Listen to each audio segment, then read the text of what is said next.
Police. It was asleep in there, behind the door.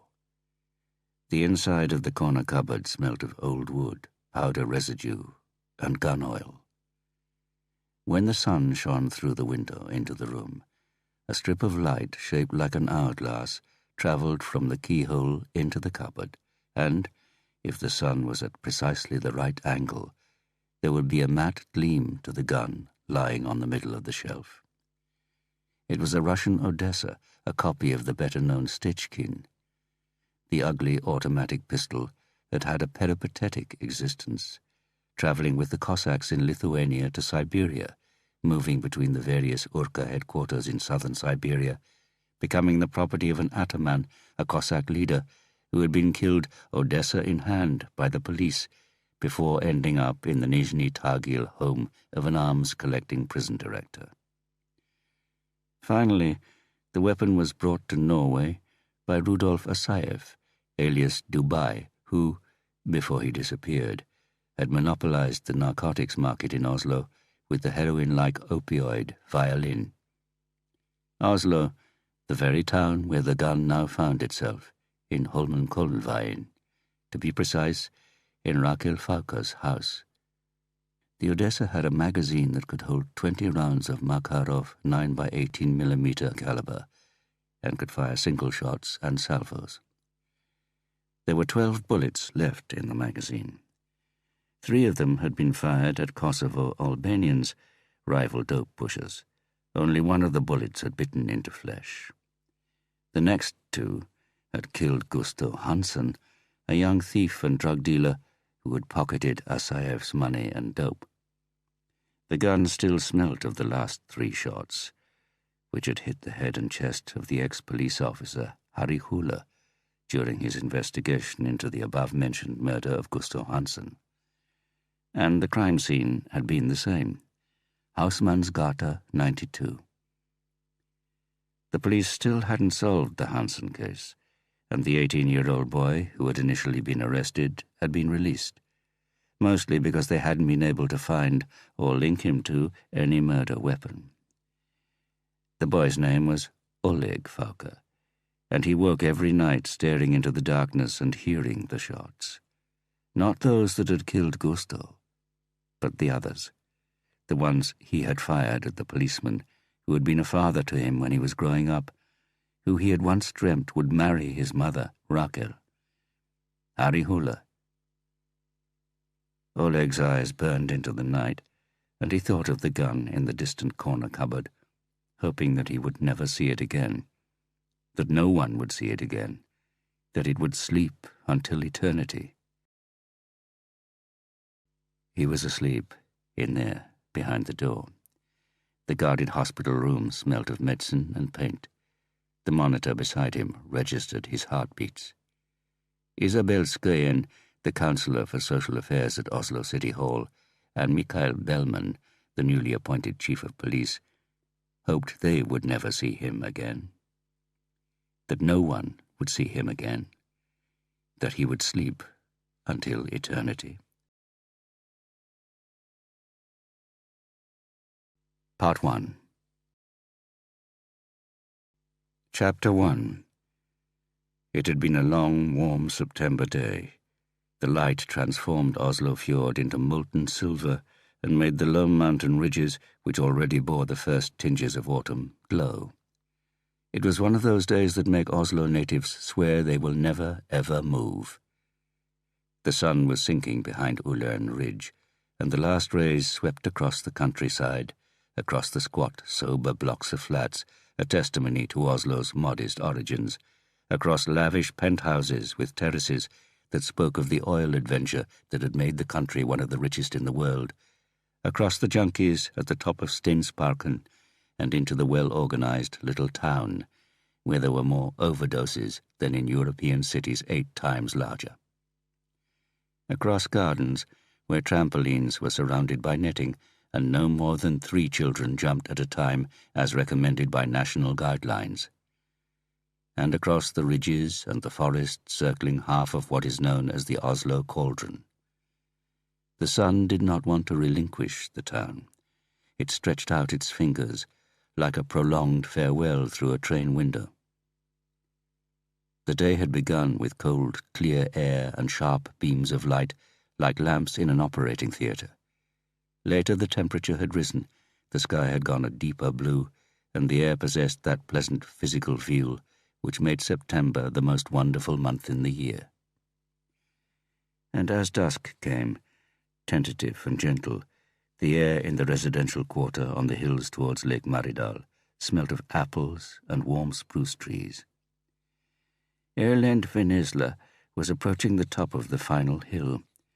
He could feel the lactic acid now, but concentrated on getting the correct vertical thrust on the click-in pedals with his knees pointing slightly inwards, because it was important to have the right technique, especially when you were tired and your brain was telling you to change position so that the onus was on less tired, though less effective, muscles.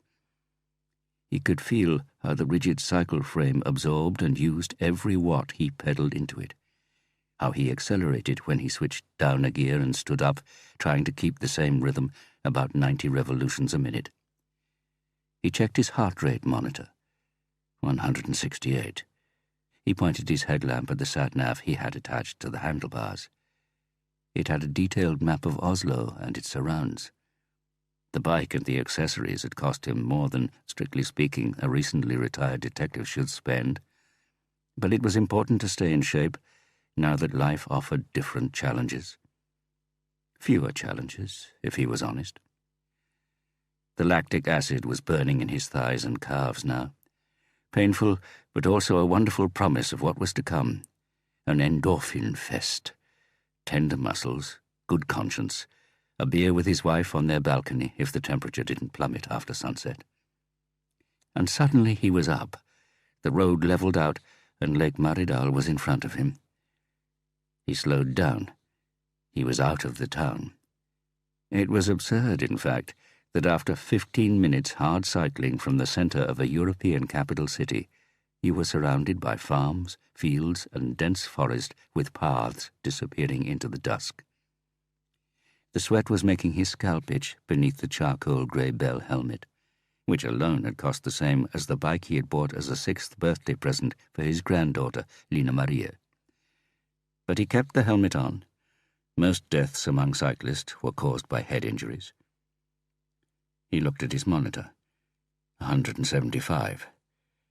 172. A welcome little gust of wind carried the sound of distant cheering up from the town. It must have been from Ullevål Stadium. There was an important international match this evening. Slovakia or Slovenia. Erlend Vennesla imagined for a few seconds that they had been applauding for him. It was a while since anyone had done that. The last time would have been the farewell ceremony at Kripos up at Bryn. Layer cake, speech by the boss, Mikael Bellman, who, since then, had continued his steady rise to take the top police job. And Erlend had received the applause, met their eyes, thanked them, and even felt his throat constrict as he was about to deliver his simple, brief speech. Simple, sticking to the facts, as was now the tradition at Kripos. He'd had his ups and downs as a detective, but he had avoided major blunders, at least as far as he knew. Of course, you were never 100% sure you had the right answer. With the rapid advances made in DNA technology and a signal from the upper echelons that they would use it to examine isolated cold cases, there was a risk of precisely that. Answers, new answers, conclusions. As long as they concentrated on unsolved cases, that was fine. But Erlend didn't understand why they would waste resources on investigations which had long been filed away. The darkness had deepened, and even in the light from the street lamps, he almost cycled past the wooden sign pointing into the forest. But there it was, exactly as he remembered. He turned off and rode on to the soft forest floor. He slowly followed the path without losing his balance. The cone of light from his headlamp shone ahead and was halted by the thick wall of spruce trees on either side when he turned his head. Shadows flitted in front of him, startled and hurried, changed shape and dived under cover, It was how he had imagined it when he had put himself in her shoes. Running, fleeing with a torch in her hand after being locked up and raped over 3 days. And when Erlend van Essler saw a light suddenly come on in front of him, for a moment he thought it was her torch, and that she was running again, and he was on the motorbike that had gone after her and caught her up. The light ahead of Erlend flickered before it was flashed straight at him. He stopped and dismounted, shone his headlamp on his heart rate monitor. Already below 100. Not bad. He loosened the chin strap, took off his helmet, and scratched his scalp. God, that was good. He switched off his headlamp, hung the helmet from the handlebars, and pushed the bike towards the light. Felt the helmet banging against the frame. He stopped by the torchlight. The powerful beam hurt his eyes, and, dazzled, he thought he could hear himself still breathing heavily. It was strange, his pulse was so low. He detected a movement, something being lifted behind the large, quivering circle of light, heard a hushed whistle through the air, and at that moment a thought struck him. He shouldn't have done that. He shouldn't have removed his helmet. Most deaths among cyclists. It was as if the thought stammered, like a displacement in time, like an image being disconnected for a moment. Erlend van Essler stared ahead in astonishment and felt a hot bead of sweat run down his forehead. He spoke, but the words were incoherent, as though there were a fault in the connection between brain and mouth. Again he heard a soft whistle. Then sound went. All sound. He couldn't even hear his own breathing. And he discovered that he was on his knees, and his bike was slowly tipping over into a ditch. Before him danced a yellow light, but it disappeared when the bead of sweat reached the ridge of his nose, ran into his eyes, and blinded him. The third blow felt like an icicle being driven into his head, neck, and body. Everything froze. I don't want to die, he thought, trying to raise a defensive arm above his head. But, unable to move a single limb, he knew he had been paralyzed. He didn't register the fourth blow, although from the aroma of wet earth he concluded he was now lying on the ground. He blinked several times, and sight returned to one eye. By his face he saw a pair of large, dirty boots in the mud. The heels were raised, and then the boots took off from the ground. They landed. The same was repeated. The heels were raised, and the boots took off, as if the assailant were jumping to get even more power behind the blows. And the last thought to go through his brain was that he had to remember what her name was. He mustn't forget her name. Chapter 2. Officer Anton Mitted took the half-full plastic cup from the small red Nespresso D290 machine, bent down and placed it on the floor. There was no furniture to put it on. Then he took out another coffee capsule, automatically checked that the aluminium foil lid wasn't perforated, that it was in fact unused, before inserting it in the coffee machine. Set an empty plastic cup under the spout and pressed one of the illuminated buttons. He checked his watch while the machine began to sputter and groan. Soon be midnight, shift change. She was waiting for him at home, but he thought he should teach the new girl the ropes first. After all, she was only a police trainee. Celia, was that her name? Anton Mitted stared at the spout. Would he have offered to get coffee if it had been a male colleague? He wasn't sure, and it made no difference anyway. He had given up answering that kind of question. It was suddenly so quiet he could hear the final, almost transparent drops dripping into the cup. There was no more color or taste to be had from the capsule, but it was vital to catch every last droplet. It was going to be a long night shift for the young woman. Without any company, without any action, without anything to do, other than to stare at the inside of the Rikshospital's unpainted, bare concrete walls. Then he decided he would have a coffee with her before leaving. He took both cups with him and returned. His footsteps resounded against the walls. He passed closed, locked doors, knowing there was nothing or no one behind them, only more bare walls. For once, Norway had built for the future with the Rikshospital, realizing that Norwegians were becoming more numerous, aged, infirm, and needy. They had taken a long-term approach, the way the Germans had with their autobahns and the Swedes with their airports.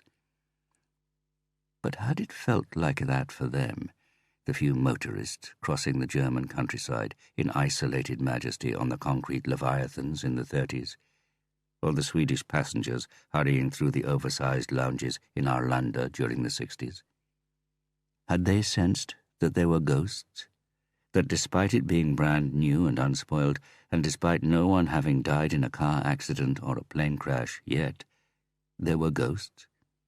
That at any moment car headlamps could pick out a family standing on the curb, staring blankly into the light, bleeding, ashen, the father impaled, the mother's head the wrong way round, a child with limbs on one side only? That charred bodies could come through the plastic curtain on the baggage carousel in the arrivals hall at Arlanda, still glowing, burning the rubber, silent screams issuing from their open mouths, smoke coiling upwards. None of the doctors had been able to tell him what this wing would be used for eventually. All that was certain was that people would die behind these doors. It was already in the air. Invisible bodies with restless souls had already been admitted. Anton rounded a corner, and another corridor extended before him, sparsely lit, equally bare, and so symmetrical that it created a curious trompe l'oeil. The uniformed woman sitting on the chair at the far end of the corridor looked like a little picture on a flat wall in front of him. "I've got a cup of coffee for you," he said, standing by her. 20? Bit more. Maybe 22. "Thanks, but I brought some with me," she said, lifting a thermos from the little rucksack she had placed beside her chair. There was a barely perceptible lilt to her intonation, the residue of a northern dialect, perhaps. "This is better," he said, with his hand still outstretched. She hesitated, then took it. "And it's free," Anton said, discreetly putting his hand behind his back and rubbing the burnt fingertips on the cold material of his jacket. "We've got a whole machine all to ourselves, in fact. It's in the corridor down by—" "I saw it when I came," she said. "But the regulations are that we mustn't at any time move away from the patient's door, so I brought some coffee from home." Anton Mitter took a sip from his cup. "Good thinking. But there's only one corridor leading to this room. We're on the 3rd floor, and all the other doors are locked between here and the coffee machine. It's impossible to get past us, even if we're helping ourselves to coffee." "That sounds reassuring, but I think I'll stick to the rules." She sent him a fleeting smile, and then, perhaps as a counterbalance to the implicit reproof, she took a sip from the cup.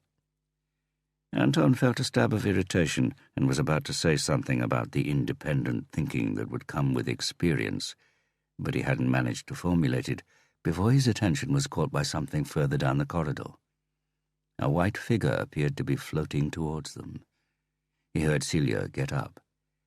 The figure took on firmer features and became a plump, blonde nurse in a loose hospital uniform. He knew she was on the night shift, and that tomorrow night she was free. "Evening," the nurse said with a mischievous smile, holding up 2 syringes in one hand, walking towards the door and placing the other on the handle. "Just a moment," Celia said, stepping up. "I'm afraid I have to examine your ID. Also, have you got today's password?" The nurse sent Anton a surprised look. "Unless my colleague here can vouch for you," Celia said. Anton nodded. "Just go in, Mona." The nurse opened the door, and Anton watched her enter. In the darkened room, he could make out the machinery around the bed and toes sticking out from under the duvet. The patient was so tall they'd had to requisition a longer bed. The door closed. "Good," Anton said with a smile to Celia, and could see she didn't like it. could see she regarded him as a male chauvinist who had just assessed and graded a younger female colleague. But she was a student, for Christ's sake. She was supposed to learn from experienced officers during her training year. He stood rocking back on his heels, unsure how to tackle the situation. She spoke up first. "As I said, I've read the rules and regulations, and I suppose you have a family waiting for you." He lifted his coffee to his mouth. What did she know about his civil status? Was she insinuating something? About him and Mona, for example? That he had driven her home a couple of times after her shift, and it hadn't stopped there? "The teddy bear sticker on your bag," she smiled. He took a long swig from his cup and cleared his throat. "I've got time. As it's your first shift, perhaps you ought to use the opportunity to ask any questions you may have. Not everything's in the rules and regulations, you know." He shifted feet, hoping she could hear and understand the subtext. "As you wish," she said, with the irritating self-confidence you have to be under 25 to be so presumptuous as to possess. "The patient in there, who is he?" "I don't know. That's also in the rules. He's anonymous and has to stay that way." "But you know something." "Do I?" "Mona. You can't be on first-name terms with people without having chatted first. What did she tell you?" Anton Mittet weighed her up. She was attractive, that was true enough, but there was no warmth or charm about her. Bit too slim for his taste. Untidy hair and a top lip that looked as if it was held in place by an overtaut tendon, causing two uneven front teeth to appear. But youth was on her side. Firm and fit underneath the black uniform, he would bet on it. So if he told her what he knew, would it be because he was subconsciously calculating that his obliging attitude would increase his chances of bedding her by 0.01%? Or because girls like Celia would be inspectors or detectives within 5 years? They would be his bosses, while he would remain on the beat, an officer on the bottom rung of the ladder, because the Drummond case would always be there, a wall, a stain that could not be removed. "Case of attempted murder," Anton said. "Lost a lot of blood. They reckon he barely had a pulse when he came here. Been in a coma the whole time." "Why the guard?" Anton shrugged. "Potential witness, if he survives." "What does he know?" "Drug stuff, high level. If he wakes up, he probably has the goods to bring down some important heroin dealers in Oslo. Plus he can tell us who was trying to kill him." "So they think the murderer will return and finish off the job?" "If they find out he's alive and where he is, yes. That's why we're here."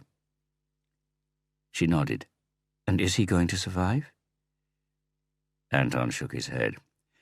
"They reckon they can keep him alive for a few more months, but the odds of him pulling out of the coma are slim.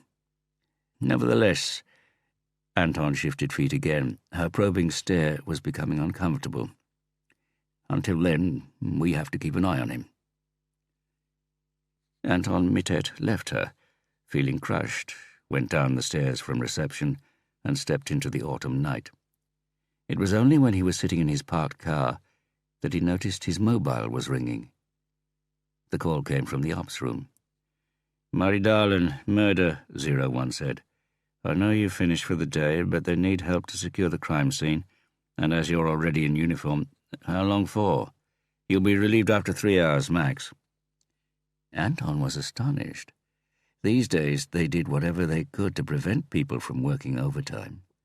The combination of rigid rules and budgets didn't even allow deviations for reasons of practicality. He had an intuition there was something special about this murder. He hoped it wasn't a child. "Okay," Anton Mittet said. "I'll send you the coordinates." This was new. Sat-nav, a detailed map of Oslo and district, and an active transmitter for ops to track you down. That must have been why they rang him. He was closest. "Okay," Anton Mittet said. 3 hours. Laura would be in bed, but she liked knowing when he would be home from work, so he texted her before putting the car into gear and heading for Lake Maridal. Anton didn't need to look at the sat-nav. At the entrance to Ullevål there were 4 patrol cars, and a bit further away orange and white tape showed the way. Anton took the torch from the glove compartment and walked over to the officer outside the cordon. Through the trees he saw lights flashing, but also the forensics team's lamps, which always reminded him of film sets. Not so daft, actually. Nowadays they didn't just take stills, they used HD video cameras as well, which not only captured the victims, but the whole crime scene, so that at a later date they could go back, freeze, and zoom in on details they hadn't appreciated were relevant at first. "What's going on?" he asked the officer with crossed arms, who was shivering by the tape. "Murder." The officer's voice was thick, his eyes red-rimmed in an unnaturally pale face. "So I heard. Who's the boss here?" "Forensics. Learn." Anton heard the buzz of voices from inside the trees. There were lots of them. "No one from Kripos or Crime Squad yet?" "There'll be even more officers here soon. The body has just been found. Are you taking over for me?" Even more? And yet they had given him overtime. Anton examined the officer closer. He was wearing a thick coat, but the shivering had got worse, and it wasn't that cold. "Were you the first on the scene?" The officer nodded without speaking, looked down, stamped his feet hard on the ground. Bloody hell, thought Anton. A child. He swallowed. "Well, Anton, did 01 send you?" Anton looked up. He hadn't heard the 2 of them coming, although they emerged from dense thickets. He had seen it before, how forensics officers moved at crime scenes, like somewhat ungainly dancers, bending and twisting, positioning their feet as though they were astronauts on the moon. Or perhaps it was the white overalls drawing that association. "Yes, I had to take over from someone," Anton said to the woman. He knew who she was, everyone did. Beata Löhn, the head of Krimteknisk, who had a reputation as a kind of rain woman because of her ability to recognize faces, which was often employed to identify bank robbers on grainy, disjointed CCTV footage. They said she could recognize even well-disguised robbers if they were ex-cons, and she had a database of several thousand mugshots stored in her fair-haired little head. So this murder had to be special, otherwise they wouldn't send out bosses in the middle of the night. Beside the petite woman's pale, almost transparent face, her colleagues appeared to be flushed. His freckled cheeks were adorned with 2 bright red mutton-chop sideburns. His eyes bulged slightly, as though there was too much pressure inside, which lent him a somewhat gawping expression. But what attracted most attention was the hat which appeared when he removed his white hood. A big Rasta hat in Jamaican colours, green, yellow, and black. Beata Löhn patted the shoulder of the trembling officer. "Off you go then, Simon. Don't tell anyone I said this, but I suggest a strong drink and then bed." The officer nodded, and 3 seconds later he was swallowed up by the darkness. "Is it gruesome?" Anton asked. "No coffee?" Rasta Hat asked, opening a thermos. These 2 words told Anton he wasn't from Oslo. From the provinces, that was clear, but like most Norwegians from Östland, Anton had no idea about and no particular interest in dialects. "No," Anton said. "It's always a good idea to take your own coffee to a crime scene," Rasta Hat said. "You never know how long you'll have to stay." "Come on, Björn. He's worked on murder investigations before," said Beata Löhn. "Drammen, wasn't it?" "Right," Anton said, rocking on his heels. Used to work on murder investigations, more accurately. And unfortunately he had a suspicion as to why Beata Löhn could remember him. He breathed in. "Who found the body?" "He did," said Beata Löhn, nodding in the direction of the police officer's car. They could hear the engine revving. "I mean, who tipped us off?" "The wife rang when he didn't come back from a bike ride," Rasta had said. "Should have been away for an hour, and she was worried about his heart. He was using his sat-nav, which has a transmitter, so they found him quickly." Anton nodded slowly, picturing it all. 2 policemen ringing the doorbell, a man and a woman.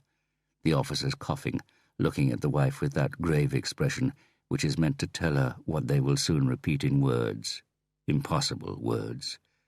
The wife's face, resistant, not wanting to hear, but then it seems to turn inside out, shows her inner emotions, shows everything. The image of Laura, his wife, appeared. An ambulance drew up, without a siren or a blue light.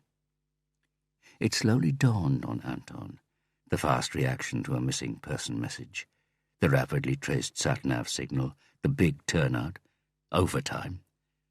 The colleague who was so shaken he had to be sent home. "It's a policeman," he whispered. "I guess the temperature here is 1.5 degrees lower than in town," Beata Learn said, pulling up a number on her mobile phone. "Agreed," Rasterhat said, swigging a mouthful from the thermos cup. "No skin discoloration yet, so somewhere between 8 and 10. "A policeman," Anton repeated. "That's why they're all here, isn't it?" "Katrina," Beata said, "can you check something for me? It's about the Sandra Twitten case." "Right." "God damn!" Rasterhat exclaimed. "I asked them to wait until the body bags had come."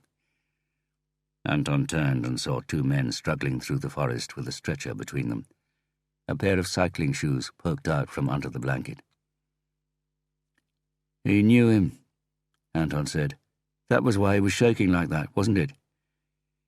"He said they worked together in Urkern before Venezla started in Kripos," Rasterhat said. "Have you got the date to hand?" Learn said on the phone. There was a scream. "What the—" Rasterhat said. Anton turned. One of the stretcher-bearers had slipped into the ditch beside the path. The beam from his torch swept over the stretcher, over the blanket that had fallen off. Over what? Anton stared. Was that a head?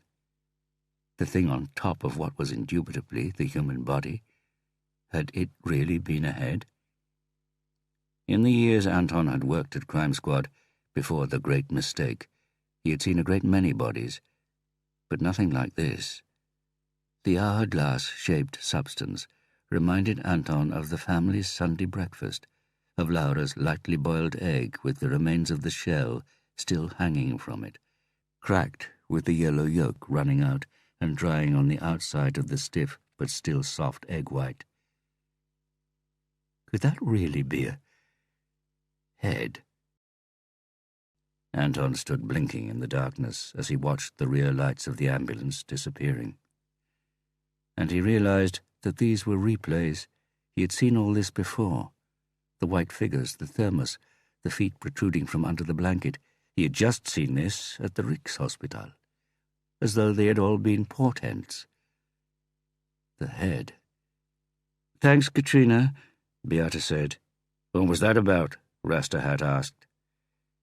"I worked with Erland on this very spot," Beata said. "Here?" Rasterhat queried. "Right here. He was in charge of the investigation. Must have been 10 years ago. Sandra Tweten, raped and killed. Just a child." Anton swallowed. Child. Replays. "I remember that case," Rasterhat said. "Fate's a funny thing, dying at your own crime scene. Imagine. Wasn't the Sandra Tweten case also in the autumn?" Beata nodded slowly. Anton blinked and kept blinking. He had seen a body like it. "God damn," Rasterhat cursed under his breath. "You don't mean to say that—" Beata Learn took the cup of coffee from him, took a sip, passed it back, nodded. "Oh, shit," Rasterhat said under his breath.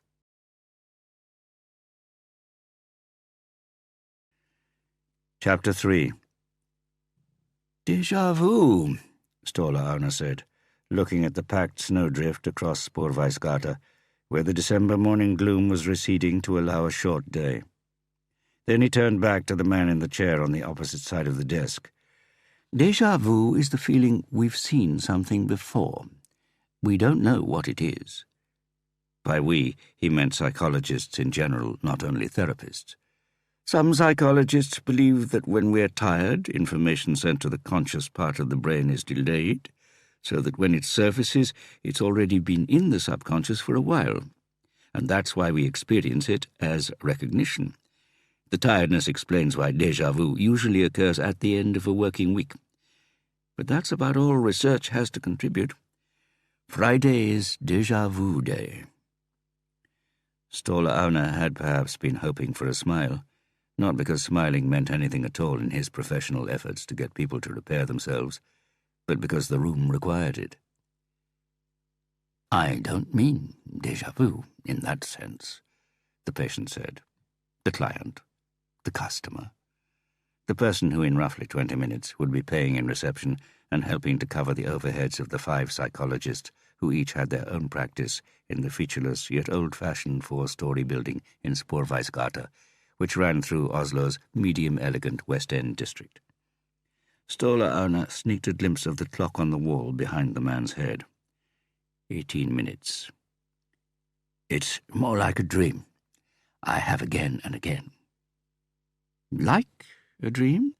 Ståle Aune's eyes scanned the newspaper he had lying open in a desk drawer so that it couldn't be seen by the patient. Most therapists nowadays sat on a chair opposite the patient, and when the massive desk had been manoeuvred into Ståle's office, grinning colleagues had confronted him with the modern therapy theory that it was best to have as few barriers as possible between themselves and the patient. Ståle's retort had been swift. "Best for the patient, maybe. It's a dream. I dream." "It's common," Aune said, passing his hand over his mouth to conceal a yawn. He reflected longingly on the dear old sofa that had been carried out of his office and now stood in the reception area where, with the weight racks alongside and a barbell above, it functioned as a psychotherapist's in-joke. Patients on the sofa had made the uninhibited reading of newspapers even easier. "But it's a dream I don't want." Thin, self-conscious smile. Thin, well-groomed hair. "Enter the dream exorcist," Aune thought, trying to respond with an equally thin smile. The patient was wearing a pinstriped suit, a red and grey tie, and black, polished shoes. Aune had a tweed jacket on, a cheery bow tie under his double chins, and brown shoes that hadn't seen a brush for quite a while. "Perhaps you might tell me what the dream was about?" "That's what I've just done." "Exactly. But perhaps you could give me some more detail." "It starts, as I said, where Dark Side of the Moon finishes. Eclipse fades out with David Gilmour singing about everything being in tune." "And this is what you dream?" "No. Yes, I mean, the record stops like that in reality, too. Optimistic, after 3/4 of an hour about death and madness. So you think everything will end well. Everything is back in harmony. But then, as the album fades out, you can just hear a voice in the background, mumbling something about it all being dark. Do you understand?" "No," Aune said. According to the manual, he should have asked, "Is it important for you that I understand?" or something like that. But he couldn't be bothered. "Evil doesn't exist because everything is evil. Cosmic space is dark. We are born evil. Evil is the starting point, natural. Then, sometimes, there is a speck of light, but it is only temporary because we have to go back to the darkness, and that's what happens in the dream." "Continue," Aune said, swinging round on the chair and gazing out of the window with a pensive air. The air was to hide the fact that he only wanted to gaze upon something that was not the man's facial expression, which was a combination of self-pity and self-satisfaction. He obviously considered himself unique, a case a psychologist could really get his teeth into. The man had undoubtedly been in therapy before. Aune watched a car park attendant with bow legs swaggering down the street like a sheriff and wondered what other professions he might be cut out for, and drew a speedy conclusion. None. Besides, he loved psychology, loved navigating the area between what we knew and what we didn't, combining his heavy ballast of factual knowledge with intuition and curiosity. At least, that was what he told himself every morning. So why was he sitting here wishing this individual would shut his mouth and get out of his office, out of his life? Was it the person or his job as a therapist? It was Ingrid's undisguised, clear ultimatum that he should work less and be more present for her and for their daughter Aurora, which had enforced the changes. He had dropped the time-consuming research, the consultancy work for Crime Squad and the lectures at PHS, the police training college. He had become a full-time therapist with fixed working hours. The new priorities had seemed like a great decision. For of the things he gave up, what did he actually miss? Did he miss profiling sick souls who killed people with such gruesome acts of brutality that he was deprived of sleep at night? Only to be woken up by Inspector Harry Hooler demanding quick answers to impossible questions if he did finally fall asleep. Did he miss Hooler turning him into the inspector's image, a starved, exhausted, monomaniacal hunter, snapping at everyone who disturbed his work on the one thing he thought had any significance, slowly but surely alienating colleagues, family, and friends? Did he? Hell, he missed the importance of it. He missed the feeling that he was saving lives, not the life of a rationally thinking suicidal soul who could on occasion make him ask the question, if life is such a painful experience and we can't change that, why can't this person just be allowed to die? He missed being active, being the one to intervene, the one to save the innocent party from the guilty, doing what no one else could do because he, Ståle Auna, was the best. It was as simple as that.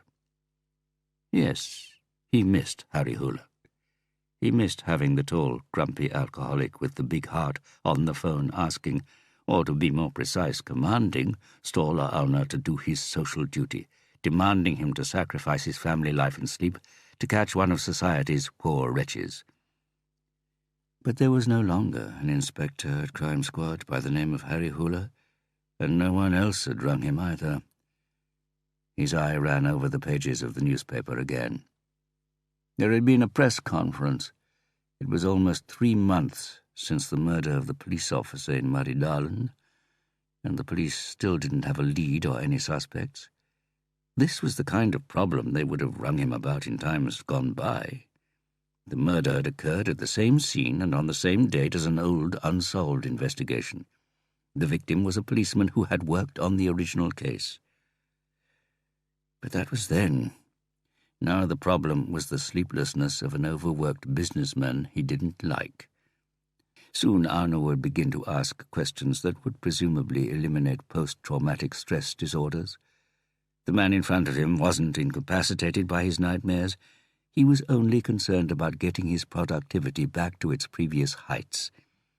Arno would then give him a copy of the article Imagery Rehearsal Therapy by Krakow and... he couldn't remember the other names. Ask him to write down his nightmares and bring it along for next time. Then, together, they would create an alternative, a happy ending to the nightmare, which they would rehearse mentally so that the dream either became easier to cope with or just disappeared. Anna heard the regular, soporific drone of the patient's voice and reflected that the Maridalen murder had been in a rut from day one. Even when the striking similarities with the Sandra Tveten case, the date, the place, and the connection between the victims had come out, neither Kripos nor Crime Squad had managed to make any headway. And now they were urging people to rack their brains and come forward, however seemingly irrelevant their information might be. That was what the previous day's press conference had been about. Anna suspected it was the police playing to the gallery, showing they were doing something, that they weren't paralyzed. Even though that was exactly what they were. Helpless senior management under attack, desperately turning to the public and asking, "Let's see if you can do any better." He looked at the picture of the press conference. He recognized Beate Löhn, Gunnar Hagen, head of Crime Squad, resembling a monk more and more with the rich abundance of hair like a laurel wreath around his blank, shiny pate. Even Mikael Bellman, the new chief of police, had been there.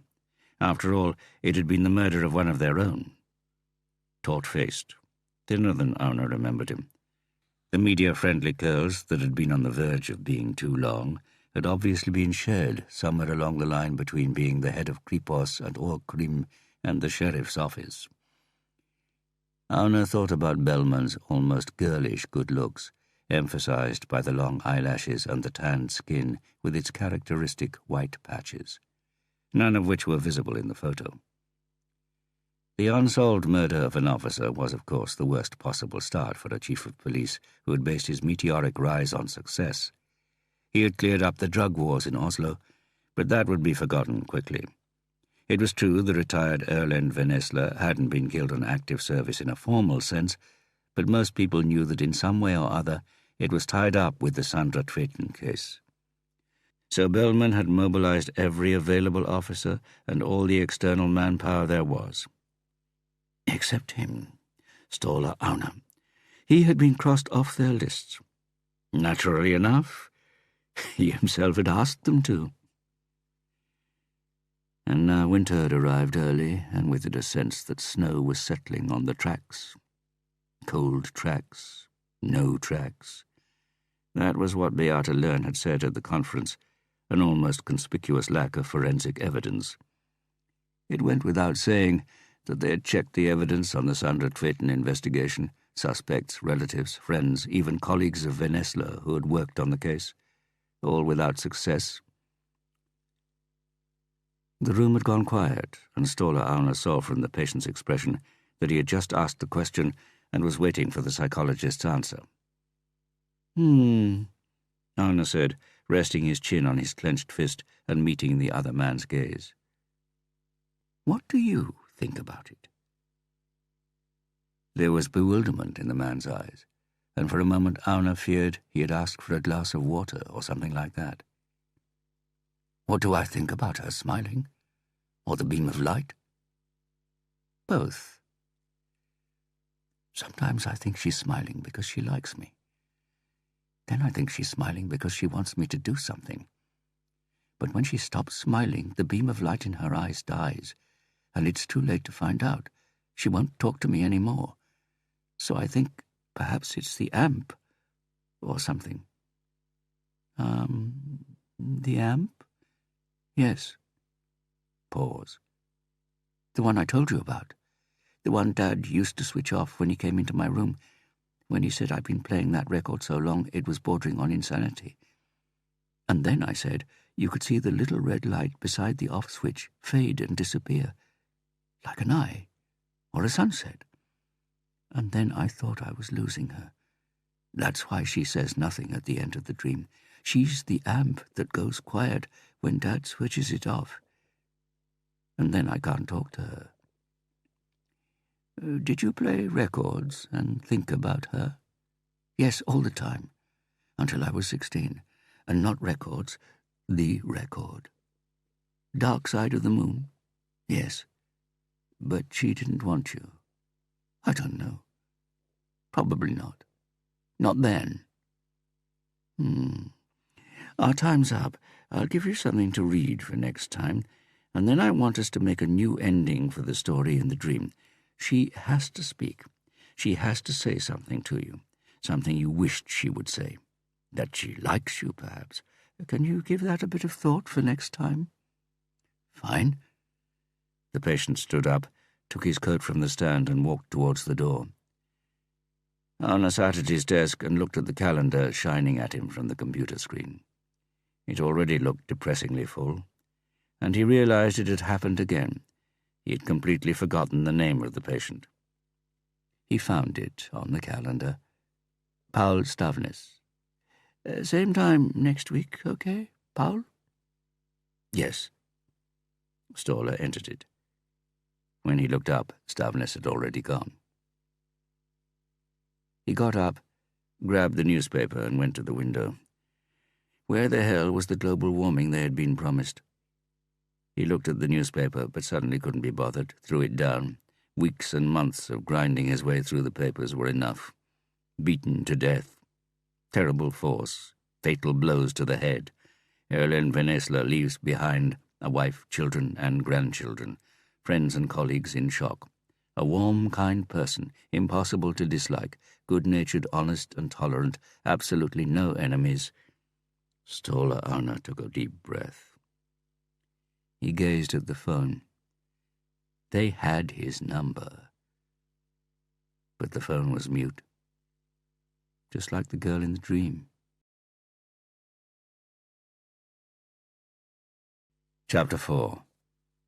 The head of Crime Squad, Gunnar Hagen, ran his hand across his forehead and then further up, through the entrance to the lagoon. The sweat collecting on his palm was caught by the thick atoll of hair at the back of his head. In front of him sat the investigative team. For a standard murder, there would typically be 12 officers. But the murder of a colleague was not typical, and K2 was full, down to the last chair, just shy of 50 people.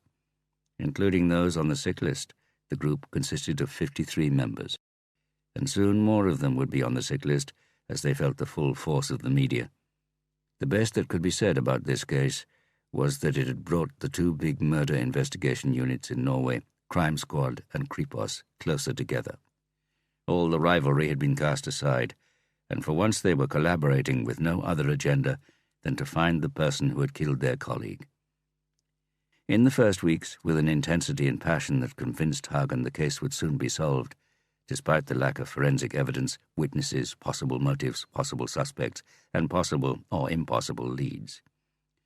Simply because the collective will was so formidable, the net spread was so tight, the resources they had at their disposal boundless. And yet, the tired grey faces stared at him with an apathy that had become more and more visible over the last few weeks. And yesterday's press conference, which had been like an ugly capitulation, his plea for help, whatever it might come from, had not raised fighting spirits. Today there were two further absentees, and they weren't exactly throwing in the towel over a sniffly nose. In addition to the Vennesla case, there was the Gustav Hansen murder, which had gone from solved to unsolved after Oleg Fauke had been released, and Chris Adidas Reddy had withdrawn his confession. There was one positive side to the Vennesla case. The murder of the policeman overshadowed that of the young, beautiful drug dealer called Gustav Hansen so completely that the press hadn't written a word about the resumption of this investigation. Hagen glanced down at the sheet of paper on the lectern. There were 2 lines. That was all. 2 lines for a morning meeting. Gunnar Hagen cleared his throat. Morning, folks. As most of you are aware, we have received some calls after yesterday's conference. 89 in all, of which several are being followed up now. He didn't need to say what everyone knew, that after close on 3 months, they were now scraping the bottom. 95% of all calls were a waste of time. The usual nutters who always rang in, drunks, people wanting to cast suspicion on someone who had run off with their other half, a neighbour shirking their cleaning duties, practical jokes, or just people who wanted some attention, someone to talk to. By several, he meant 4 tip-offs. And when he said they were being followed up, it was a lie. They had finished following them up, and they had led where they were now. Nowhere. We've got an illustrious visitor today, Hagen said, and immediately heard that this could be construed as sarcasm. The Chief of Police would like to join us and say a few words. Mikael. Hagen closed his folder, raised it and placed it on the table, as though it contained a pile of new, interesting documents instead of the one sheet of paper, hoping he had smoothed over the illustrious by using Bellman's Christian name and nodding to the man standing by the door at the back of the room. The young chief of police was leaning against the wall with his arms crossed, waiting for the brief moment when everyone turned round to look at him.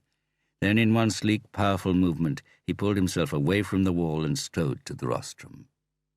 He was half smiling, as though he was thinking about something amusing, and when he turned to the lectern, with a casual swing of his heel, rested his forearms on it, leaned forward and looked straight at them, as if to emphasize that he had no typed speech ready, it struck Hagen that Bellman had better deliver now, what his entrance promised.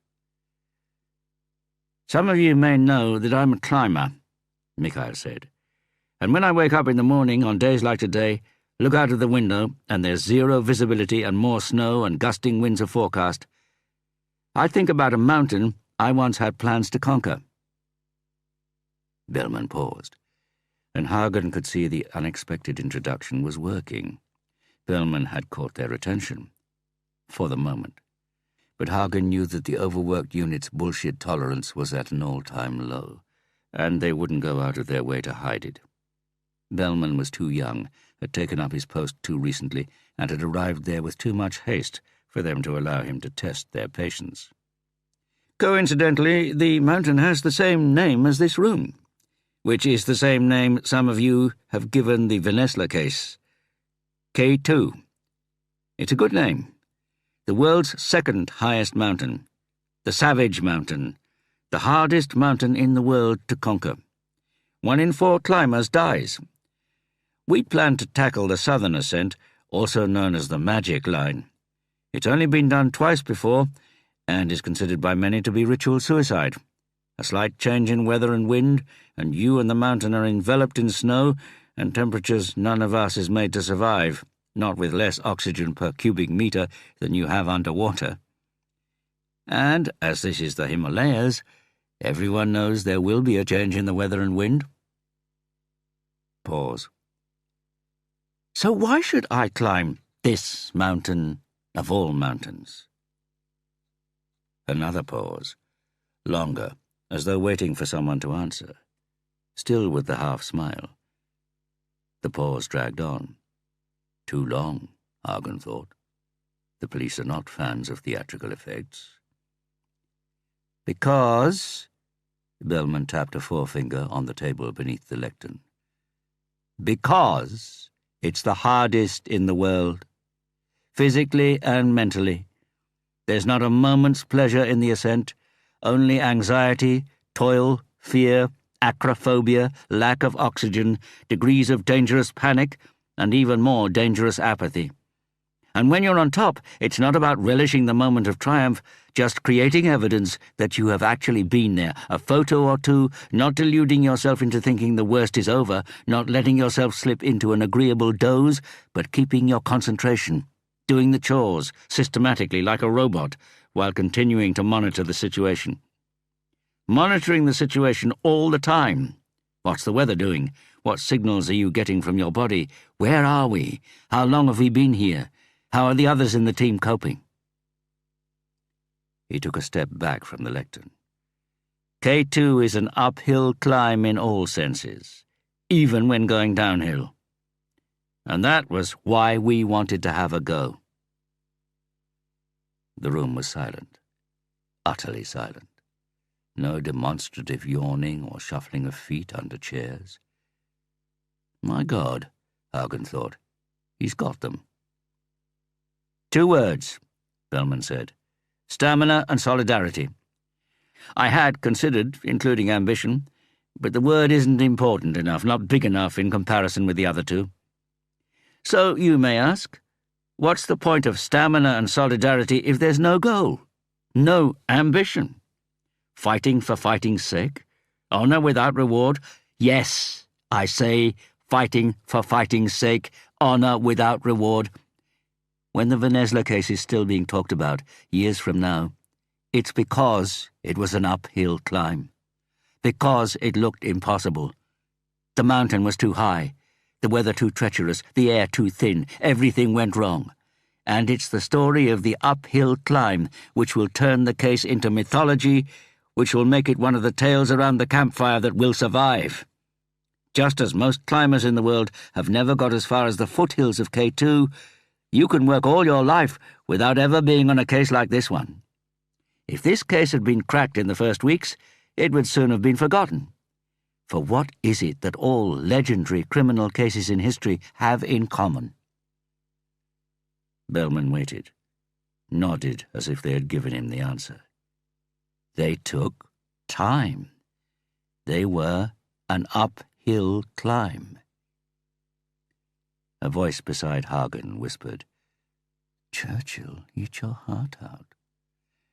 He turned and saw Beata Learn standing beside him with a mischievous smile on her face. He nodded and watched the assembled officers. Old tricks, maybe, but they still worked. Where, a few minutes ago, he had seen only a dead, blackened fire, Bellman had managed to blow life into the embers. But Hagen knew it wouldn't burn for long if results were not forthcoming. 3 minutes later, Bellman had finished the pep talk and left the podium with a broad grin and to great applause. Hagen clapped along dutifully, dreading his return to the lectern. For the certain showstopper, telling them the unit would be cut to 35. Bellman's orders, but which they had agreed he would not have to pass on. Hagen stepped forward, put down his folder, coughed, pretended to flick through it, looked up, coughed again, and said with a wry smile, "Ladies and gentlemen, Elvis has left the building." Silence, no laughter. "Well, we have a few matters to deal with.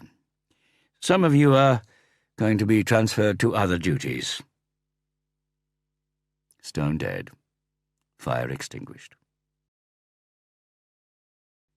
As Mikael Bellman left the lift in the atrium at Police HQ, he caught a glimpse of a figure disappearing into the adjacent lift. Was it Truls? Hardly likely. He was still suspended after the Asayev business. Bellman walked out of the building and struggled through the snow to the waiting car. When he took over the chief of police post, he had been told that in theory he had the services of a chauffeur, but his 3 predecessors had all refrained from using them because they thought it would send the wrong signals, as they were the ones who had to deliver all the cuts in other areas. Bellman had reversed this practice and said in no uncertain terms that he wouldn't let that kind of social democratic pettiness threaten his productivity, and it was more important to signal to those further down the food chain that hard work and promotion brought certain benefits. The head of PR had subsequently taken him aside and suggested that, if the press were to ask him, he should limit his answer to productivity and lose the bit about benefits. "City Hall," Bellman said, as he settled in the back seat. The car glided away from the curb, rounded Grönland Church, and headed towards the Plaza Hotel and the post office building, which, despite the excavations around the Opera House, still dominated Oslo's small skyline. But today there was no skyline, only snow, and Bellman thought 3 mutually independent thoughts. Bloody December, bloody Vennesla case, and bloody Truls Berntsen. Mikael had neither seen nor spoken to Truls since he had been forced to suspend his childhood friend and subordinate last October, although he thought he'd glimpsed him outside the Grand Hotel last week in a parked car. It was the large injections of cash into Truls's account that had led to his suspension. As he couldn't, or didn't want to, explain them, Mikael, as his boss, had had no choice. Of course Mikael knew where the money had come from. Burner jobs, sabotaging evidence, which Truls had done for Rudolf Asayev's drug cartel. Money the idiot had put straight into his account. The sole consolation was that neither the money nor Truls could point a finger at Mikael. There were only 2 people in the world who could expose Mikael's cooperation with Asayev. One was the Counselor for Social Affairs, and she was an accomplice, and the other lay in a coma in a closed wing of the Rikshospital. They drove through Kvadraturen. Bellman stared with fascination at the contrast between the prostitutes' black skin and the white snow in their hair and on their shoulders. He also saw that new layers of dope dealers had moved into the vacuum left by Asayev. Truls Berntsen. He had followed Mikael through his childhood in Manglerud, the way suckerfish follow sharks. Mikael with the brain, the leadership qualities, the eloquence, the appearance. Truls Beavis Berntsen with the fearlessness, the fists, and the almost childlike loyalty. Mikael, who made friends wherever he turned. Truls, who was so difficult to like that everyone actively avoided him. Yet it was precisely these 2 who hung out together, Bellman and Berntsen. Their names were called out one after the other in class and later at police college. Bellman first, Benson tagging along afterwards. Mikael had got together with Ulla, but Truls was still there, 2 steps behind. As the years passed, Truls had lagged further behind. He had none of Mikael's natural buoyancy in his private life and career. As a rule, Truls was an easy man to lead and to predict. When Mikael said jump, he jumped. But he could also get that blackness in his eyes, and then he seemed to become someone Mikael didn't know. Like the time with the young guy they arrested, whom Truls blinded with his truncheon. Or the guy at Kripos, who tried it on with Mikael. Colleagues had seen, so Mikael had to do something to avoid the impression he would let such matters go. He had tricked the guy into meeting in the Kripos boiler room, and there Truls had attacked the man with his baton. First of all in a controlled way, then more and more savagely, as the blackness in his eyes seemed to spread, until he appeared to be possessed, his eyes wide and dark, and Mikael had to stop him so that he didn't kill the guy. Yes, Truls was loyal, but he was also a loose cannon, and that in particular worried Mikael Bellman. When Mikael had told him the appointments board had decided he was suspended until they were satisfied they knew where the money in Truls's account came from, Truls had just shrugged as though it was of no significance and left. As if Truls Beavis Benson had anything to go to, a life outside work. And Mikael had seen the blackness in his eyes. It had been like lighting a fuse, watching it burn in a mine gallery, and then nothing happens. But you don't know if the fuse is just long or if it has gone out, so you wait on tenterhooks, because something tells you the longer it takes, the worse the explosion is going to be. The car parked behind City Hall. Mikael got out and walked up the steps to the entrance. Some claimed this was the real main entrance, the way the architects Arneberg and Poulsen had designed it in the 1920s, and that the drawing had been turned round by mistake. And when the error was discovered in the late 1940s, the building was so far along that they hushed the matter up and went on as if nothing was wrong, hoping that people sailing up Oslo fjord to Norway's capital city wouldn't realize the sight that met them was the kitchen entrance. Mikael Bellman's Italian leather soles gently caressed the stone floor as he marched over to reception, where the woman behind the counter flashed him a dazzling smile. "Good morning, sir. You are expected. 9th floor, end of the corridor on the left." Bellman studied himself in the lift mirror on his way up, and reflected that was exactly what he was, on his way up. Despite this murder case, he straightened the silk tie Ulla had bought him in Barcelona. Double Windsor knot.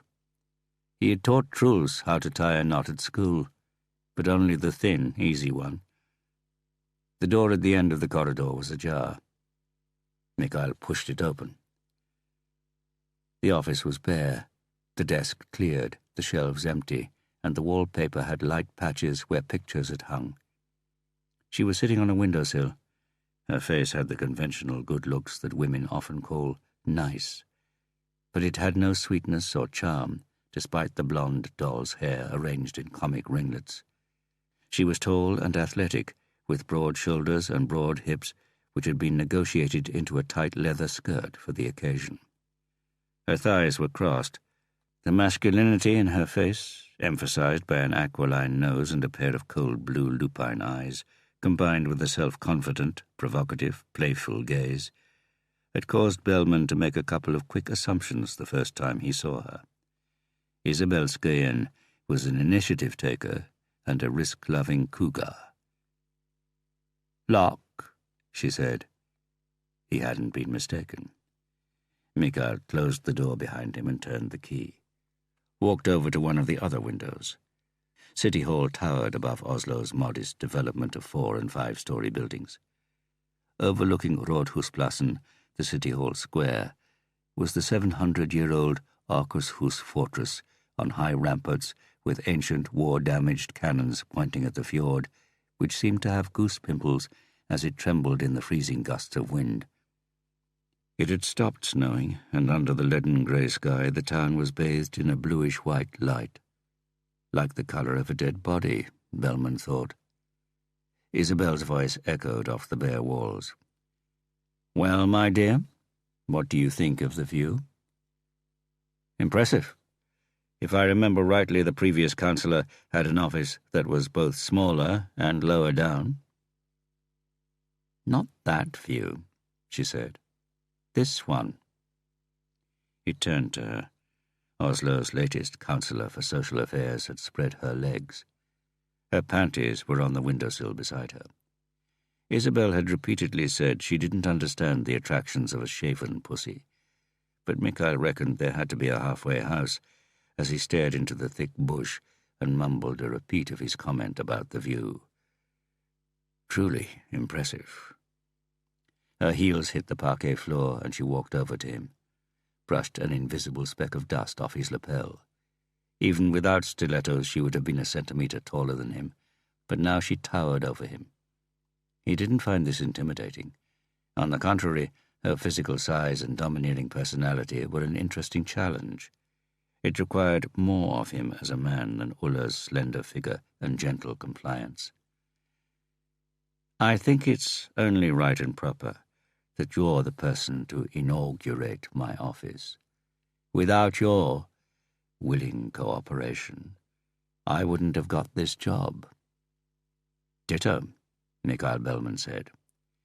He breathed in the fragrance of her perfume. It was familiar. It was Ulla's, the Tom Ford perfume. What was it called? Black Orchid, which he'd bought for her when he was in Paris or London because it was impossible to get hold of in Norway. The coincidence seemed highly improbable. He saw the laughter in her eyes as she saw the astonishment in his. She interlaced her fingers behind his neck and leaned back laughing. Sorry, I couldn't stop myself. What the hell? After the housewarming, Ulla had complained that the bottle of perfume had disappeared and that one of the celeb guests he'd invited must have stolen it. He'd been pretty sure it had been one of the local Manglerudas, namely Truls Berntsen. He wasn't exactly unaware that Truls had been head over heels in love with Ulla ever since their boyhood days, which of course he had never mentioned to her or Truls. Nor the business with the bottle of perfume. After all, it was better that Truls pinched Ulla's perfume than her panties. Have you ever wondered if that might be your problem? Mikhail said. Stopping yourself? She laughed softly, closed her eyes. Her long, broad fingers opened behind his neck, moved down his back and stole inside his belt. She looked at him with mild disappointment in her gaze. What's up, my stallion? The doctors say he's not going to die, Mikhail said, and recently he's been showing signs of coming out of the coma. In what way? Is he moving? No, but they can see changes in his EEG, so they've started doing neurophysiological examinations. So what? Her lips were close to his. Are you frightened of him? I'm not frightened of him, but of what he could say. About us. Why would he do anything so stupid? He's alone, and he has nothing to gain by it. Let me put it this way, my love, Mikhail said, shoving her hand away. The thought that there's someone out there who can testify that you and I have been working with a dope dealer to further our careers. Listen, Isabel said. All we did was make a careful intervention to prevent market forces ruling. It's good, tried and tested Socialist Party politics, my dear. We let Asayev have a monopoly on dope, and we arrested all the other drug barons because Asayev's goods caused fewer ODs. Anything else would have been unsatisfactory drugs policy. That made Mikhail smile. I can hear you've been honing your rhetoric on the debating course. Shall we change the topic, darling? She slipped her hand around his tie. You know how it will be interpreted in a court of law, don't you? I got the chief of police number and you got the councillor job because it looked as if we'd personally cleaned up Oslo's streets and brought down the death rate, while in reality we let Asayev destroy the evidence, remove his rivals, and sell a type of drugs that was 4 times as potent and addictive as heroin. You make me so hot when you talk like that. She pulled him close. Her tongue was in his mouth, and he could hear the crackle of her stockings as she rubbed her thigh against his. She towed him after her as she backed unsteadily to the desk. If he wakes up in the hospital and starts blabbing, stop it. I didn't get you here for a chit-chat. Her fingers were working on his belt. We've got a problem we have to solve, Isabel.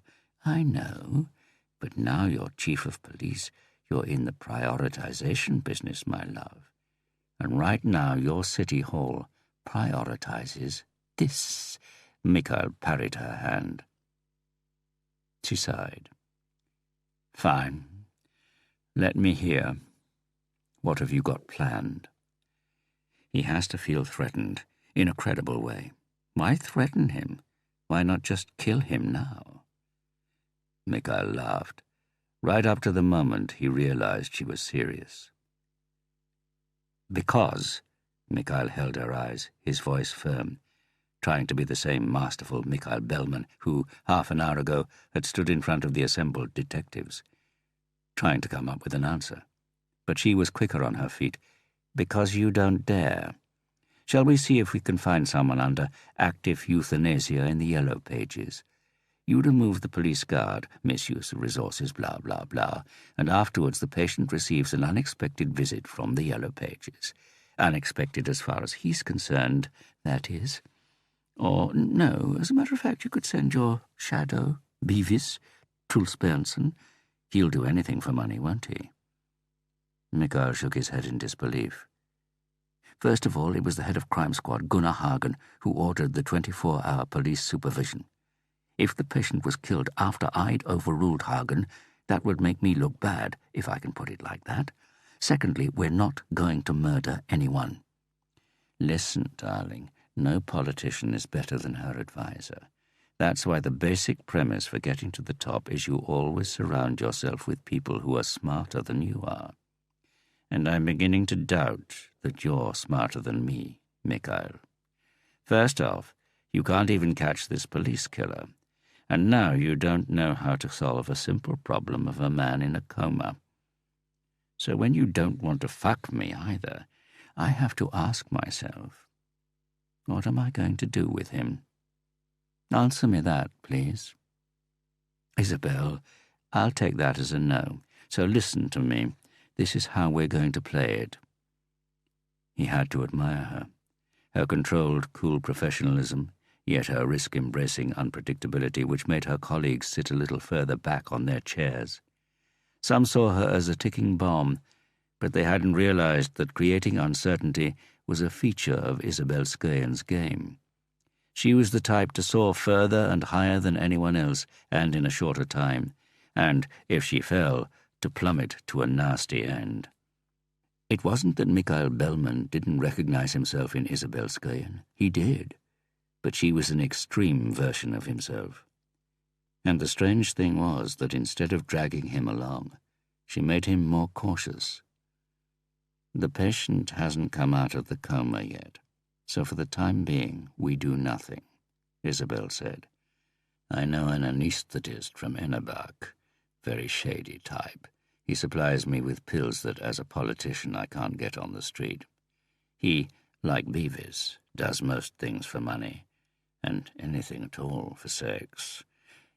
Apropos of which, she had perched herself on the edge of the table, raised and spread her legs, and unbuttoned his flies in one go. Mikhail grabbed her wrists. Let's wait until Wednesday at the Grand. Let's not wait until Wednesday at the Grand. Well, actually, I vote that we do. Oh, yes, she said, freeing her hands and opening his trousers. She looked down. Her voice was throaty.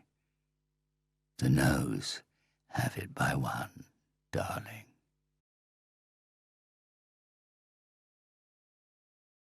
Chapter 5. Darkness and the temperature had fallen, and a pale moon was shining in through the window of Stian Barelli's room when he heard his mother's voice from the living room downstairs. It's for you, Stian. He had heard their landline ringing and hoped it wasn't for him. He put down the Wii controller. He was 12 under par with 3 holes left to play, and thus very well on the way to qualifying for the Masters. He was playing Rick Fowler, as he was the only golfer in the Tiger Woods Masters who was cool and anywhere close to his own age, 21. And they both liked Eminem and Rise Against and Wearing Orange. Of course, Rick Fowler could afford his own flat, whereas Stian still lived at home. But it was only temporary until he got a scholarship to go to university in Alaska. All semi-decent downhill skiers went there if they got good results in the Nordic Junior Ski Championship and so on. Of course, no one became a better skier from going there, but so what? Women, wine and skis? What could be better? Perhaps the odd exam if there was time. The qualification could lead to an okay job, money for his own flat, a life that was better than this, sleeping in the slightly too short bed under posters of Bodo Miller and Axel Lund Svindal, eating mum's rissoles and obeying dad's rules, training mouthy brats who, according to their snow-blind parents, had the talent to be a Kjetil André Ormot or a Lasse Kjus, operating the ski lifts in Trivanskleiva for a wage they wouldn't bloody dare give child workers in India. And that was how Stian knew it was the chairman of the ski club on the phone now. He was the only person Stian knew who avoided ringing people on their mobiles because it was a bit more expensive, and who preferred to force them to run downstairs in prehistoric houses that still had landlines. Stian took the receiver his mother held out for him. "Yes?"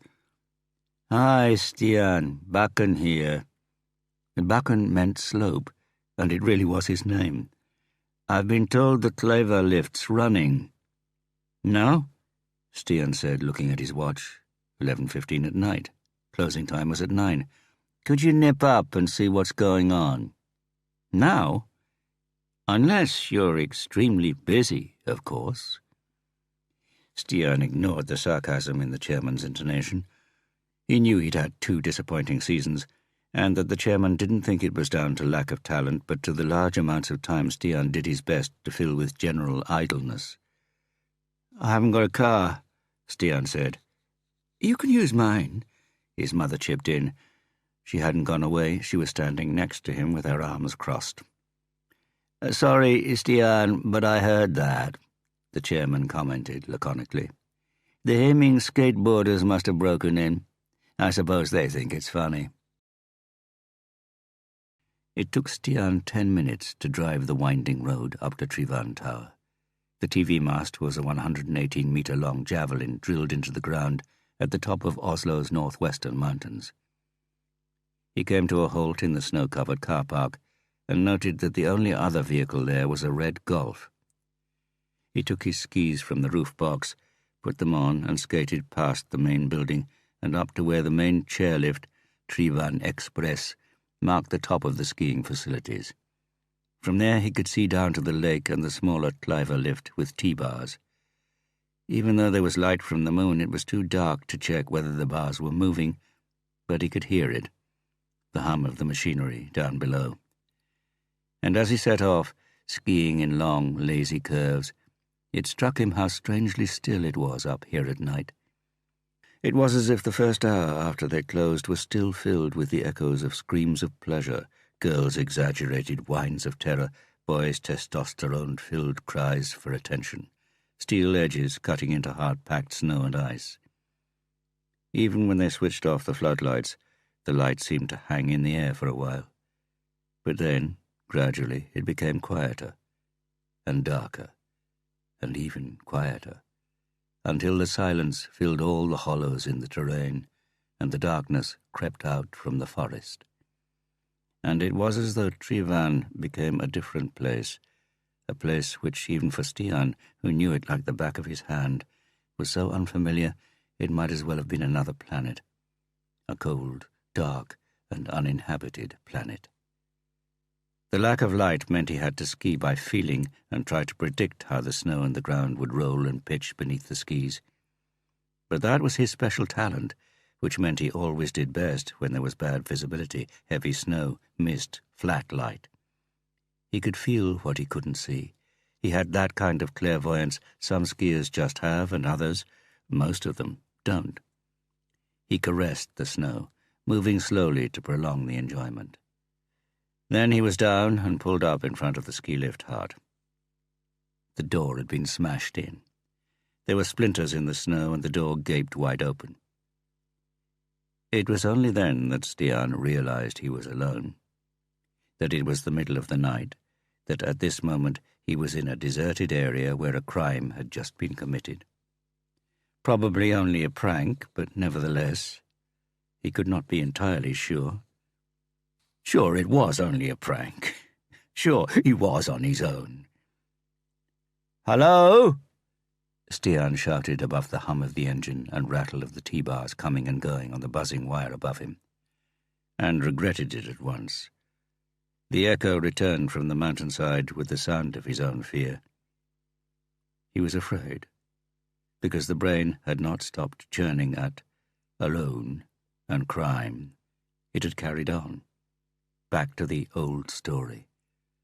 It wasn't something he thought about during the day, but now and then, when he was on the evening shift and there was hardly anyone on the slopes, occasionally the story did creep out of the forest with the darkness. It had been late one night, a mild, snowless December. The girl must have been drugged somewhere in the city centre and been driven up here, handcuffs and hood.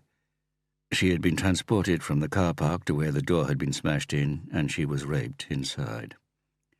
Stian had heard that the 15-year-old girl was so small and slim that if she had been unconscious, the rapist or rapists could easily have carried her from the car park. You could only hope she had been unconscious throughout. But Stian had also heard that the girl had been attached to the wall by 2 big nails, one under each collarbone, so that he or they could rape her standing up with minimal physical contact with the walls, floor, or girl. That was why the police hadn't found any DNA, fingerprints, or clothing fibers. But perhaps that wasn't true. What he knew was true was that they had found the girl in 3 places. At the bottom of Lake Trivan, they had found the torso and head. In the forest down from the Villa Slalom course, half of her lower body. On the banks of Lake Orkjørn, the other half. And it was because the last 2 parts were found so far apart, and so far from where she had been raped, that the police had speculated that there might have been 2 rapists. But that was all they had, speculation. The men, if they were men, there was no sperm to prove it, were never found. But the chairman and other jokers liked to tell younger club members doing their first evening shift that on still nights people said they had heard sounds from the hut, screams, nails being hammered into the wall. Stian released his boots from the bindings and walked to the door, bent his knees and tensed his calves, trying to ignore his racing pulse. Jesus, what was he expecting to see? Blood and guts? Ghosts? He reached inside the door, found the switch with his hand, and twisted. Stared into the lit room.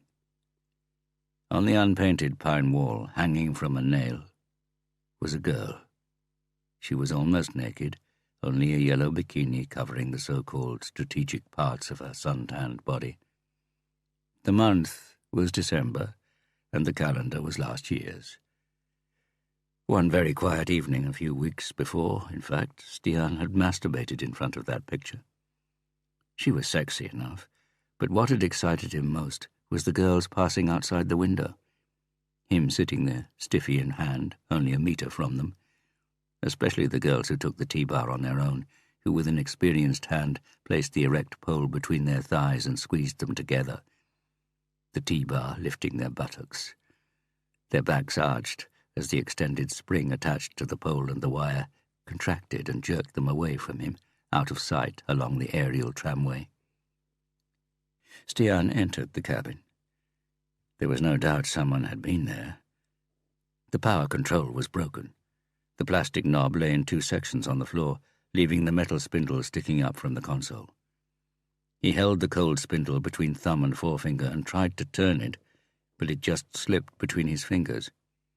He walked over to the little fuse cupboard in the corner. The metal door was locked, and the key that used to hang from the string on the adjacent wall was gone.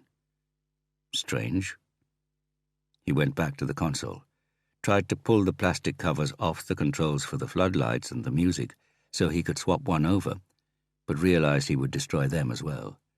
They were either glued or molded. He needed something he could tighten around the spindle, a monkey wrench or something similar. As Stian pulled out a drawer from the table in front of the window, he had a premonition, the same one as he had when he was skiing blind. He could feel what he couldn't see.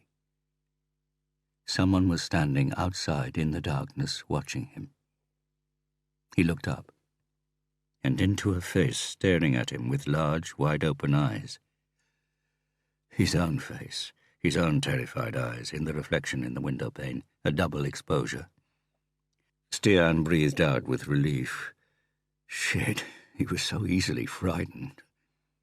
But then, as his heart began to beat again, and he shifted his attention back to the drawer, it was as if his eye caught a movement outside, a face detaching itself from the reflection and vanishing to the right and out of sight.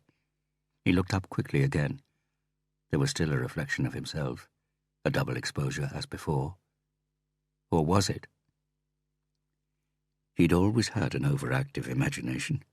That was what Marius and Fiella had told him when he said thinking about the raped girl turned him on.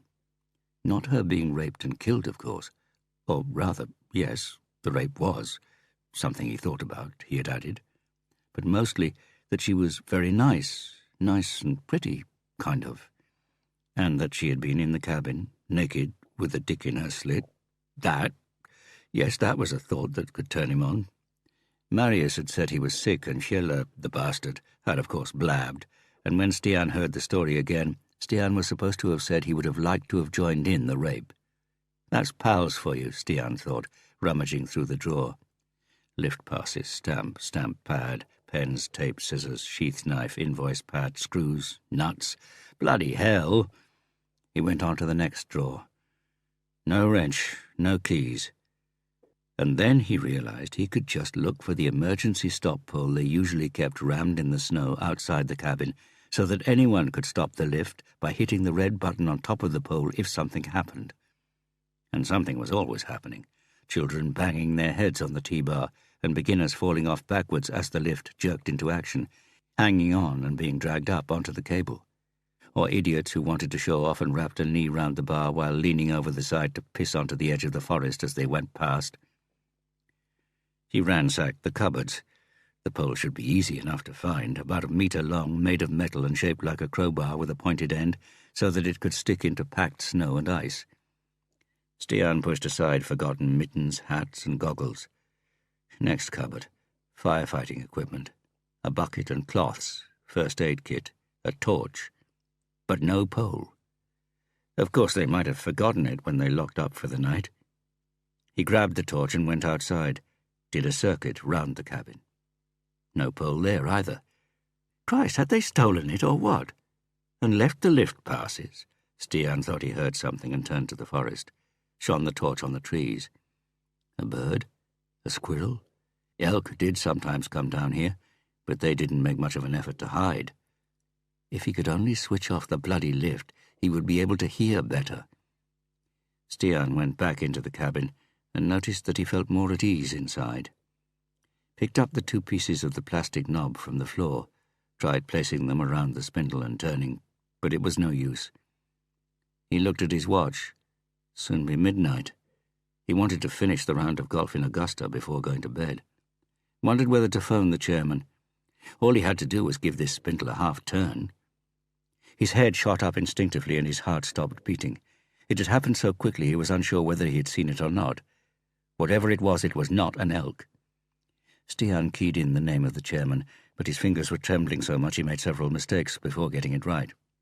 Yes? The emergency pole's gone. I can't turn the lift off. The fuse cupboard locked and the key's gone.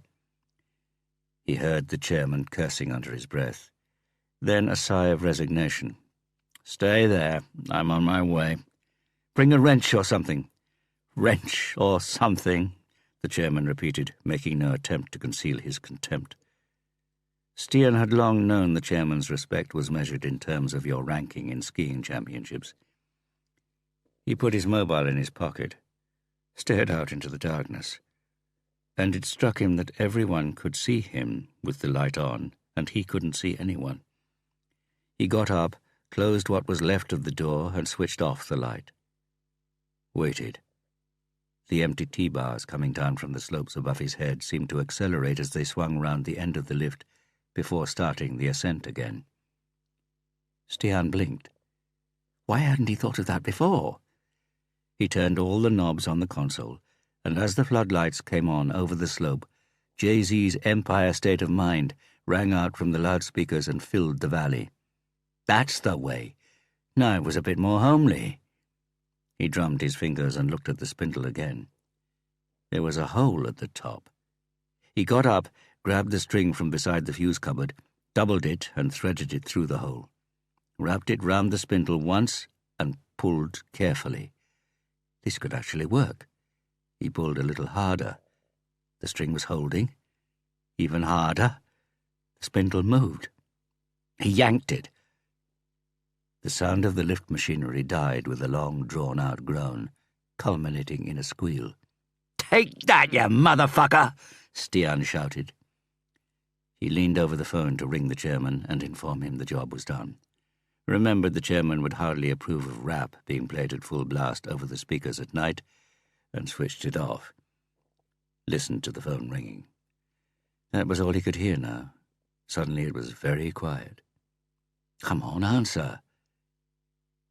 And then there it was again, the feeling that someone was there, someone was watching him.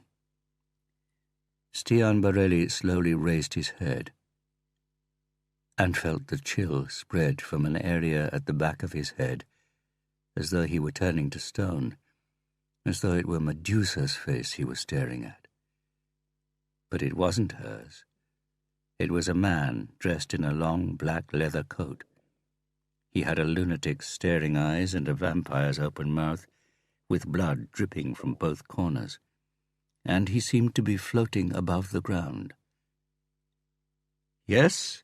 Hello? Stian, are you there? Stian?" But Stian didn't answer. He had stood up, knocked the chair over, edged backwards and clung to the wall, tearing Miss December off the nail and sending her to the floor. He had found the emergency stop pole. It was protruding from the mouth of the man attached to one of the T-bars.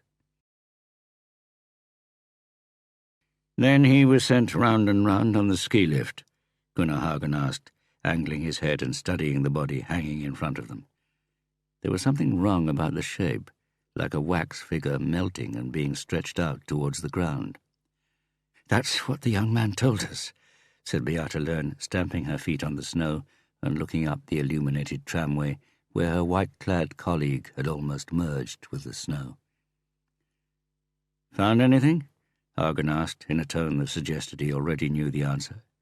"Loads," Beata said. "The trail of blood carries on 400 meters to the top of the lift and 400 meters back again." "I meant anything apart from the obvious." "Footprints in the snow from the car park, down the shortcut and straight here," Beata said. "The pattern matches the victim's shoes." "He came here in shoes?" "Yes, and he came alone. There were no prints other than his. There's a red Golf in the car park. We're checking now to find the owner." "No signs of the perpetrator?" "What do you reckon, Björn?" Beata asked, turning to Holm, who at that moment was walking towards them with a roll of police tape in his hand. "Not so far," he panted. "No other footprints, but loads of ski tracks, of course. No visible fingerprints, hair or fabric so far. Perhaps we'll find some on the toothpick." Björn Holm nodded towards the pole sticking out of the dead man's mouth.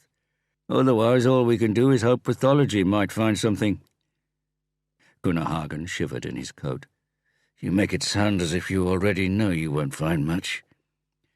"Well," Beata Lern said, a well Hagen recognized. It was the word Harry Höhler used to introduce bad news. There was no DNA. There weren't any fingerprints to be found at the other crime scene either.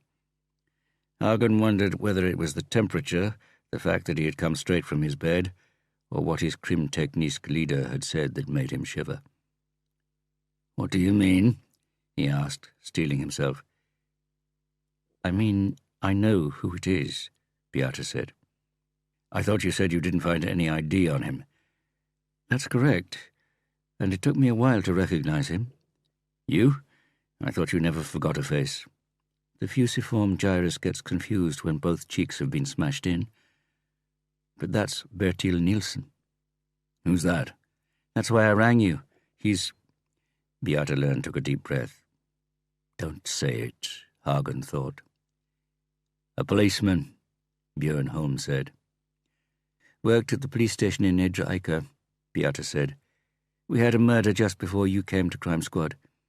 Nielsen contacted Kripos, thinking the case bore similarities to a rape case he'd worked on in Krokstadilva, and offered to come to Oslo to give a hand." "And?" "Dead duck. He came, but basically just delayed the proceedings. The man or men were never caught." Hagen nodded. "Where?" "Here," Beata said. "Raped in the ski lift hut and carved up. Part of the body was found in the lake here, another a kilometre south, and a third 7 kilometres in the opposite direction by Lake Ordjern. That was the reason it was thought there was more than one person involved." "And the date?" "Is the same, to the day." "How long?" 9 years ago." A walkie-talkie crackled. Hagen watched Björn Holm lift it to his ear and speak softly. Put it back down. "The golfer in the car park is registered in the name of Amira Nielsen. Same address as Bertil Nielsen. Must be his wife." Hagen released his breath with a groan, and it hung out of his mouth like a white flag. "I'll have to report this to the chief," he said. "Don't mention the murdered girl for now. The press will find out." "I know. But I'm going to advise the chief to let the press speculate for the time being." "Wise move," Beata said. Hagen sent her a quick smile as thanks for very much needed encouragement. Glanced up the mountainside to the car park and the march ahead of him. Looked up at the body, shivered again. "Do you know who I think of when I see a tall, thin man like that?" "Yes," Beata Lern said. "I wish he was here now." "He wasn't tall and thin," said Björn Holm. The two others turned to him. "Harry wasn't—" "I mean this guy," Holm said, nodding towards the body on the wire. "Nielsen. He got tall overnight. If you feel his body, it's like jelly. I've seen the same happen to people who've fallen a long way and crushed all the bones in their body. With the skeleton broken, the body hasn't got a frame, and the flesh says follow gravity until rigor mortis sets in. Funny, isn't it?" They regarded the body in silence, until Hagen turned on his heel and left. "Too much information?" Björn Holm asked. "A trifle superfluous, perhaps," Beata said. "And I also wish he was here." "Do you think he'll ever come back?" Björn Holm asked. Beata shook her head. Björn Holm didn't know if it was in response to his question or the whole situation. He turned, and his eye caught a spruce branch swaying on the edge of the forest. A chilling bird cry filled the silence. Part 2. Chapter 6. The bell over the door rang furiously as Truls Bernsen stepped in from the freezing cold street and into the damp warmth. There was a smell of rotten hair and hair lotion. "Trim?"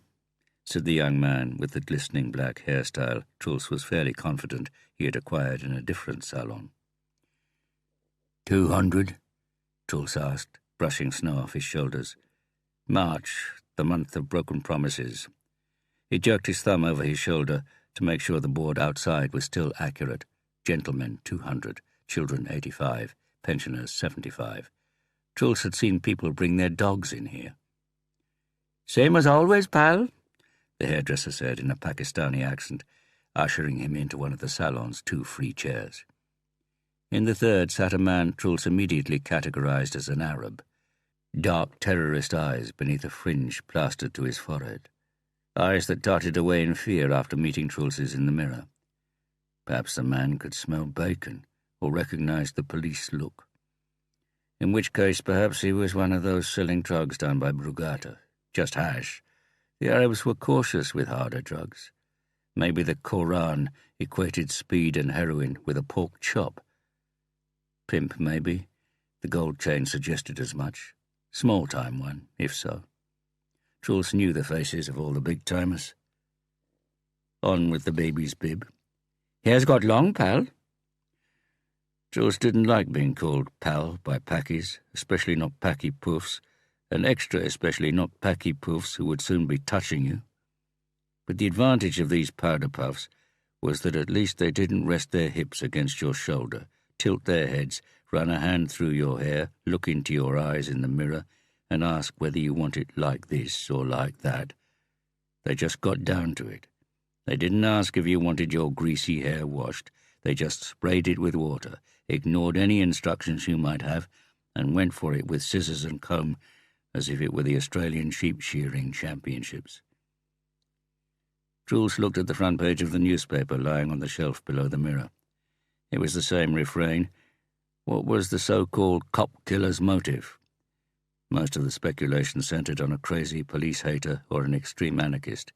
Some mentioned foreign terrorism, but terrorists usually claimed the honor of a successful action, and no one had come forward. No one doubted that the two murders were connected. The dates and the crime scenes saw to that. And for a while the police had searched for a criminal both Van Esler and Nielsen had arrested, questioned or offended in some way. But no such connection could be found. So in the interim, they had worked on a theory that Van Esler's murder was one individual's revenge after an arrest, a bout of jealousy, an inheritance, or any of the standard motives. And Nielsen's murder was another individual with a different motive, but he had been clever enough to copy Van Esler's murder to fool the police into thinking a serial killer was at work and stop them looking in the obvious places. But then the police had done exactly that, searched in the obvious places as though these were two separate murders. And they didn't find anything there either. So the police had gone back to square one, a police murderer. And the press had done the same and kept nagging. Why can't the police catch the person who has killed two of their own? Truls felt both satisfaction and anger when he saw these headlines. Mikael had probably been hoping that by Christmas and New Year the press would have forgotten the murders and started focusing on other things, allowing them to work in peace, letting him continue to be the sexy new sheriff in town, the whiz kid, the town's guardian, and not someone who failed, who messed up, who sat in front of the flashing cameras with a loser's face, radiating dejected Norwegian rail-style incompetence. Truls didn't need to look at the papers. He had read them at home.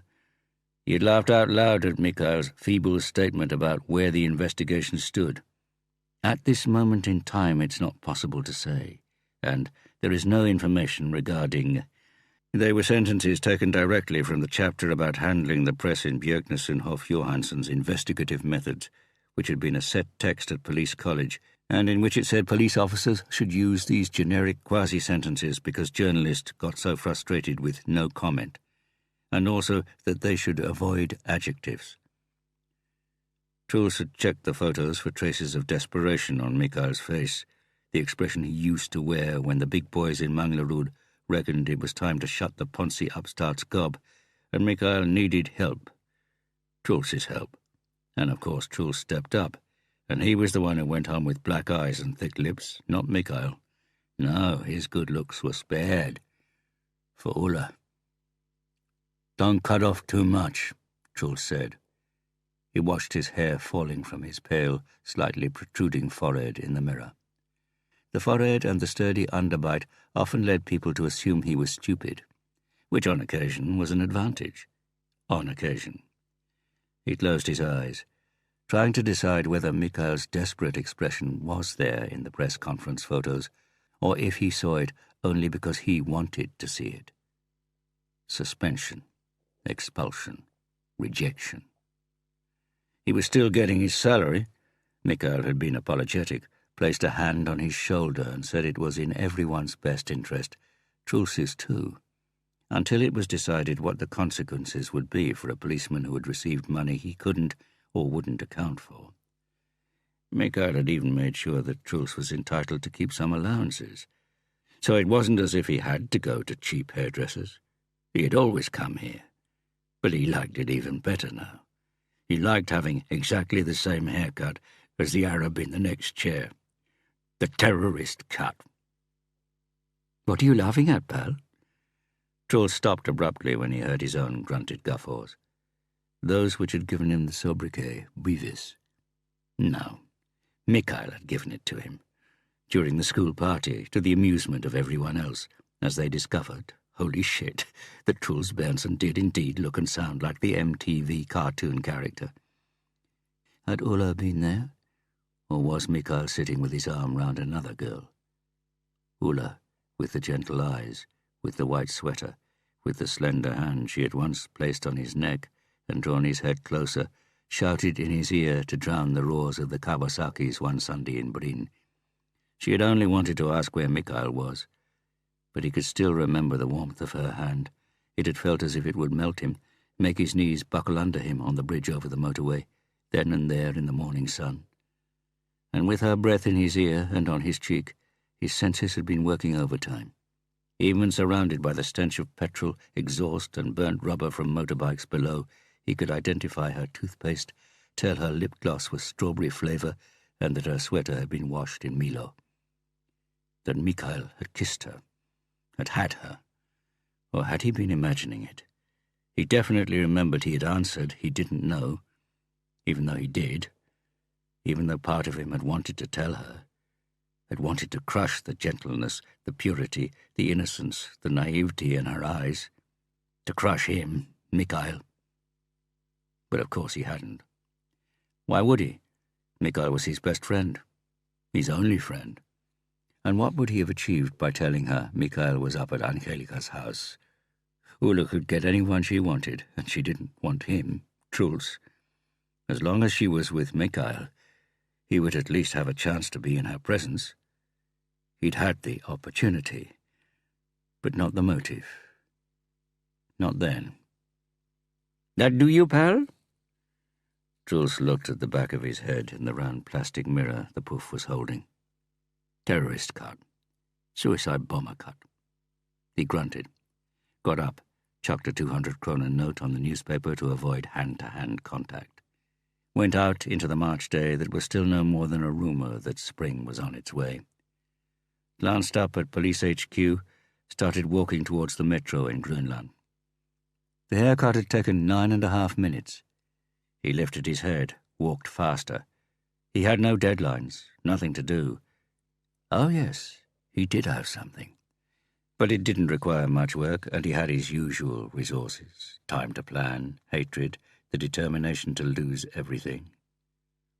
He glanced at the shop window in one of the district's Asian food outlets, and confirmed he finally looked like what he was. Gunnar Hagen sat gazing at the wallpaper above the chief of police's desk and empty chair, focused on the darker patches from the photos that had hung there for as long as anyone could remember.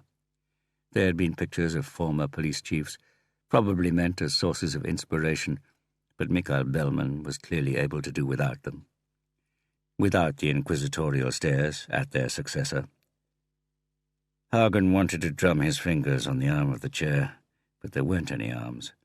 Bellman had changed the chairs as well, for hard, low wooden ones. Hagen had been summoned, and the assistant in the anteroom had shown him in and said the chief of police would be along soon. The door opened. "There you are." Bellman rushed round the desk and slumped into the chair, interlaced his hands behind his head. "Anything new?" Hagen coughed. He knew Bellman was aware that there was nothing new, as Hagen had standing orders to pass on the smallest development in the 2 murder cases. But he did as he was asked, explained that they still didn't have any clues in the cases viewed in isolation or a connection between the murders, beyond the obvious that the victims were 2 policemen who had been found at scenes of earlier unsolved murders they themselves had investigated. Bellman got up in the middle of Hagen's account and stood by the window with his back to him, rocked on his heels, pretended to listen for a while before breaking in. "You've got to fix this, Hagen." Gunnar Hagen stopped, waited for him to continue. Bellman turned. There was a redness around the white patches on his face. "And I have to query your judgment prioritizing the 24-hour guard at the Rikshospital when honest policemen are being killed. Shouldn't it be all hands on deck for this investigation?"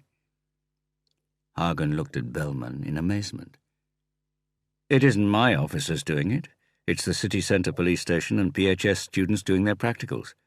I don't think the investigation is suffering, Mikhail." "Isn't it?" Bellman said. "I'd still like you to reconsider your decision. I can't see any impending danger of someone killing the patient after all the time that's passed. They know he'll never be able to testify anyway. The doctors say there are signs of improvement. The case no longer has priority." The police chief's answer came in a hurried, almost angry tone. Then he took a deep breath and turned on the charm. "But mounting a guard is, of course, your decision. I don't want to be involved. Understood?" He smiled. It was on the tip of Hagen's tongue to answer no, but he managed to restrain himself and nodded briefly while trying to grasp what Mikhail Bellman was after.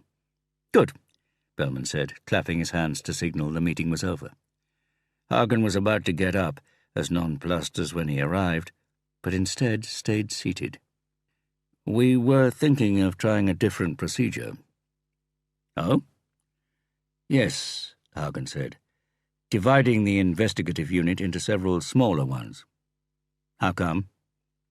"To allow more space for alternative ideas. Big groups have the competence, but are not suitable for thinking outside the box in the same way." "And we have to think outside the box?" Hagen ignored the sarcasm. "We're going round in circles, and we can't see the wood for the trees." He eyed the police chief. As a former detective, Bellman knew the scenario well, of course. A group could get stuck in a rut, assumptions hardened into facts, and you're unable to see alternative hypotheses.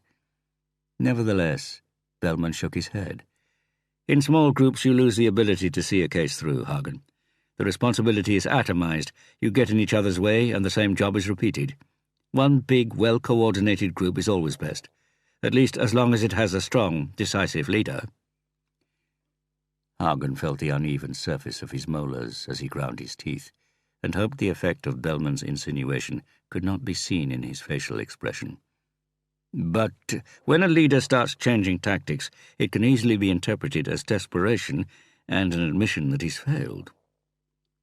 "But we have failed, Mikhail. It's March now, which means it's 6 months since the first murder. No one will follow a leader who's failed, Hagen. My colleagues are neither blind nor stupid. They know we're in a rut, and they also know that good leaders must have the ability to change tack. Good leaders know how to inspire their teams." Hagen swallowed what he wanted to say, that he was lecturing on leadership at the military academy while Bellman was running around with a catapult. That if Bellman was so bloody good at inspiring his subordinates, how about inspiring him, Gunnar Hagen?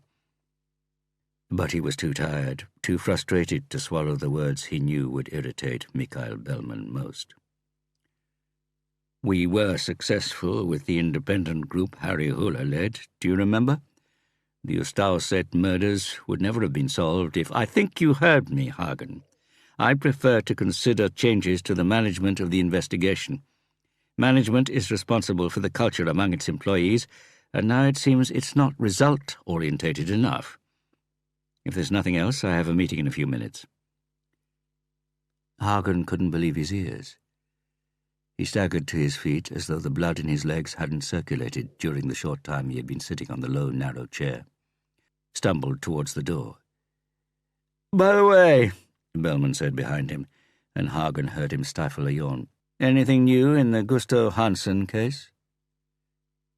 "As you yourself said," Hagen answered, without turning so as not to show Bellman his face where, in contrast to his legs, the blood vessels felt as if they were under immense pressure, his voice trembling with fury.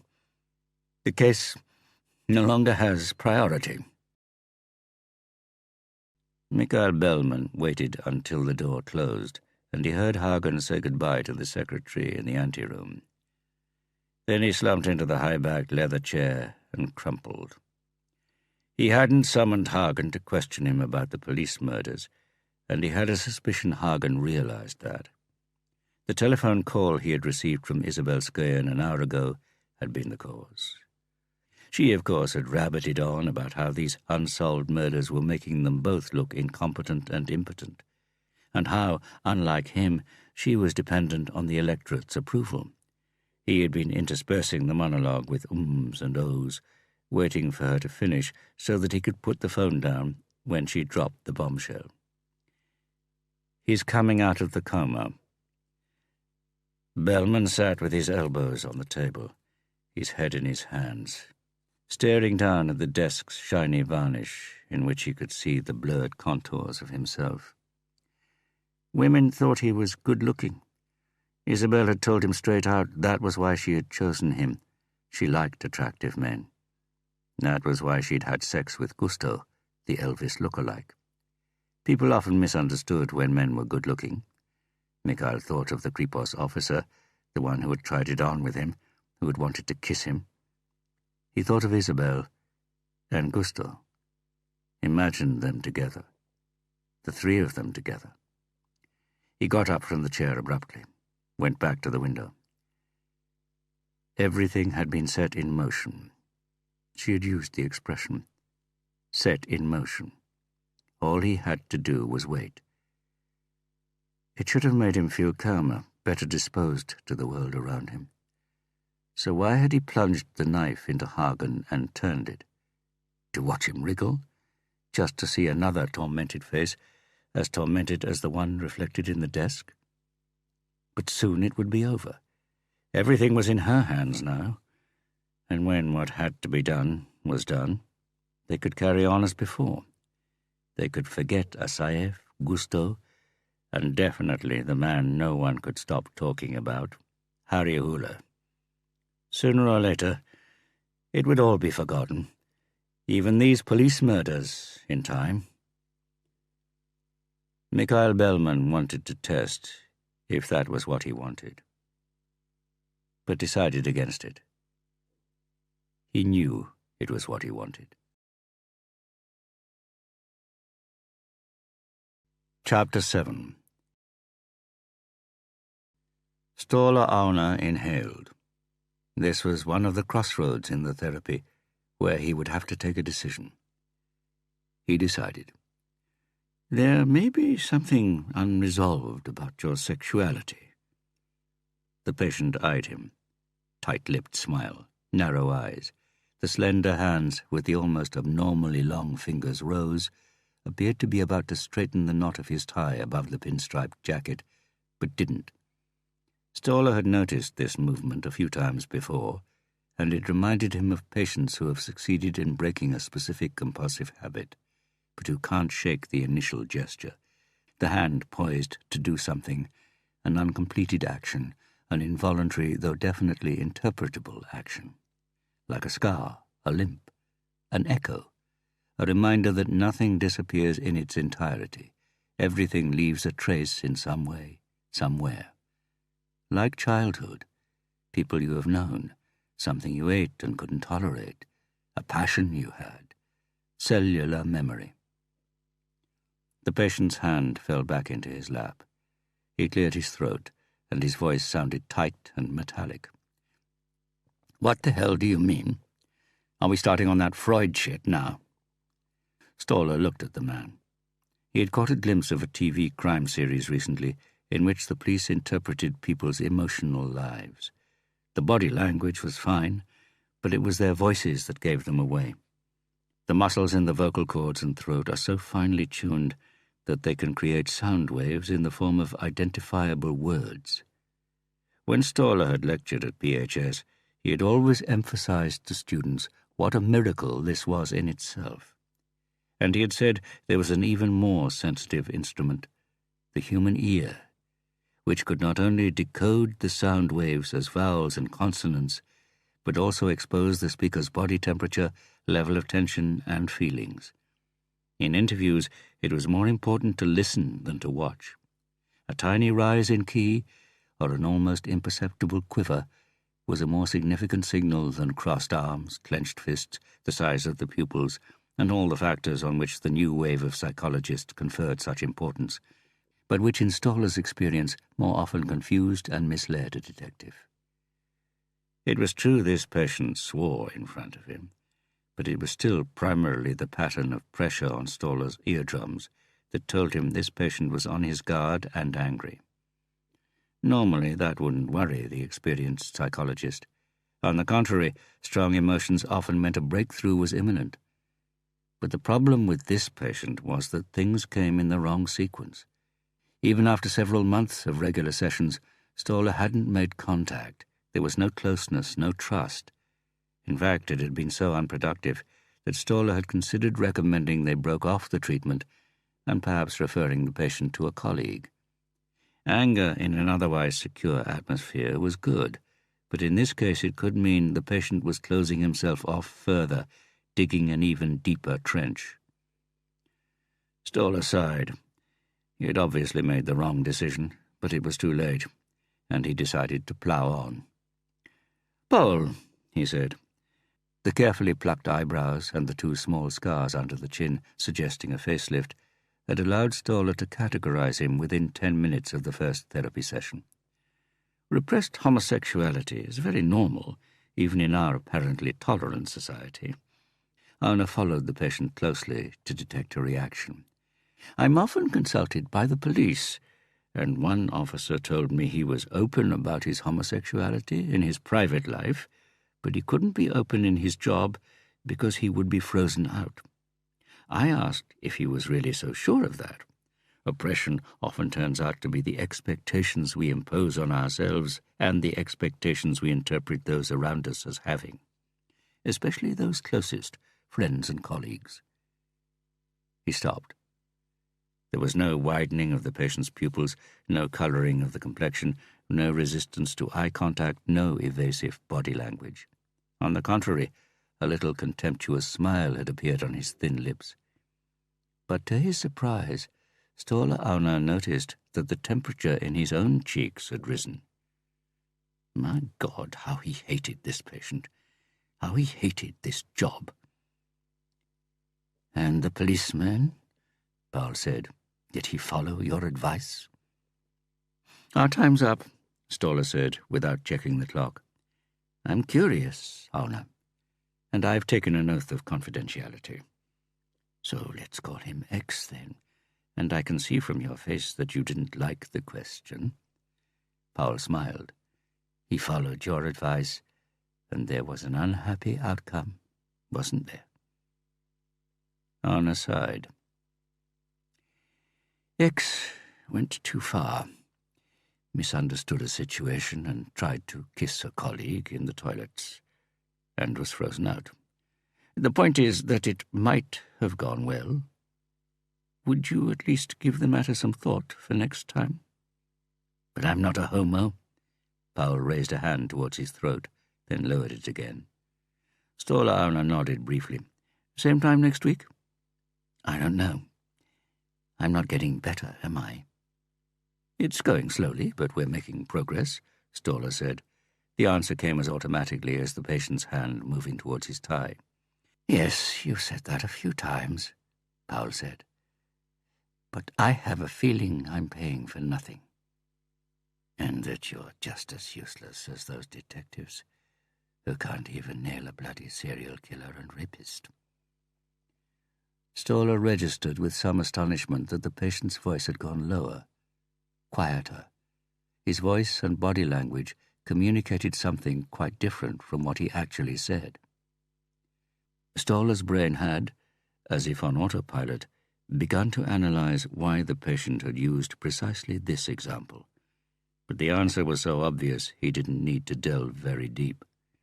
The newspapers lying on Stoller's desk since the autumn, they had always been open at the page describing the police murders. It isn't so easy to catch a serial killer, Paul, Stoller Auna said. I know quite a bit about serial killers. In fact, it's my speciality. Just like this is. But if you feel like stopping the therapy, or you'd like to try one of my colleagues, it's up to you. I have a list of very capable psychologists and can help you. Are you washing your hands of me, Stoller? Powell had tilted his head to one side. The eyelids with the colourless lashes had closed and the smile was broader. Stoller was unable to decide whether this was a smirk at the homosexuality theory or Powell was showing a glimpse of his true self. Or both. Please, don't misunderstand, Stoller said, knowing that he had not been misunderstood.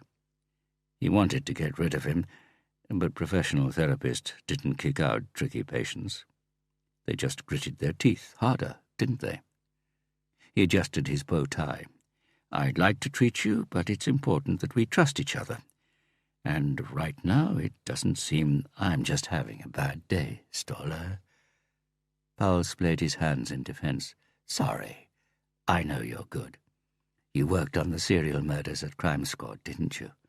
You helped to catch the guy who was drawing pentagrams at crime scenes. You and that inspector. Stoller studied the patient as he got up and buttoned his jacket. Yep, you're more than good enough for me, Stoller. Next week, and I'll think about whether I'm a homo in the meantime. Stoller didn't get up. He could hear Powell humming in the corridor while waiting for the lift. There was something familiar about the tune, as indeed there was about some of the things Powell had said. He had used the expression serial murders, a police preference, rather than the more common serial killings. He had called Harry Hula an inspector, and most people had no idea about police ranks.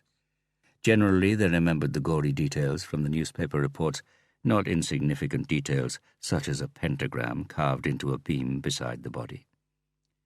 But what had particularly caught his attention, because it could turn out to be significant for the therapy, was that Powell had compared him to those detectives who can't even nail a bloody serial killer and rapist. Stoller heard the lift come and go, but he had remembered what the tune was now. In fact, he had listened to Dark Side of the Moon to find out if there were any hints to interpreting Powell Stavness's dream. The song was called Brain Damage. It was about lunatics who were on the grass, who were in the hole, who end up inside. Rapist. The murdered policeman hadn't been raped. Of course, the case might have interested him so little that he had confused the murdered policemen with the earlier victims at the crime scene. Or he had assumed as a general rule that serial killers rape. Or he dreamt about raped policemen, which naturally would reinforce the theory about repressed homosexuality. Or... Stoller Auna froze mid-movement and stared in amazement at the hand poised to move towards his bow tie. Anton Mittert took a sip of coffee and looked down at the man sleeping in the hospital bed. Shouldn't he also feel a certain pleasure? The same pleasure that Mona had expressed, which he had called one of the small, everyday miracles that make all the slog worthwhile? Well, yes, of course it was good that a coma patient they assumed would die should suddenly change his mind and drag himself back to life and wake up. But the person in the bed, the pale, ravaged face on the pillow, meant nothing to him. All it meant was that the job was coming to an end. It didn't necessarily mean it was the end of his relationship with Mona, of course. They hadn't spent their most intimate hours here anyway. On the contrary, now they didn't need to worry if their colleagues noticed the tender gazes they sent each other whenever she went in and out of the patient's room, or the conversations that were just a little too long, the chats that ended a little too abruptly when someone appeared. But Anton Mittert had a nagging feeling that precisely this had been the spark in their relationship. The secrecy, the illicit, the excitement of seeing but not being able to touch, having to wait, having to sneak away from home, serving up the lie to Laura about another extra shift, a lie which had become easier and easier to perform and which nevertheless filled his mouth, and he knew that sooner or later it would suffocate him. He knew that infidelity didn't make him a better man in Mona's eyes, and that she could envisage him serving up the same excuses to her at some point in the future. She had told him it had happened to her before with other men, that they had deceived her. And then she had been younger and slimmer than she was now. So if he wanted to drop the fat, middle-aged woman she had become, it wouldn't exactly shock her. He had tried to explain to her that she mustn't say things like that, not even if she meant them. It made her less attractive. It made him less attractive. It made him into a man who would take anything he could get, as it were. But now he was glad she had said it. It had to stop somewhere, and she had made it easier for him. "Where did you get the coffee?" the new nurse asked, straightening the round glasses as he read the doctor's notes he unhooked from the end of the bed. "There's an espresso machine down the corridor. I'm the only person who uses it, but you can—" "Thanks for the offer," the nurse said. Anton could hear there was something odd about his pronunciation. "But I don't drink coffee." The nurse had taken a sheet of paper from his jacket pocket and was reading it. "Let me see. He needs to have some propofol. I've no idea what that is. It means he'll sleep for a good while." Anton scrutinized the nurse as he pierced the foil on a little bottle of a transparent liquid with a syringe. The nurse was short, slightly built, and resembled a famous actor. Not one of the good-looking ones. One of the ones who had made it, though. The one with the ugly teeth and the Italian name it was impossible to remember. The way he had forgotten the name the nurse had given when he introduced himself. "It's complicated with patients who come out of a coma," the nurse said. "They're extremely vulnerable and have to be carefully brought into a conscious state. One injection out of place, and we risk sending them back to where they were." "I see," Anton said. The man had shown him his ID card, produced the password, and waited for Anton to ring the duty room to confirm that the person in question had been scheduled to do this shift. "So you've had lots of experience with anesthetics?" Anton asked. "I worked in the anesthetics department for long enough, yes." "But you don't work there now?" "I've been traveling for 2 or 3 years." The nurse held the syringe up to the light, released a jet that dissolved into a cloud of microscopic drops. "This patient looks as if he's had a hard life. Why is there no name on the notes?" "He's supposed to be anonymous. Didn't they tell you?" "They haven't told me anything." "They should have done. It's thought an attempt may be made on his life. That's why I sit out here in the corridor." The man leaned down close to the patient's face, closed his eyes, looked as if he was inhaling the patient's breath. Anton shivered. "I've seen him before," the nurse said. "Is he from Oslo?" "I've taken an oath of confidentiality." "What do you think I've done?" The nurse rolled up the patient's sleeve, flicked the inside of his forearm. There was something about the way the nurse spoke, something Anton couldn't quite put his finger on.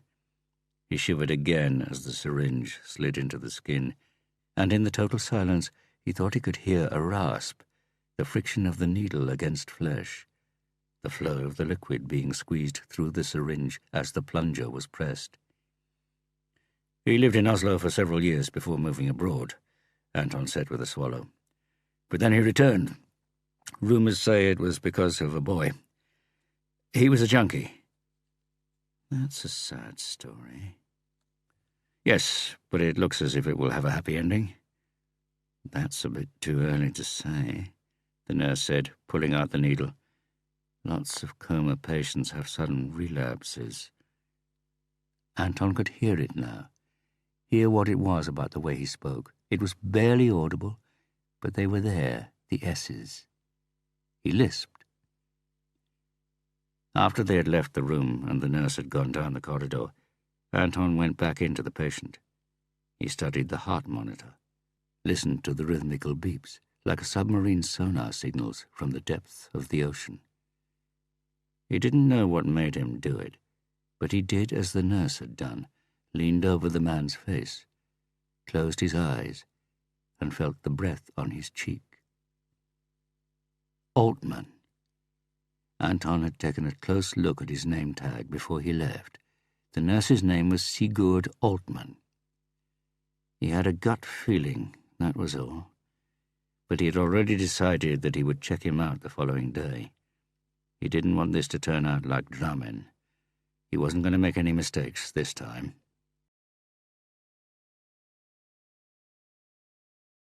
Chapter 8.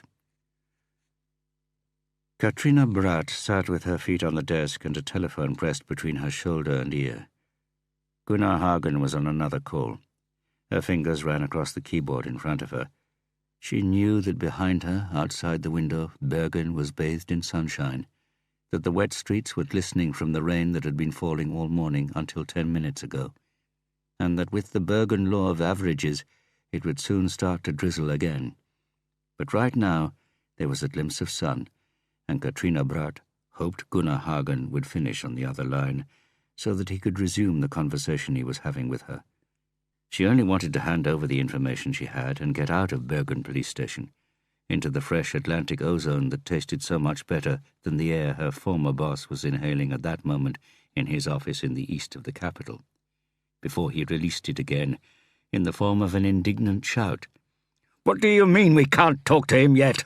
Is he out of the coma or not? Yes, I appreciate he's in a fragile state, but... What?" Katrina hoped that what she had spent the last few days finding out would put Hagen in a better mood than he was obviously in now. She scanned the pages just to check what she already knew. "I don't give a shit what his solicitor says," Hagen said. "And I don't give a shit what the consultant says either. I want him questioned now." Katrina Bratt heard him smack down the receiver. Then, at last, he was back. "What was all that about?" she asked. "Nothing," Hagen said. "Is it him?" she asked. Hagen sighed. "Yes, it's him. He's coming out of the coma, but they're doping him up and saying we have to wait at least 2 days before we can talk to him. Isn't it wise to tread warily?" "Probably. But as you know, we need some results now. The police murders have us on our knees." 2 days won't make much difference." I know. But I have to do a bit of barking. I mean, that's half the point of climbing your way to the top, isn't it?" Katrina Bratt had no answer to that. She'd never had any interest in becoming a boss, and even if she had a suspicion that detectives who had done time in psychiatric wards would not be the first in the queue when the big, spacious offices were being allocated. The diagnosis had shifted from manic depression via borderline personality disorder to bipolar and healthy, at least as long as she took the small pink pills to keep her on an even keel. They could criticize the use of pills in psychiatry as much as they liked. For Katrina, they had meant a new and better life. But she noticed that her boss kept a watchful eye on her, and that she wasn't being given more work in the field than absolutely necessary. That was fine, though. She liked sitting in her cramped office with a high-spec computer and exclusive access to search engines even the police didn't know about. Looking, searching, finding, tracking down people who had apparently vanished from the surface of the earth, seeing patterns where others could only see chance. That was Katrina Bratt's speciality, and more than once it had been of benefit to Kripos and Crime Squad in Oslo. So they would have to put up with the walking psychosis. "You said you had something for me?" "It's been quiet in the department for the last few weeks, so I've been having a look at the murdered police officers." "Did your boss at Bergen tell you?" No. I thought it was better than gawping at Pornhub and playing patience." "I'm all ears." Katrina could hear that Hagen was trying to sound positive, but was unable to conceal his despair. He had probably got sick of his hopes being raised only to be dashed in the following months. "I've gone through the data to see if there were any recurrent names in the original rapes and murders in Maridalen and by Lake Trivan." "Thanks, Katrina, but we've done that too. Ad nauseam, one might say." "I know, but I work in a slightly different way, you see." Deep sigh. "Go on, then." "I noticed there were different teams on the 2 cases. Only 2 officers from Krimteknisk and 3 detectives were on both, and none of the 5 could have had a complete picture of who was brought in for questioning. As neither of the cases was cleared up, it was a protracted affair, and the case file was enormous." "Enormous, you can say that again. And naturally it's right that no one can remember everything that happened during the investigation. but everyone who was brought in for questioning is on the police central registration system. That goes without saying." "That's exactly the point," Katrina said. "What's exactly the point?" "When people are brought in for questioning, they're registered and the interview is filed according to the case they're brought in for. But sometimes things fall between two stools, such as if the interviewee is already in prison, then the interview is an informal matter in the cell and the person isn't registered as he's already on the register." "But the notes from the interview are still in the case file." "Normally, yes. But not if this interview is primarily about another case for which he is the prime suspect, and, for example, the murder in Maridalen was only a minor part of the interview, a routine long shot. Then the whole interview is filed under the first case, and a search wouldn't link him to the second case." "Interesting. And you found?" "A person who was questioned as a prime suspect in a rape case in Ålesund while he was inside for the assault and attempted rape of an underage girl at a hotel in Otta. During the interview, he was also asked about the Maridal case, but afterwards the interview was filed under the Otta rape. The interesting thing is that this person was also hauled in for the Trivan case, but on that occasion in the usual manner." "And?" For the first time she could hear signs of genuine interest in Hagen's voice. "He had an alibi for all three cases," Katrina said, and she felt, rather than heard, the air go out of the balloon she had inflated for him. "I see. Any other amusing stories from Bergen you think I should hear today?" "There's more," Katrina said. "I have a meeting and I checked the man's alibi. It's the same for all three cases. A witness who confirmed he was at home. The witness was a young lady who at that time was regarded as reliable. No record, no connection with the suspect, apart from them lodging in the same house. But if you follow the link to her name into the future, interesting things happen." "Such as?" "Such as embezzlement, drug dealing, and forging documents. If you look a bit more closely at the interviews she's been summoned to since then, there's a common theme running through them." "Guess what it is?" "False statements.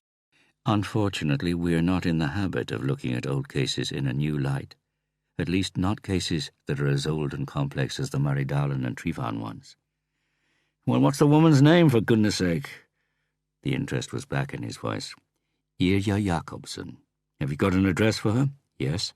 She's in the police registration system, the National Register, and a couple of others." "Well, for goodness sake, let's get her in now," "Such as the Missing Persons Register." There was a long silence coming from Oslo. Katrina felt like going for a walk down to the fishing boats in Bryggen, buying a bag of cod heads, heading home to her flat in Møhlenpris, and slowly making dinner and watching Breaking Bad while, hopefully, it started to rain again. "Great," Hagen said. "Well, at least you've given us something to get our teeth into. What's the name of the guy?" "Valentin Yertsen." "And where is he?" "That's the point," Katrina Bratt said, and could hear she was repeating herself. Her fingers flitted across the keyboard. "I can't find him." "Is he missing too?" "He's not on the missing persons list. And that's strange because it's as if he's vanished off the face of the earth. No known address, no registered phones, no use of credit card, not even a registered bank account. Didn't vote at the last election, hasn't caught a train or a plane in the last year." "Have you tried Google?" Katrina laughed until she realized Hagen wasn't joking. "Relax," she said. "I'll find him." They rang off, and Katrina got up, put on her jacket, and started to hurry. Clouds were already on their way across the island of Askøy. She was about to switch off her computer when she remembered something. Something Harry Hula had once said to her, about how often you forget to check the patently obvious. She typed quickly, waited for the page to come up. She noticed heads turn in the open-plan office as she let rip with a few Bergen oaths. But she couldn't be bothered to reassure them that this was not a psychosis in full bloom. As usual, Harry had been right. She picked up the phone and pressed redial. Gunnar Hagen answered on the second ring. "Thought you had a meeting," Katrina said. "Postponed. I'm detailing people to find this Valentin Yertsen." "You don't need to. I've just found him." "Oh? It's not so weird that he's vanished off the face of the earth. In fact, he has vanished off the face of the earth, I think. Are you saying he's dead? Yes. It's in black and white in the National Register. Sorry for this ditziness from Bergen. I'll go home and eat fish heads in shame. By the time she put down the receiver, it was raining. Anton Mittet looked up from his cup of coffee as Gunnar Hagen rushed into the almost deserted canteen on the 6th floor of Police HQ. Anton had been staring at the view for some time, thinking of how it could have been, and reflecting on the fact that he had stopped thinking about how it could be. Perhaps this was what it was like getting old. He had lifted the cards he had been dealt, he had seen them. You didn't get new ones. So all that was left was to play the ones you had as well as you could, and dream about the cards you might have been given. "Sorry I'm late, Anton," Gunnar Hagen said, slumping down in the chair opposite him. "A harebrained call from Bergen. How's it going?" Anton shrugged.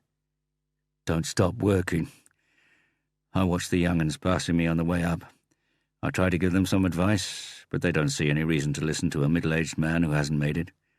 They seem to think life's a red carpet rolled out just for them." "And at home?" Hagen asked. Anton repeated the shrug. "Fine. Wife moans that I work too hard, but when I'm at home she moans just as much. Sound familiar?"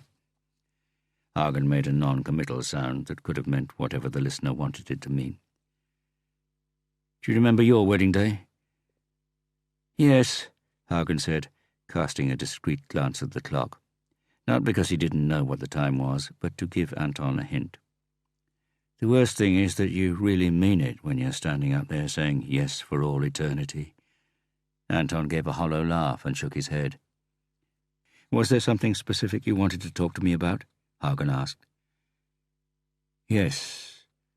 Anton ran a forefinger down his nose. "There was a nurse there while I was on duty last night. He seemed a bit fishy. Don't know exactly what it was, but you know old hands like us notice these things. So I checked up on him. Turns out he was involved in some murder case several years ago. He was released, eliminated from inquiries, but nevertheless—" "I see. Thought it best to talk to you about it. You could talk to hospital management. Perhaps get him discreetly moved. I'll take care of the matter. Thank you." "Thank you. Well done, Anton." Anton Mittet half bowed. He was happy to hear Hagen thanking him. Happy because the monk-like crime squad boss was the only man in the force he felt any sort of gratitude towards.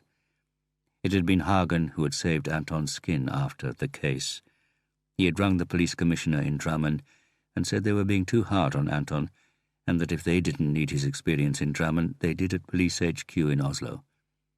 And that was what had happened. Anton had worked on the 1st floor in Grönland, but lived in Drammen, which was the condition that Laura had set. And as Anton Mittet caught the lift down to the 1st floor, he could feel he had more of a spring in his step, a straighter back, and even a smile on his lips. And he felt, yes, he did, this could be the beginning of something good. He would buy some flowers for... He deliberated. For Laura? Katrina stared out of the window as she tapped in the number. Her flat was on what Norwegians called the high ground floor. It was high enough for her not to see people passing outside, low enough to see the tops of their opened umbrellas. And behind the raindrops, trembling on the window pane in the gusting wind, she could see the Puddefjord Bridge linking the town with a hole in the mountain on the Laksevåg side. But right now she was looking at the 50-inch TV screen where a chemistry teacher and cancer victim was cooking up methamphetamine, which she found strangely entertaining. She had bought the TV under her personal slogan, "Why should single men have the biggest TVs?" and had her DVDs arranged and categorized according to highly subjective criteria under the Marantz player.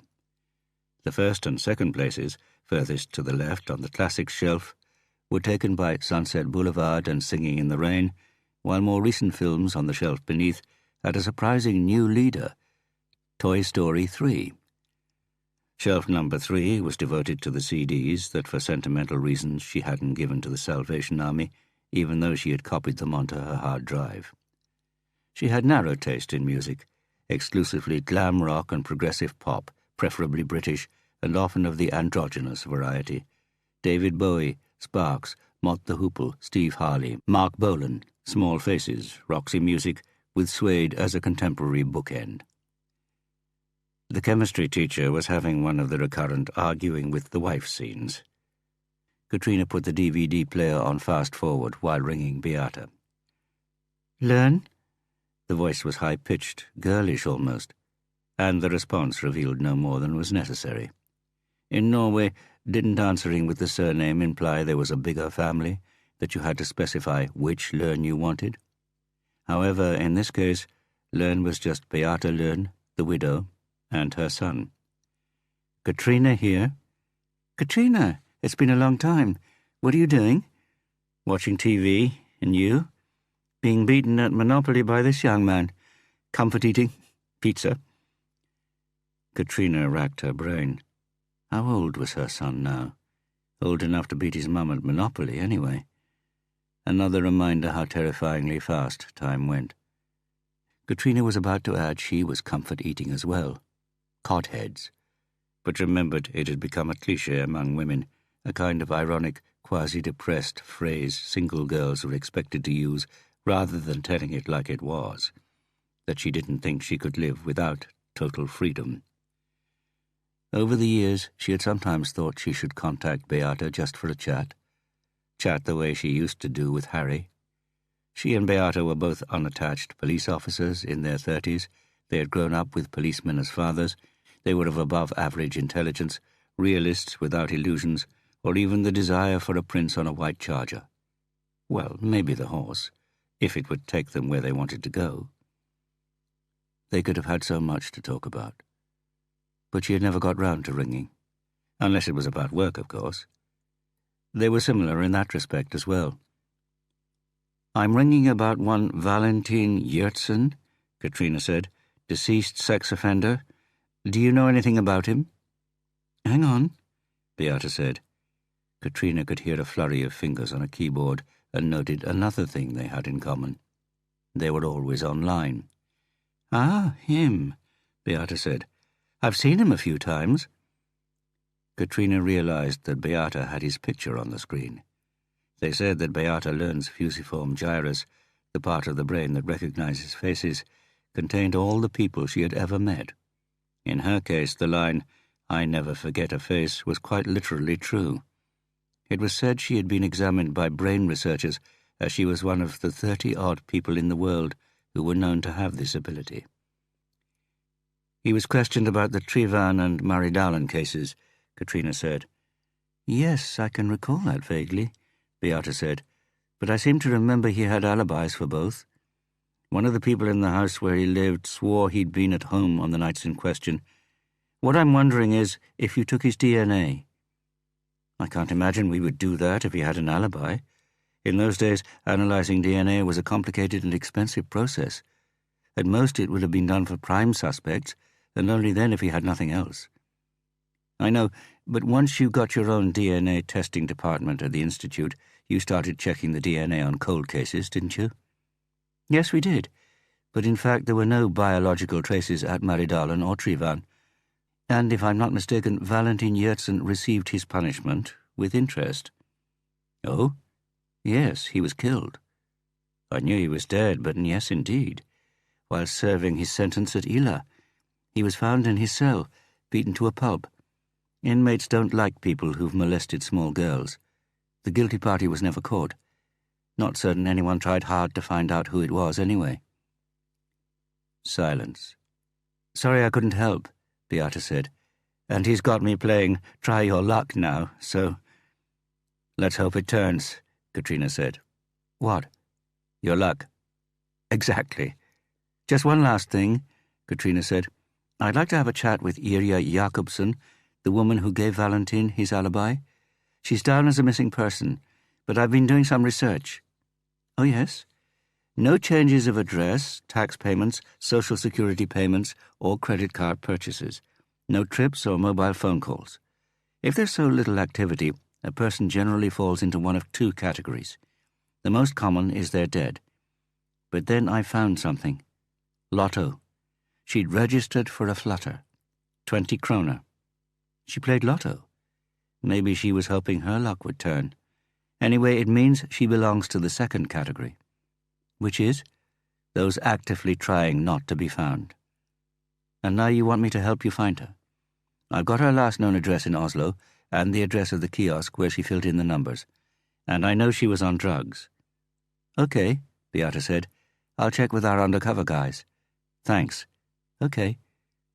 Pause. Anything else? No. Yes, what do you think of Singing in the Rain? I don't like musicals. Why? Soulmates are hard to find, don't you think? Beata chuckled. True. Let's talk about that sometime. They hung up. Anton was sitting with his arms crossed, listening to the silence. He looked down the corridor. Mona was in with the patient now, and soon she would be coming out, and giving him that mischievous smile, perhaps laying a hand on his shoulder, caressing his hair, maybe a fleeting kiss, letting him feel her tongue, which always tasted of mint, and then she would be off down the corridor, wiggling her voluptuous bottom in that teasing way. Perhaps she didn't mean to do it, but he liked to think she did. That she tightened her muscles, rolled her hips, strutted her stuff for him, for Anton Mittet. Yes, he had a lot to be grateful for, as they said. He looked at his watch. Soon be change of shift. Was about to yawn when he heard a cry. That was enough for him to jump to his feet. He tore open the door, scanned the room from left to right, confirmed that Mona and the patient were the only two there. Mona was standing beside the bed with her mouth open. She hadn't looked up from the patient. Is he... Anton started to say, but he didn't complete the sentence when he heard it was still there. The sound of the heart monitor was so piercing, and the silence was otherwise so total, he could hear the short, regular beeps from the corridor. Mona's fingertips rested on the point where the collarbone meets the sternum, what Laura called the jewel pit, because that was where it lay, the gold heart he had given Laura on one of the wedding anniversaries they had marked in their own way. Perhaps that was also where women's real hearts rose when they were scared, worked up, or out of breath, for Laura put her fingers in exactly the same place. And it was as though this spot, so like Laura's, held his full attention. Even when Mona beamed at him and whispered, as if frightened to wake the patient, the words seemed to come from somewhere else. He spoke. He spoke. It took Katrina no more than 3 minutes to slip through the familiar back alleys into the Oslo police district system, but it was harder to find the interview tapes of the rape case at the Ota Hotel. The imposed digitalization of all sound and film recordings was already well underway, but it was a different matter with the indexing. Katrina had tried all the search words she could think of, Valentin Yersin, Ota Hotel, rape, and so on, with no luck, and had almost given up when a man's high-pitched voice filled the room. She was asking for it, wasn't she? Katrina felt an electric shock go through her body, like when she and her father had been sitting in the boat, and he calmly announced he had a bite. She didn't know why. She only knew this was the voice. This was him. Interesting, said another voice, low, almost ingratiating, the voice of a policeman pushing for a result. What makes you say that? They do ask for it, don't they, in some way or another? And afterwards they're ashamed and report you to the police. But you know all that. So this girl at the Ota Hotel, she was asking for it. Is that what you're saying? She would have been, if you hadn't raped her before she had a chance. If I'd been there. You admitted just now that you'd been there that night, Valentine? To get you to describe the rape in a bit more detail. It's pretty boring sitting in a cell, you know. You have to spice up the day as best you can. Silence. Then Valentine's high-pitched laughter. Katrina shuddered and pulled her cardigan tighter around her. "You look like someone's pissed. What is that expression, officer?" Katrina closed her eyes and recalled his face. "Let's put the Otter case to one side for a moment. What about the girl in Murray-Darling, Valentine?" "What about her?" "It was you, wasn't it?" Loud laughter this time. "You'll have to practice that one a bit harder, officer. The confrontation stage of the interview has to have a punch like a pile driver, not a pat on the head." Katrina could hear that Valentine's vocabulary extended beyond that of most inmates. "So you deny it?" "No." "No." "No." Katrina could hear the quivering excitement as the policeman took a deep breath and said with hard-won composure, "Does that mean that you admit committing the rape and murder in Murray-Darling in September?" At least he was experienced enough to specify what he hoped Valentine would answer yes to, so that the defense counsel couldn't claim afterwards that the accused had misunderstood which case they were actually talking about. But she also heard the merriment in the interviewee's voice as he answered, "It means I don't need to deny it. It starts with an A and finishes with an I." Short pause. "How can you tell me, off the top of your head, that you definitely got an alibi for that night, Valentine? It's quite a long time ago." "Because I was thinking about it when he told me what I was doing at that very moment." "Who told you what?" "The guy who raped the girl." Long pause. "Are you messing us about, Valentine? What do you think, Officer Zachrisson?" "What makes you think that's my name?" "Snarlevayan 41. Am I right?" Another pause. More laughter and Valentine's voice. "In your porridge, that's what it is. You look like someone's pissed in your porridge." "Where did you find out about the rape?"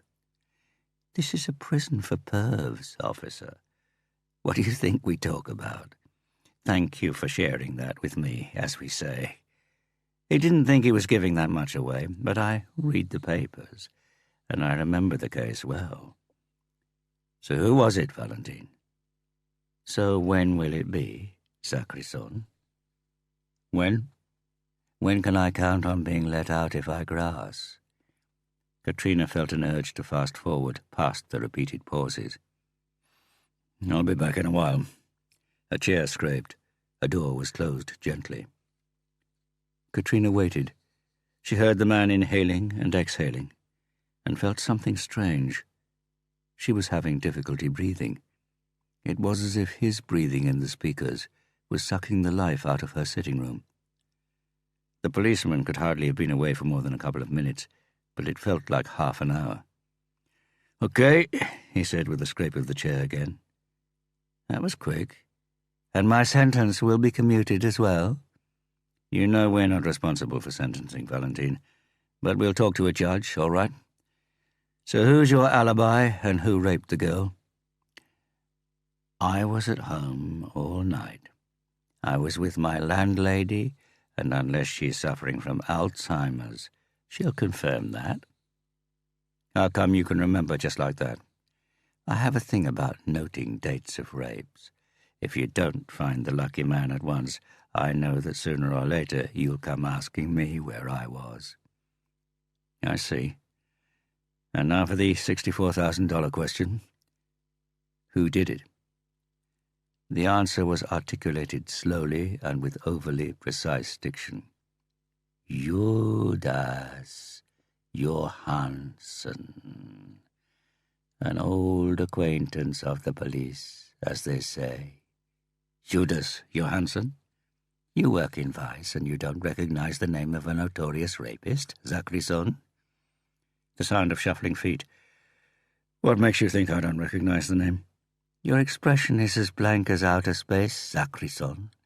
Johansson is the greatest rapist talent since me. And there's a murderer inside him. He doesn't know that yet himself, but it's just a question of time before the murderer wakes up. Believe me." Katrina imagined she heard the clunk of the salivating policeman's jaw as it fell. She listened to the crackling silence.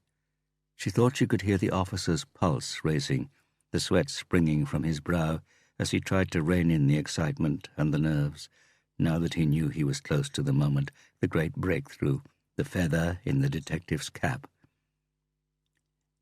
How, Zachrison stammered, but it was interrupted by a howl which distorted in the speakers and which Katrina eventually realized was laughter. Valentin's laughter. The shrill howls mutated gradually into long, gasping sobs. "I'm pulling your leg, Zachrison. Judas Johansson.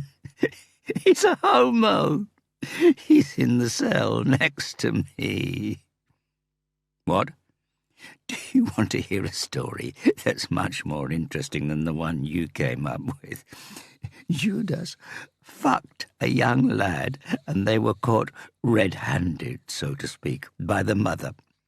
Unfortunately for Judas, the boy was still in the closet, and the family was of the rich, conservative variety. So they reported Judas for rape. Judas would never hurt a fly. Or is it a flea? Fly, flea, fly, flea. Anyway, what do you think about taking up that case if you get a tip-off? I can tell you a thing or two about what the lad's been up to since. I take it the offer of time off is still on the table." Chair legs scraped on the floor, the bang of a chair falling backwards, a click and silence. The tape recorder had been switched off. Katrina sat staring at the computer screen, noticed that darkness had fallen outside. The cot heads had gone cold.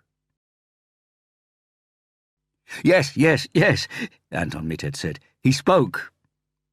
Anton Mitted was standing in the corridor with the phone to his ear while checking the ID cards of 2 doctors who had arrived. Their faces showed a mixture of surprise and annoyance. Surely he could remember them. Anton waved them through, and they hurried into the patient. "But what did he say?" Gunnar Hagen asked on the phone. "Oh, she only heard him mumble something, not what he said. Is he awake now?" "No, there was just some mumbling, and then he was gone again. But the doctors say he could wake up at any moment." "I see," Hagen said. "Keep me posted, okay? Ring any time, whenever." "Okay, good. The hospital has standing orders to contact me as well, as far as that goes, but... Yes, well, they have their own things to think about. Of course. Yes, they do, don't they? Yes, they do. Yes." Anton listened to the silence. Was there something Gunnar Hagen wanted to say? The head of Crime Squad rang off. Chapter 9. Katrina landed at Gardermoen at 9:30, got on the airport express, let it take her right through Oslo. Or to be precise, beneath Oslo. She had lived here, but the few glimpses she caught of the town didn't evoke any sentimentality. A half-hearted skyline, low, good-natured, soft, snowy ridges, tamed countryside. Inside the train, closed, expressionless faces, none of the spontaneous, casual communication between strangers she was used to in Bergen. Then there was a signal failure on one of the world's most expensive lines, and the train came to a standstill in the pitch-black tunnel. She had justified her application for a trip to Oslo with the fact that there were 3 unsolved rape cases in their own police district, Hordaland, which bore some resemblance to the cases that Valentin could conceivably have been behind. She had argued that if they could nab Valentin for these cases, that might indirectly help Kripos and Oslo Police District with the murders of their officers. "And why can't we leave it to Oslo Police to do this themselves?" the head of the crime squad in Bergen, Knut Muller-Nielsen, asked her. "Because they have a crime clearance rate of 20.8%, and we have one of 40.1%. Muller-Nielsen had laughed out loud, and Katrina knew the plane ticket was hers. The train started with a jolt and the carriage resounded with sighs of relief, irritation, and desperation. She got out at Sandvika and caught a taxi to Eiksmarka. It stopped outside Jusingveien 33. She stepped into the grey slush.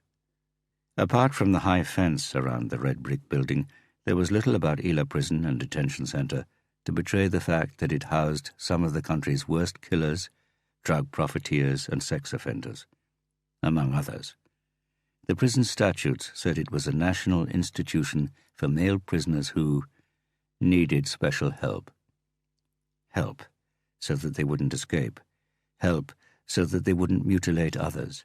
Help with what the sociologist and criminologist for some reason believe is a wish the species as a whole shares, to be good human beings, to make a contribution in the flock, to function in society. Katrina had spent enough time in the psychiatric ward in Bergen to know that, as a rule, even non-criminal deviants had no interest in society's welfare and no experience of any company other than their own and their demons. They just wanted to be left in peace, which did not necessarily imply they wanted to leave others in peace. She went through the security channels, showed her ID card and the permit she had received by email, and was ushered into the reception room.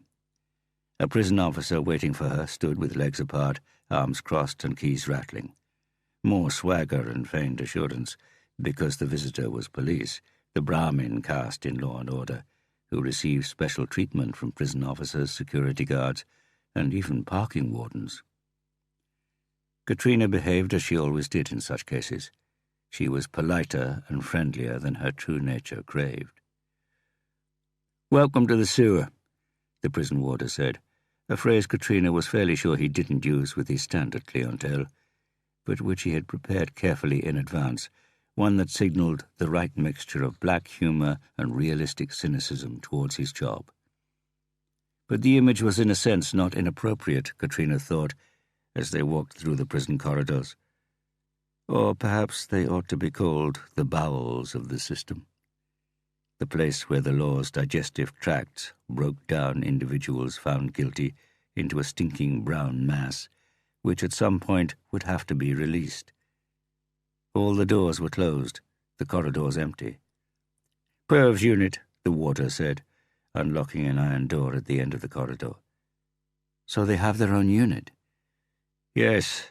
If all the sex offenders are in one section, there's less chance of their neighbours doing them in." "Doing them in?" Katrina said, shamming surprise. "Yes, sex offenders are hated as much here as in the rest of society, if not more. And we have killers here with less self-control than you or me. So, on a bad day," he drew a key across his throat in a dramatic gesture. "They're killed?" Katrina exclaimed with horror in her voice, wondering for a moment if she had gone too far. But the warden didn't appear to notice. "Well, maybe not killed, but they pay. There's a constant stream of pervs with broken arms and legs, saying they fell down the stairs or slipped in the shower. Can't blow the whistle, can they?" He locked the door behind them and breathed in. "Can you smell that? It's sperm on hot radiators. Tries it once. The smell seems to eat into the metal and it's impossible to get rid of. Reeks like burnt flesh, doesn't it?" "Homunculus," Katrina said, inhaling.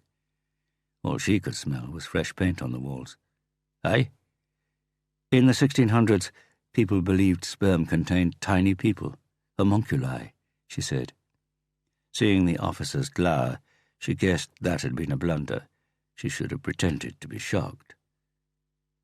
"So," she hastened to add, "Valentin was safely banged up here with others of his ilk?" The warder shook his head.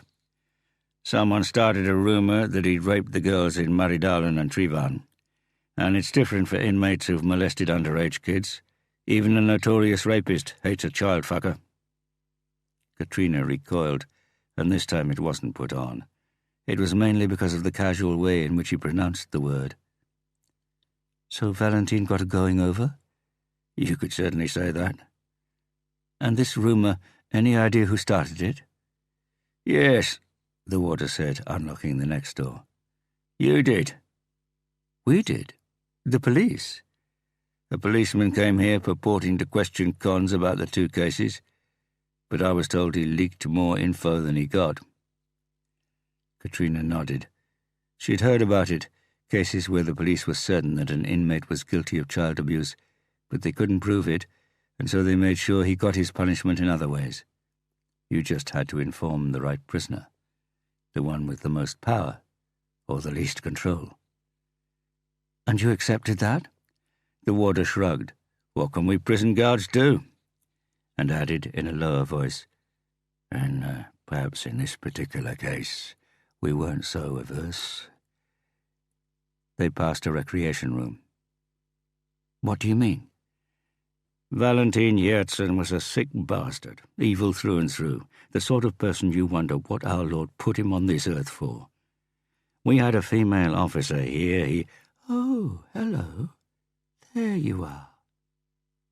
The voice was soft, and Katrina turned automatically to the left. Two men were standing by a dartboard. She met the smiling gaze of the man who had spoken, a thin man, probably in his late 30s. The last remaining strands of blonde hair were combed back across a red scalp. Skin disease, Katrina thought.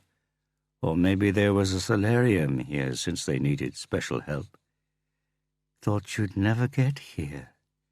The man slowly pulled the darts from the board while holding her gaze. Took a dart, threw it into the flesh-red center of the board, bullseye. Grinned as he wriggled the dart up and down, pushing it in deeper. Pulled it out. Made sucking noises with his lips. The other man didn't laugh, as Katrina had expected. Instead, he watched his partner with a concerned expression. The warder caught Katrina gently under the arm to pull her away, but she raised her arm to free herself, her brain whirring at full speed, searching for a retort.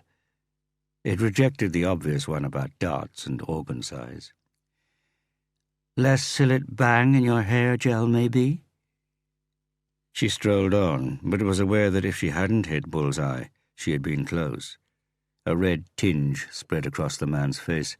Then he mounted an even broader smile and made a kind of salute. Did Valentin have anyone he could talk to? Katrina asked as the warder opened the cell door. Jonas Johansson. Is he the one they call Judas? Yep.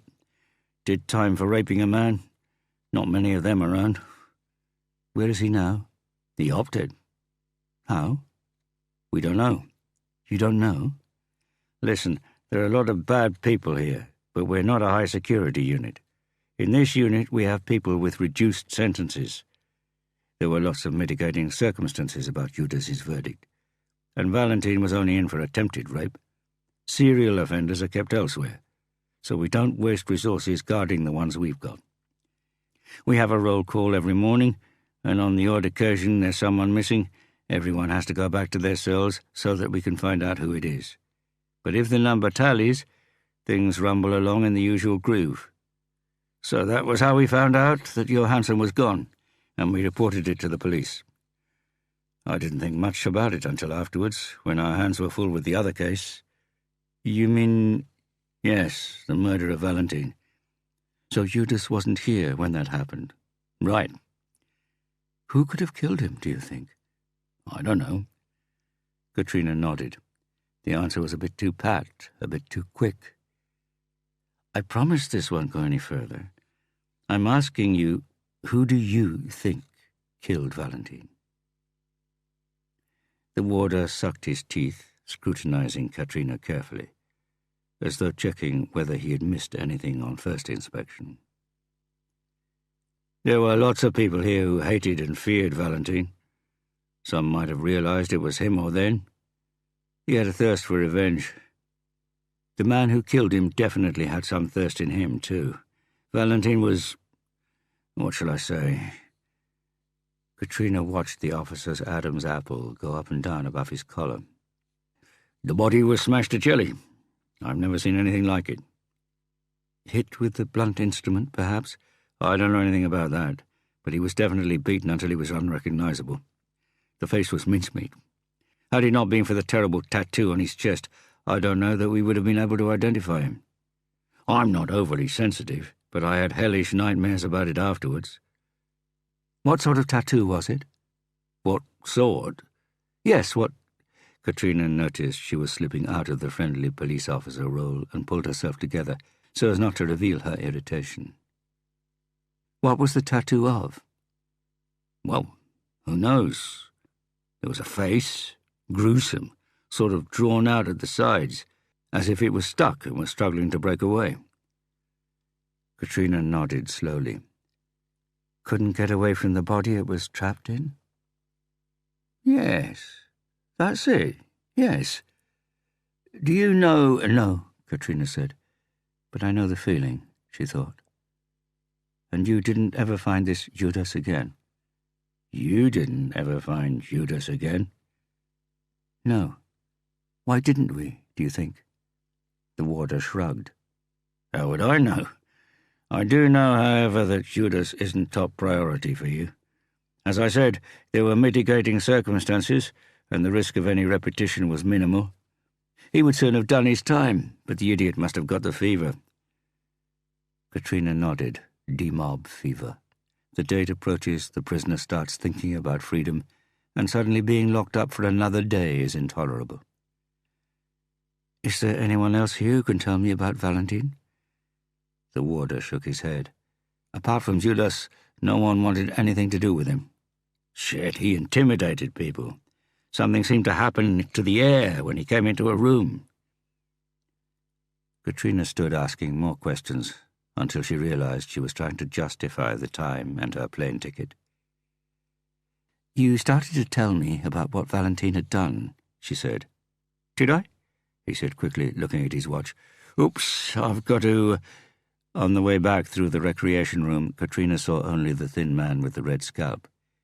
He was standing straight, his arms at his side, staring at the empty dartboard. No darts, anyway. He turned slowly, and Katrina couldn't help but return his gaze. The grin was gone, and his eyes were matte and as grey as jellyfish.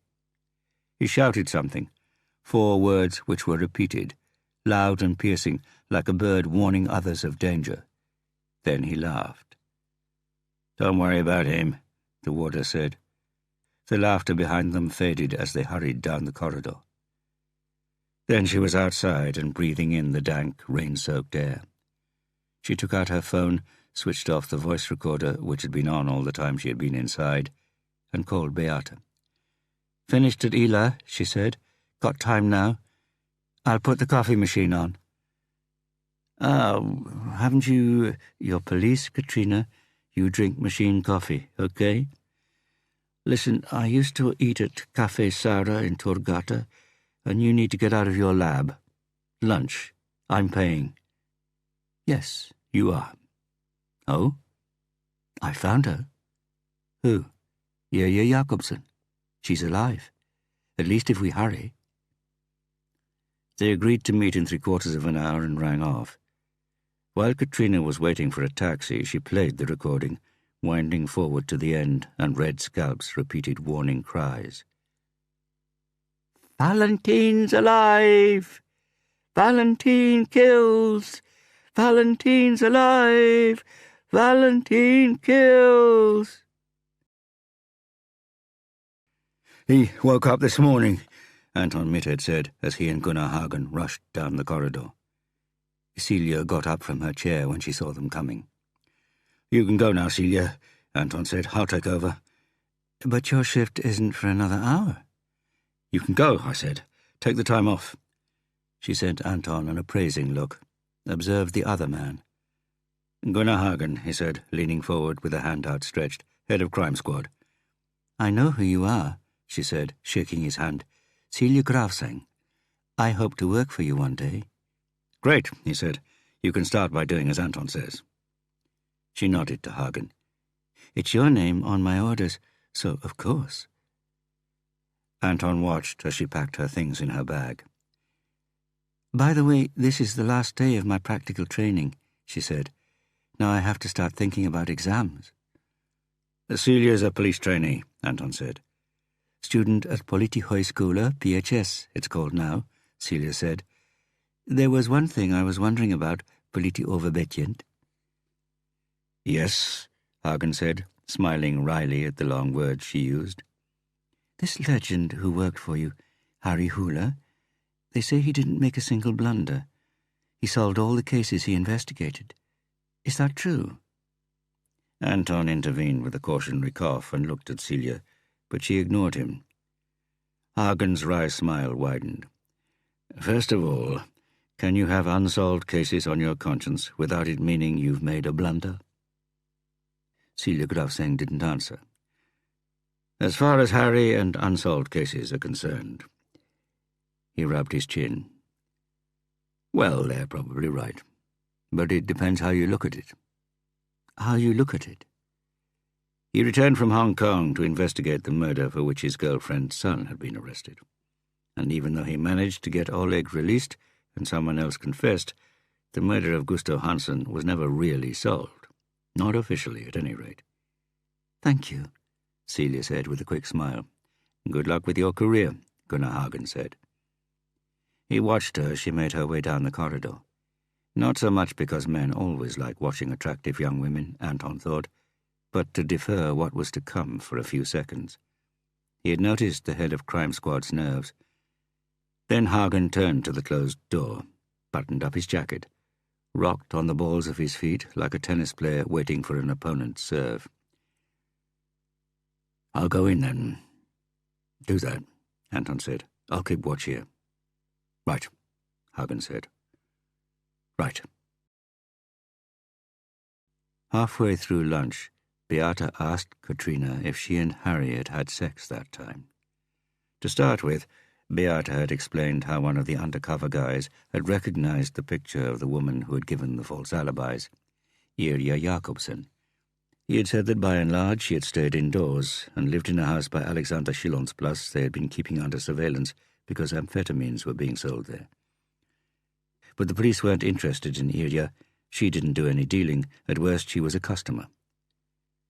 Then their conversation had meandered, via work and their private lives, to the good old days.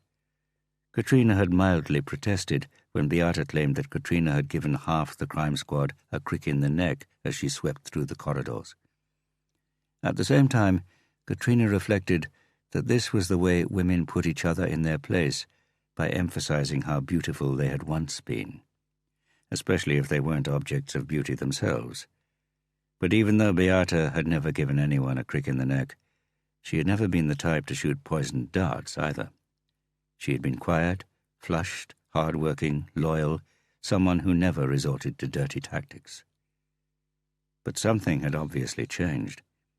Perhaps it was the glass of white wine they had allowed themselves. At any rate, it was not like Beata to ask such direct, personal questions. Katrina was glad her mouth was so full of pita bread that all she could do was shake her head. "But, okay," she said after she had swallowed. "I admit it did cross my mind. Did Harry ever say anything?" "Harry told me most things," Beata said, raising her glass with the last drops. "I was wondering if he was lying when he denied that you and he—" Katrina waved for the bill. "Why did you think we might have been together?" "I saw the way you looked at each other, heard the way you spoke to each other." "Harry and I fought, Beata." "That's what I mean." Katrina laughed. "What about you and Harry?" "Impossible. Much too good a friend. Then I got together with Halvorsen, of course." Katrina nodded. Harry's partner, a young detective from Steinkjer. Halvorsen was the father of Beata's child and was later killed in the line of duty. Pause. "What is it?" Katrina shrugged, took out her phone and played the last part of the recording. "Lots of crazy people at Ila," Beata said. "I've done a bit of psychiatric myself, so I know what's crazy," Katrina said. "But what I'm wondering is how he knew I was there because of Valentine." Anton Mittert was sitting on a chair watching Mona come towards him, enjoying the sight, thinking it might be one of the last times. She was smiling from a long way off, heading straight for him. He watched her put one foot in front of the other, as if walking in an imaginary straight line. Perhaps that was how she walked. or she was walking like that for him. Then she was there, automatically looking behind her to make sure no one was coming, running her hand through his hair. Without getting up, he wrapped his arms around her thighs and looked up at her. "Well," he said, "you're on this shift too?" "Yes," she said. "We let Altman go. He was ordered back to the cancer ward." "Then we'll see all the more of you," Anton smiled. "I wouldn't bet on it," she said. "The tests suggest he's coming round fast." "But we'll meet anyway." He said this in a joking tone, but it wasn't a joke, and she knew that. Was that why she seemed to stiffen, that her smile became a grimace, that she shoved him away while looking behind her as if to show she did this because someone might see them? Anton let go. "The head of crime squad's in there now." "What's he doing in there?" "Talking to him." "What about?" "I can't say," he said, instead of "I don't know." God, he was so pathetic. At that moment the door opened and Gunnar Hagen came out. He stopped, looked from Mona to Anton and back to Mona again, as though they had coded messages painted on their faces. Mona had, if nothing else, a tinge of red on hers as she darted through the door behind Hagen. "Well," Anton said, trying to appear unmoved, and realized that Hagen's look had not been of someone who understood, but of someone who didn't understand. He stared at Anton as if he were a Martian. It was the mystified look of a man who had just had all his beliefs turned upside down. "The man in there," Hagen said, jerking his thumb over his shoulder. "You keep a damn good eye on him, Anton. Do you hear me? You keep a damn good eye on him." Anton heard him excitedly repeating the last words to himself as he launched into rapid strides down the corridor. Chapter 10. When Katrina saw the face in the door opening, she thought at first they had come to the wrong place, and that the old woman with grey hair and a drawn face could not possibly be Irja Jakobsson. "What do you want?" she asked, glaring at them with suspicion. "I rang you earlier," Beata said. "We'd like to talk about Valentin." The woman slammed the door. Beata waited until the sound of shuffling feet inside had faded. Then she pressed the handle and opened the door. Clothes and plastic bags hung from the hooks along the corridor. Always plastic bags. Why was it that junkies always surrounded themselves with plastic bags, Katrina wondered. Why did they insist on everything they owned being stored, protected, transported in the flimsiest, most unreliable packaging there was? Why did they steal mopeds, hat stands, and tea services, anything, and never suitcases and bags? The flat was filthy, but still not as bad as most crack dens she had seen. Perhaps the woman of the house, Irja, had some standards and decided to do the cleaning herself. Katrina automatically assumed she would be on her own in this endeavor. She followed Beata into the sitting room. A man was lying on an old divan, sleeping, undoubtedly drugged. The room reeked of sweat, smoke, wood marinated in beer, and a sweet smell Katrina couldn't, or didn't want to, place.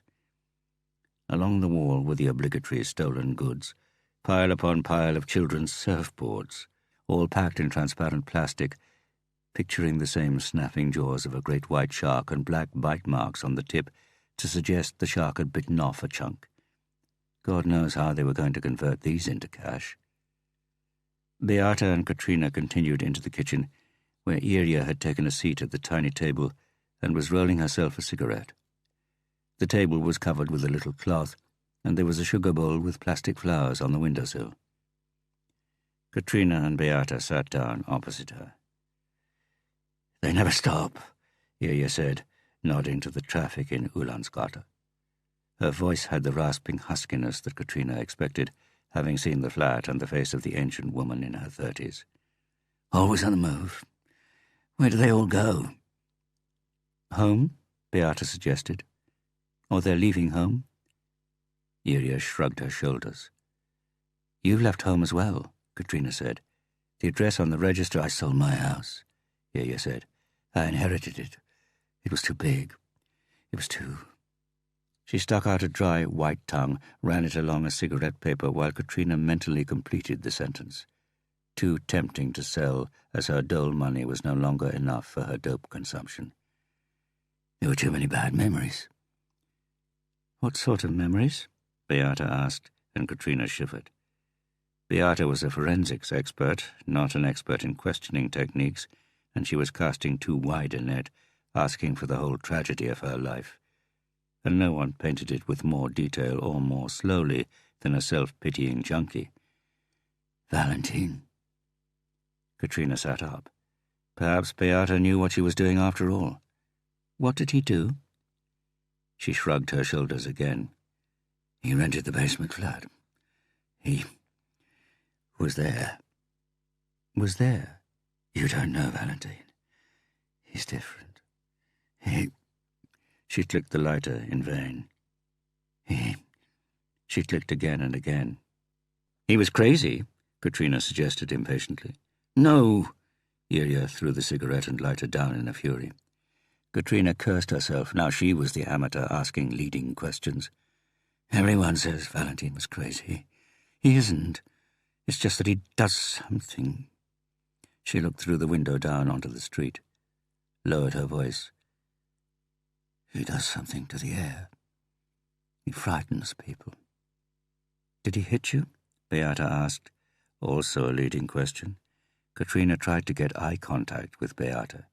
No, Ilya said. He didn't hit me. He strangled me, if I contradicted him. He was so strong, he could just put one hand round my throat and squeeze, hold it there until everything started spinning. It was impossible to remove his hand. Katrina presumed the smile that had spread over Ilya's face was a kind of gallows humor, until she continued. And the strange thing was, it made me high, and turned me on. Katrina involuntarily pulled a face.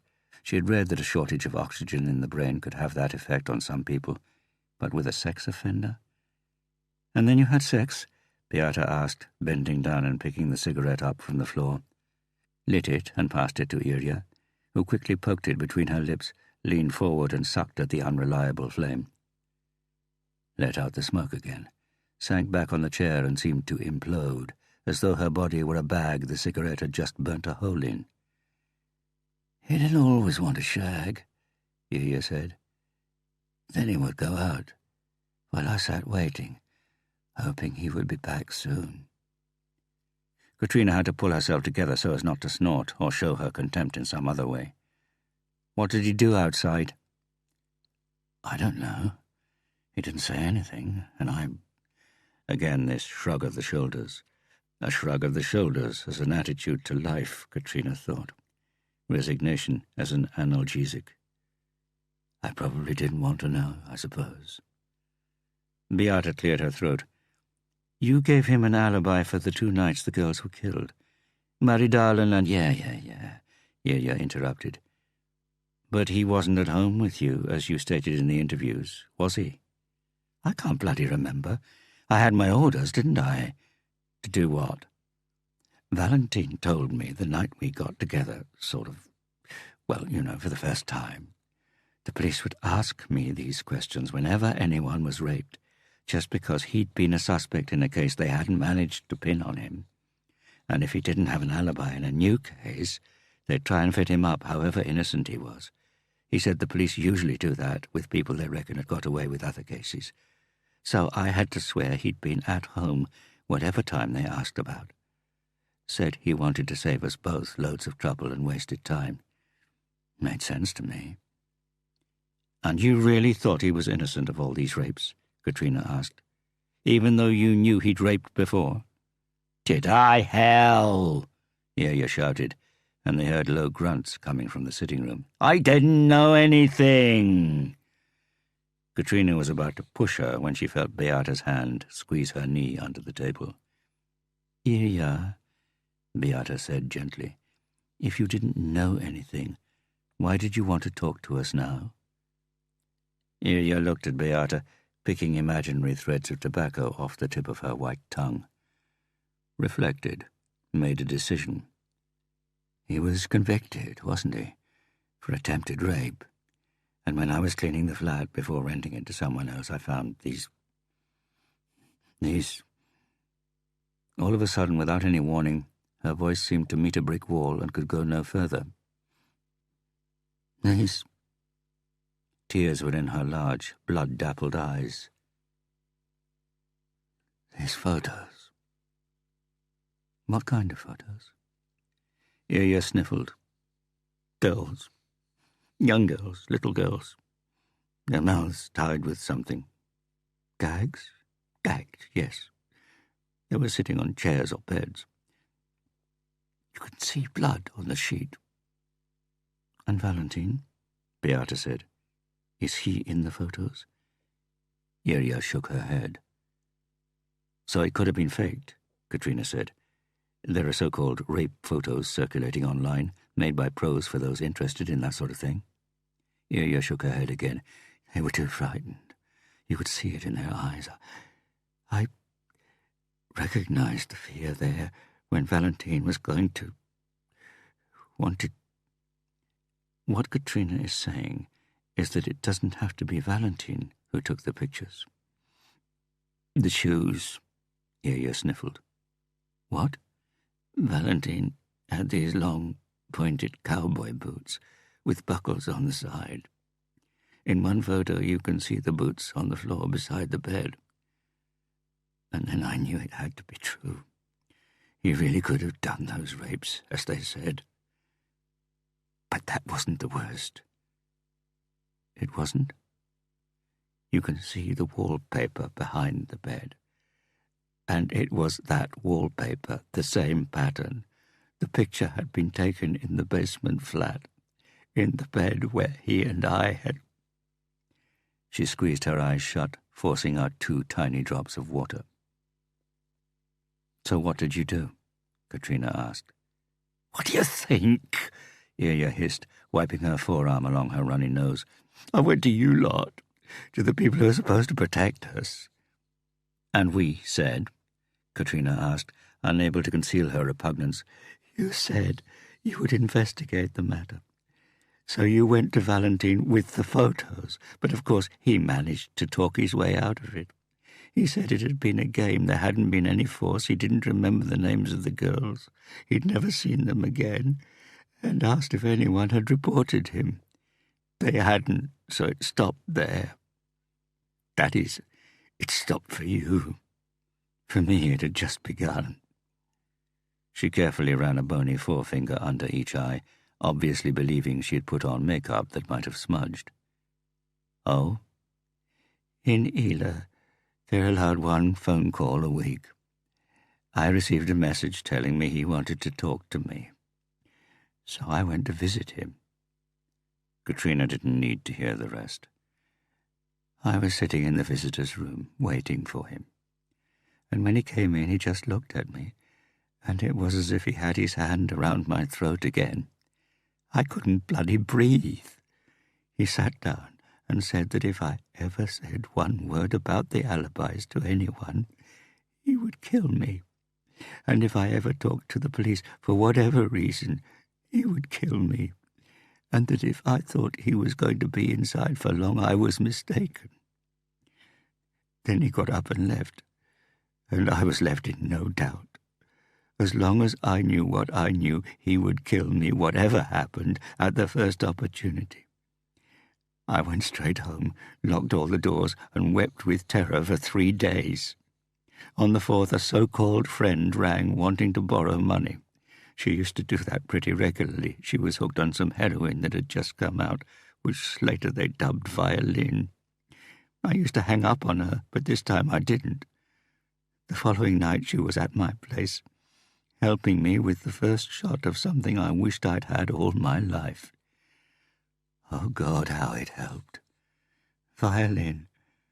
It fixed everything. Katrina could see the glint of a former love in the destroyed woman's eyes. And then you were hooked as well, Beata said.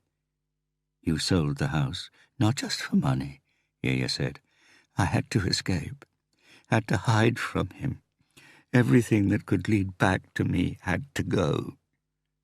You stopped using a credit card. You moved without telling the authorities, Katrina said. You didn't even collect your Social Security anymore. Of course not. Not even after Valentine died. Ia didn't answer, didn't blink, sat unmoving as the smoke curled upwards from the already burned-down stump between her nicotine-yellow fingers. Katrina was reminded of an animal caught in the headlights. You must have been relieved when you heard that, Beata probed gently. Iria nodded her head, mechanically, like a doll.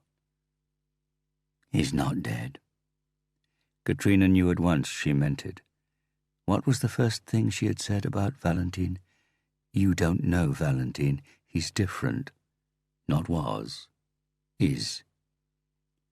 Why do you think I'm telling you this? Iria stubbed out her cigarette on the table. He's getting closer, day by day. I can feel it. Some mornings I wake up and I can feel his hand round my throat. Katrina wanted to say that was called paranoia, the inseparable companion of heroin. But suddenly she wasn't so sure. And when Iria's voice sank to a low whisper as her eyes flitted between the dark corners of the room, Katrina could feel it too, the hand on her throat. You've got to find him, please, before he finds me. Anton Mittert looked at his watch. 6:30. He yawned. Mona had been in to see the patient with the doctor a couple of times. Otherwise, nothing had happened. You had a lot of time to think, sitting there like that. Too much time, actually, because your thoughts had a tendency to become negative after a while. And that would have been fine if the negativity had been something he could have worked on, but he couldn't change the Dramen case, or his decision not to report the baton he had found in the forest below the crime scene. He couldn't go back and undo the times he had hurt Laura, and he couldn't undo his first night with Mona, nor the second.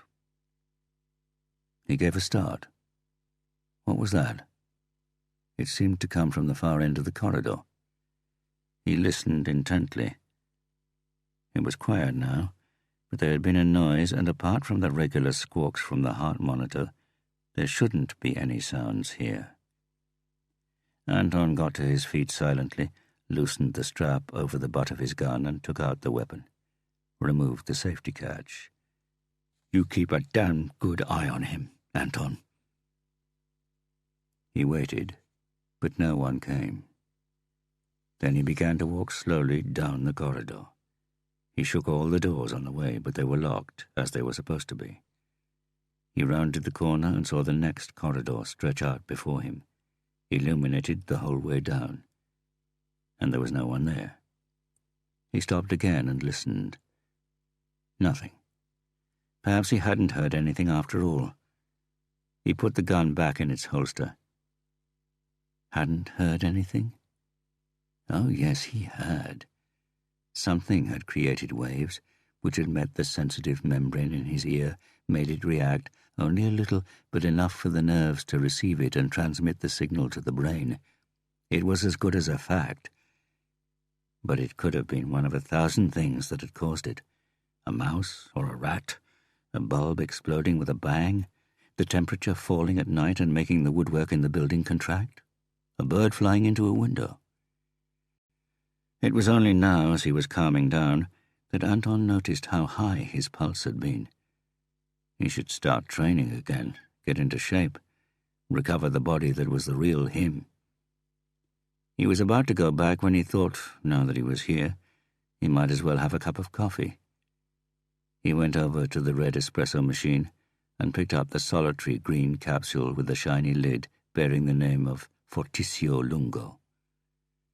And it struck him the noise could have been someone sneaking in and pinching their coffee. Hadn't there been plenty of capsules yesterday? He put the capsule in the machine, but suddenly noticed it had been perforated. Used, in other words. No, it can't have been. Then the lid would have a kind of chess pattern after it had been squeezed. He switched on the machine.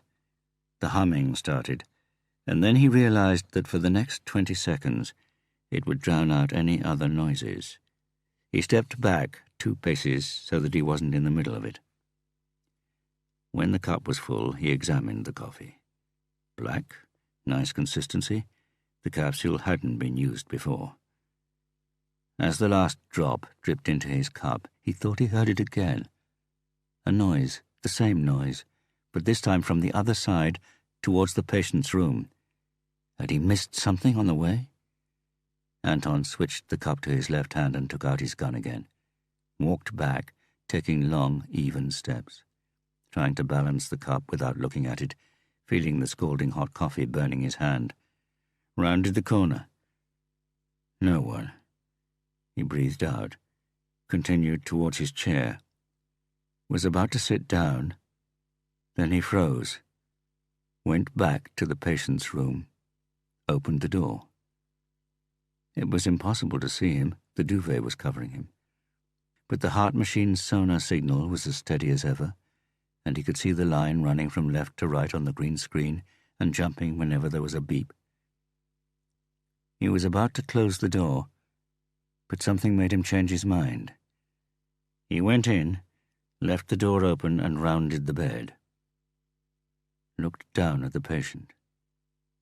It was him. He frowned, leaned in close to his mouth. Was he breathing? Yes, there it was, the movement in the air and the nauseous sweet smell which perhaps emanated from the medication. Anton Mittet went back out, closing the door behind him. Looked at his watch, drank the coffee.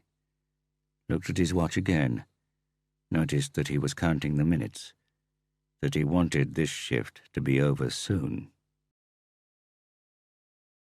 "How nice that he agreed to talk to me," Katrina said. "Agreed," the warder said.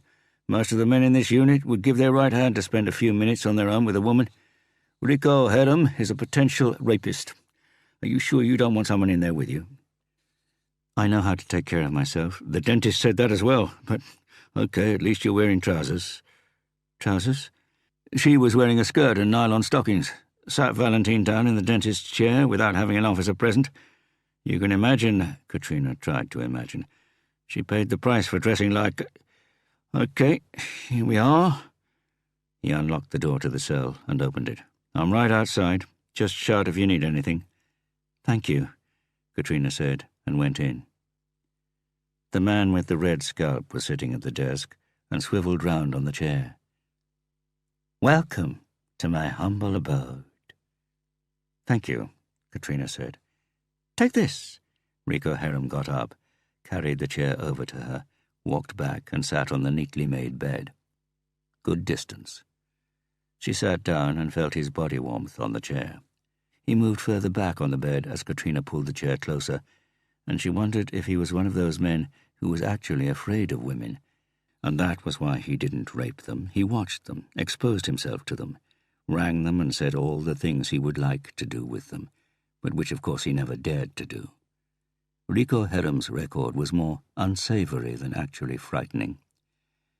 "You shouted to me that Valentine wasn't dead," she said, leaning forward. He shrank back even further. The body language was defensive, but the smile was the same. Insolent, hate-filled, obscene. "What did you mean by that?" "What do you think, Katrina?" Nasal voice. "That he's alive, I reckon." "Valentine Yersin was found dead in prison, right here." "That's what everyone thinks. Did the guy outside tell you what he did to the dentist?" "Something about a skirt and nylons. Apparently that ignites your imagination." "It ignites Valentine's imagination, and I mean that literally. She used to be here 2 days a week. Lots of people complained about their teeth at that time. Valentine used one of her drills to force her to take off her nylon stockings and put them over her head. Then he fucked her in the dentist's chair. But as he said afterwards, she just lay there like a slaughtered animal. She must have been given bad advice about what to do if something happened. Then Valentine took out his lighter and, yes, He set fire to the stockings. Have you seen how nylon melts when it burns? That got her going, I can tell you, screaming and thrashing around, right? The stench of face fried in nylon was in the walls for weeks afterwards. I don't know what happened to her, but I would guess she doesn't have to be frightened of being raped again. Katrina looked at him. Whipping dog face, she thought.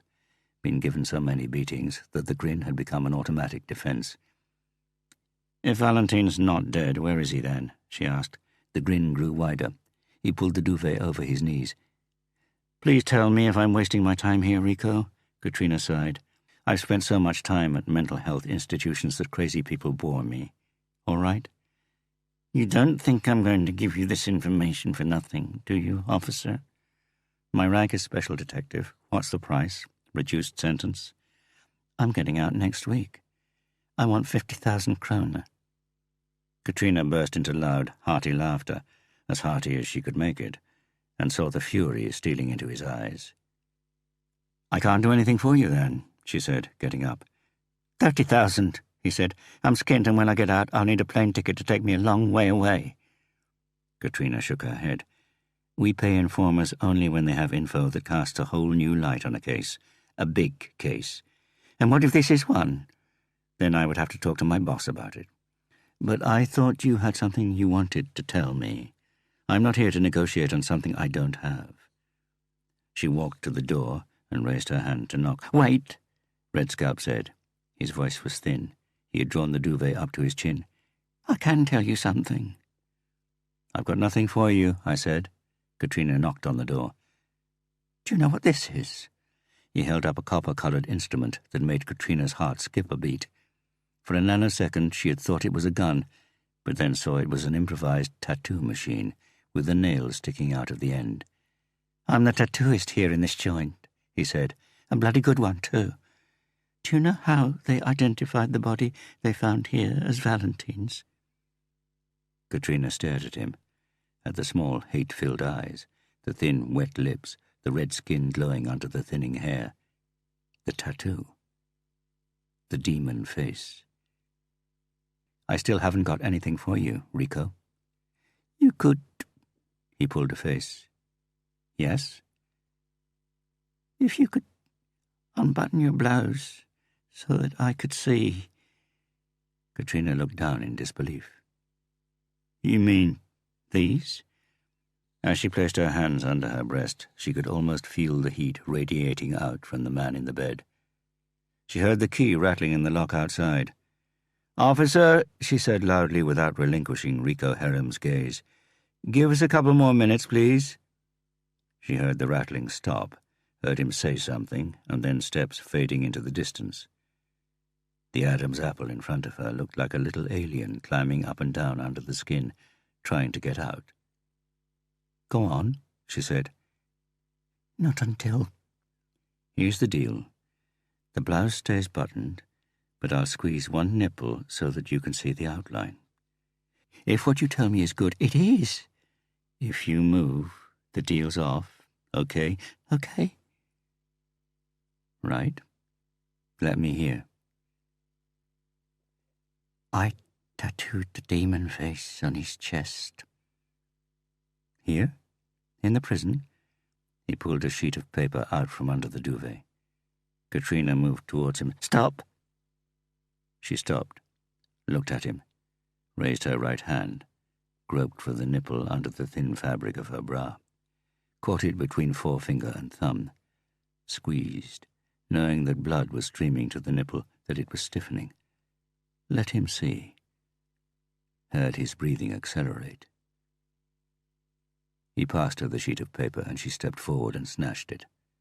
Sat down on the chair. It was a drawing. She recognized it from the prison warder's description. Demon face. Drawn out to the sides as if it had hooks attached to the cheeks and forehead. Screaming with pain, screaming to get free. I thought it was a tattoo he'd had for many years before he died, she said. I wouldn't say that, exactly. What do you mean? Katrina studied the lines of the drawing. As he got it, after he died, I mean. She looked up, saw his eyes still riveted on her blouse. "Did you tattoo Valentine after he died? Is that what you're saying?" "Are you deaf, Katrina? Valentine isn't dead." "But who—" "2 buttons." "What?" "Undo 2 buttons." She undid 3, pulled her blouse to the side, let him see her bra with the outline of the still stiff nipple. "Judas." His voice was a whisper now, gruff. "I tattooed Judas. Valentine had him in his suitcase for 3 days. Locked in the suitcase. Can you imagine?" "Judas Johansson?" "Everyone thought he'd escaped, but Valentine had killed him and hidden him in the suitcase. No one searches for a man in a suitcase, eh? Valentine had given him such a beating that even I wondered if it really could be Judas. Mincemeat. Could have been anyone. The only thing that was in one piece was the chest, where I was supposed to do the tattoo." Judas Johansson. That was the body they found. "Now I've told you, and I'm a dead man too." "But why did he kill Judas?" "Valentine was a hated man inside, because he'd molested girls under 10, of course. Then there was the dentist business. Many people here liked her. The guards did as well. It was just a question of time before he had an accident, an overdose, made it look like suicide, so he did something about it." "He could have just escaped." "They would have found him. He had to make it seem as if he was dead." "And his pal Judas was useful. Valentine isn't like the rest of us, Katrina." Katrina ignored his inclusive us. "Why did you want to tell me this? You were an accessory." "I only tattooed a dead man. Besides, you have to catch Valentine." "Why?" Red Scalp closed his eyes. "I've been dreaming so much recently, Katrina. He's coming back to join the living. But first of all, he has to get rid of the past. Everyone in his way, everyone who knows. And I'm one of them. I'm being released next week. You have to catch him." "Before he catches you," Katrina completed, staring without seeing at the man in front of her. For it was as if it was being played out, the scene Rico had said, where he tattooed the 3-day-old body. And it was so unsettling that she was unaware of anything. She neither heard nor saw. Not until she felt a tiny droplet on her neck, heard his low rattle and looked down, and jumped up from the chair, stumbled towards the door, her nausea rising. Anton Mittert woke up. His heart was pounding wildly and he was gulping down air. Blinked for one confused moment before managing to focus. Looked into the white wall in front of him. He was still sitting on the chair with his head lolling against the wall behind him. He had fallen asleep, slept on the job. It had never happened before. He lifted his left hand. It felt as if it weighed 20 kilos. And why was his heart beating as though he had run a half-marathon? He looked at his watch. 11:15. He'd been asleep for more than an hour. How could it have happened? He felt his heart gradually slowing down. It must have been all the stress over the past few weeks, the shifts, the daily rhythm out of sync, louder and moaner. What had woken him? Another noise? He listened. Nothing, just a quivering silence, and his vague, dreamlike memory that the brain had registered something it found unsettling. It was like when he slept in their house in Drammen down by the river. He knew snarling boat engines raced past their open window, but his brain didn't register anything. A tiny creak of the bedroom door, on the other hand, and he jumped up. Laura claimed this was something he had started doing after the Drammen case, when they had found the young man, René Kalsnes, by the river. He closed his eyes, opened them wide again. Jesus, he had fallen asleep again. He got up, felt so dizzy he had to sit down, blinked, one hell of a mist coating his senses. He looked down at the empty coffee cup beside the chair. He would have to go and make himself a double espresso. Oh, no, shit, it had run out of capsules. He would have to ring Mona and ask her to bring a cup for him. It wasn't long before her next visit. He picked up the phone. Her name was under Gamlen Contact Rikshospital, which was no more than a safety precaution, in case Laura checked the call log on his mobile phone and saw the frequent calls to this number. Of course, he deleted the texts as he went. Anton Mittet was going to call when his brain identified it. The wrong sound. The creak of the bedroom door. It was the silence. It was the sound that wasn't there that was wrong. The sonar beep, the heart monitor. Anton struggled to his feet, staggered to the door, burst in, tried to blink away the fuzziness, stared at the machine's green, shimmering screen, at the dead, flat line extending across it. He ran to the bed, looked down at the pallid face lying there. He heard the sound of running footsteps approaching in the corridor. An alarm must have gone off in the duty office when the machine stopped registering heartbeats. Anton instinctively placed a hand on the man's forehead. Still warm. However, Anton had seen enough bodies to leave no room for doubt. The patient was dead. Part 3. Chapter 11.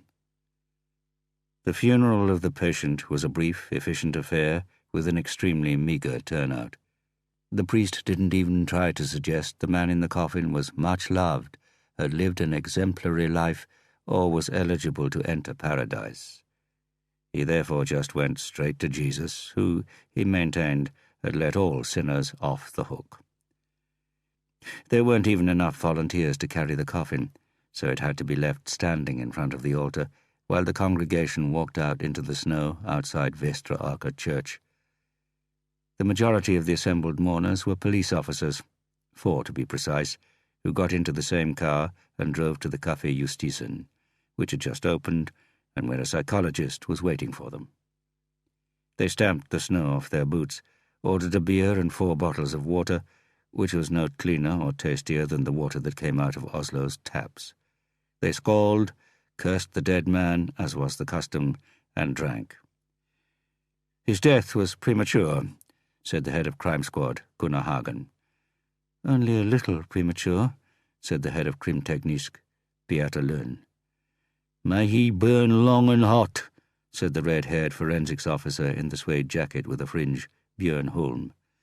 "As a psychologist, I hereby diagnose you all as out of touch with your emotions," said Ståle Auna, raising his glass of beer. "Thank you, Doctor, but the diagnosis is police," Hagen said. "The autopsy," Katrina said. "I'm not sure that I quite understood it." "He died of a cerebral infarction," Beata said. "A stroke. It can happen." "But he came out of the coma," Björn Holm said. "It can affect any of us at any time," Beata said in a flat voice. "Thank you for that," Hagen grinned. "And now that we're done with the dead man, I suggest we move on." "An ability to deal quickly with a trauma is a sign of a person with low intelligence." Arne took a swig from his glass. "Just thought I would throw that in."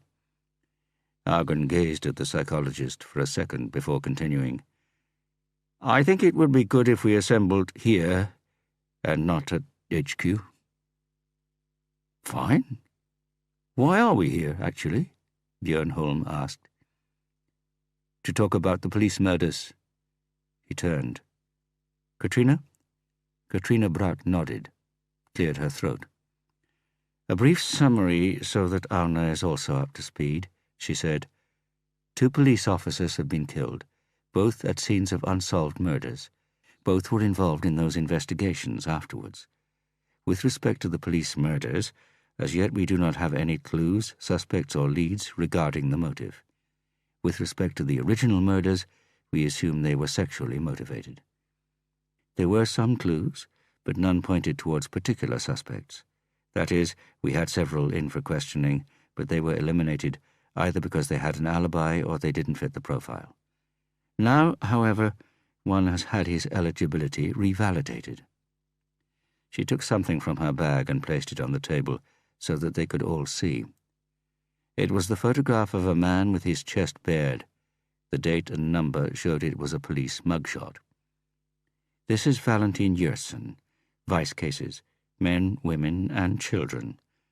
The first charge came when he was 16, interfering with a 9-year-old girl he had lured into a rowing boat. The following year, his neighbor reported him for trying to rape her in the laundry room." "And what ties him to Maridalen and Trivan?" Björnholm asked. "For the moment only that the profile fits, and the woman who gave him an alibi for the times of the murders has just told us she was lying. She was doing what he ordered her to do. Valentin told her the police were trying to pin a false charge on him," Beata Lern said. "Aha," Hagen said. "That could be a basis for hating the police. What do you say, Doctor? Is it conceivable?" Auna smacked his lips. "Absolutely. However, the rule of thumb I adhere to in matters concerning the human psyche is that absolutely everything conceivable is possible, plus a goodly amount that is not conceivable." Why Valentin Yersin was doing time for molesting a minor, he raped and disfigured a female dentist at Ila. He was sure revenge would follow, and decided he would have to escape. Escaping from Ila is not exactly difficult, but Valentin wanted it to look as if he died, so that no one would go after him. He killed a fellow inmate, one Judas Johansson, beat him to a pulp and hid the body so that when Judas didn't turn up for roll call, he was listed as missing. Afterwards he forced the prison tattooist to do a copy of Valentin's demon face on the only place where Judas hadn't been beaten, his chest.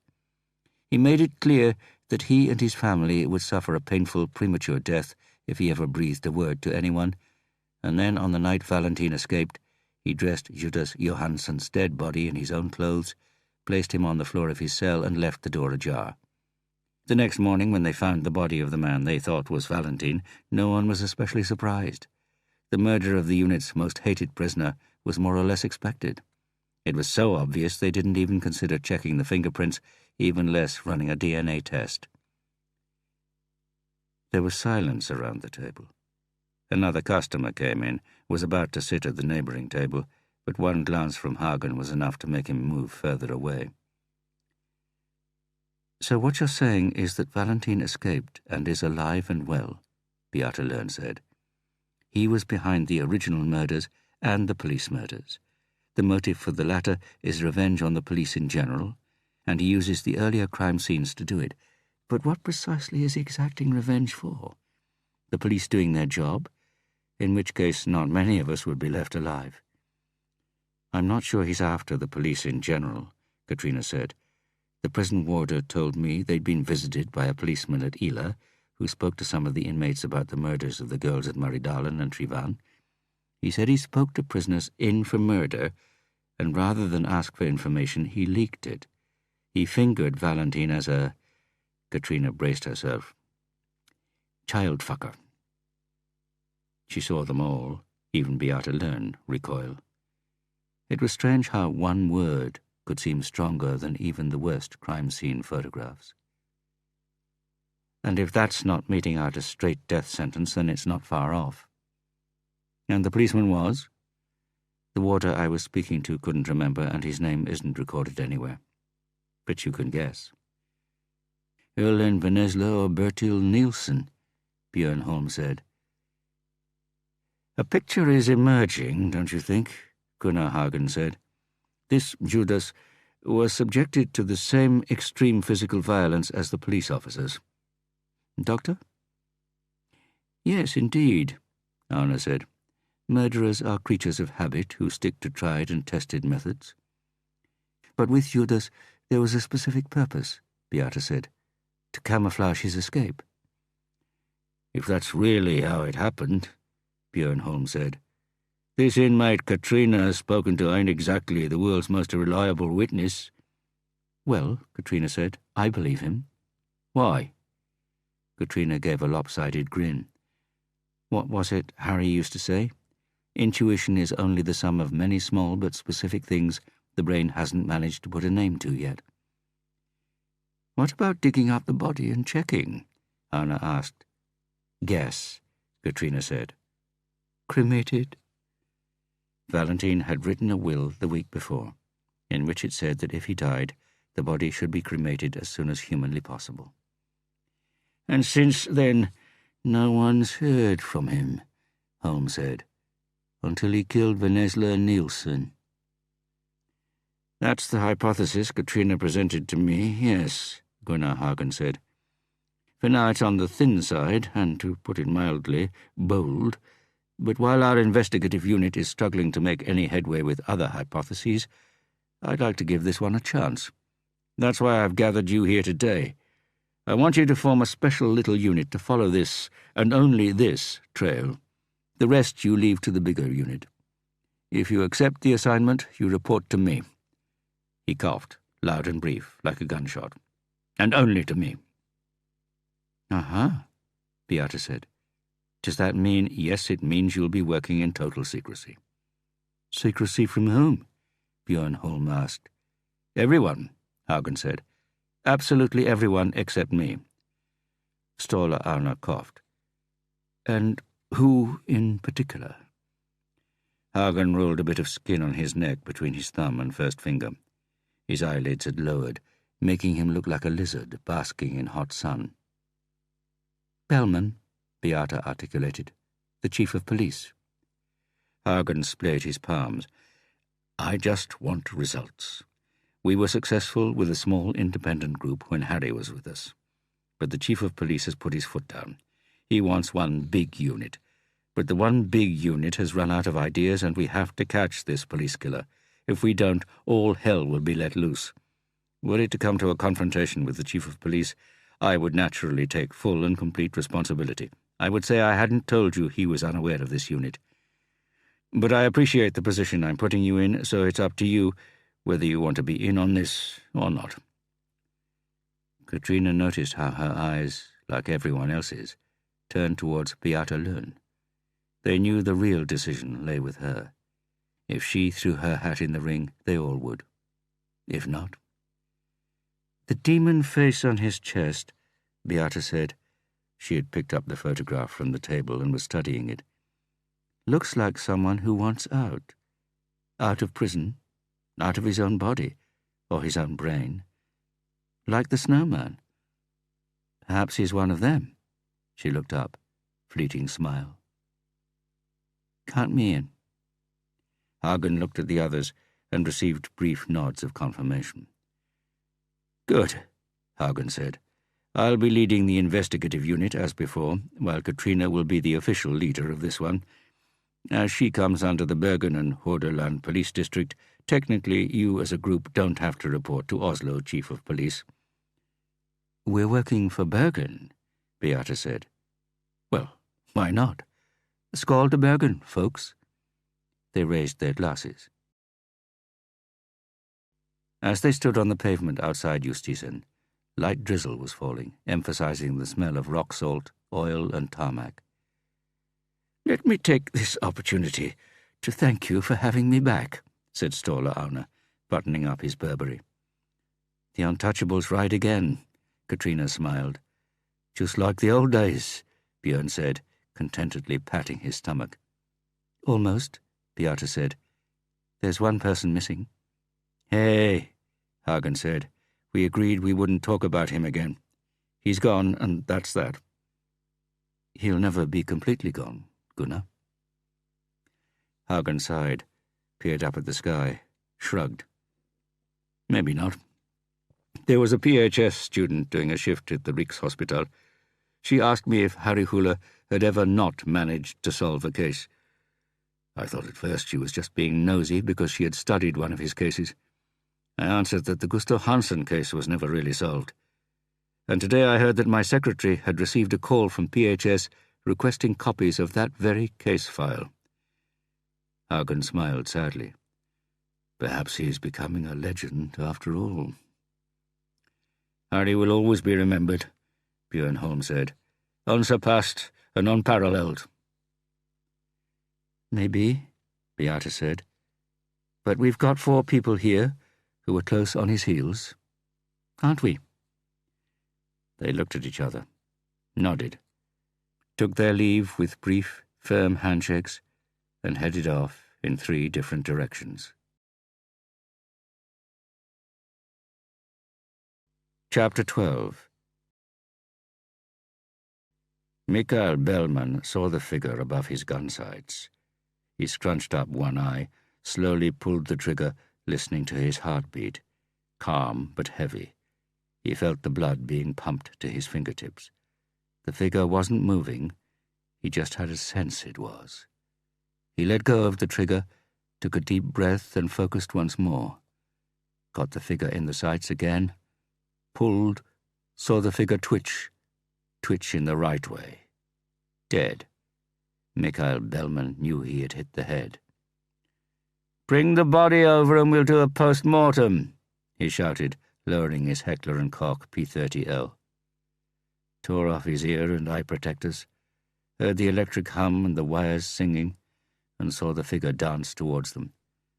It came to a halt 1/2 meter in front of him. "Good," said Truls Bernsen, letting go of the switch. The humming stopped. "Not bad," Mikael said, studying the paper target with the holes over half the torso and the head. Nodded to the target with the severed head in the lane beside his. "But not as good as yours." "Good enough to pass the test. I heard 10.2% failed this year." With practiced hands, Truls changed his paper target, pressed the switch, and a new figure sang its way back. It stopped at the flecked green metal plate 20 meters away. Mikael heard high-pitched laughter coming from a few lanes to the left, saw 2 young women huddled together and glance over at them. Probably PHS students who had recognized him. All the sounds here had their own frequency, so that even over the gunfire Mikael could hear the thwack of paper and the clunk of lead on metal, followed by the tiny click as the bullet fell into the box for collecting the compressed shells beneath the target. "In practice, more than 10% of the force are incapable of defending themselves or anyone else. What does the Chief of Police say to that?" "Not all officers can train as much as you do, Truls." "Have so much time to spare, you mean?" Truls laughed, his irritating, grunted laugh, as Mikael looked at his subordinate and childhood friend, at the higgledy-piggledy jumble of teeth his parents had never seen fit to have checked, at the red gums. Everything was apparently as before, yet something had changed. Perhaps it was just the recent haircut. Or was it the suspension? That kind of thing had a tendency to affect people you hadn't thought were so sensitive. Perhaps especially them, those who were not in the habit of venting their emotions, who kept them hidden, hoping they would pass with time. Those were the ones who could crack, put a bullet through their temples. But Truls seemed content. He was laughing. Mikael had once told Truls that his laughter made people panic. He should try to change it, practice to find a more normal, more pleasant laugh. Truls had only laughed even louder, and pointed at Mikael, pointed a finger at him without saying a word, only this eerie, snorted laugh. "Aren't you going to ask?" Truls inquired, pushing cartridges into the magazine of his gun. "What about? About the money in my account?" Mikael shifted his weight. "Was that why you invited me here? For me to ask you? Do you want to know how the money got there?" "Why should I harass you now?" "You're the Chief of Police, and you took the decision not to say anything. I thought it was stupid of you, but I respect it." "Do you?" Truls clicked the magazine into place. "Or are you leaving me alone because you already know where it came from, Mikael?" Bellman eyed his childhood friend. He could see it now, see what had changed. It was the sick gleam, the one from their childhood, the one he got when he was angry, when the older kids in Manglerud were threatening to beat up the loudmouth with the girly good looks who had taken Ulla, and Mikael had had to push Truls in front of him, set the hyena on them, the mangy, whipped hyena who had already had to take so many beatings. So many that one more didn't make much difference. And when Truls had that gleam in his eye, the hyena gleam, it meant he was willing to die, and if he got his teeth into you, he would never, ever let go. He would lock his jaws and stay there until you went down on your knees or he was pulled off. But Mikhail had seen the gleam only rarely as time went on. More recently there had, of course, been the time when they had dealt with the homo in the boiler room, and also when Mikhail had told him about the suspension. What had changed now, though, was that the gleam didn't go. It was there all the time, as if he had some kind of fever. Mikhail slowly shook his head in disbelief. "What are you talking about, Truls?" "Maybe the money came in directly from you. Maybe you were paying me the whole time. Maybe you led Asayev to me." "I think you've inhaled too much gunsmoke, Truls. I never had anything to do with Asayev." "Maybe we should ask him about that." "Rudolf Asayev's dead, Truls. Bloody convenient, eh? Everyone who could talk happens to have snuffed it." "Everyone," Mikhail Bellman thought. "Except you." "Except me," Truls grinned. "I've got to go," Mikhail said, pulling down his target and folding it. "Oh, yes," Truls said. "The Wednesday date." Mikhail froze. "What?" "I remember you always used to leave the office at this time on Wednesdays." Mikhail studied him. It was odd. Even after knowing Truls Björnsson for 30 years, Mikhail still wasn't sure how stupid or smart he was. "Right. But let me just say you'd better keep that kind of speculation to yourself. As things stand, it can only hurt you, Truls, and it might be best not to say too much. It could put me in a tricky spot if I'm summoned as a witness. Understand?" But Truls had already put the protectors over his ears and turned to the target. Staring eyes behind the glasses. One flash, two, three. The gun seemed to try to detach itself, but Truls's grip was too tight. The hyena grip. In the car park, Mikhail felt the phone vibrate in his trouser pocket. It was Ulla. "Did you manage to talk to pest control?" "Yes," Mikhail said, who hadn't given it a thought, let alone spoken to anyone. "What did they say?" "They said the smell you think is coming from the terrace could well be a dead mouse or a rat somewhere in there. But since it's concrete, we can't do much. Whatever it is will rot, and the smell will go of its own accord. They advised us not to break up the terrace. Okay?" "You should have had professionals to do the terrace, not Truls. He did it in the middle of the night without asking me. I've told you before. Where are you, darling?" "I'm meeting a girlfriend. Will you be home for dinner?" "Oh, yes, and don't worry about the terrace. All right, darling?" "All right." He hung up, thinking he had said darling twice, and that was one time too many. Made it sound as if it was a lie. He started the car, pressed the accelerator, released the clutch, and felt the wonderful pressure of the seat rest against his head as the new Audi surged across the car park. Thought about Isabel, how he felt his blood pumping already, and thought about the strange paradox that had not been a lie. His love for Ulla never felt more real than just before he was going to fuck another woman. Anton Mittert sat on the terrace. His eyes were closed, and he could feel the sun warming his skin, just. Spring was fighting, but for the moment winter had the upper hand. Then he opened his eyes, and again his gaze fell on the letter on the table by him. The Drammen Health Center logo was embossed in blue.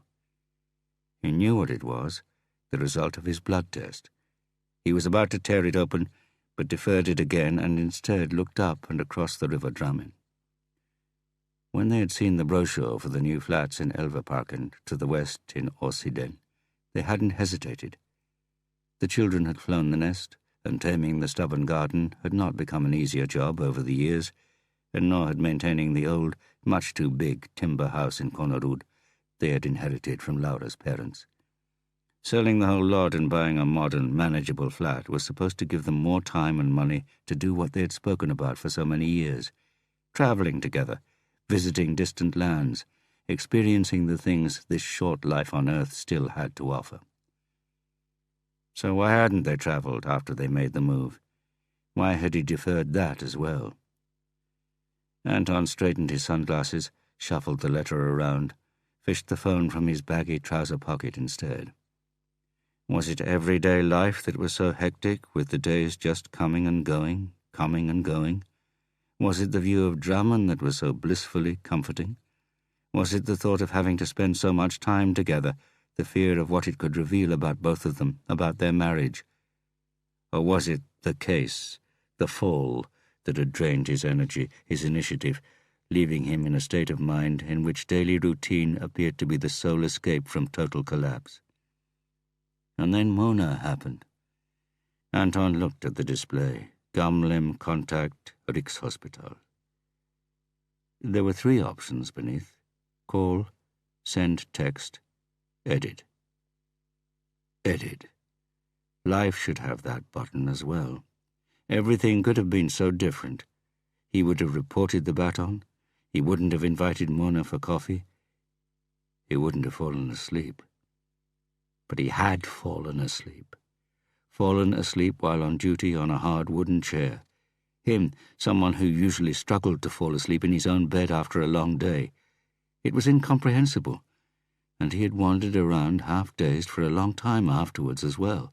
Even the dead man's face and the ensuing commotion hadn't been enough to wake him. He had stood there like a zombie, with this fog in his brain, incapable of doing anything or even answering questions clearly. Not that it would have necessarily saved the patient if he had stayed awake. The autopsy hadn't shown anything other than that the patient might have died of a stroke. But Anton hadn't done his job. Not that anyone would ever find out. He hadn't said a word. But he knew that he had screwed up again. Anton Mittet looked down at the buttons. Call, send text, edit. It was time to do something right. Just do it. Don't put it off. He pressed edit. Another option appeared. He chose correctly. Delete. Then he took the envelope and tore it open, took the letter out and read. He had gone to the health center early in the morning after the patient had been found dead. Explained he was a police officer on his way to work. He had taken a pill, but didn't know what it contained. He felt strange and was worried about going to work in case it had side effects. At first, the doctor had wanted him to call in sick, but Anton had insisted they take a blood sample. His eyes ran down the letter.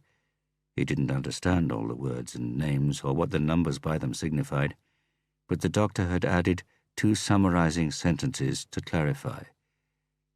Nitrazepam is found in strong hypnotic drugs. You must not take any more of these tablets without consulting a doctor first.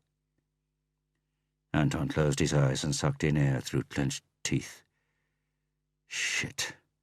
He had been right about his suspicion. He had been doped. Someone had doped him. Not only that, he had an inkling how. The coffee, the noise in the corridor, the container with only 1 capsule left. He had wondered if the lid had been perforated. The solution must have been injected through the lid with a syringe. Then the perpetrator only had to wait for Anton to go and brew his own Mickey Finn espresso with nitrazepam. They said the patient had died of natural causes. Or rather, there was no evidence to suggest anything suspicious had taken place. But a substantial part of their conclusion was, of course, Anton's statement that no one had been to see the patient subsequent to the previous doctor's visit 2 hours before the heart stopped beating. Anton knew what he had to do. He had to report this. Now. He lifted the phone. He had to report the blunder. Explain why he hadn't told them straight out that he had fallen asleep. He looked at the display. This time not even Gunnar Hagen could save him. He put the phone down. He would ring. Not right now, though. Mikael Bellman knotted his tie in the mirror. "You were good today," a voice from the bed said. Mikael knew it was true. He watched Isabel Skayen get up behind him and pull on her stockings. "Is that because he's dead?" She threw the reindeer skin bedspread over the duvet. Above the mirror hung an impressive set of antlers, and the walls were decorated with pictures by Sami painters. This wing of the hotel had rooms that were designed by female artists and bore their names. Their room had the name of a female yoik singer. The only problem they had with the room was that Chinese tourists had stolen the ram horns, obviously firmly of the belief that the horn extract had a libido-boosting effect. Mikhail had considered it himself the last couple of times, but not today. Perhaps she was right. Perhaps it was the relief that the patient was finally dead. "I don't want to know how it happened," he said. "I wouldn't have been able to tell you anyway," she said, pulling on her skirt. "Let's not even talk about it." She was standing behind him and bit him on the neck. "Don't look so worried," she sniggered. "Life's a game." "For you, maybe. I've still got these bloody murders to deal with." "You don't have to be elected. I do. But do I look worried?" He shrugged, reached for his jacket. "Are you going first?" He smiled as she smacked his head, heard her shoes click-clacking towards the door. "I may have a problem with next Wednesday," she said. "The council meeting has been moved." "Fine," he said, noticing that it was exactly that. Fine. Well, more than that. He was relieved. Yes, he was. She stopped by the door, listened as usual for any noise in the corridor, making sure the coast was clear. "Do you love me?" He opened his mouth, saw himself in the mirror, saw the black hole in the middle of his face with no sound emerging, heard her low chuckle. "I'm joking," she whispered. "Did I frighten you?" 10 minutes. The door opened and then closed softly behind her. They had a deal that the second person would wait 10 minutes before leaving the room. He couldn't remember if it had been his idea or hers. At the time, they must have felt that the risk of bumping into a curious reporter or some familiar face in reception loomed large, but so far it hadn't happened. Mikhail took out his comb and groomed his slightly too long hair. The ends were still wet after the shower. Isabel never showered after they had made love. She said she liked to walk around with the smell of him on her all day. He looked at his watch. Everything had worked today. He hadn't needed to think about Gusto, and he had even prolonged it, so much so that if he waited here for the full 10 minutes, he would be late for the meeting with the chairman of the city council. Ulla Bellman looked at her watch. It was a Movado 1947 design and had been an anniversary present from Mikhail. 20 minutes passed. She leaned back in the armchair and scanned the lobby, wondering if she would recognize him. Strictly speaking, they hadn't met more than twice. Once when he had held the door open for her as she was going to see Mikhail at Stovna police station, and he had introduced himself. A charming, smiling Nordlander. The second time, at a Christmas dinner at Stovna, they had danced, and he had pressed her closer to him than he should have. Not that she had minded. It was an innocent flirtation, an acknowledgement she was happy to indulge. Anyway, Mikhail was sitting somewhere in the room, and the other wives were also dancing with partners who weren't their husbands. And there was someone else, apart from Mikhail, following her with a watchful eye. He had been standing on the dance floor with a drink in his hand. Truls Berntsen. Afterwards, Ulla had asked Truls if he wanted to dance, but he had grinned and said no. He was no dancer, he had said. Runar, that was his name. It had slipped her mind. She had never heard or seen anything of him again, until he had rung and asked if she could meet him here today. At first she had turned him down, saying she had no time, but he'd said he had something important to tell her. His voice was curiously distorted.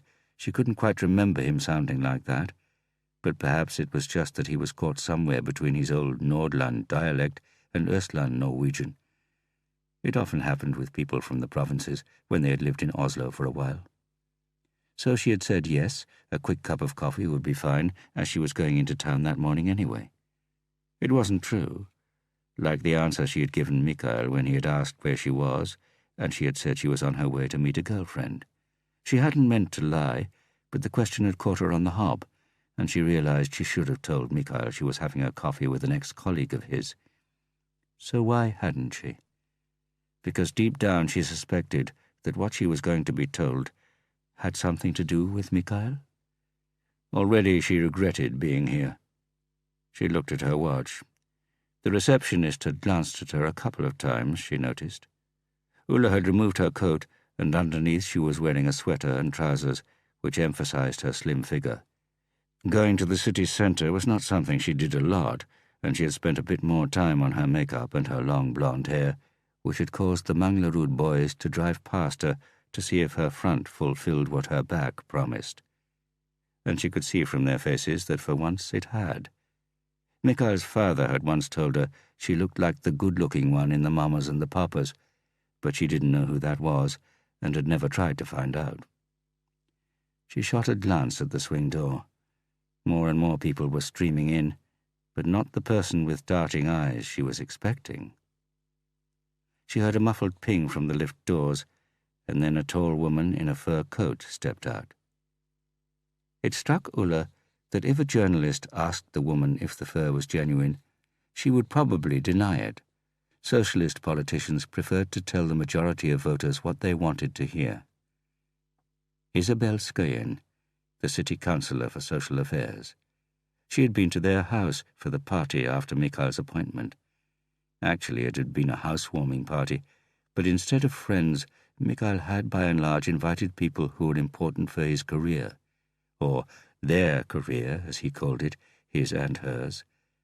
Truls Berntsen had been one of the few present she had known, and he wasn't exactly the type of person you can talk to for the whole evening. Not that she'd had time.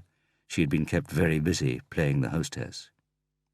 Isabel Skoyen sent her a look and was about to walk on, but Ulla had already noticed the brief hesitation, the little hesitation that meant she had recognized Ulla and was now faced with the choice of pretending she hadn't or being obliged to go over and exchange a few words with her. And she would have preferred to avoid the latter. Ulla often felt exactly the same. For example, with Truls. In a way she liked him. They had grown up together, and he was kind to her and loyal. Nevertheless, she hoped Isabel would choose the former and make it easier for them both, and saw to her relief that she was already heading for the swing door. But then she evidently changed her mind, did a U-turn, big smile and sparkling eyes, sailed over towards her. Yes, indeed, she did sail. Isabel Skoyen reminded Ulla of a dramatic, oversized galleon figurehead as she rushed over. "Ulla!" she cried several meters away, as though this was a reunion of two long-lost friends. Ulla got up, already somewhat uneasy about having to answer the next inevitable question. "What are you doing here?" "Nice to see you again, my dear. What a lovely little party that was." Isabel Skoyen had placed a hand on Ulla's shoulder and proffered her cheek in such a way that Ulla had to rest hers against it. Little party? There had been 32 guests. "Sorry I had to leave so early." Ulla remembered that Isabel had been a bit the worse for wear. While she had been serving the guests, the tall, attractive councillor and Mikhail had gone onto the terrace for a while. For a moment, Ulla had actually been a bit jealous. "That didn't matter. We were just honored you could come." Ulla hoped her smile wasn't as stiff as it felt. "Isabel." The councillor looked down at her, studying her, as though searching for something. The answer to the question she still hadn't asked. "What are you doing here, my dear?" Ulla decided to tell the truth, as she would with Mikhail later. "I must be off," Isabel said, without making a move to go or taking her eyes off Ulla. "Yes, I suppose you must be busier than me," Ulla said, and to her irritation heard the stupid titter she had been determined to drop. Isabel was still looking at her, and all of a sudden Ulla felt that this stranger was trying to force it out of her without asking. "What are you, the wife of the chief of police, doing here in the reception area of the Grand Hotel?" My God, did she imagine Ulla was meeting a lover here? Was that why she was so discreet? Ulla could feel the stiffness of her smile dissipating. It was becoming easier. Now she was smiling the way she actually smiled, the way she wanted to smile. She knew the smile had reached her eyes now. She was on the point of laughing in Isabel Skayen's face. And the strange thing was that Isabel looked as if she wanted to laugh as well. "I hope to see you again before too long, my dear," Isabel said, pressing Ulla's hand between her big, strong fingers. Then she turned and surged back through reception, where one of the doormen was already hurrying to assist her. Ulla caught a glimpse of her pulling out a mobile phone before rushing through the swing door. Mikhail was standing by the lift, only a few rapid strides from the Sami woman's room. Glanced at his watch. Just 4 or 5 minutes had passed, but that would have to be enough. After all, the vital element was that they shouldn't be seen together. Isabel always booked the room and arrived 10 minutes before him. Lying in bed, ready and waiting. That was how she liked it. Was that how he liked it? Fortunately, it was only 3 minutes' fast walk from the Grand to City Hall, where the chairman was waiting. The lift doors opened and Mikhail stepped in. He pressed 1 for the ground floor. The lift started and stopped on the next floor down. The doors opened. Guten Tag. German tourists, an elderly couple, old camera in a brown leather case. He could feel he was smiling. He was in a good mood. He made room for them. Isabel was right. He was relieved that the patient was dead. He felt a drop fall from his long hair, felt it roll down his neck, wetting his shirt collar. Ulla had suggested he should have his hair cut short for his new post, but why? His youthful looks, didn't they just underline the point? That he, Mikhail Bellman, was Oslo's youngest ever chief of police? The couple looked at the lift buttons with concern. It was the same old problem. Was floor number 1 street level or the floor above it? What system did they have in Norway?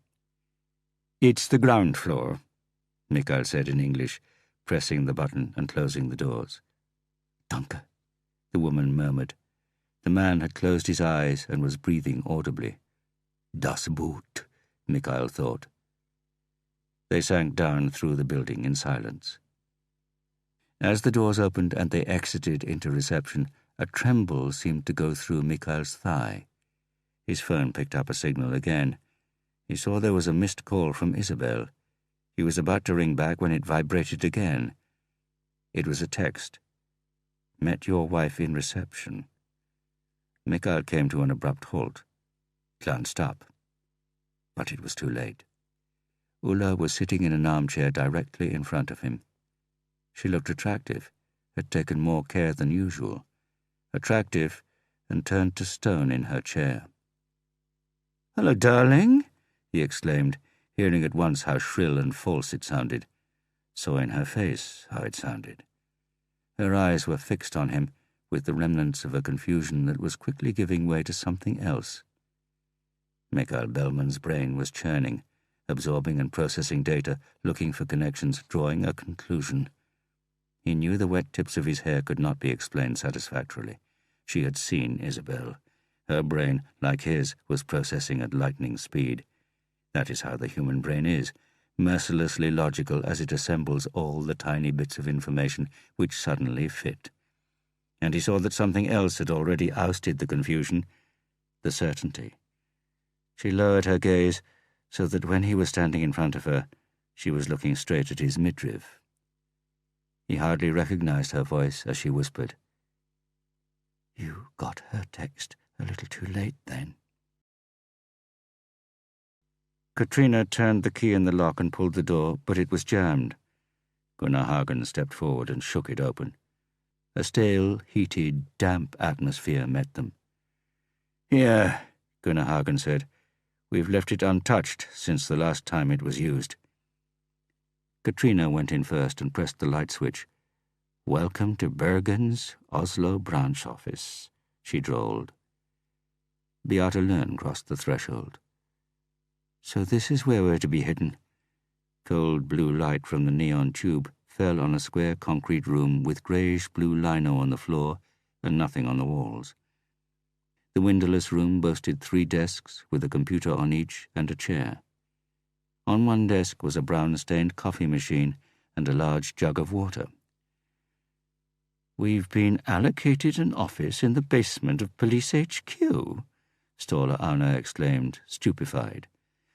"Officially speaking, you are in fact on Oslo prison property," Gunnar Hagen said. "The corridor outside goes under the car park. If you go up the iron stairs outside the door, you'll end up in the reception area of the prison." By way of response, the first notes of Gershwin's Rhapsody in Blue sounded. Hagen took out his mobile phone. Katrina glanced over his shoulder and saw the name Anton Mitted light up on the display. Hagen pressed reject and put the mobile back in his pocket. "The investigative unit has a meeting now, so I'll leave you to it," he said. The others stood looking at one another after Hagen had left. "It's bloody hot in here," Katrina said, unbuttoning her jacket, "but I can't see any radiators." "That's because the prison boilers are in the room next door," Björn Holm laughed, hanging his suede jacket over a chair back. "We called it the boiler room." "So you've been here before, have you?"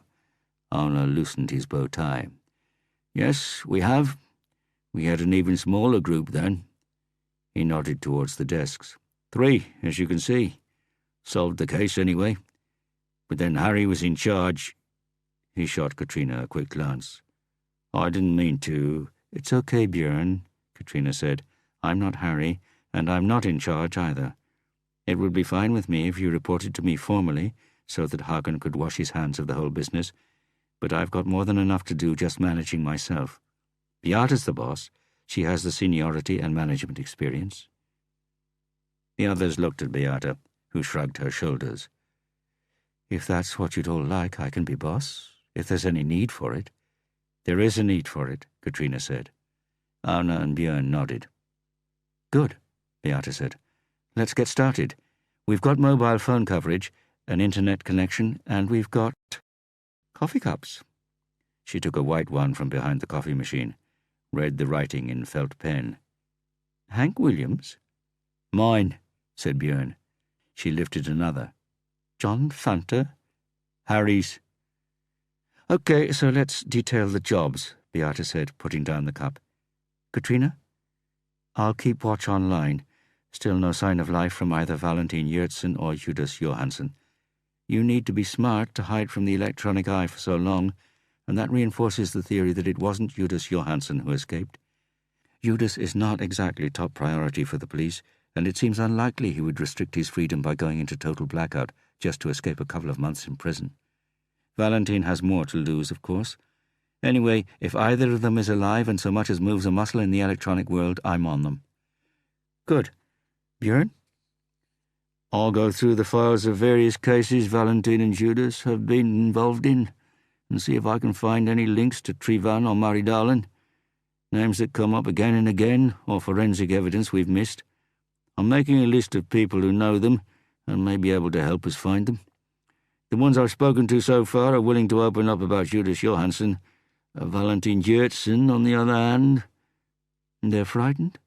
Björn nodded. "Ståle? I'll examine the Valentin and Judas cases as well, but to make a profile of each of them. I'll write an assessment of them as potential serial killers." The room went silent at once. It was the first time anyone had spoken the words. "In this case, serial killer is no more than a technical, mechanical term, not a diagnosis," Ståle hastened to add. "It describes an individual who has killed more than one person and may conceivably kill again. All right?" "All right," Beata said. "As for me, I'll go through all the visual material we have from CCTV cameras around the crime scenes, petrol stations, all-night shops, photo booths. I've already seen quite a few shots of the police murders, but not everything, and there are the original murders as well." "Enough to do, then," Katrina said. "Enough to do," Beata repeated. The 4 of them stood looking at one another. Beata raised the John Fanta cup and put it back behind the coffee machine. Chapter 13. "All right," Ulla said, leaning back against the kitchen worktop. "Oh, yes," Truls said, shifting uneasily on the chair and lifting the coffee cup from the narrow worktop. He took a swig, looked at her with the eyes she knew so well, frightened and hungry, embarrassed and searching, rejecting and imploring, no and yes. She had immediately regretted allowing him to visit her, but she hadn't been prepared when he had suddenly rung and asked how things were going with the house. Was there anything that needed fixing? As he was suspended now, the days were long and he had nothing to do. No, there was nothing that needed fixing, she had lied. Oh, right. What about a cup of coffee, then? A little chat about old times. Ulla had said she didn't know if, but Truls acted as if he hadn't heard, said he was passing by, a coffee would be nice. And she had answered, "Okay, why not? Drop in, Truls." "I'm still alone, as you know," he said. "Nothing new there." "You'll find someone, of course you will." She made a show of looking at the clock, had considered saying the children had to be picked up, but even a bachelor like Truls would realize it was too early. "Maybe," he said, looking into his cup, and instead of putting it down he took another swig. Like taking courage, he thought with dread. "As you probably know, I've always liked you, Ulla." Ulla clutched the worktop. "So you know if you have a problem and you need someone to talk to, you can always count on me." Ulla blinked. Had she heard him correctly? Talk? "Thank you, Truls," she said, "but I've got Mikael, haven't I?" He put his cup down slowly. "Yes, of course. You've got Mikael. By the way, I have to start cooking dinner for him and the children." "Yes, of course you have to. You're in the kitchen, cooking for him while he..." He stopped. "He what, Truls?" "Has dinner elsewhere." "Now, I don't understand what you mean, Truls." "I think you do. Listen, I'm only here to help you. I have your best interests at heart, Ulla. And the children's, of course. The children are important." "I'm going to make them something nice, and these family meals take time, Truls, so..." "Ulla, there's one thing I want to say." "No, Truls, no, don't say it, please."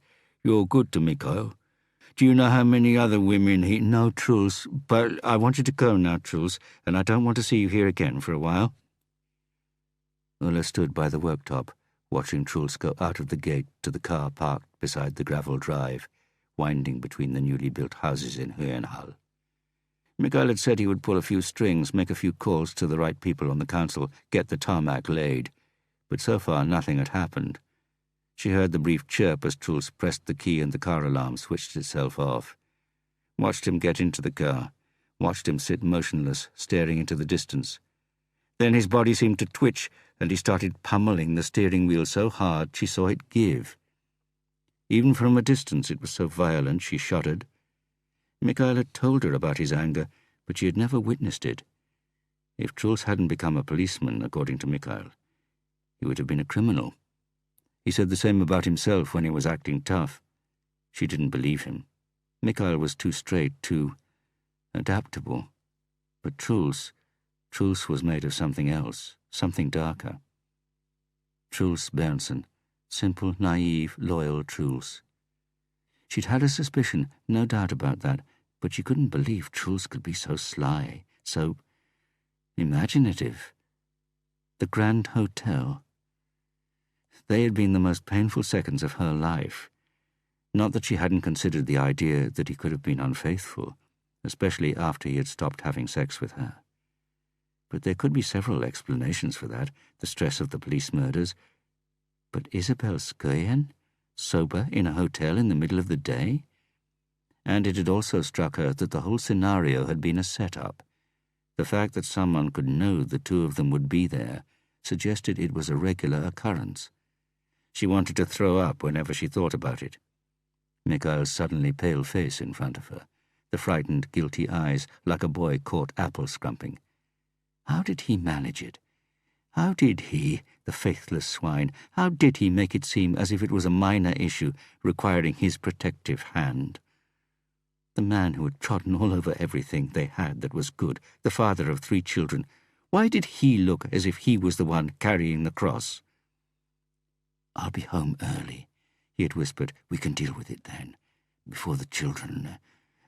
I have to be in the council chairman's office in 4 minutes."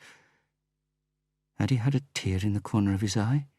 Had the bastard had the temerity to shed a tear? After he had gone, she had pulled herself together surprisingly quickly. Perhaps that is what people do when there is no alternative, when a nervous breakdown is not an option. With numb composure, she rang the number the man claiming to be Runar had used. No answer. She had waited for another 5 minutes, then she had left. When she got home, she checked out the number with one of the women she knew at Kripos, and she told Ulla it was a pay-as-you-go mobile. The question was, who would go to such lengths to send her to the Grand so that she could witness it with her own eyes? A journalist from the celebrity gossip press? A more or less well-meaning woman friend? Someone on Isabel's side, a vengeful rival of Mikhail's? Or someone who didn't want to separate him and Isabel, but him and her, Ulla?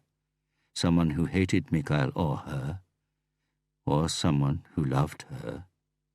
Who thought it would give him a chance if he could drive a wedge between her and Mikhail? She knew only one person who loved her more than was good for anyone. She didn't mention her suspicions to Mikhail when they spoke later in the day.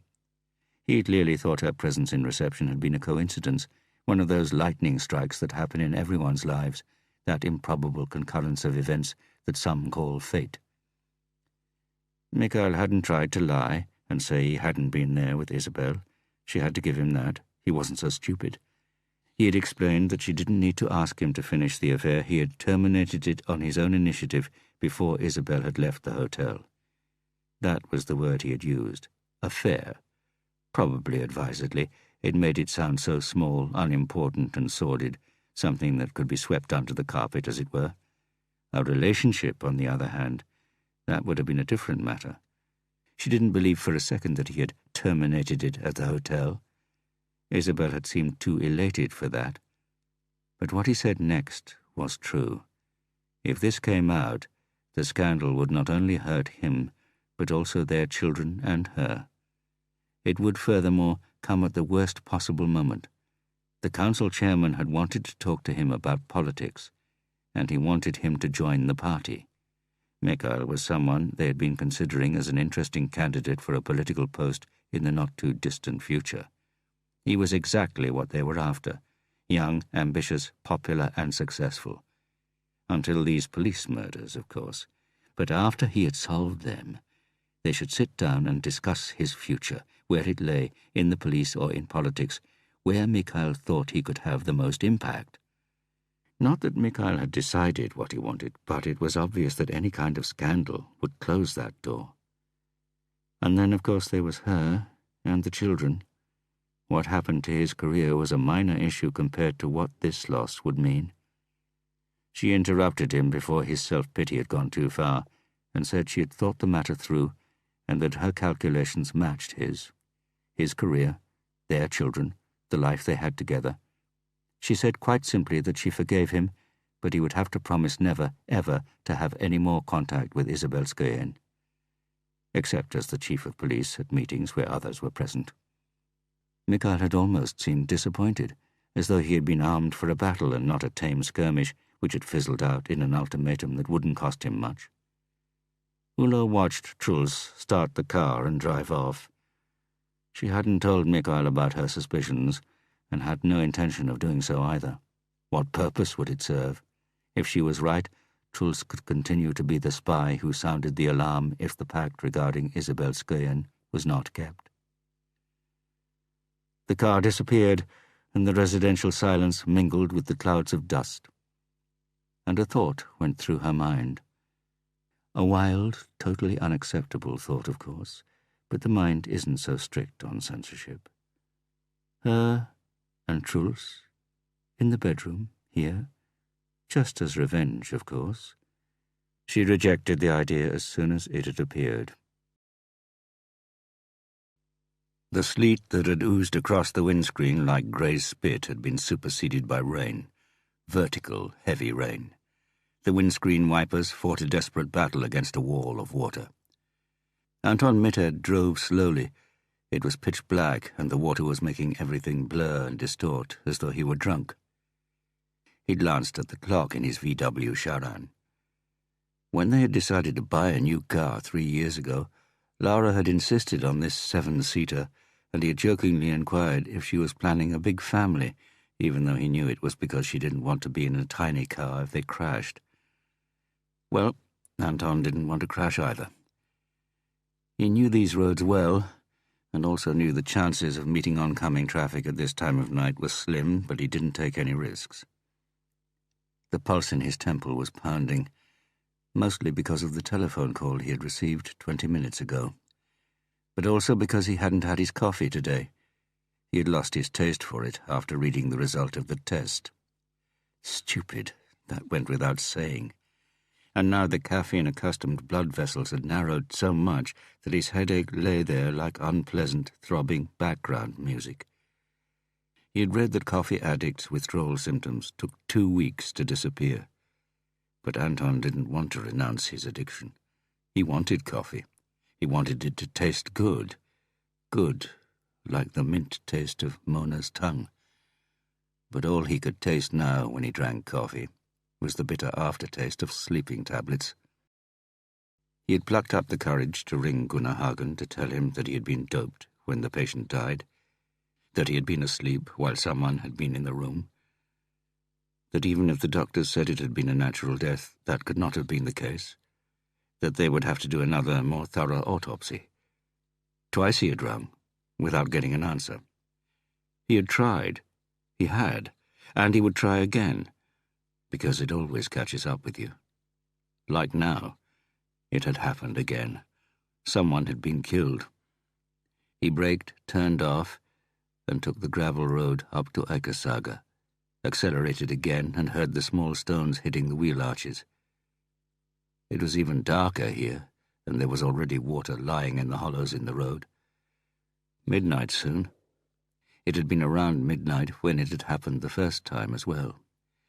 As the location was close to the border of the neighbouring district, Nedre Eiker, an officer from that police force had been first on the crime scene after receiving a call from someone who had heard a crash and thought a car must have landed in the river. As if it wasn't bad enough that the officer had entered the district without permission, he had also made a mess, gouging up the site with his car and obliterating potential clues. Anton passed the bend where he had found it, the baton.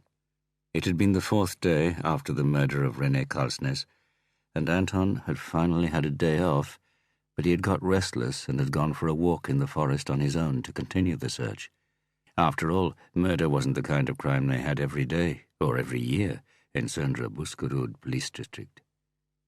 He had left the area the search party had gone over with a fine-tooth comb, and that was where it had been, under the spruce trees behind the bend. That was where Anton had taken the decision, the stupid decision that had ruined everything. He decided not to report it. Why?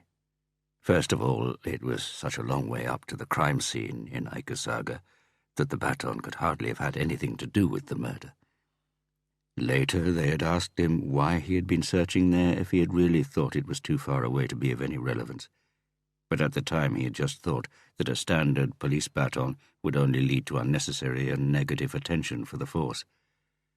The injuries inflicted on René Karlsnes could have been caused by any heavy instrument, or by being tossed around in a car when it had fallen off the precipice into the river 40 meters below.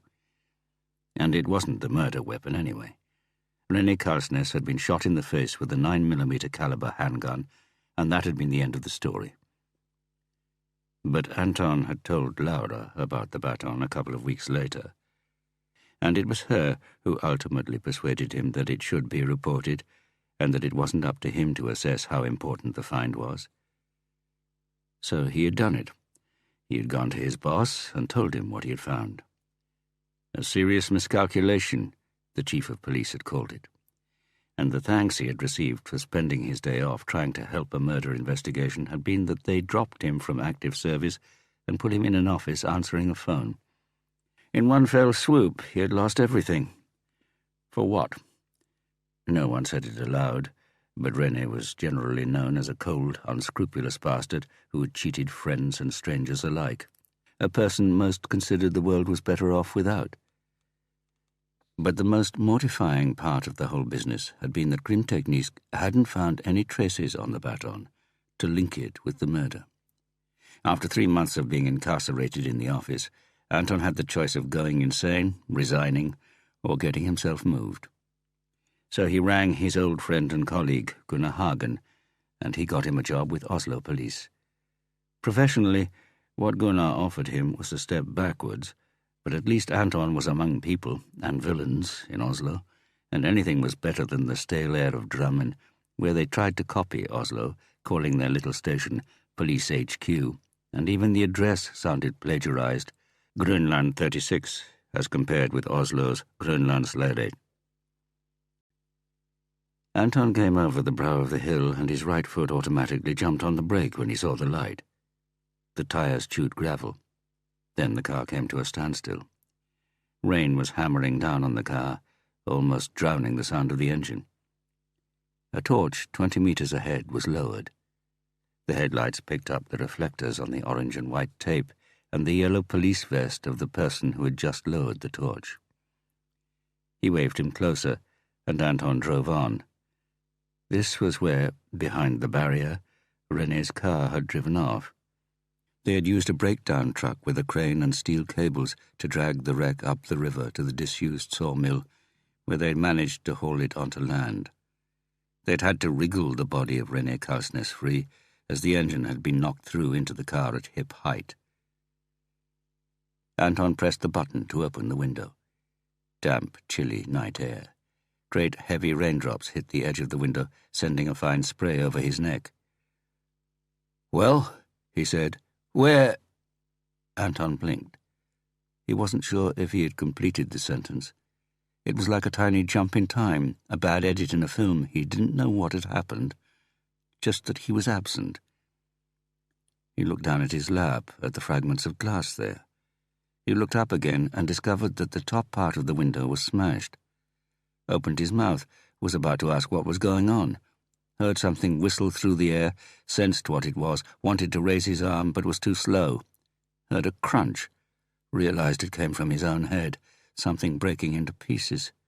Raised his arm, screamed, got his hand on the gear stick, tried to put it in reverse, but it wouldn't go. Everything was moving in slow motion. Wanted to slip the clutch, accelerate, but that would only send them forwards, towards the edge, to the precipice, straight down into the river, 40 meters. This was... He shook the gear lever and pulled at it. Heard the rain more clearly and felt the chilly night air down the whole of the left side of his body now. Someone had opened the door. The clutch. Where was his foot? This was a carbon copy. Reverse gear. There we are. Mikhail Bellman stared up at the ceiling, listened to the reassuring patter of rain on the roof. Dutch tiles, guaranteed to last 40 years. Mikhail wondered how many tiles they sold just as a result of this guarantee. More than enough to pay for the ones that didn't last that long. If there was one thing people wanted, it was a guarantee that things would last. Ulla lay with her head on his chest. They had spoken at length, for the first time he could remember. She had cried, not the painful tears he hated, but the others, the gentle tears that denoted less pain, more loss, the loss of something that had been and could never return. The tears that told him something in their relationship had been so precious, it was worth the loss. He didn't feel the loss until she cried. It was as though he needed her tears to show him. They removed the curtain that was normally there, the curtain between what Mikhail Bellman thought and what Mikhail Bellman felt. She was crying for them both. She always had done. She had laughed for them both as well. He had wanted to comfort her, had stroked her hair, allowed her tears to wet the light blue shirt she had ironed for him the day before. Then he had, almost inadvertently, kissed her. Or had it been consciously? Had it been out of curiosity? The curiosity to know how she would react. The same kind of curiosity he had felt when he, as a young detective, had questioned suspects according to the Inbau, Reed and Buckley 9-step model, the step where they press the emotional button just to see what reaction they get. At first, Ulla had not reacted to the kiss. She had just stiffened. Then she had responded gently. He knew her kisses, but not this one. The tentative, hesitant one. Then he had kissed her with more hunger, and she had taken off, dragged him into bed, torn off his clothes, and in the darkness he'd had the thought again that she wasn't him, Gusto, and his erection had subsided even before they were under the duvet. He had explained that he was too tired, he'd had too much to think about. The situation was too confusing, the shame of what he had done too great, hastening to add that she, the other woman, had nothing to do with it, and he was able to tell himself that this was actually true. He closed his eyes again, but it was impossible to sleep.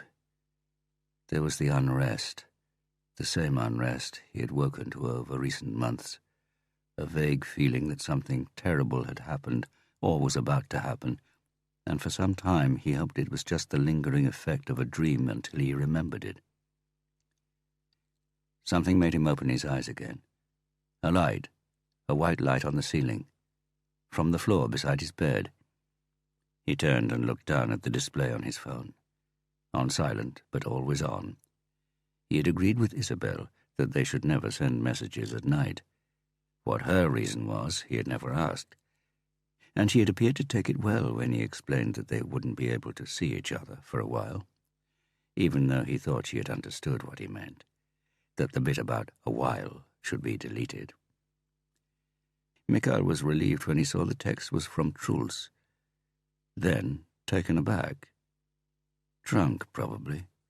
Or maybe the wrong number. Maybe it was meant for a woman he hadn't mentioned. The text consisted of 2 words. Sleep well. Anton Mitted woke up. The first thing he registered was the sound of rain, which was now no more than a light mumble on the windscreen. Then that the engine was switched off, his head ached, and he couldn't move his hands. He opened his eyes. The headlamps were still on. They shone down along the ground, through the rain and into the darkness, where the land suddenly vanished. The wet windscreen prevented him from seeing the spruce forest on the other side of the gorge, but he knew it was there, uninhabited, silent, blind. They hadn't been able to find witnesses that time. Not that time either. He looked at his hands. The reason he couldn't move them was that they were bound to the wheel with plastic ties. The ties had almost completely taken over from handcuffs in the police force now. You just put the narrow bands around the wrists of the RST and tightened them. They restrained even the strongest suspects. The most anyone who struggled could achieve was deep cuts into the skin and the flesh, to the bone if they didn't give up. Anton gripped the wheel with no feeling in his fingers. Awake! The voice sounded strangely familiar. Anton turned to the passenger seat, stared into the eyes peering through the holes of a balaclava. Same type Delta the Special Forces used. Let's release this, shall we? The gloved left hand gripped the handbrake between them and lifted it. Anton had always liked the rasp of the old handbrakes. It gave him a sense of the mechanics, of cogs and chains, of what was actually happening.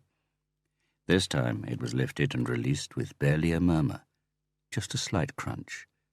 The cogs. They rolled forward, but only a meter or 2.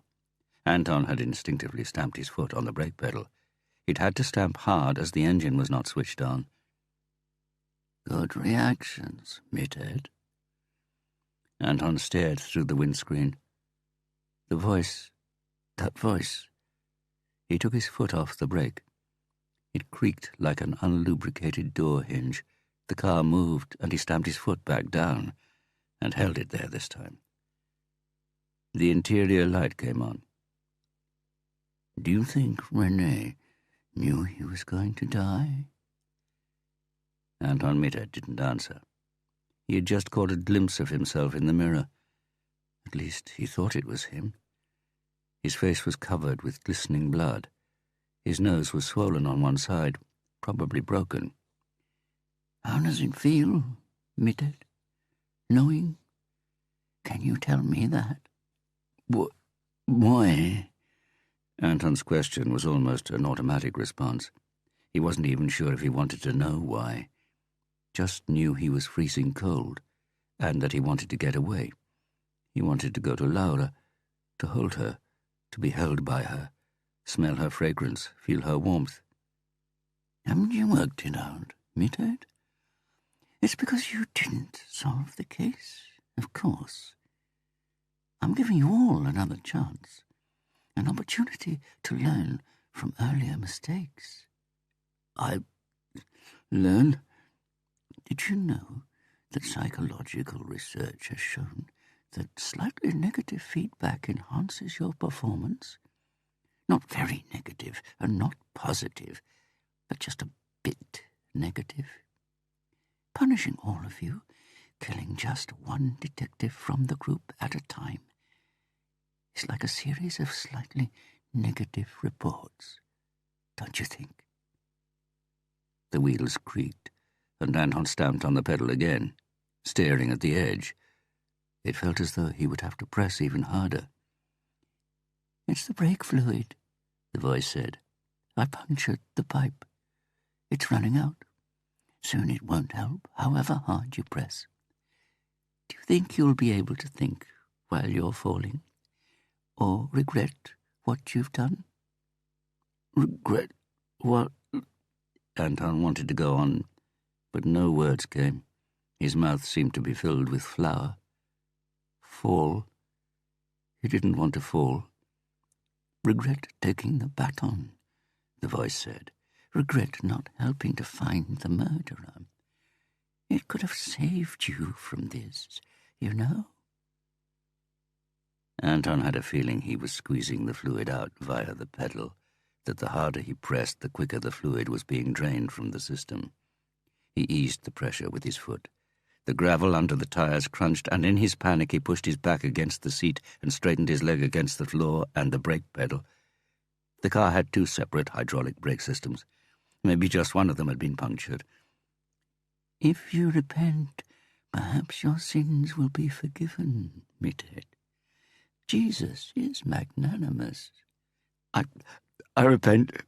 Get me out." Low laughter. "Mitter, I'm talking about heaven. I'm not Jesus. You won't get any forgiveness from me." Little pause. "And the answer is yes. I punctured both systems." For a moment, Anton thought he could hear the brake fluid dripping from under the car, until he noticed that it was his own blood dripping from the tip of his chin into his lap. He was going to die. It was suddenly such an inalienable fact that a chill washed through his body, and it became more difficult to move, as though rigor mortis had already set in. But why was the murderer still sitting beside him? "You're frightened of dying," the voice said. "It's your body. It's secreting a scent. Can you smell it? Adrenaline. It smells of medicine and urine. It's the same odor you smell in old people's homes and slaughterhouses. The smell of mortal fear." Anton gasped for air. There didn't seem to be enough for both of them. "As for me, I'm not at all afraid of dying," the voice said. "Isn't it strange that you can lose something so fundamentally human as the fear of dying? Of course, it's partly to do with the desire to live, but only partly. Many people spend their whole lives somewhere they don't want to be, out of fear that the alternative is worse. Isn't that sad? Anton had a sense he was being suffocated. He had never had asthma himself, but he had seen Laura when she had an attack, seen the desperate, imploring expression on her face, felt the despair at not being able to help, at being no more than a spectator of her panic-stricken struggle to breathe. But a part of him had also been curious, wanting to know, to feel what it was like to be there, to feel you were on the verge of dying, to feel there was nothing you could do, it was something that was being done to you. Now he knew. "I believe death is a better place," the voice intoned. "But I can't join you now, Anton. You see, I have a job to do." Anton could hear the crunching of gravel again, like a hoarse voice slowly introducing a sentence with this sound that would soon go faster. And it was no longer possible to press the pedal any further. It was on the floor. "Goodbye." He felt the cold air from the passenger's side as the door was opened. "The patient," Anton groaned. He stared ahead at the edge, where everything disappeared, but felt the person in the passenger seat turn towards him. "Which patient?" Anton stuck out his tongue, ran it along his top lip, sensing something moist that tasted sweet and metallic, licked the inside of his mouth, found his voice. "The patient at the Rick's hospital. I was drugged before he was killed. Was that you?" There was a couple of seconds' silence as he listened to the rain. The rain out there in the darkness. Was there a more beautiful sound? If he could have chosen, he would have sat there listening to the sound day after day, year after year, listening and listening, enjoying every second he was given. Then the body beside him moved. He felt the car rise as it was relieved of the man's weight. The door closed softly. He was alone. The car was moving. The sound of tires rolling slowly on gravel was like a husky whisper. The handbrake! It was 50 centimeters away from his right hand. Anton tried to pull his hands away. Didn't even feel the pain as the skin burst. The husky whisper was louder and quicker now. He knew he was too tall and too stiff to get a foot under the handbrake, so he leaned down, opened his mouth, held the tip of the handbrake, felt it pressing against the inside of his upper teeth. Pulled, but it slipped out. Tried again, knowing it was too late, but he preferred to die like this, fighting, desperate, alive. He twisted, held the brake lever in his mouth again. Now it was totally still. The voice had gone quiet and the rain had come to a sudden stop. No, it hadn't stopped. It was him. He was falling, weightless as he swirled round in a slow waltz, like the one he had danced that time with Laura while everyone they knew stood around watching, rotated on his own axis, slowly swaying, step 2, 3. Only now he was all alone, falling in this strange silence, falling with the rain. Chapter 14. Laura Mitted looked at them. She had come down to the front of the block in Elverparken when they rang, and now she was standing with her arms crossed, freezing in her dressing gown. The first rays of sun glittering on the River Drammen. Something had flickered in her mind. For a couple of seconds she wasn't there, she didn't hear them, didn't see anything except for the river behind them. For a few seconds she was alone, thinking that Anton had never been the right one. She had never met Mr. Right, or at least had never got him. And the one she had got, Anton, had cheated on her the same year they got married. He had never found out that she knew. She'd had too much to lose for that. And he'd probably been having another affair now. He'd had the same expression on his face of exaggerated normality when he delivered the same rotten excuses. Overtime shifts imposed from above, traffic jam on the way home, mobile off because the battery was dead. There were two of them, a man and a woman, both in uniforms without a wrinkle or a stain, as though they had just taken them out of the wardrobe and put them on. Serious, almost frightened eyes called her Fru Mittet. No one else did, and she wouldn't have appreciated it either. It was his name, and she had regretted taking it many times. They coughed. They had something to tell her. So what were they waiting for? She already knew. They had already told her with those idiotic, hammed-up, tragic faces of theirs. She was furious, so furious that she could feel her face writhing, distorting into someone she didn't want to be, who had also been forced into a role in this comic tragedy. They had said something. What was it? Was it Norwegian? The words made no sense. She had never wanted to have Mr. Wright, and she had never wanted his name. Until now. Chapter 15. The black VW Charan slowly rose in circles towards the blue sky.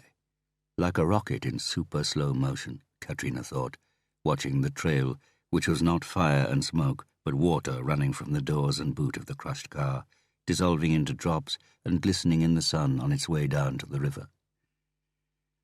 "We hauled the car up here last time," the local police officer said. They were standing by the disused sawmill with the peeling red paint and smashed panes in the small windows. The withered grass lay on the ground like a Hitler fringe combed in the direction the rain had fallen the previous night. In the shadows lay grey flecks of slushy snow. Doomed, a prematurely returning migratory bird sang optimistically, and the river gurgled with contentment. But this one was stuck between two rocks, so it was easier to raise it straight up. Katrina's gaze followed the river downstream. Above the sawmill there was a dam, where the water trickled between the enormous grey rocks that had embraced the vehicle. She saw the sun glinting on the scattered fragments of glass. Then her eyes were drawn up the vertical rock face. Drammen granite. It was a concept, apparently.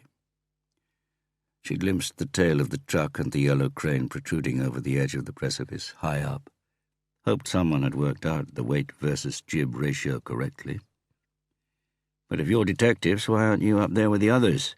said the policeman, who let them through the cordon after carefully examining their ID cards. Katrina shrugged. She couldn't exactly say they were apple-scrumping, 4 people with no real authorization, on the kind of mission that meant they should keep their distance from the official investigation unit. "We can see what we need to see from here," Beata Lern said.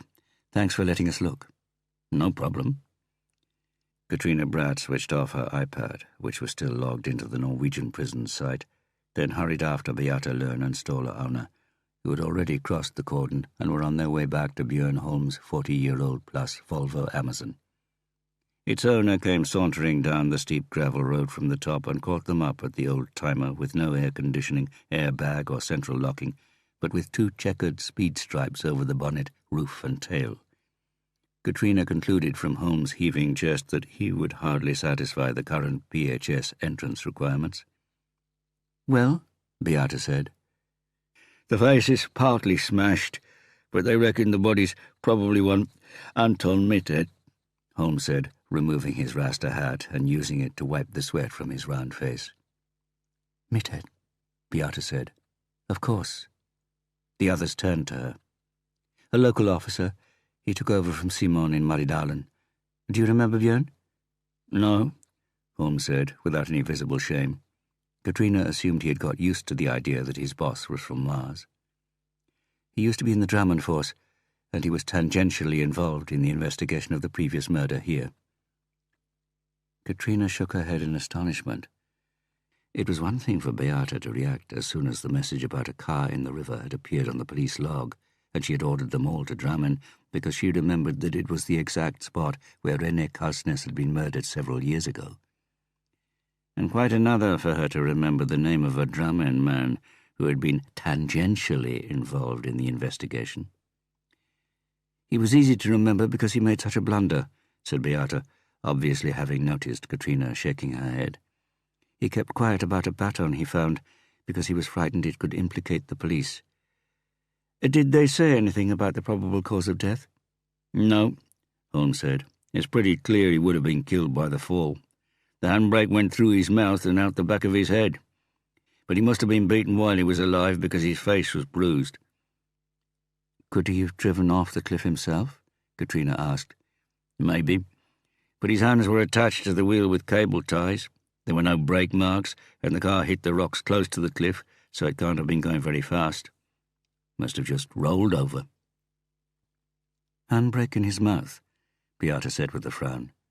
How did that happen? His hands were tied and the car was rolling towards the edge, Katrina said. He must have been trying to pull it with his mouth. Perhaps. Anyway, this is a policeman. He was killed at an old crime scene. On a murder that was never cleared up, Björn Holm added. Yes, but there are some important differences between that murder and the murders of the girls in Maridalen and Trivan, Beata said, waving the report they had printed at breakneck speed before leaving the basement office. René Kalsnes was a man, and there were no signs of sexual abuse. There's an even more important difference, Katrina said. Oh? She patted the iPad under her arm. I was just checking criminal records and the list of prisoners as we were coming here. Valentin Yertsen was serving a short sentence in Ila when René Kalsnes was killed. Shit. That was Holm. No, Beata said. That doesn't rule out Valentin killing Anton Mittet. He might have broken the pattern here, but it's still the same madman behind it. Isn't it, Ståle? The three of them turned to Ståle Arna, who had been unusually quiet. Katrina noticed that the plump man was also unusually pale. He was leaning on the door of the Amazon, and his chest was rising and falling. Ståle? Beata repeated. Sorry, he said, making an unsuccessful attempt to smile. The handbrake. You'll get used to it, Beata said, with an equally unsuccessful attempt to hide her impatience. Is this our cop killer or not? Ståle Arna straightened up. Serial killers can break the pattern, if that's what you're asking me. But I don't think this is a copycat continuing where the first cop killer left off. As Harry was wont to say, a serial killer is a white whale. So a serial killer of police officers is a white whale with pink dots. There aren't two of them. So we agree this is the same murderer, Beata stated. But the prison sentence pulls the carpet from under the theory that Valentin is visiting his old haunts and repeating the murders. Nevertheless, Björn said, this is the only murder where the murder itself is also a copy. The blows to the face, the car in the river. That may have some significance. Ståle? It might mean that he feels he's becoming more skilled, that he's perfecting the murders by making them polished replicas. Come on, Katrina bridled. You're making him sound like an artist. Really? Ståle said, sending her a quizzical look. Learn! They turned. From the top of the hill came a man with a flapping Hawaiian shirt, quivering belly, and dancing curls. The relatively high speed appeared to be more a consequence of the steep gradient of the hill than any enthusiasm on the body's part. Let's get going, Beata said. They had piled into the Amazon, and Björn was making a third stab at starting the car when a bony index finger tapped at the window at the front, where Beata was sitting. She gave a low groan and wound down the window. Roger Yendom, she said. Does Aftenposten have any questions I can answer with no comment? This is the third policeman to be murdered, the man in the Hawaiian shirt gasped, and Katrina was able to confirm that, fitness-wise, Björn Holm had met his inferior. Have you got any leads? Beata Lern smiled. N-O-C-O-M, Roger Yendom spelt out, while pretending to write in his notebook. We've been keeping an ear open, picking up little things. A garage owner says Mittet filled up at his place late last night. He thought Mittet was alone. Does that mean no comment? I reckon your police chief will have to make you carry loaded guns from now on. Beata raised an eyebrow. What do you mean? The gun in Mittet's glove compartment. Yendem bent down and cast a suspicious look at the others to see if they really hadn't got this basic information. Empty, even though there was a box of ammo there. If he'd had his gun loaded, it might have saved his life. "Do you know what, Yendem?" Beata said. "You can just add ditto marks after the first answer you got. Actually, I'd prefer it if you didn't mention this little meeting to anyone." "Why's that?" The engine growled into life. "Have a nice day, Yendem." Beata began to wind up the window, but not quickly enough to avoid the next question. "Are you missing you-know-who?" Hulme let go of the clutch. Katrina watched Roger Yendem shrinking in the mirror, but waited until they had passed Leertoppen before she said what everyone was thinking. "Yendem's right."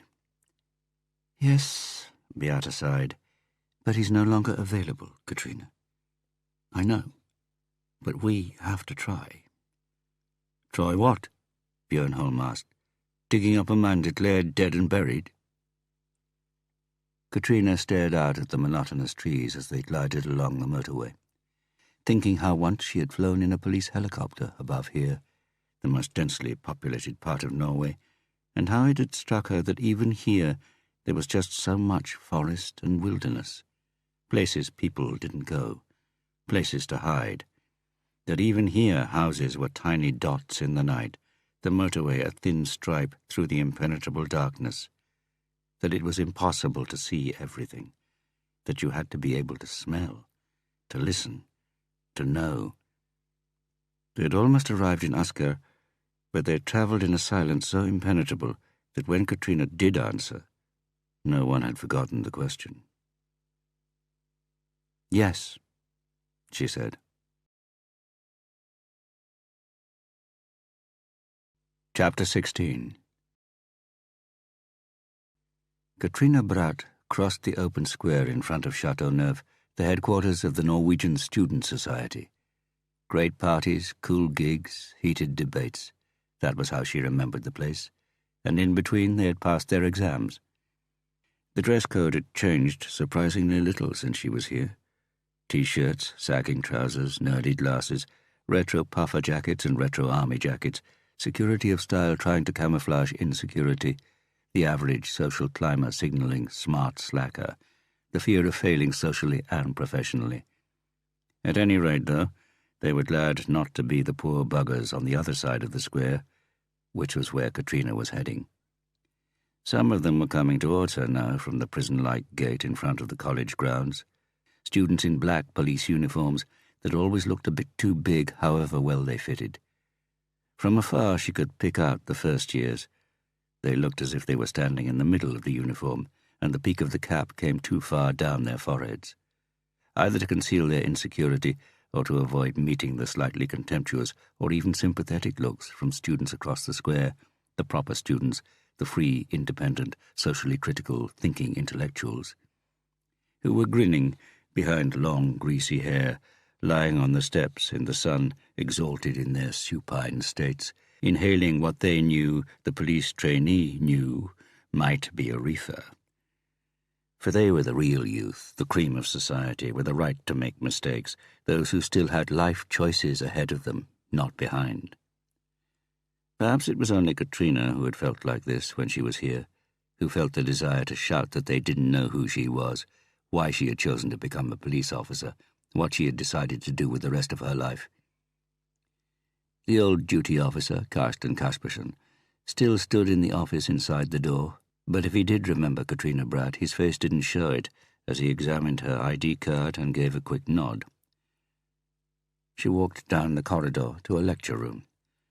Passing the door of the crime scene room, which was furnished like a flat with partition walls, and had a gallery from where they could watch one another practicing searches, finding clues, and interpreting the course of events. Then the door to the fitness room, with training mats and the smell of sweat, where they drilled the fine art of wrestling people to the ground and applying handcuffs.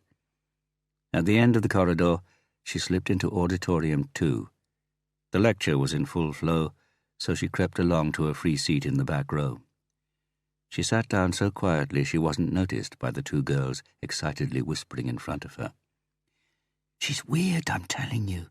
She's got a picture of him on her bedsit wall. Has she? I've seen it myself. My God, he's so old and ugly. Do you think? Are you blind? She nodded to the board where the lecturer was writing with his back to the class. Motive. The lecturer had turned to them and repeated the word he had written on the board. The psychological cost of killing is so high for rationally thinking people with normal feelings that there has to be an extremely good motive. Extremely good motives are, as a rule, easier and quicker to find than murder weapons, witnesses, or forensic evidence, and they point you straight to a potential perp. That is why every detective should start with the question, why? He paused to scan the audience, a bit like a sheepdog circling and keeping the flock together, Katrina thought. He raised his forefinger. A rough simplification. Find the motive, and you've got the murderer. Katrina Bratt didn't think he was ugly. Not attractive, though, of course, not in the conventional meaning of the word. More what the British call an acquired taste. And the voice was the same deep, warm voice, with the slightly worn, hoarse edge that appealed not only to young student fans. Yes, the lecturer had hesitated for a moment before giving the floor to a female student waving her arm. Why do we send out large, costly forensics units if a brilliant detective like you can crack the case with a few questions and a bit of deduction? There was no audible irony in the girl's intonation, only an almost childlike sincerity, plus a lilt that revealed she must have lived in the north. Katrina saw the emotions flicker across the lecturer's face. Embarrassment, resignation, annoyance, before he collected himself and gave an answer. Because it's never enough to know who the lawbreaker is, Celia. During the bank robbery wave in Oslo 10 years ago, the robberies unit had a female officer who could recognize masked robbers by the shape of their faces. Bjarte Løn, said the girl he had called Celia, the boss of Krimteknisk. Exactly. So in 8 out of 10 cases, the robberies unit knew who the masked men on the CCTV videos were. But they didn't have any proof. Fingerprints are proof. A used gun is proof. A convinced detective is not proof, however brilliant he or she may be. I've used a number of simplifications today, but here is the last. The answer to the question why is worthless unless we find out how, and vice versa. But now that we've got a bit further in the process, Folkestad is going to talk about forensic investigation. He glanced at his watch. We'll talk more in depth about motives next time, but here's something to get your brains working. Why do people kill one another? He scanned the audience again with an encouraging expression. Katrina saw that in addition to the scar that ran like a channel from the corner of his mouth to his ear, he had 2 new scars. One looked like a slash with a knife to the neck. The other could have been made by a bullet at the side of his head, level with his eyebrows. But otherwise he looked better than she had ever seen him. The 1.92-meter figure looked tall and supple. The blonde, cropped brush of hair still didn't have any flecks of grey. And she could see he was toned beneath his T-shirt. There was meat back on his bones. And, most important of all, life in his eyes. The alert, energetic, bordering on manic look was back. Laughter lines and expansive body language she had never seen before. You could almost suspect him of leading a good life, which, if this was the case, would be a first. Because they have something to gain by it, a boy's voice answered. The lecturer nodded good-naturedly. You would think so, wouldn't you? But murder as a crime for profit is not that usual, Vettler. A barking Sunmura voice. Because they hate someone. Erling is suggesting crimes of passion, he said. Jealousy, rejection, revenge. Yes, definitely. Anything else? Because they're deranged. The suggestion came from a tall, stooped boy. Deranged's not the word, Robert. It was the girl again. Katrina could see only a blonde ponytail over the back of the seat in the front row. It's called... It's fine. We know what he means, Celia. The lecturer had sat down at the front of the desk, stretched out his long legs, and crossed his arms over the Las Vegas logo on his T-shirt. And personally, I think deranged is an excellent word, but not, in fact, a particularly usual reason for murder. There are, of course, those who are of the opinion that murder in itself is proof of insanity, but most murders are rational. Just as it's rational to seek material gain, it's rational to seek emotional relief. The murderer may have some idea that murder will dull the pain that comes with hatred, fear, jealousy, humiliation. But if murder is so rational, the first boy, can you tell us how many satisfied murderers you've met? The class smart-ass, Katrina hazarded a guess. Very few, the lecturer said. But the fact that the murder is felt to be a disappointment doesn't mean it's not a rational act, so long as the murderer believes he will obtain relief. But revenge is generally sweeter in your imagination. The fury of a murder motivated by jealousy is followed by regret. The moment that the serial killer builds up to so carefully is invariably an anticlimax, so he has to keep trying. In short, he got up and went back to the board. As far as murder is concerned, there is something in the claim that crime doesn't pay. For the next session, I want each of you to think of a motive that could drive you to murder. I don't want any politically correct bullshit. I want you to examine your darkest, innermost recesses. Well, the next darkest will do, perhaps. And then I want you to read Arna's thesis on the personality of a murderer and profiling. Okay, and yes, I'm going to ask follow-up questions, so be afraid, be ready. Off you go. There was a cacophony as seats sprang back. Katrina stayed where she was, watching the students passing her. In the end, there were only 3 people left. Her, the lecturer wiping the board, and the blonde ponytail who was standing right behind him, legs together, notes under her arm. Katrina could see she was slim, and that her voice sounded different now from when she had been speaking in class. "Do you think the serial killer you caught in Australia achieved satisfaction after killing the women?" Affected little girl's voice, like a young girl trying to get into her father's good books. "Celia..." "I mean, he raped them, and that must have been pretty good." "Read the thesis, and we can come back to it in the next session, okay?" "Okay." Still she hung around, rocking up and down on her feet, as if stretching up on her toes, Katrina thought. Up to him. While the lecturer shuffled his papers into a leather case without taking any notice of her. Then she turned on her heel and went up the stairs to the exit, slowed down when she saw Katrina and eyeballed her, then sped up and was gone. "Hi, Harry," Katrina said quietly. "Hi, Katrina," he said without looking. "You look good." "Same to you," he said, zipping up his case. "Did you see me arrive?" "I sensed you arrive." He looked up and smiled.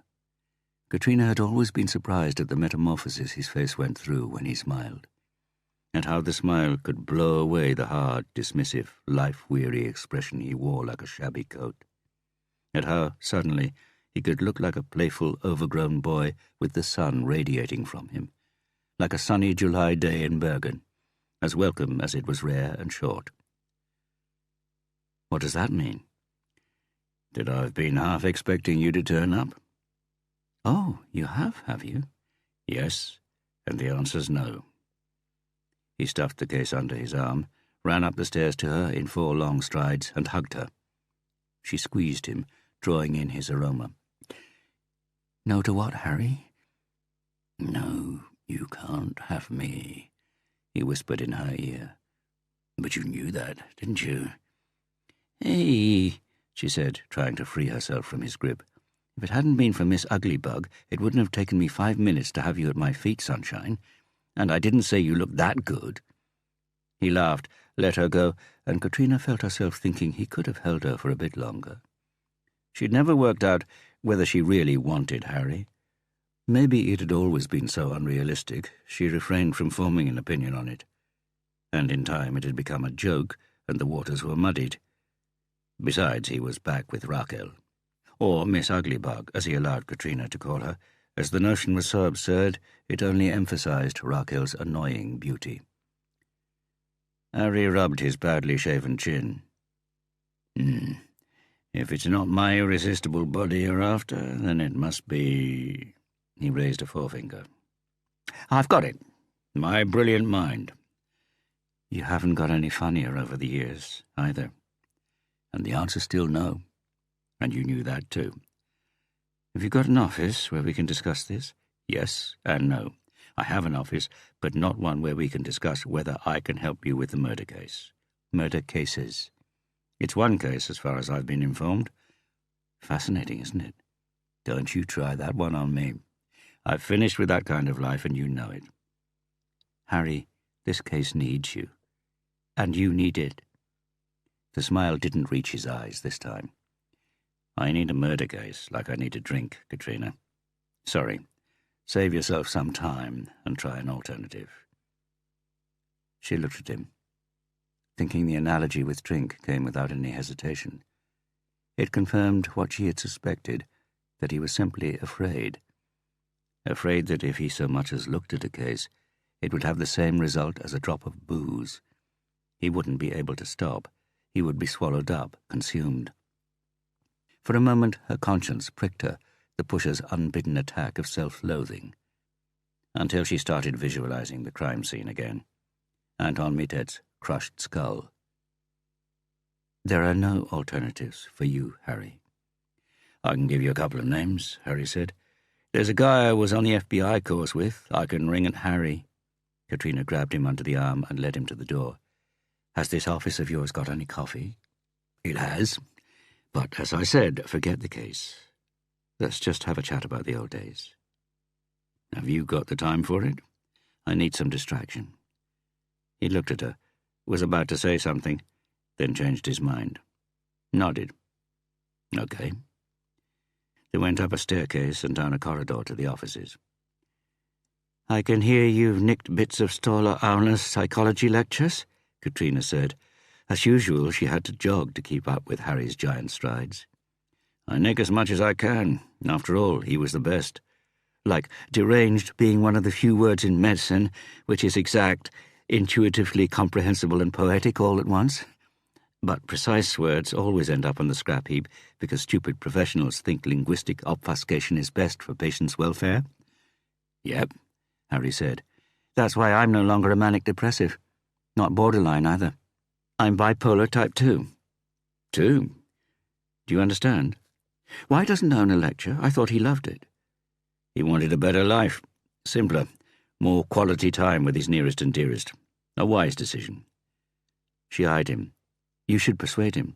No one in society should be allowed to stop using such a superior talent when there is most need for it. Don't you agree? Harry chuckled. You're not going to give up, are you? I think there's a need for me here, Katrina, and the college won't contact Auner because they want to see more uniformed lecturers, not civilians. You're wearing civvies, and that's my point. In fact, I'm no longer in the police force, Katrina. It was a choice, which means that we, are in different places now. How did you get that scar on your temple? She asked, and noticed Harry almost imperceptibly but instantly flinch. Before he could answer, a sonorous voice in the corridor called out, Harry! They stopped and turned. A short, bulky man with a full red beard came out of one of the doors and approached them with an uneven, rolling gait. Katrina followed Harry as he went to meet the older man. You've got a visitor! The man roared long before they had reached a normal speaking distance. Indeed, Harry said. Katrina Bratt, this is Arnold Folkestad. I mean, you have a visitor in your office, Folkestad said, stopping to take a couple of deep breaths before passing Katrina a large freckled hand. Arnold and I co-lecture on murder investigation, Harry said, and since he's been given the entertaining side of the subject, naturally he's the more popular of us two. Folkestad growled, "while I have to bring them down to earth with methodology, forensics, ethics, and regulations. The world is unjust." "On the other hand, Arnold knows a bit about pedagogy," Harry said. "The whelp's making progress," Folkestad chortled. Harry frowned. "This visitor, it's not relax, it's not Fröken Celia Gravsing, just old colleagues. I gave them some coffee." Harry eyed Katrina sharply. Then he turned and marched towards the door. Katrina and Folkestad watched him leave. Did I say something wrong?" Folkestad asked in amazement. "I know this might be construed as a pincer movement strategy," Beata said, lifting the cup of coffee to her mouth. "Do you mean by that it's not a pincer movement?" Harry said, leaning back on his chair as far as it was possible to go in the tiny office. On the other side of the desk, behind the towering piles of paper, Beata Lern, Björn Holm, and Katrina Bratt were squeezed into chairs. The round of greetings was soon over. Brief handshakes, no hugs, no clumsy attempts at small talk. Harry Hooler was not the type. Harry Hooler was the type to get to the point. And, of course, they knew he already knew what that was. Beata took a sip, winced inevitably, and put the cup down with a disapproving mien. "I know you've made up your mind not to do any more active investigation," Beata said, "and I also know you have better reason than most. The question, however, is whether you can make an exception here or not. You are, after all, our sole specialist in serial killings. The state invested money and trained you with the FBI, which, as you know, I paid back with blood, sweat, and tears," Harry broke in, "and not just my own blood and tears. I haven't forgotten that Raquel and Oleg ended up in the firing line on the Snowman case, but the answer's no," Harry said. "I've promised Raquel that none of us will go back there. And for once, I intend to keep a promise." "How's Oleg?" Beata asked. "Better," Harry said, keeping a weather eye on her. "As you know, he's in a detox clinic in Switzerland." "I'm glad to hear that. And Raquel got the job in Geneva?" "Yes." "Does she commute?" 4 days in Geneva, 3 at home. It's good for Oleg to have his mother close by." "I can understand that," Beata said. "In a way, they're out of every firing line there, aren't they? And you're alone during the week. Days when you can do what you like." Harry laughed quietly. "My dear Beata, perhaps I didn't make myself clear enough.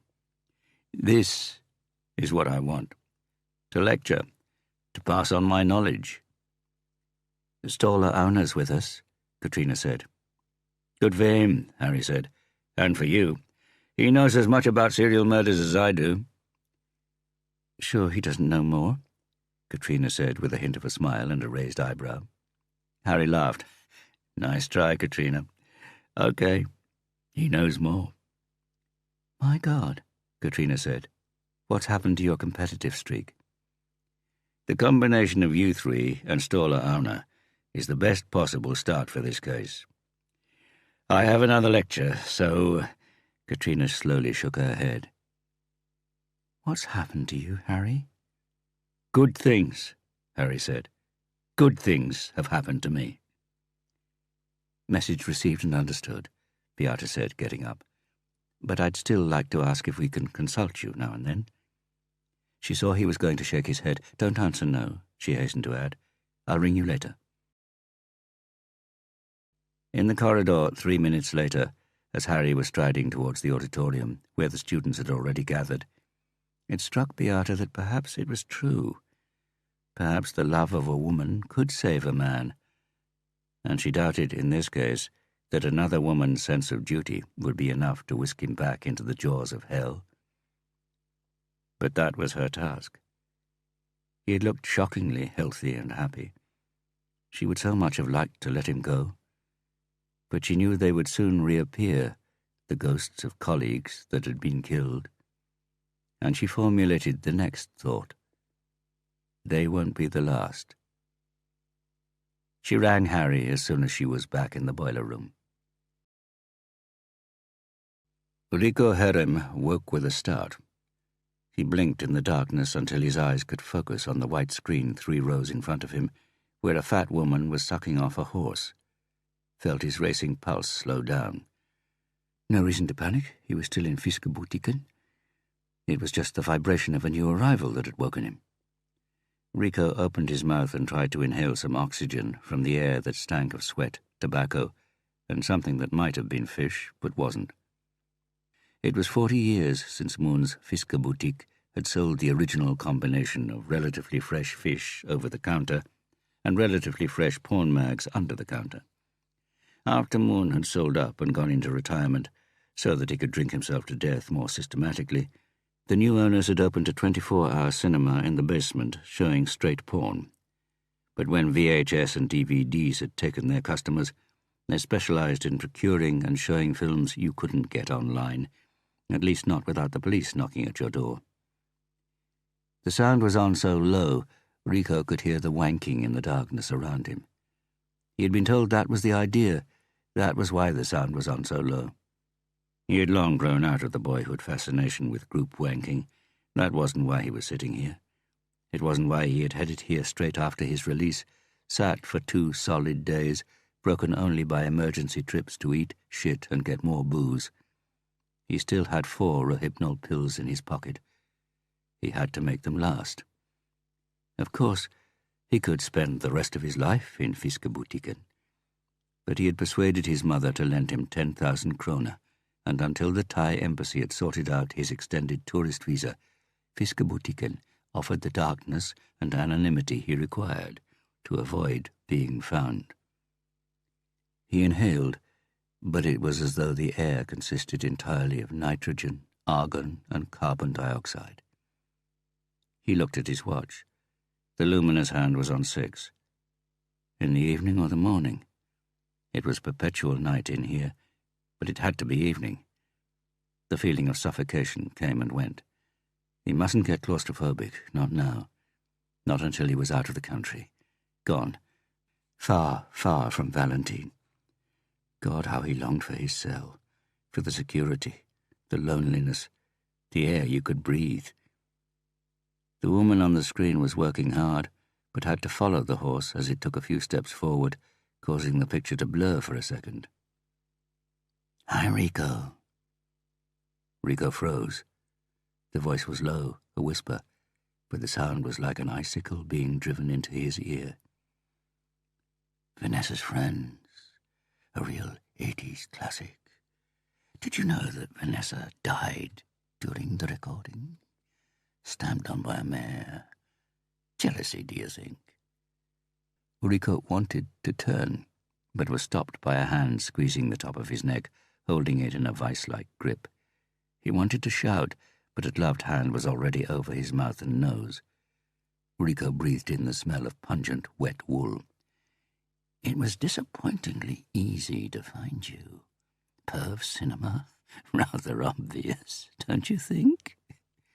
Low chortle. "What's more, it illuminates your red skull like a lighthouse. Looks like your eczema's bad at the moment, Rico. It flares up during periods of stress. Isn't that correct?" The hand over his mouth slackened the pressure so that he could get some air. There was a smell of chalk dust and ski grease. "There are rumors going round that you spoke to a policewoman at Ila, Rico. Did you have anything in common?" The woolen glove over his mouth was removed. Rico breathed heavily as his tongue searched for saliva. "I didn't say anything," he gasped. "I swear. Why would I? I was getting out in a few days anyway." "Money?" "I've got money." "You spent all your money on rope, Rico. I bet you've got some pills in your pocket now." "I'm not joking. I'm off to Thailand the day after tomorrow. You won't have any trouble with me, I promise." Rico could hear that sounded like the pleading of a petrified man, but he couldn't care less. He was petrified. "Relax, Rico. I don't intend to do anything to my tattooist. You trust a man you've let stick needles in your skin? Don't you? You can trust me. Good. Pattaya sounds good. Rico didn't answer. He hadn't said he was going to Pattaya. How? Rico was tipped back slightly as the other man grabbed the seat to help him stand up. Gotta go. I've got a job to do. Enjoy the sun, Rico. It's good for eczema, I've heard. Rico turned and looked up. The man had masked the bottom half of his face with a scarf, and it was too dark for him to see the eyes properly. He suddenly bent down to Rico. Did you know that when they did the autopsy on Vanessa, they found sexual diseases medical science didn't know existed? Stick to your own species. That's my advice. Rico watched the figure hurry to the exit, watched him take off the scarf, glimpsed the face in the green light of the exit sign as it disappeared behind the black felt curtain. The oxygen seemed to pour back into the room, and Rico sucked it in greedily as he blinked at the running stick man on the exit sign. He was confused. Confused that he was still alive, and confused about what he had just seen. Not confused that pervs were busy checking out escape routes. They'd always done that, but that it wasn't him. The voice had been the same, the laugh too. But the man he had seen in the green light for a fraction of a second was not him. It wasn't Valentine. Chapter 17. "So you've moved in here, have you?" Beata said, looking round the spacious kitchen. Outside the window, darkness had descended over Holmenkollen Ridge and the neighbouring houses. None of the houses was the same, but they were all twice the size of the house Beata had inherited from her mother in East Oslo, and they had hedges that were double the height, double garages, and double-barrelled names on the letterboxes. Beata knew she was prejudiced about West Oslo, but it was still strange to see Harry Hula in these surroundings. "Yes," Harry said, pouring coffee for both of them. "Isn't it lonely?" "Don't you and the little one live on your own as well?" "Yes, but—" She didn't continue. What she wanted to say was that she lived in a cosy yellow house erected in the Einar Gerhardsen socialist spirit of the Reconstruction period after the Second World War, sober and practical, with none of the national romantic fashion that caused the affluent to build log cabin-like fortresses such as this. With black-stained timbers, which even on sunny days gave an atmosphere of eternal darkness and melancholy to the house Raquel had inherited from her father. "Rocco comes home at the weekends," he said, lifting his cup to his mouth. "So things are good?" "Things are very good." Beata nodded and studied him. The changes. He had laughter lines around his eyes, but still looked younger. The titanium prosthesis replacing his middle finger on the right hand clinked against the cup. "What about you?" Harry asked. "Good. Busy. The little one's off school, staying with his grandmother in Steinshire." "Really? Scary how quickly—" He half closed his eyes and chuckled. "Yes," Beata said, sipping her coffee. "Harry, I wanted to meet you because I'd like to know what happened." "I know," Harry said. "I meant to contact you, but I had to sort things out with Oleg and myself." "Come on, then." "Okay," Harry said, putting down his cup. "You were the only person I informed while it was going on. You helped me, and I owe you a great debt of thanks, Beata. And you're the only person who'll ever know. But are you sure you want to know? It could put you in a bit of a dilemma." "I was an accessory the moment I started helping you, Harry. And we got rid of Violin. It's not on the streets anymore." "Fantastic," Harry said dryly. "The market's back on heroin, crack and speedballs." "And the man behind Violin's gone. Rudolf Asayev's dead, I know." "Oh, you knew he was dead? Did you know he was in a coma under a false name at the Rikshospital for more than a year before he died?" Harry raised an eyebrow. "Asayev? I thought he died in a room at Hotel Leon. He was found there, with blood from wall to wall, but they managed to keep him alive. Until now. How do you know about Hotel Leon? All of that was kept under wraps.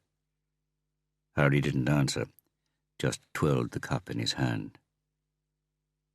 Oh, no, Beata groaned. Harry shrugged his shoulders.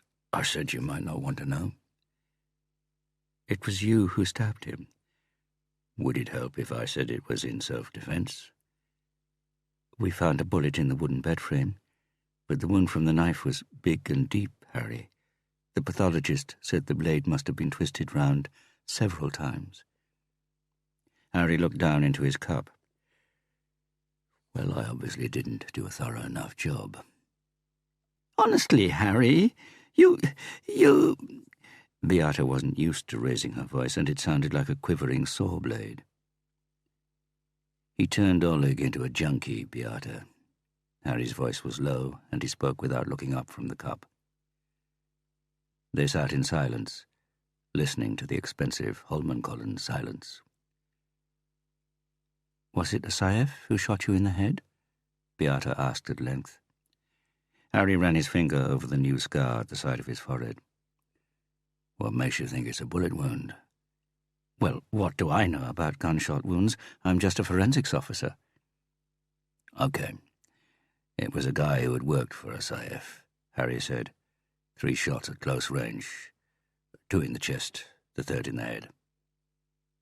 Beata looked at Harry, knowing he was telling the truth, but it wasn't the whole truth. And how did you survive that? I'd been walking around with a bulletproof vest on for 2 days, so it was about time it did something useful.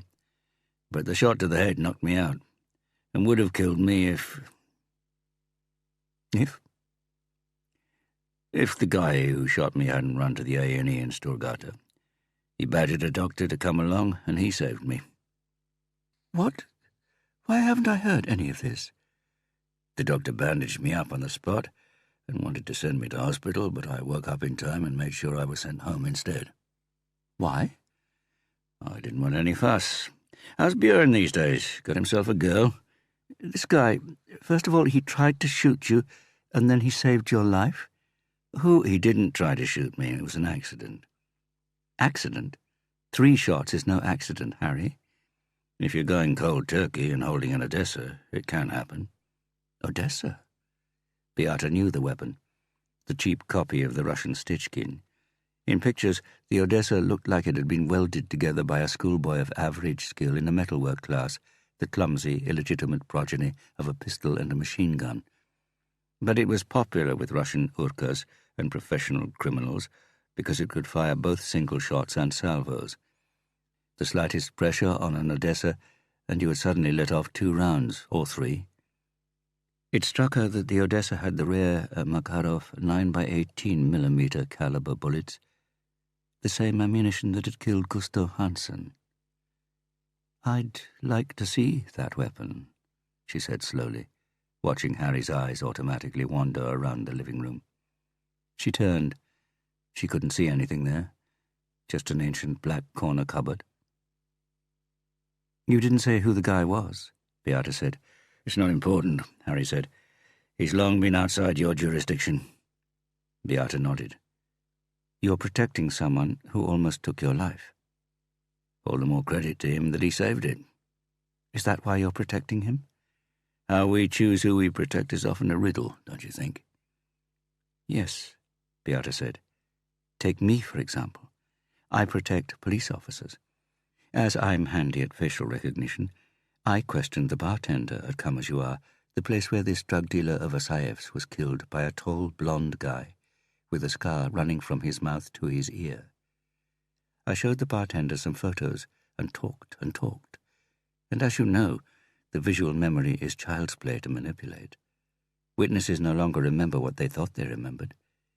In the end, the bartender was sure the man in the bar wasn't the Harry Hula I showed him in the photos. Harry looked at her. Then he nodded slowly. Thanks. I was going to say no thanks were necessary, Beata said, lifting the cup to her mouth. "But they are. And I have a suggestion as to how you could thank me. Beata, I protect police officers. You know it's a personal matter for me when officers die on active duty. Jack, and my father." She noticed she automatically touched her earring, the button off her father's uniform jacket, which he'd had recast. "We don't know whose turn it is next, but I intend to do whatever I can to stop this bastard, Harry. Whatever I can. Do you understand?" Harry didn't answer. "Sorry. Of course you understand," Beata said under her breath. "You have your own debt to grieve for." Harry rubbed the back of his right hand against the coffee cup as if he was cold. Then he got up and walked to the window. Stood there for a while before he spoke. "As you know, a murderer came here and tried to kill Oleg and Raquel.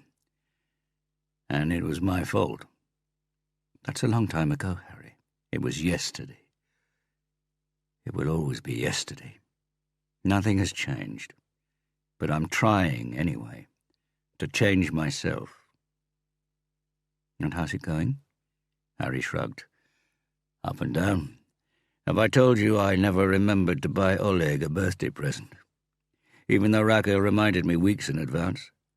There was always some case or other suppressing my memory. Then I would come up here, find the place all done up for a party, and have to leave at once. The old trick, as always." Harry drew one corner of his mouth into half a smile. "I said I had to go and buy some cigarettes, so I jumped in the car, raced to the nearest petrol station, bought a couple of CDs or something. Raquel and I had a deal. When I came in the door, Oleg stood there looking at me with those dark, accusatory eyes of his. But before he could search me, Raquel hurried over to give me a hug, as if she hadn't seen me for years. And while she had her arms round me, she tugged the CDs, or whatever the present was, from the back of my trousers, hid it, and left the room while Oleg frisked me. 10 minutes later, Raquel had wrapped the present, attached a gift tag, the whole caboodle. And this year, Oleg got a properly wrapped present from me. He said he didn't recognize the writing on the tag. I said that was because it was mine." A smile flitted across Beata's face. "Sweet story. Happy ending and all that. Listen, Beata, I owe those two people everything, and I still need them. And I'm so lucky that they need me too.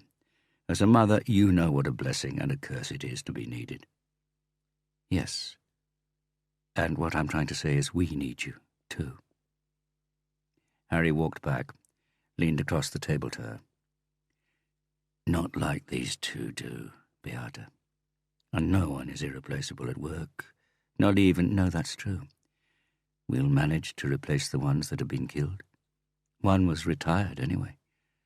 And we'll find enough people to take over after the next officers have been butchered as well. Beata, have you seen these?" Harry didn't look down at the pictures she had taken from her bag and laid on the kitchen table. "Crushed, Harry. Not a bone left intact. Even I had problems identifying them." Harry stayed standing, like a party host signaling that it was late. But Beata stayed where she was, sipped from her cup, didn't budge. Harry sighed. She took another sip. "Oleg's going to study law when he gets back from the clinic, isn't he? And afterwards apply to police college." "Where did you get that from?" "From Raquel. I spoke to her before coming here." Harry's bright blue eyes darkened. "You what?" "I rang her in Switzerland and told her what this was about. It was quite improper, and I apologize. But, as I said, I will do whatever it takes." Harry's lips moved, muttering silent imprecations. "And what did she answer?" "That it was up to you." "Yes, she probably did." "So now I'm asking you, Harry. I'm asking you for Jack Halvorson's sake, Ellen Yelton's sake. I'm asking you for all the dead officers' sakes. But above all, I'm asking you for those who are still alive, and for those who may become police officers. She watched Harry's jaw muscles flexing furiously. I didn't ask you to manipulate witnesses for my sake, Beata. You never ask for anything, Harry. Well, it's late, so I'm asking you to leave now. She nodded. Harry had a look that made people obey. Then she got up and went into the hall. Put her coat on, buttoned it. Harry stood in the doorway, watching her. I'm sorry, she said. I shouldn't intervene in your life. We do a job. It's only a job. She could hear her voice was about to fail her and hurried to add the rest. And of course you're right. There must be rules and limits. Goodbye. Beata, sleep well, Harry. Beata, learn. Beata had already opened the front door, trying to get out before he could see the tears in her eyes. But Harry stood right behind her, holding a hand against the door. His voice was next to her ear. Have you wondered how the murderer got the officers to go voluntarily to their old crime scenes on the same date as the murder was committed? Beata let go of the door handle. What do you mean? I mean, I read newspapers. I read that Nielsen had gone to Trivan in a Golf that was left in the car park, and they were his footprints in the snow down to the ski lift hut, and that you had CCTV images from a petrol station in Drammen showing Anton Mitted alone in his car before his murder.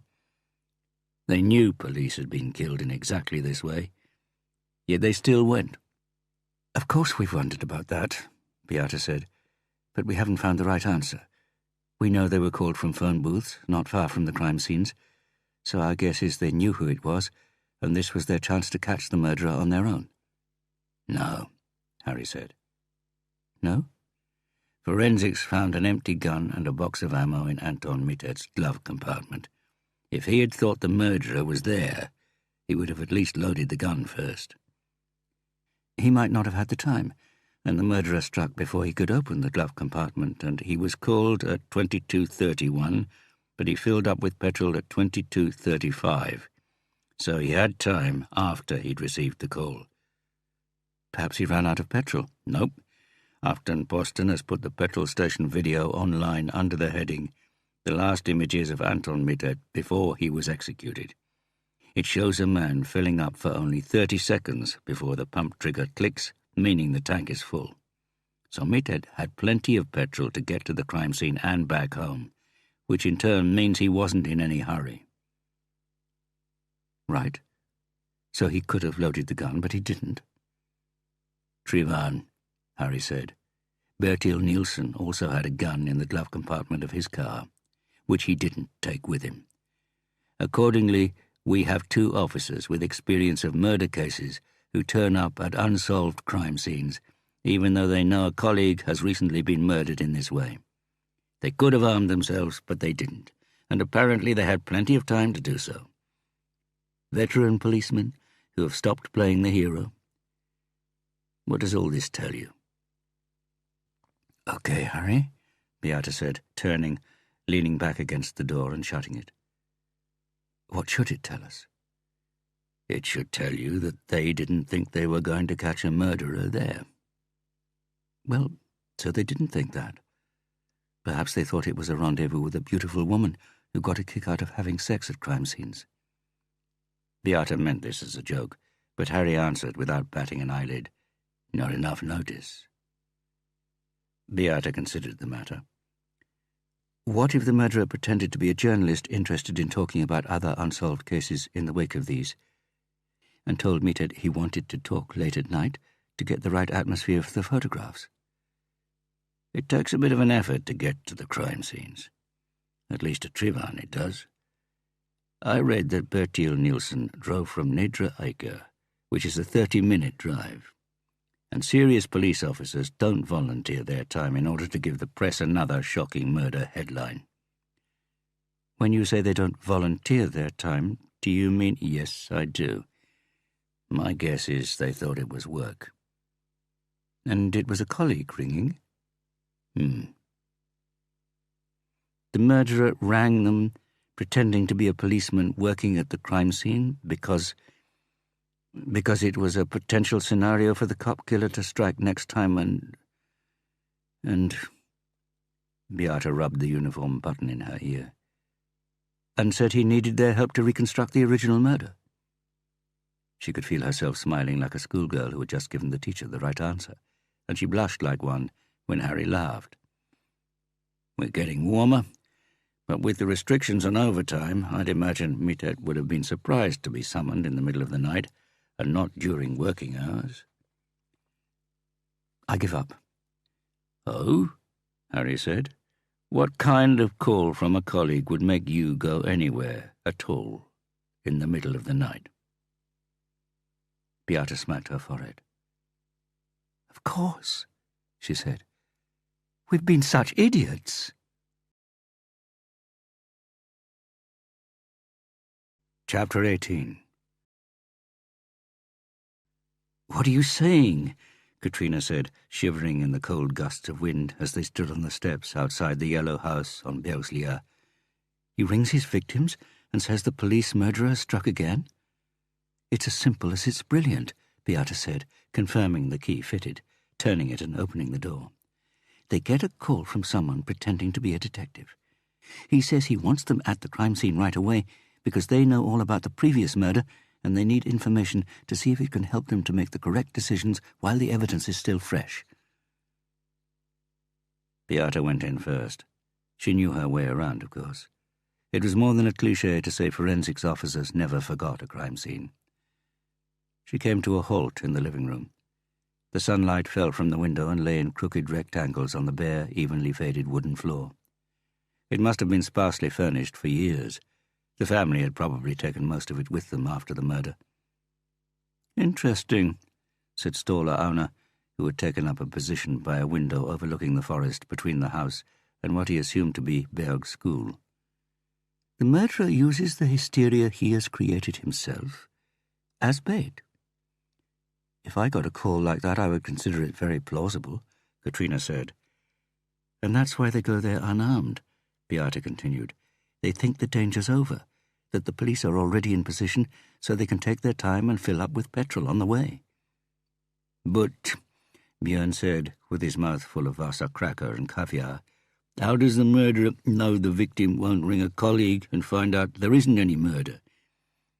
Presumably the murderer has told them not to talk to anyone until further notice, Beata said, eyeing the crumbs falling on the floor with disapproval. Also plausible, Katrina said. Experienced police officers wouldn't be taken aback by that.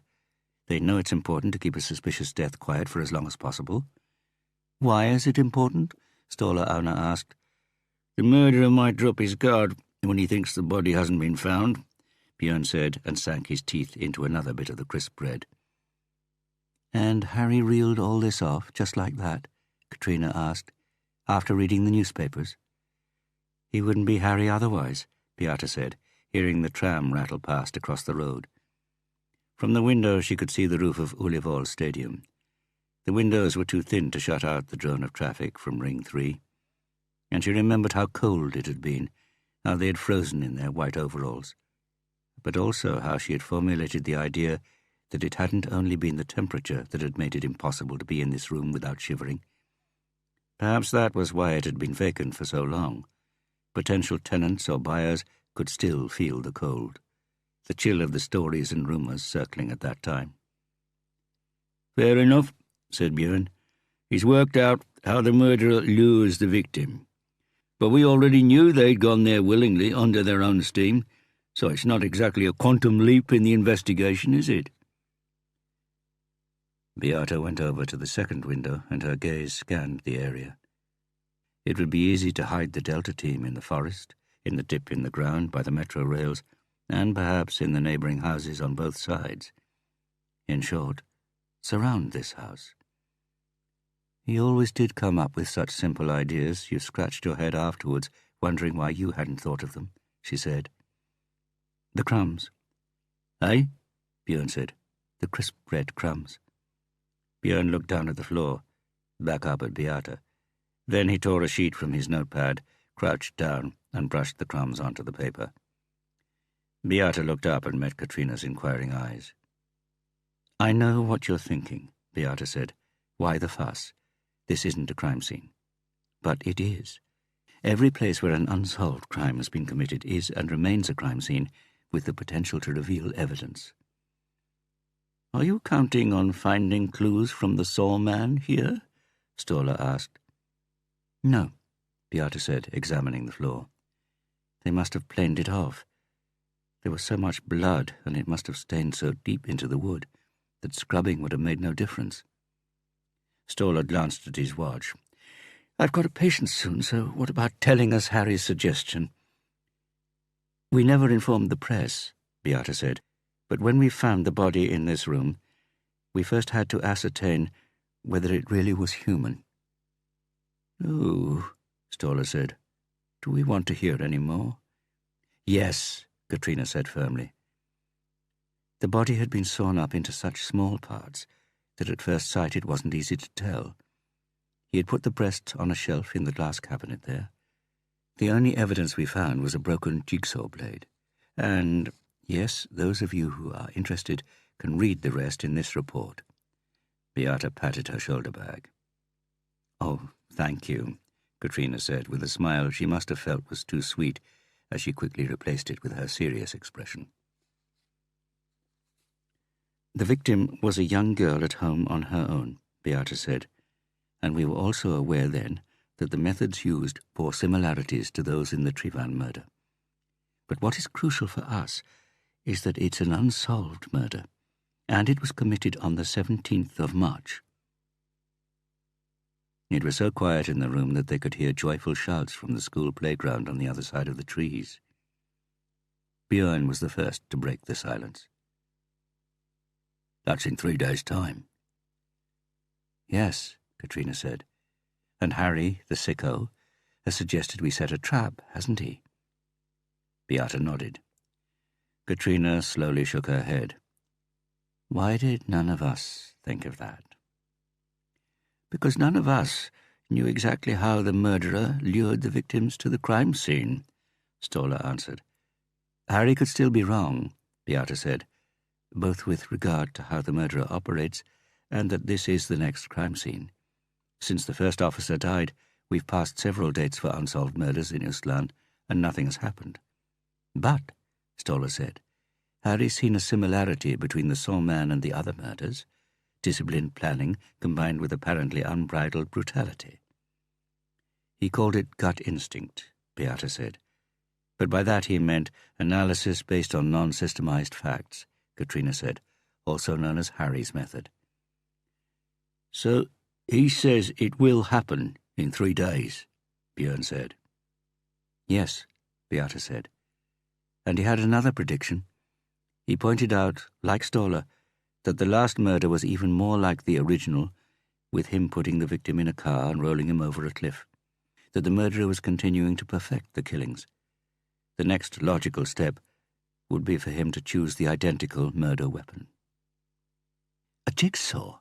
Katrina gasped. "That would be typical of a narcissistic serial killer," Stoller said. "And Harry was sure it would take place here?" Björn asked, looking around him with a grimace. "In fact, that was where he was least sure of himself," Beata said. "The murderer had easy access to all the other crime scenes. This house has stood vacant for many years, as no one has wanted to live where the saw man had been. But nevertheless it is locked. It's true the Trivan hut was broken into, but this house has neighbours. Luring a policeman here would involve much greater risk. So Harry thinks he might change the pattern and entice the victim somewhere else. But we'll set the trap for the cop killer here and see if he rings." There was a tiny pause, as they all appeared to be chewing on the fact that Beata had used the name the press had adopted, the cop killer. "And the victim?" Katrina asked. "I have here," Beata said, patting her shoulder bag again, "everyone who worked on the Sawman case. They'll be told to stay at home with the phone switched on. Whoever is called will act cool and just confirm they're on their way. Then he will ring the ops room, say where he's going, and then we'll swing into action. If it's not Berg, but somewhere else, Delta will be moved there." "So we have to act cool when a serial killer calls?" Björn queried. I don't know if my acting's up to that. They don't need to conceal their trepidation, Stoller said. Quite the contrary. It would be suspicious if a policeman's voice didn't quiver when he got a call about the murder of a colleague. I'm more concerned about Delta and the ops room, Katrina said. Yes, I know, Beata said. Too much going on to avoid Bellman's attention. Hagen is informing him as we speak. And what happens to our group when he finds out? If this has a chance of succeeding, that's a minor matter, Katrina. Beata impatiently rubbed the button dangling from her ear. Let's make a move. No point hanging around here and being seen, and don't leave anything behind. Katrina had taken a step towards the door when she froze. What's the matter? Stoller asked. Didn't you hear it? She whispered. Hear what? She raised one foot and sent Björn a narrow-eyed look. The crunching noise. Beata laughed, her surprisingly light laugh, while, with a deep sigh, the Skreya native took out his notebook and crouched down again. Well, I'll be... What?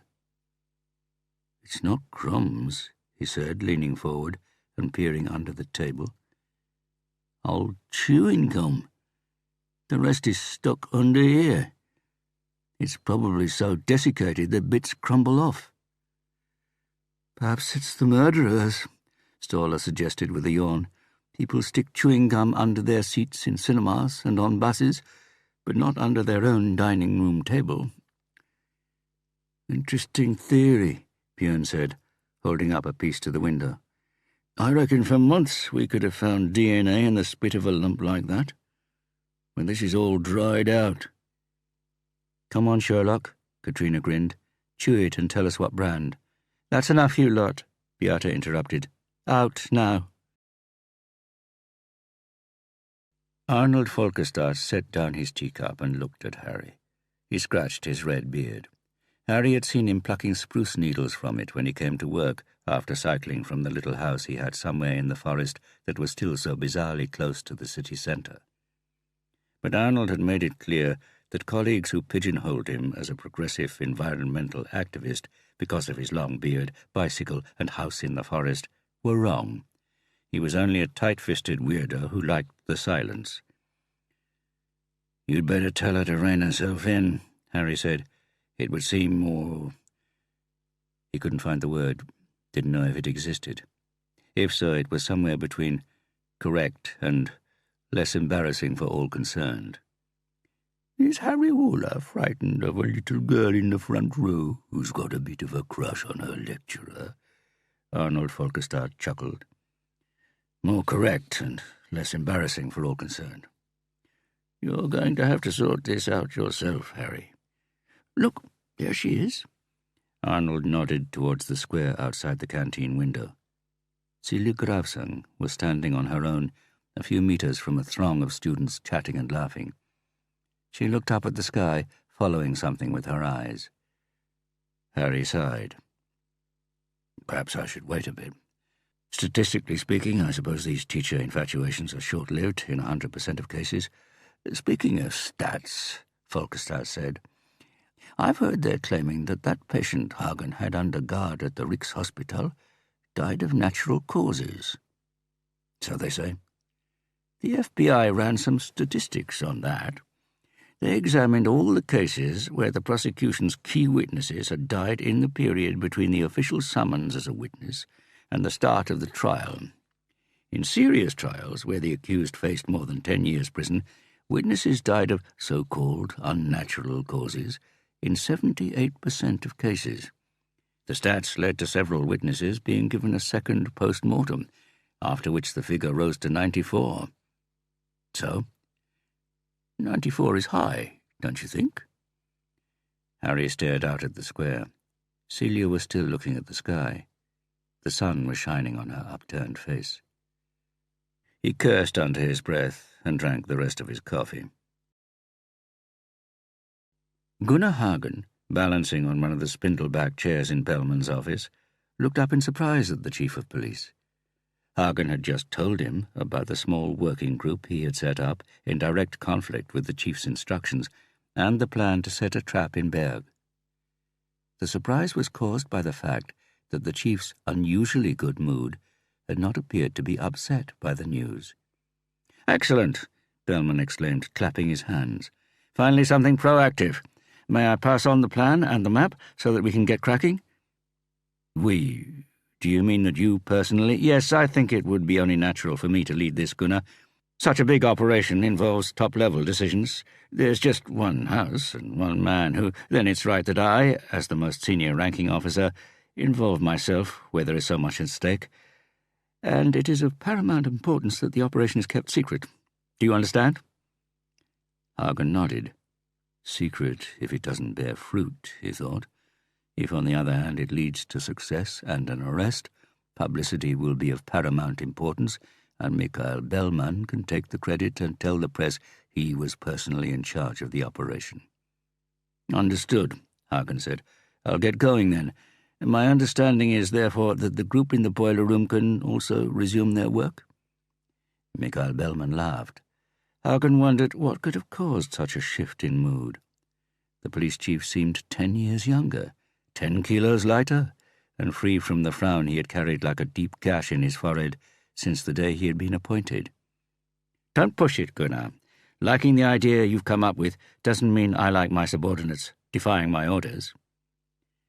Hagen shrugged, but still tried to capture the police chief's cold, mocking gaze. "I'm freezing all activity in your group until further notice, Gunnar. Then we'd better have the requisite chat after this operation. And if in the meantime I find out you so much as run one computer search or made a single phone call regarding this case..."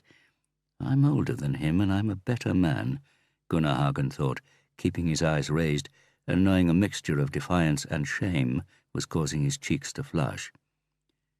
"It's just decoration," he reminded himself, the gold braid on a uniform. Then he lowered his gaze. It was late. Katrina Bratt stared down at the report in front of her. She shouldn't have done. Beata had just rung to say that Hagen had asked them all to stop their work, direct orders from Bellman. So Katrina should have been at home, lying in bed with a big cup of chamomile tea and a man who loved her, or alternatively watching a TV series she loved. Instead of sitting here in the boiler room, reading case files and searching for possible flaws, hints of something that didn't sit right, and any vague connections. And this connection was so vague it verged on the inane. Or did it? It had been relatively easy to gain access to the reports on the Anton Mittet murder via the police's own system. The summarized search of the car had been as detailed as it was soporific. So why had she stopped at this particular sentence? Among all the potential evidence they had removed from Mittet's car, there was an ice scraper and a lighter, plus some chewing gum stuck to the underside of the driver's seat. The contact information for Anton Mittet's widow, Laura Mittet, was in the report. Katrina hesitated, then dialed the number. The voice of the woman who answered sounded weary, dulled by pills. Katrina introduced herself and asked her question. "Chewing gum?" Laura Mittet repeated slowly. "No, he never chewed gum. He drank coffee." "Was there anyone else who drove the car and chewed?" "No one ever drove the car, apart from Anton." "Thank you," Katrina said. Chapter 19. It was evening, and the kitchen windows in the yellow wooden house in Uppsala, where Beata Löhn had just finished her daily conversation with her son, were brightly lit. Afterwards she had talked to her mother-in-law and agreed that if the boy still had a temperature and was coughing, they would have to postpone the journey home for a few days. The in-laws would love to have him for a bit longer in Steinsjö. Beata unhooked the plastic leftovers bag in the cupboard under the sink and was putting it in one of the white rubbish bags when the phone rang. It was Katrina, and she didn't waste any time on pleasantries. "There was a piece of chewing gum under the driver's seat in Mittet's car." "Right. It was removed, but it hasn't been sent for DNA testing. I wouldn't have sent it either if it was under the driver's seat. It was Mittet's. Listen, if you tested every single thing you found at a crime scene, the queue would make waiting times, but Stoller was right, Beata. People don't stick gum under their own dining room tables, or in their own cars. According to Mitter's wife, he didn't even chew gum, and no one else drove the car except him. I think the person who left the gum was leaning across the driver's seat when he did it. And according to the report, the murderer was sitting in the passenger seat and leaned across Mitter to fasten his hands to the wheel with the ties. The car's been in the river, but according to Björn, the DNA in the spit can— Yes, I know where you're going, Beata interrupted. You'll have to ring someone in Bellman's investigative unit and tell them. But don't you understand, Katrina said. This could lead us straight to the murderer. Yes, of course I understand, and the only place this is leading us is straight to hell. We've been taken off the case, Katrina. I can just drop by the evidence room and have the chewing gum sent for testing, Katrina said. Check it against the register. If there's no match, no one needs to know. If there's a match, we've solved the case. No one's going to say a bloody word about how we did it. Yes, I'm all ego now. For once, we could get the credit, Beata. You and I. The women. And we deserve it, for Christ's sake. Yes, it's tempting. And it won't ruin anyone else's work. But no buts. For once, we can take the liberty of using our elbows. Or do you want to see Bellman standing there with that smug smile, being honoured for our work again? Silence. A long silence. You say no one needs to know anything, Beata said, but all requisition orders for potential forensic clues from the evidence room have to be registered at the requests hatch. If they discover we've been sticking our noses into the Mitet file, it won't be long before a note lands on Bellman's desk to that effect. I hear you, Katrina said. Unless my memory's playing tricks on me, the Krimteknisk boss, who on occasion needs to test evidence outside of the evidence room's opening hours, has her own key? Beata groaned aloud. I promise there won't be any trouble, Katrina hastened to add. Listen, I'll pop round to yours now, borrow the key, find the gum, cut off a tiny chunk, put everything back nicely, and tomorrow morning the chunk's tested at the Institute. If they ask, I'll say it's for another case. Yes? Okay? The head of Krimteknisk weighed up the pros and cons. It wasn't hard. It wasn't okay at all. She took a deep breath. As Harry used to say, Katrina said, just get the ball, for Christ's sake. Rico Herum lay in bed watching TV. It was 5 o'clock in the morning, but he had lost track of time and couldn't sleep. The program was a repeat of one he saw yesterday. A Komodo dragon was lolloping across a beach. The long lizard tongue flashed out, swept round, and was retracted. It was following a water buffalo it had given an apparently harmless bite. Had been following it for several days. Rico had turned down the sound so that all that could be heard was the wheeze of the air-conditioning unit, which couldn't make the hotel room cold enough. Rico had already felt the sniffles coming on the flight. Classic. Air-conditioning and summer clothes on the way to a hot country, and the holiday becomes a headache, a runny nose, and a high temperature. But he had time. He didn't have to go home for a long while. Why should he? He was in Pattaya, the paradise of all pervs and criminals on the run. Everything he wanted was here, outside his hotel door. Through the mosquito net by the window, he could hear the traffic and voices gabbling away in a foreign language. He couldn't understand a word. He didn't need to, because they were there for him, not vice versa. He had seen them when he was driven here from the airport. They lined up outside the go-go bars. The young, the very young. And further down the alleys, behind the trays they sold chewing gum from, the much too young. But they would still be there when he was back on his feet. He listened for waves breaking, even though he knew the cheap hotel he had moved into was a long way from the beach. But they were out there as well. Them and the scorching hot sun, and the drinks and the other farangs who were there on the same mission as him and could give him some tips about how to go about things. And about the Komodo dragon. Last night he had dreamt about Valentine again. Rico stretched out his hand for the bottle of water on the bedside table. It tasted of his own mouth, death and contagion. He had been given 2-day-old Norwegian newspapers with the Western breakfast he'd hardly touched. There hadn't been anything about Valentine being arrested yet. It wasn't difficult to surmise why. Valentine wasn't Valentine anymore. Rico had wondered whether he should tell them. Ring, get hold of that policewoman, Katrina Bratt. Tell her he had changed. Rico had seen that down here you could get that kind of thing done for a few thousand Norwegian kroner at one of the private clinics. Ring Bratt, leave an anonymous message that Valentine had been seen near Fiskebutiken and that he'd had comprehensive plastic surgery, without asking for anything in return, just to help them catch him, to help him sleep at night without dreaming about him. The Komodo dragon had crouched a few meters from the waterhole, where the water buffalo had settled down in the cooling mud, apparently unaffected by the 3-meter-long carnivorous monster just lying in wait. Rico could feel the nausea rising and swung his legs out of bed. His muscles ached. Jesus, this was full-blown flu. When he returned from the bathroom, it was with bile acid still burning in his throat, and 2 decisions made. He would visit one of those clinics and get himself some of that strong medicine they wouldn't give you in Norway.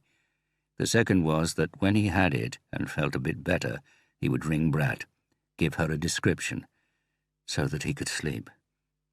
He turned up the volume with the remote control.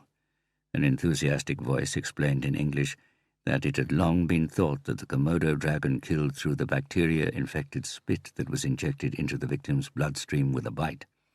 But now it had been discovered that, in fact, the poison in the lizard's glands stopped the victim's blood from coagulating, so it slowly bled to death from what seemed to be an innocent wound. Rico shivered, closed his eyes to sleep. Rohypnol.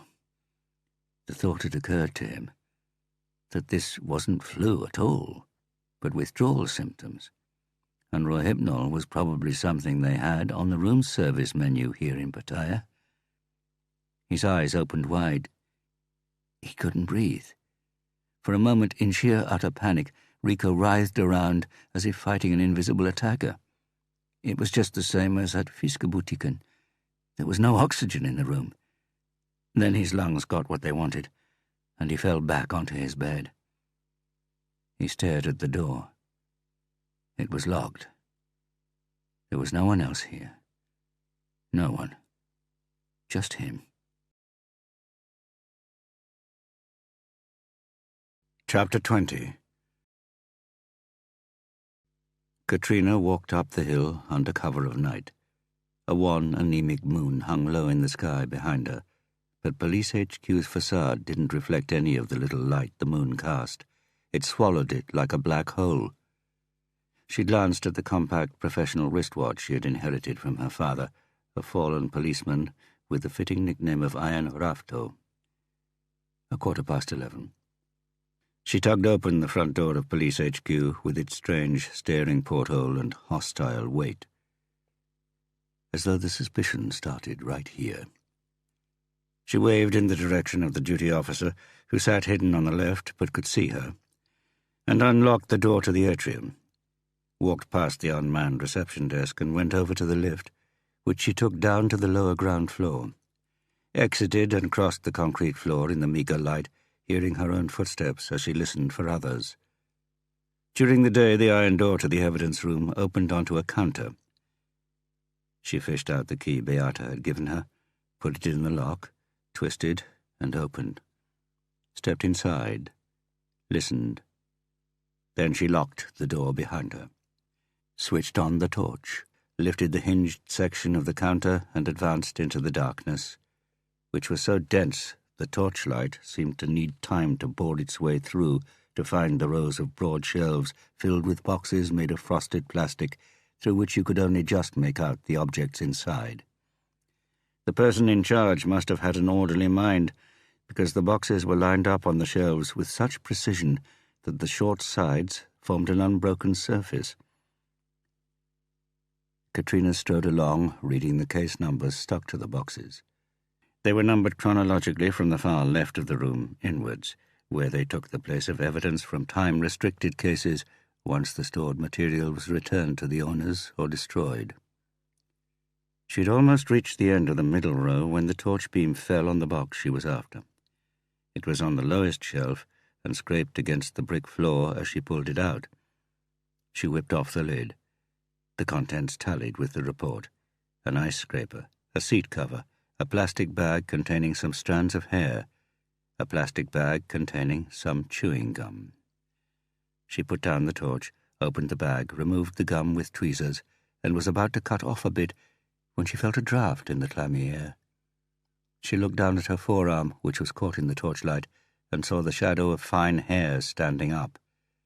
Then she raised her eyes, grabbed the torch, and shone it at the wall. Beneath the ceiling there was an inset hatch fan. But as it was only inset, it was unlikely it could have caused on its own what she was fairly certain was a movement in the air. She listened. Nothing. Absolutely nothing. Just the throbbing of blood in her ears. She concentrated on the hard piece of chewing gum again, cut off a tiny piece with the Swiss Army knife she had brought along, and froze. It came from somewhere by the door, so far away the ear hadn't been able to identify what it was.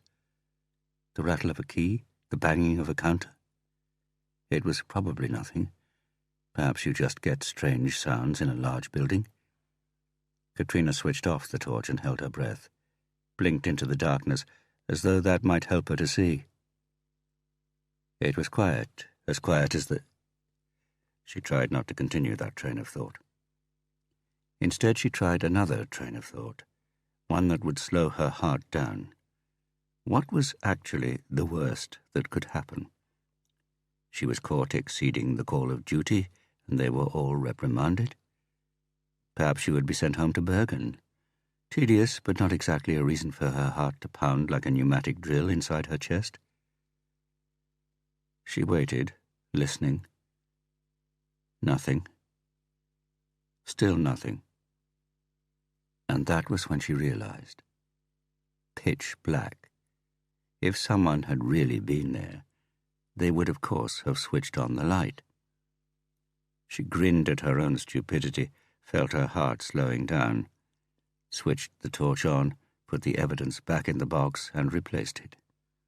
Made sure it was exactly in line with the other boxes, and walked towards the exit. A thought flashed through her mind, a stray thought that caught her by surprise. She was looking forward to ringing him, because that was what she was going to do, ring him and tell him what she had done. She came to an abrupt halt. The torch beam had caught something.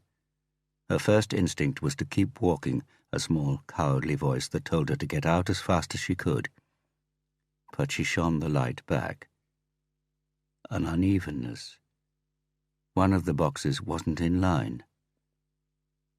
She went closer, shone the torch on the label. Harry thought he heard a door slam.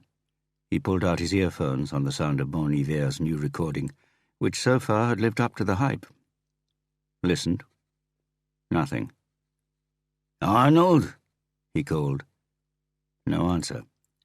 He was used to having this wing of PHS to himself so late in the evening. Of course, it could have been a member of the cleaning staff who had forgotten something, but a quick look at his watch confirmed it was not evening, but night. Harry glanced to the left of the pile of uncorrected assignments on his desk. Most students had printed them on the rough recycled paper they used at the library, and it was so dusty that Harry went home with nicotine-yellow fingertips, which Raquel told him to wash before he was allowed to touch her. He looked out of the window. The moon hung in the sky, big and round, reflecting on the windows and the roofs of the blocks towards Schierveen and Meyerstuwen.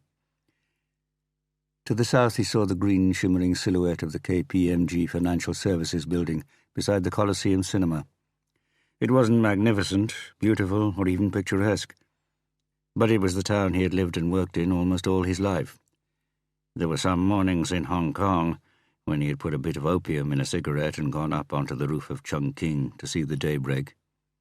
Sitting there in the darkness, wishing the town, which would soon come to life, was his. A modest town, with low, self-effacing buildings, instead of these intimidating steel steeples, wishing he could see Oslo's soft green ridges instead of Hong Kong's brutally steep black mountainsides, hear the sound of a tram clanking and braking, or the Denmark ferry entering the fjord and whistling, elated that today, too, it had succeeded in crossing the sea between Frederikshavn and Oslo. Harry looked down at the paper centred in the beam from the reading lamp, the only light in the room. He could, of course, have taken everything with him to Holmenkollveien. Coffee, a babbling radio, the fragrance of fresh trees through an open window.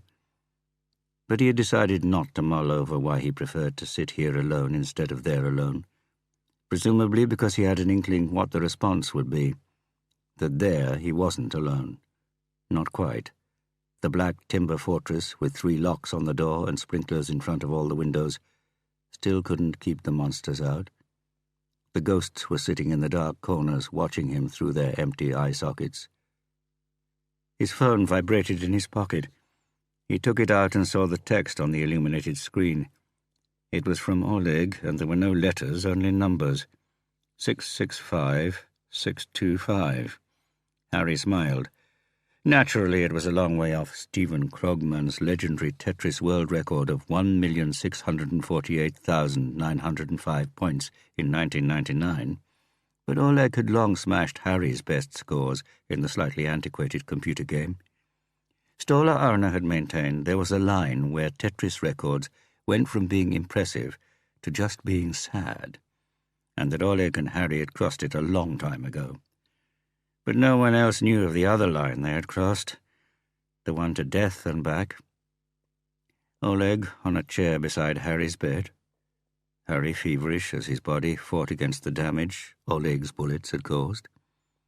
Oleg crying as his body shook with cold turkey. Not much was said, but Harry had a vague memory of them holding hands so hard at one point that it had hurt. And this image, 2 men clinging to each other, not wanting to let go, would always be with him. Harry texted, "I'll be back," in return. A number answered with 3 words. It was enough. Enough to know that the other person was there, even if the next time they saw each other could be weeks away. Harry put the earphones back and searched for the music Oleg had sent over without any comment. The band was the Decemberists, and was more Harry than Oleg, who preferred harder stuff.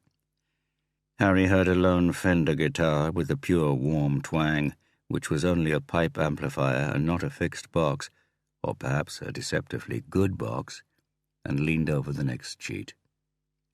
The student had written that after a sudden hike in the murder rate in the 1970s, the figure had stabilized at the new, higher level. There were around 50 murders a year in Norway, so about 1 a week. Harry noticed that the air had become close, and he ought to open a window. The student remembered that the clear-up rate was around 95%, and concluded that there had to be approximately 50 unsolved murders over the last 20 years, 75 over the last 30 years. 58. Harry jumped in his chair. The voice had reached his brain before the perfume. His doctor had explained that his sense of smell, or more specifically the olfactory cells, had been damaged by years of smoking and alcohol abuse. But that wasn't why it took him a minute to place the scent. It was called opium, made by Yves Saint Laurent, and stood by the bath at home in Holmenkollveien. He tore out his earphones. 58 over the last 30 years, she said. She had put on makeup, sported a red dress, and was barefoot. But Kripos' statistics don't include Norwegian citizens killed abroad. For that you would have to use Statistics Norway. And then the figure is 72, which means that the clear-up rate in Norway is higher, which the chief of police regularly uses in his publicity. Harry pushed his chair away from her. "How did you get in?" "I'm the class rep. I have keys." Celia Gravsing perched on the edge of the desk. "But the point is that the majority of murders abroad are assaults, so we can assume the perp doesn't know the victim." Harry registered sun-tanned knees and thighs where her skirt rode up. She must have been on holiday recently. And for that type of murder, the clear-up rate in Norway is lower than in countries we ought to be comparing ourselves with. It is frighteningly low, actually." She had angled her head down to one shoulder so that damp blonde hair fell across her face. "Oh, yes," Harry said. "Yes. There are, in fact, only 4 detectives in Norway with 100% clear-up rate. And you're one of them." "No, I'm not sure that's correct," Harry said, "but I am." She smiled at him, squinting as though she had the low afternoon sun in her eyes, dangling her bare feet as though she were sitting on the edge of a jetty, holding his eyes as though she thought she could suck the eyeballs out of the sockets. "What are you doing here so late?" Harry asked. "I've been doing some training in the fitness room." She pointed to the rucksack on the floor and flexed her right arm. A pronounced biceps muscle appeared. He remembered the combat instructor mentioning something about her flooring several of the boys. "Training on your own so late?" "Got to learn as much as I can. But perhaps you could show me how to bring down a suspect." Harry looked at his watch. "Tell me, shouldn't you be asleep?" "I can't sleep, Harry. I just think about—" He looked at her. She pouted, placed a finger against her bright red lips. He could feel a certain irritation mounting. "It's good you use your brain, Celia. Keep doing it, and I'll keep—" He pointed to the pile of papers. "You haven't asked what I think about, Harry?" "3 things, Celia. I'm your lecturer and not your confessor. You've no business to be in this wing without an appointment. And to you, I'm Hula, not Harry, okay?" He knew his voice had been sterner than necessary, and when he looked up again, he discovered her eyes were big and round with disbelief. She dropped the finger from her lips. She dropped the pout as well. And when she spoke again, her voice was hardly more than a whisper. "I was thinking about you, Harry." Then she laughed a loud, shrill laugh. "I suggest we stop right there, Celia." "But I love you, Harry." More laughter. Was she high? Drunk? Had she come straight from a party, perhaps? "Celia, don't—" "Harry, I know you've got obligations, and I know there are rules for lecturers and students, but I know what we can do. We can go to Chicago, where you did the serial killer course. I can apply to do it, and you can—" "Stop!" Harry heard his shout echo down the corridor. Celia had hunched up as if he'd hit her. "Now, I'll accompany you to the door, Celia." She blinked at him in astonishment. "What's the matter, Harry? I'm the second best-looking girl in the year. I could have whoever I want in this place, including the lecturers. But I've saved myself for you. Come on. Do you want to know what I've got under my dress, Harry?" She put a bare foot on the desk and opened her thighs. Harry was so quick she didn't have a chance to react when he knocked her foot off the desk. "No one puts their feet on my desk except me, thank you." Celia crumpled, hid her face in her hands, ran them over her head as though she wanted to creep into a hiding place under her long, muscular arms. She cried, sobbed quietly. Harry let her sit like this until the sobbing had subsided. He was about to put his hand on her shoulder, but then changed his mind. "Listen, Celia," he said. "Perhaps you're on something. I don't know. That's fine. Happens to all of us. This is my suggestion. You go now, we pretend this never happened, and neither of us breathes a word about it ever again." "Are you afraid someone will find out about us, Harry?" "There is no us, Celia. And listen to me. I'm giving you a chance here." "Are you thinking that someone will find out that you're shagging a student?" "I'm not shagging anyone. I'm thinking of your own good." Celia lowered her arm and raised her head. Harry was shocked. Her makeup had run like black blood. Her eyes had a wild gleam to them, and the sudden hungry predator grin made him think of an animal he had seen on one of those nature programs. "You're lying, Harry. You're shagging that bitch, Raquel, and you don't think about me, not the way you say, you hypocritical bastard. But you do think about me, all right, like a piece of meat you can shag, like you're going to shag." She had slid off the desk and taken a step towards him. Harry sat there, sunk in his chair, with his legs stretched out in front of him, as always. He was looking up at her, with this sense that he was part of a scene that was going to be acted out. No, had already been acted out, for Christ's sake. She stretched forward, gracefully, her hand rested on his knee. She stroked upwards, up over his belt as she leaned over him, and her hand disappeared under his T-shirt. The voice purred, "Nice six-pack, teacher." Harry grabbed her hand, twisting her wrist round as he shot out of the chair. She screamed as he forced her arm up behind her back and pushed her head down towards the floor. Then he turned her towards the door, grabbed her rucksack and shoved her out of the room and down the corridor. "Hurry!" she groaned. "This hold is called the Half Nelson, or by many, the police grip," Harry said without stopping, propelling her down the stairs. "Handy to learn for the exam. That is, if you get as far as the exam, because I hope you realise you've put me in a position where I'll have to report this. Harry! Not because I feel I've been harassed particularly, but because I question whether you have the psychological stability to work in the police force, Celia. I'll leave it to the authorities to evaluate. So you'll have to convince them that this was just a bit of a slip-up. Does that sound fair to you?" He opened the front door with his free hand, and as he shoved her out, she swung round and eyeballed him. It was a glare of such naked fury and ferocity, it confirmed what Harry had been thinking for a while about Celia Grafseng. She was not someone who should be given police powers and unleashed on the general public. Harry watched her as she tottered through the gate, across the square to Chateauneuf, where a student was having a smoke and a break from the dull pounding of the music inside. He stood leaning against a street lamp, wearing an army jacket, Cuba 1960 style. Watched Celia with studied indifference until she'd passed, whereupon he turned and stared after her. Harry stood in the corridor, cursing loudly, felt his pulse slowing, took out his phone, rang one of the contacts from a list which was so short some people were entered with only one letter. "Arnold here? This is Harry. Celia Grafseng just turned up at my office. This time it went too far." "Oh, yes. Spill the beans." Harry gave his colleague the edited highlights. "This is not good, Harry. Worse, maybe, than you imagine. She might have been on something. Looked as if she'd come from a party, or she just has problems controlling her impulses. But I need some advice here about what to do.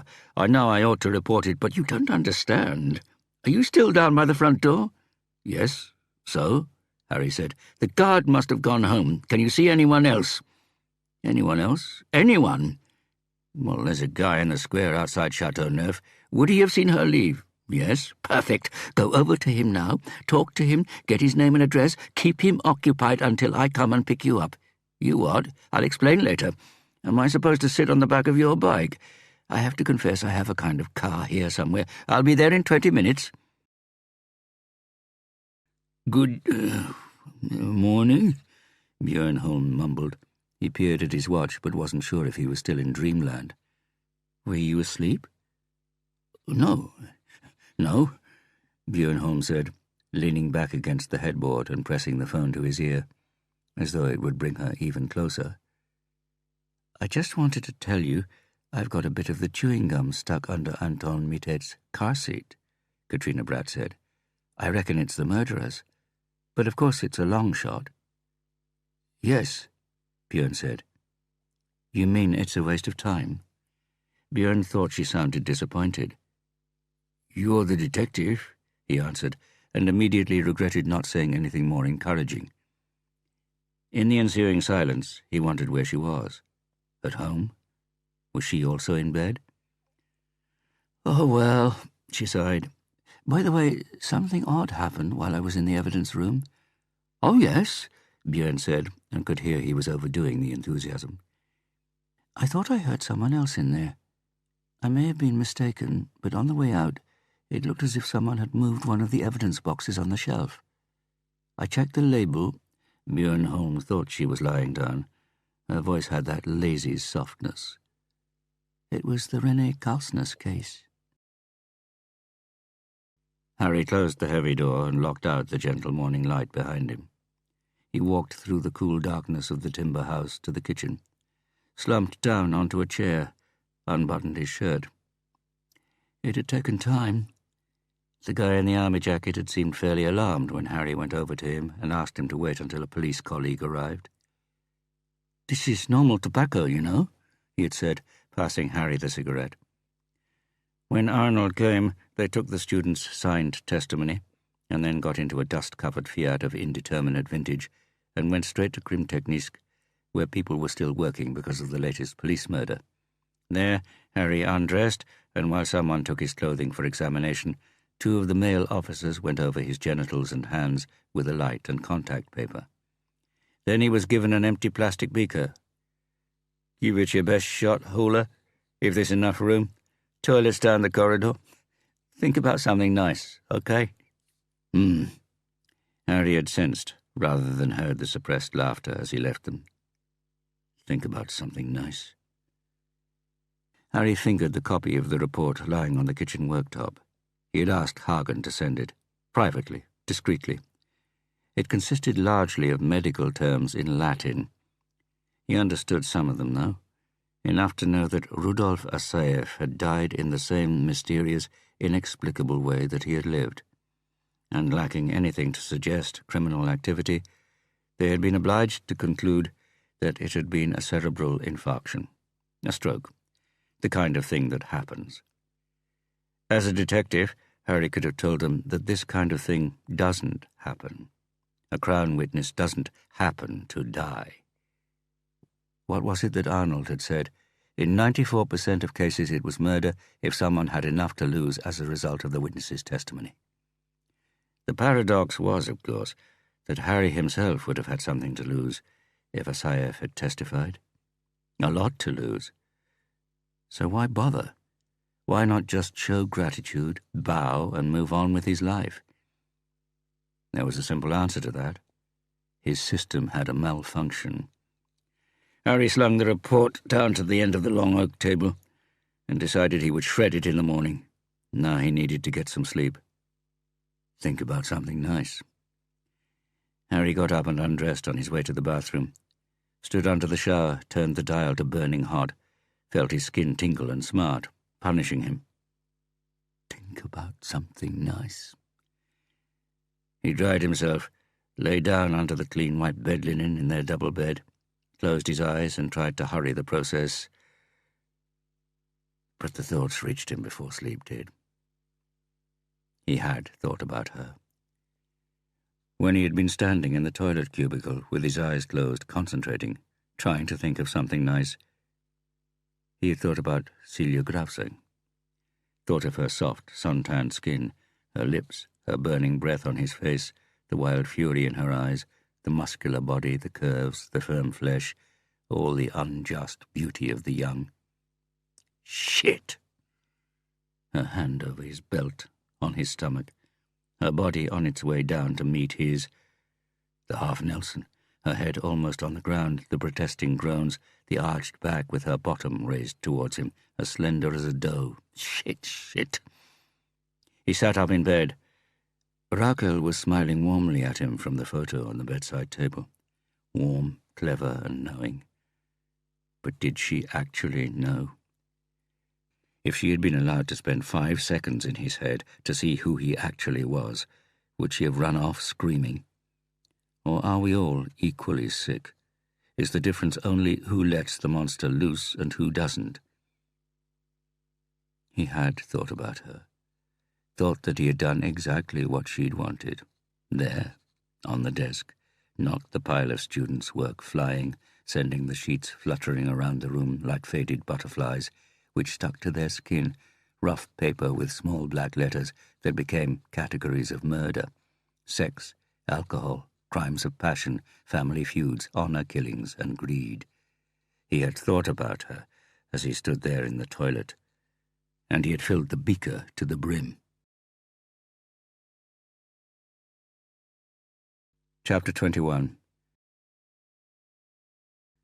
Beata Lön yawned, blinked, and stared out of the tram window.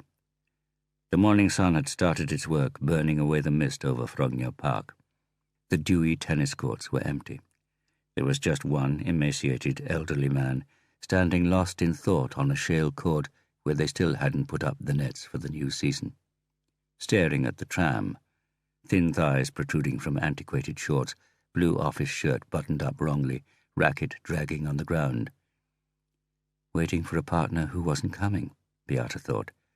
Perhaps because the arrangement was for this time last year, and he was no longer alive. She knew how he felt. She glimpsed the monolith as they glided past the main park gate to where the tram stopped. In fact, she had a partner. She had visited him last night after Katrina had collected the key for the evidence room. That was why she was on this tram on this side of town. He was an ordinary man. That was how she classified him. Not the kind of man you dreamt about. Just the kind of man you needed once in a while. His children were at the X's, and now that her little one was staying with her mother-in-law in Steinshire, they had the time and opportunity to meet a little more.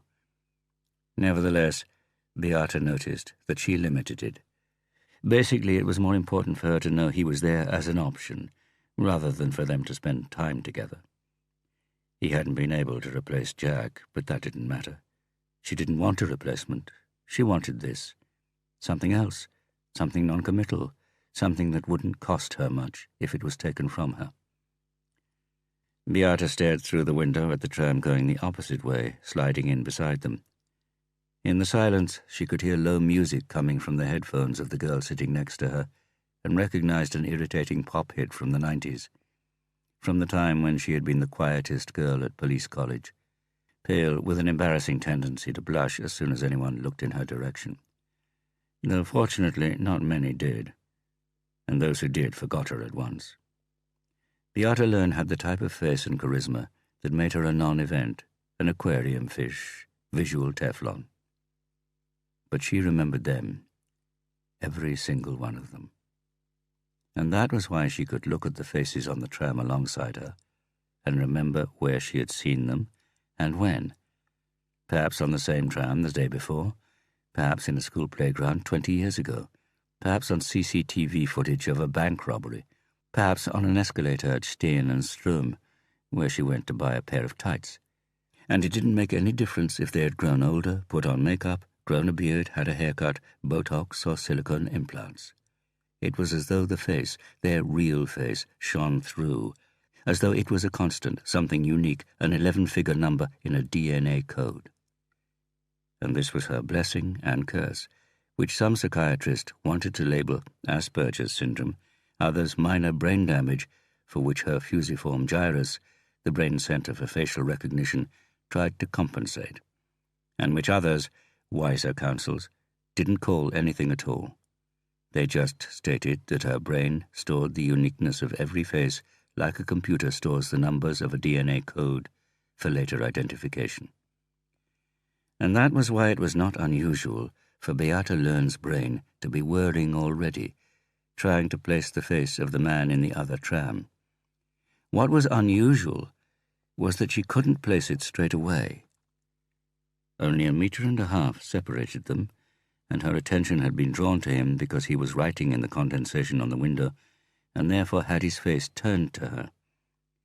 She had seen him before, but the name, the numbers of the DNA code markers that linked the face to the name, was concealed. Perhaps it was the reflection on the glass, perhaps a shadow covering his eyes. She was about to give up when her tram lurched into motion, the light fell differently, and he raised his gaze and met hers. An electric shock went through Beata Learn.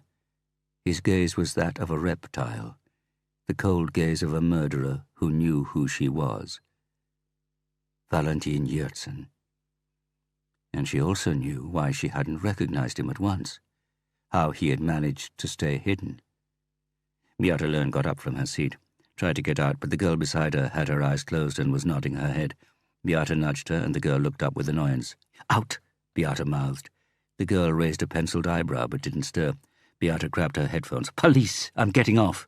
"We're moving," the girl said. "Shift your fat ass now!" The other passengers turned towards Beata Learn, but she didn't blush. She wasn't that quiet girl any longer. Her figure was as petite, her skin pale to the point of transparency, her hair colourless and dry like uncooked spaghetti. But that Beata Learn no longer existed. "Stop the tram! Police, stop!" She ploughed her way through to the driver and the exit, heard the thin scream of brakes. She was there, had flashed her ID at the driver, waited impatiently. They came to a halt with a final jerk. The standing passengers lunged forward and hung onto the straps as the doors banged open.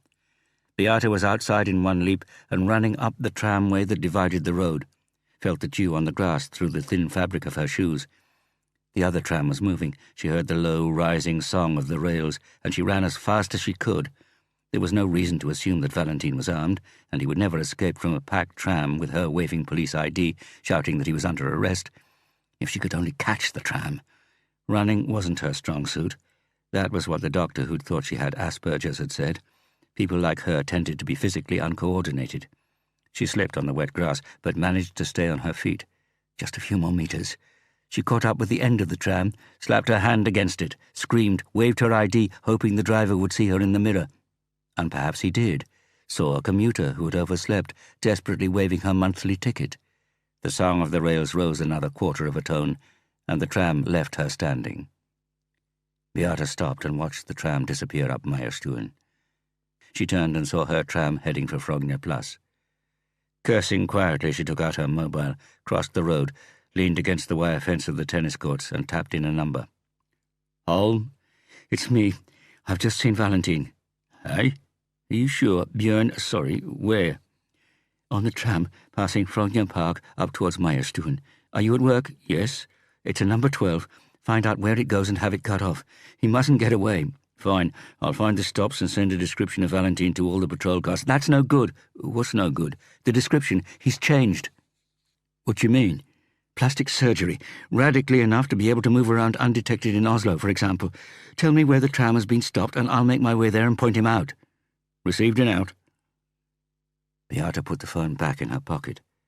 It was only now that she noticed how out of breath she was. In front of her, the morning rush-hour traffic inched past as if nothing had happened, as if the fact that a murderer had just been exposed made no difference one way or the other. "What's happened to them?" Beata pushed herself off the fence and turned to the creaky voice. The old man looked at her with inquiring eyes. "Where are they all?" he reiterated. And when Beata saw the pain there, she quickly had to swallow the lump in her throat. "Do you think," he said, attempting a tentative swing of the racket, "they're on the other court?" Beata nodded slowly. "Yes, they probably are," he said. "I shouldn't be here. They're on the other court. They're waiting for me there." Beata watched his narrow back as he tottered towards the gate. Then she hurried off to Meierstuhl. And even as her mind raced, wondering where Valentine could be going, where he was coming from, and how close they might be to arresting him, she still couldn't shake off the echo of the old man's whisper. "They're waiting for me there." Mia Hartvigsen watched Harry Hule. She had crossed her arms and half-turned her shoulder to him. Around the pathologist lay blue plastic tubs of severed body parts. The students had left the room at the Institute of Forensic Medicine on the ground floor of the Rikshospital, and then this blast from the past had marched in with the pathology report on Asaev under his arm. The dismissive body language was not because Mia Hartvigsen disliked Hule, but that he spelt trouble. When he'd worked as a detective, Hule had always meant extra work, tighter deadlines, and an increased chance of being pilloried for blunders for which they were hardly responsible. "We've done a post-mortem on Rudolf Asaev," Mia said. "A thorough one." "Not thorough enough," Harry said, putting the report down on one of the shiny metal tables where the students had just been cutting into human flesh. A muscular arm, severed at the shoulder, hung out from under a blanket. Harry read the letters of the faded tattoo on the upper arm. "Too young to die." Well, maybe one of the Los Lobos bikers, a rival gang Asaev was determined to eliminate. "And what makes you think we haven't been thorough enough, Hule?" "First of all, you couldn't show any cause of death. Sometimes the body simply doesn't give us any clues. You know that. It doesn't necessarily mean there isn't a perfectly natural cause. And the most natural cause in this case would be that someone murdered him. I know he was a potential Crown witness, but a post-mortem follows certain fixed routines which are not influenced by such circumstances.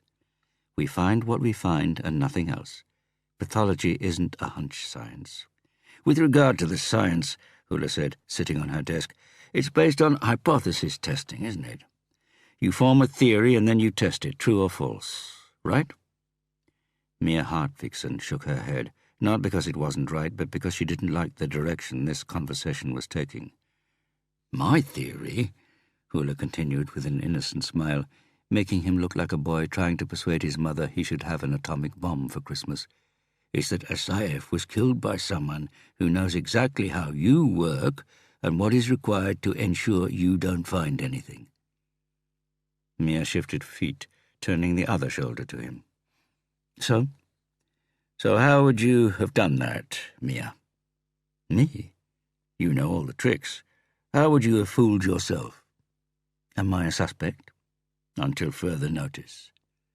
She stopped herself reacting when she saw him smiling. Murder weapon? She asked. Syringe, Hula said. Oh? Why's that? Something to do with anesthesia. I see. We can trace almost all drugs, especially when we have access as quickly as we did in this case.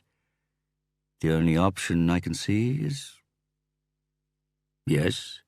He smiled as though he had already got his way. Irritating man, the kind you can't decide whether to slap or kiss. An air injection. Which is? The oldest and still the best trick in the book. You fill a syringe with enough air to put air bubbles into the blood vessel and block it. If it's blocked for long enough, the blood doesn't reach vital parts of the body, such as the heart or the brain, and you die. Fast and without any chemical residue. A blood clot can form inside the body without any external intervention. Case closed. But the needle mark would be visible. Not if you use a thin enough needle. You'd have to examine every centimetre of skin to reveal a mark. Hula brightened up. The boy opened the present and thought it was an atomic bomb. Mia was happy.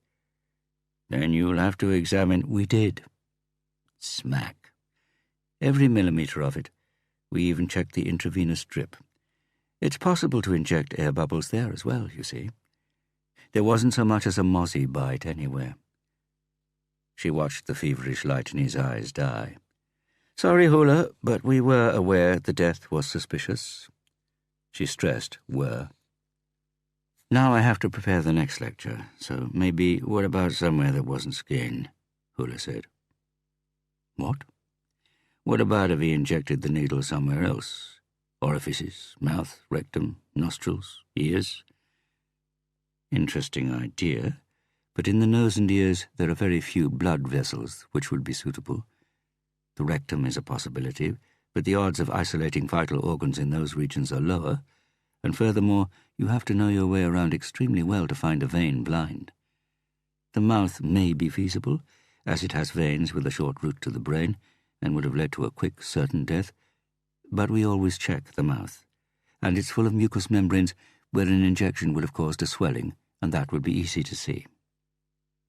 She looked at him, sensed his brain still churning round for a solution, but he gave a resigned nod. Nice to see you again, Hula. Pop by if you fancy giving it another shot. She turned and walked over to one of the tubs and pushed a pale grey arm with outstretched fingers down into the alcohol. Another shot, she heard Harry muttering. She heaved a deep sigh. Very irritating man. He could have tried another shot, Hula said. Where exactly? You said a short route to the brain. From behind. He could have hidden the shot from behind. Behind what? She stopped, looked where he was pointing, closed her eyes, and sighed again. Sorry, Harry said, but FBI statistics show that in cases where a post-mortem has been performed on witnesses, the percentage of murders rises from 78 to 94 with a second post-mortem. Mia Hartwigsen shook her head. Harry Hula, trouble, extra work, an increased chance of being pilloried for blunders not of their own making. Here, Beata Learn said, and the taxi pulled into the curb. The tram was at the Velhavens Café Gata stop. There was one police car parked in front and two behind. Björn Holm and Katrina Bratt were leaning against the Amazon. Beata paid and jumped out. "Well, 3 officers are in the tram and no one has been allowed to leave. We were waiting for you." "It says number 11 on this tram. I said 12. It changes number after the Meyerstuhl crossing, but it's the same tram." Beata hurried over to the front door, knocked hard and held up her ID. The door opened with a snort and she climbed in, nodded to the uniformed policeman standing there. He was holding a Heckler & Koch P30L. "Follow me," she said, and started walking through the packed tram. She scrutinized all the faces as she made her way to the middle of the carriage, felt her heart beating faster as she approached, saw the doodlings in the condensation on the window. She signalled to the officer before addressing the man in the seat. "Excuse me?" "Yes, you." The face turned up to her bore angry red pimples and a terrified expression. I didn't mean to. I left my travel card at home. Won't happen again." Beata closed her eyes and swore under her breath, nodded to the officer to keep following her.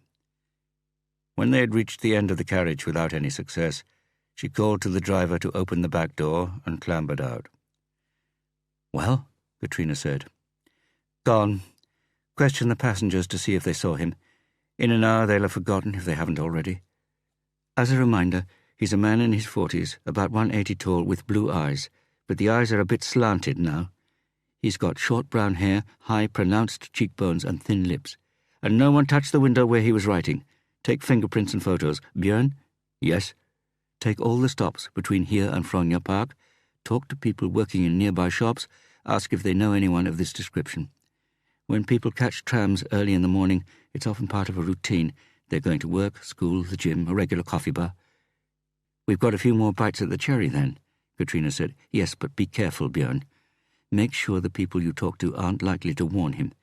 Katrina, see if we can borrow some officers to take the tram early in the morning. Get a couple of men on the trams from here to Frogner Park for the rest of the day in case Valentin should return the same way. Okay?"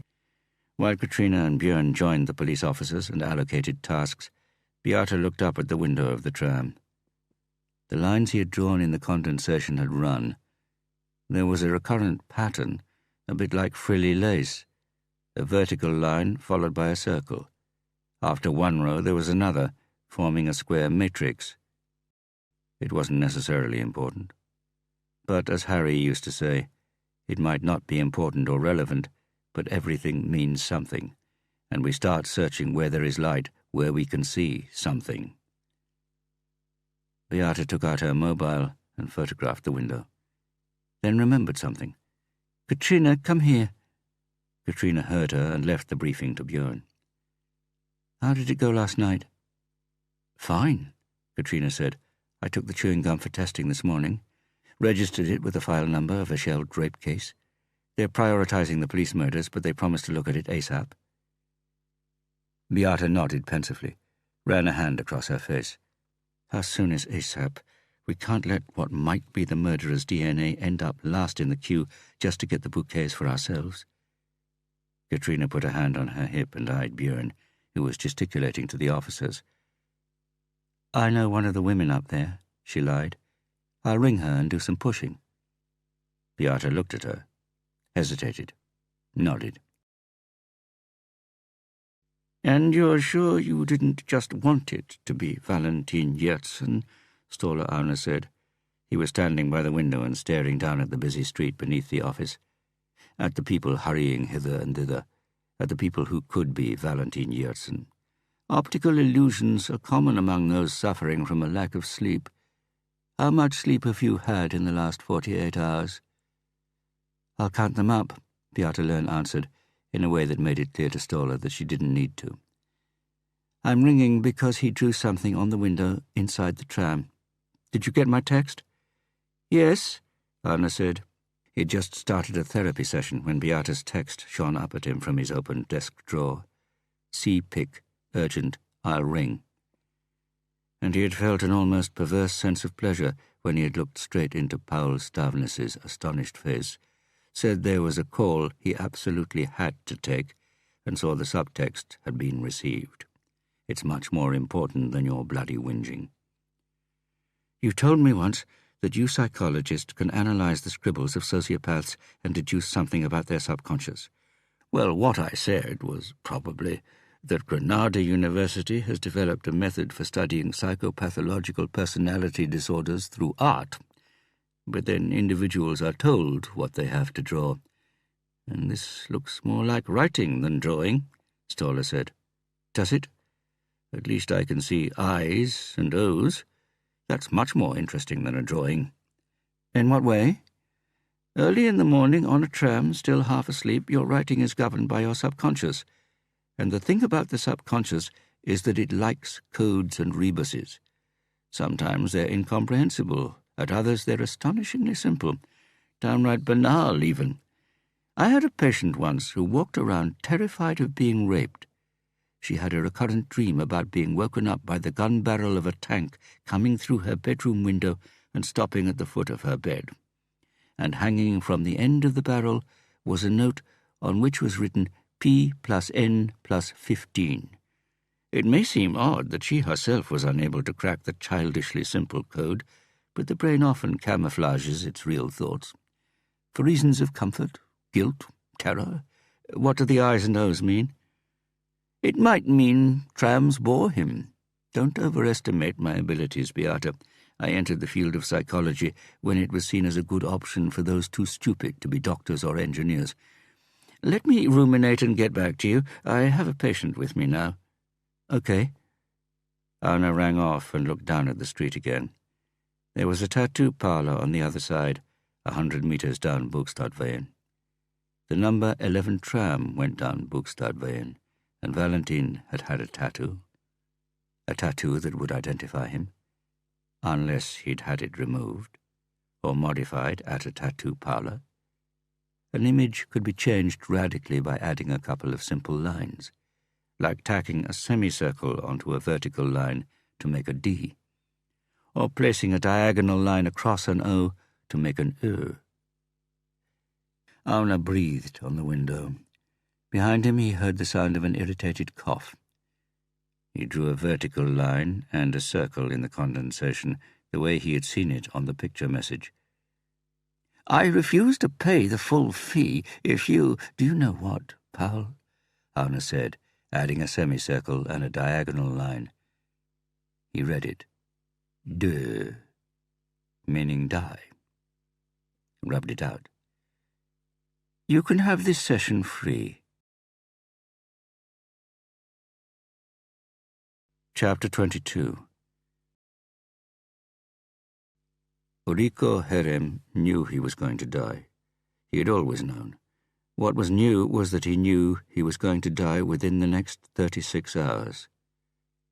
Anthrax, the Thai doctor repeated with a proper R and an American accent. The slit eye must have studied medicine there and qualified for a job at this private clinic, which probably had only expats and tourists as patients. I'm so sorry. Rico breathed into the oxygen mask. Even that was difficult. 36 hours. He had said 36 hours. Had asked if Rico had wanted them to contact any next of kin. They might be able to make it to Thailand if they caught a plane right away. Or a priest. Was he Catholic? The doctor must have seen from Rico's bewildered expression that further explanation was necessary. Anthrax is a disease caused by bacteria. It's in your lungs.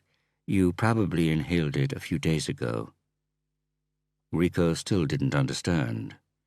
If you digested it or it got on your skin, we might have been able to save you. But in the lungs, bacteria. Was he going to die of bacteria that he'd breathed in? Where could that have been? The thought was repeated like an echo by the doctor. Any idea where? The police will want to know to prevent other people from being exposed to the bacteria. Rico Herem closed his eyes. Mr. Herem, please try to think back. You might be able to save other people. Other people, but not himself. 36 hours. Mr. Herem? Rico wanted to nod to show he'd heard, but he couldn't. A door opened. Several pairs of shoes click-clacked in. A woman's breathless voice, low. Kari Farstad, Norwegian embassy. We came as soon as we could. Is he... His blood stopped circulating. He's going into shock now. Where? In the food he'd eaten when the taxi stopped at the lousy roadside restaurant between Bangkok and Pattaya? From the stinking hole in the ground they called a toilet? Or at the hotel? Wasn't that how bacteria were often spread? Through the air conditioning? But the doctor had said the initial symptoms were the same as with a cold, and he'd had those on the flight. But if these bacteria had been in the air on the plane, the other passengers would have been ill too. He heard the woman's voice, lower, and in Norwegian this time. Anthrax, my God. I thought that only existed as a biological weapon. Not at all. Man's voice. I googled it on the way here. Bacillus anthracis. Can lie dormant for years. It's a tough little bugger. Spreads by forming spores. Same spores as in the powder posted to the Americans. Do you remember? 10 or so years ago. Do you think someone sent him a letter containing anthrax? He may have caught it anywhere, but the most common scenario is close contact with livestock. We'll probably never find out. But Rico knew with a sudden clarity. He put a hand to his oxygen mask. Did you track down his next of kin? Yes, I did. And they said he could rot. Right. Pedophile? No, but the list was long enough. Hey, he's moving. Rico had managed to remove the mask and was trying to speak, but all that came out was a hoarse whisper. He tried again, saw that the woman had blonde curls and was staring down at him with a mixture of concern and disgust. Doctor, is it... no, it isn't contagious between humans. Not contagious, so it was just him. Her face came closer, and even dying, or perhaps precisely because he was, Rico Herem greedily inhaled her perfume. Inhaled it the way he had inhaled that day in Fiskebutiken. From the woolen glove, smelling of wet wool and tasting of chalk. Powder. The man with a scarf in front of his nose and mouth, not to hide his face. Tiny spores flying through the air. Might have been able to save you. But in the lungs. He strained to speak, and with great difficulty pronounced the words. 3 words. It flashed through his mind that they were his last. Then, like the curtain falling after a pathetic, tormented performance lasting 42 years, a great darkness descended over Rico Herem. The intense, brutal rain hammered on the car roof as if it were trying to get in, and Kari Farstad gave an involuntary shudder. Her skin was perpetually covered with a layer of sweat, but they said it would be better when the rainy season was over, sometime in November. She longed to be home in the embassy flat. She hated these trips to Pattaya, and this was not the first. She hadn't chosen this career path to work with human detritus. The opposite, in fact. She had envisaged cocktail parties with interesting, intelligent people, lofty conversation about politics and culture. She had expected personal development and greater understanding of the big issues. Instead of this confusion surrounding the small issues, like how to get a Norwegian sexual predator a good lawyer, possibly have him deported and sent to a Norwegian prison with the standards of a 3-star hotel. As suddenly as it had started, the rain stopped and they raced through the clouds of steam hovering above the hot tarmac. "What was it you said Herem said again?" the embassy secretary asked. "Valentine," Kari replied. "No, the rest. It was very unclear. A long word. May have been 2. Sounded like something to do with a commode." "Commode?" "Something like that." Kari stared at the rows of rubber trees planted alongside the motorway. She wanted to go home. Home as in home, home. Chapter 23. Harry ran down the corridor of PHS past the Franz Wiedeberg painting. She was standing in the doorway of the gym, ready for battle in tight-fitting sports gear. Her arms crossed, leaning against the door frame, she followed him with her eyes. Harry was about to nod, but someone shouted, "Celia!" and she went inside. On the first floor, Harry popped his head round the door to see Arnold. How did the lecture go? Not bad, but they probably missed your gruesome, if irrelevant, examples from the so-called real world, Arnold said, continuing to massage his bad foot. Anyway, thanks for covering my slot, Harry smiled. No problem.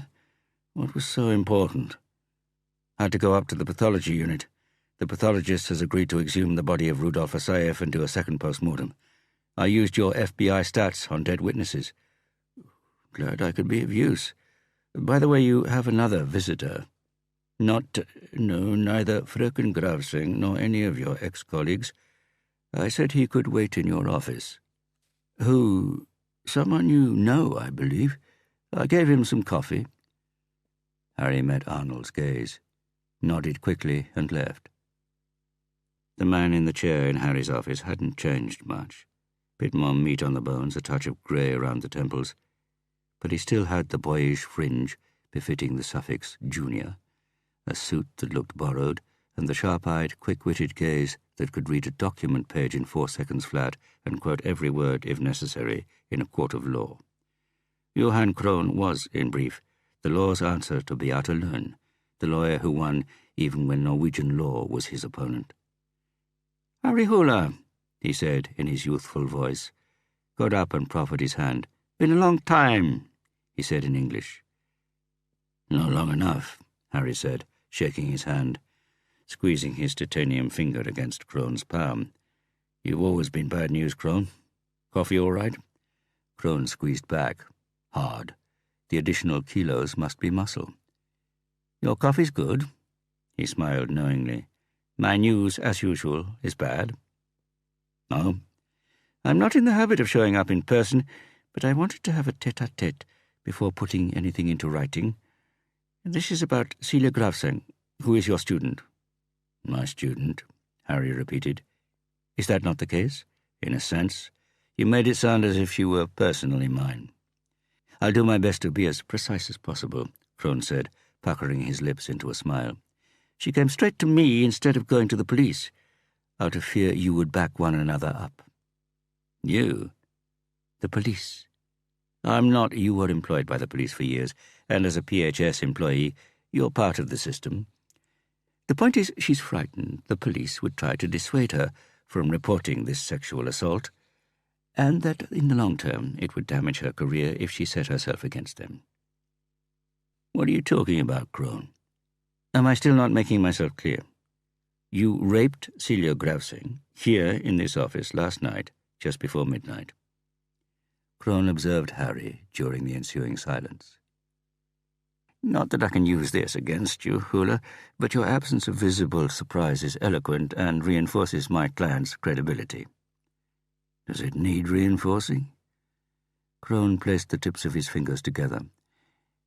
"I hope you're aware of the seriousness of this matter, Hula. The very fact that this rape has been reported and made public will turn your life upside down."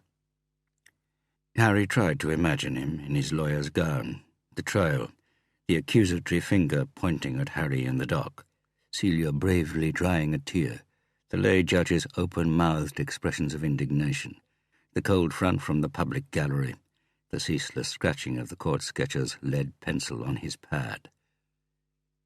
"The only reason I'm sitting here instead of 2 policemen with handcuffs ready to usher you out through the corridors past your colleagues and your students is that this approach would have a cost for my client as well." "Which is?" "I'm sure you know. She would always be the woman who sent a colleague to prison. Grassed up, it would be said. I understand this is frowned upon in police circles. You've seen too many films, Krohn. The police like to see rape cases cleared up, whoever the suspect is. And the trial would be a strain for a young girl, of course, especially with important exams looming. As she didn't dare go to the police and had to think hard before she came to me, much of the forensic and biological evidence will already be lost, and that means the trial might drag on for longer than it would otherwise. And what evidence have you got?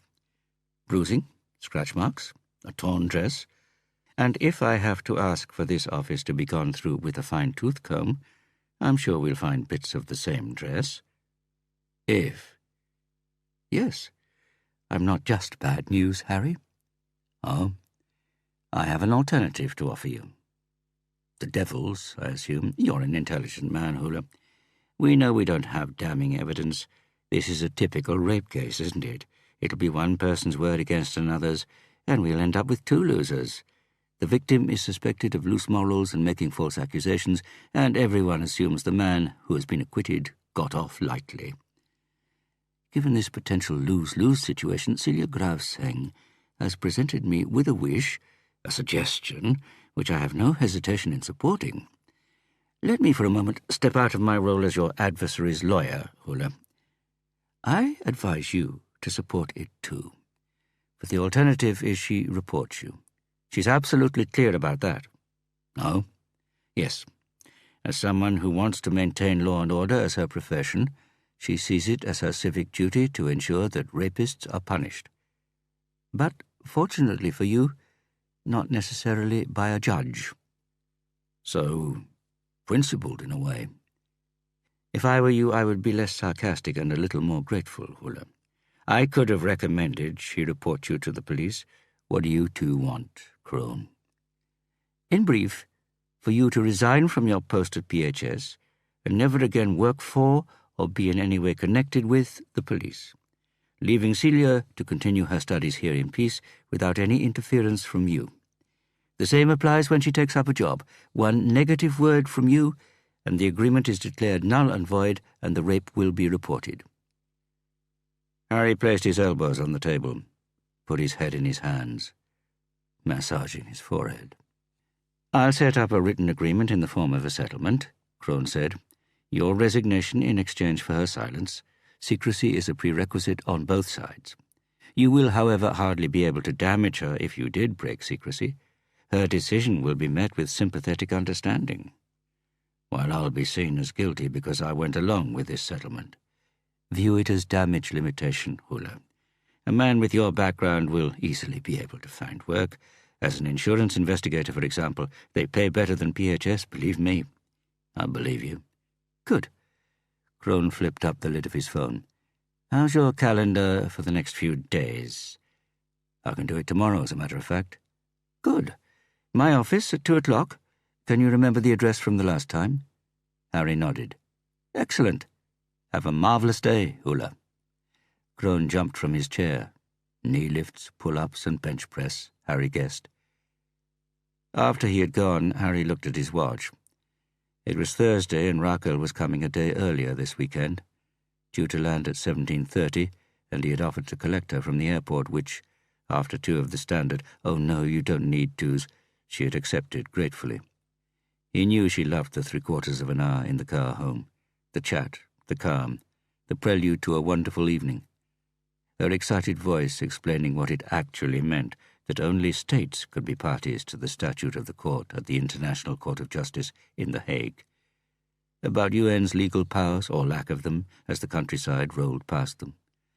Or they talked about Oleg, about how he was doing, how he looked better by the day, how the old Oleg was returning, about the plans he had made, studying law, PHS, and how lucky they had been, and how fragile happiness was. They talked about everything that came into their heads, no beating around the bush. Almost everything. Harry never said how frightened he was. Frightened of making promises he couldn't keep. Frightened of not being the person he wanted to be, had to be, for them. Frightened that he didn't know if they could be the same for him, that he didn't know how someone could make him happy. The fact that he was now together with her and Oleg was almost an exceptional circumstance, something he only half believed in, a suspiciously wonderful dream he was constantly expecting to wake up from. Harry rubbed his face. Perhaps it was close now. The awakening, the pitiless, stinging daylight, reality where everything would be as before, cold, hard, and lonely. Harry shivered. Katrina Bratt looked at her watch. 9:10. Outside it might have been a sudden mild spring evening. Down in the basement it was a chilly, damp winter evening. She watched Björn Holm scratching his red sideburns, Ståle Auna scribbling on a pad, Beate Lern stifling a yawn.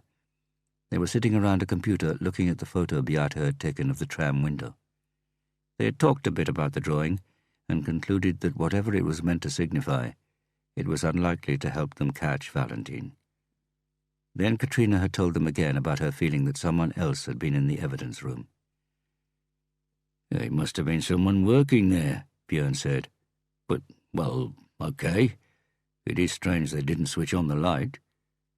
"The key would be easy to copy," Katrina said. "Perhaps they aren't letters," Beate said.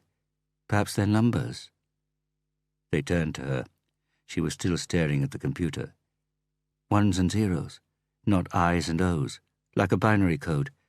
Don't ones mean yes and zeros no, Katrina?"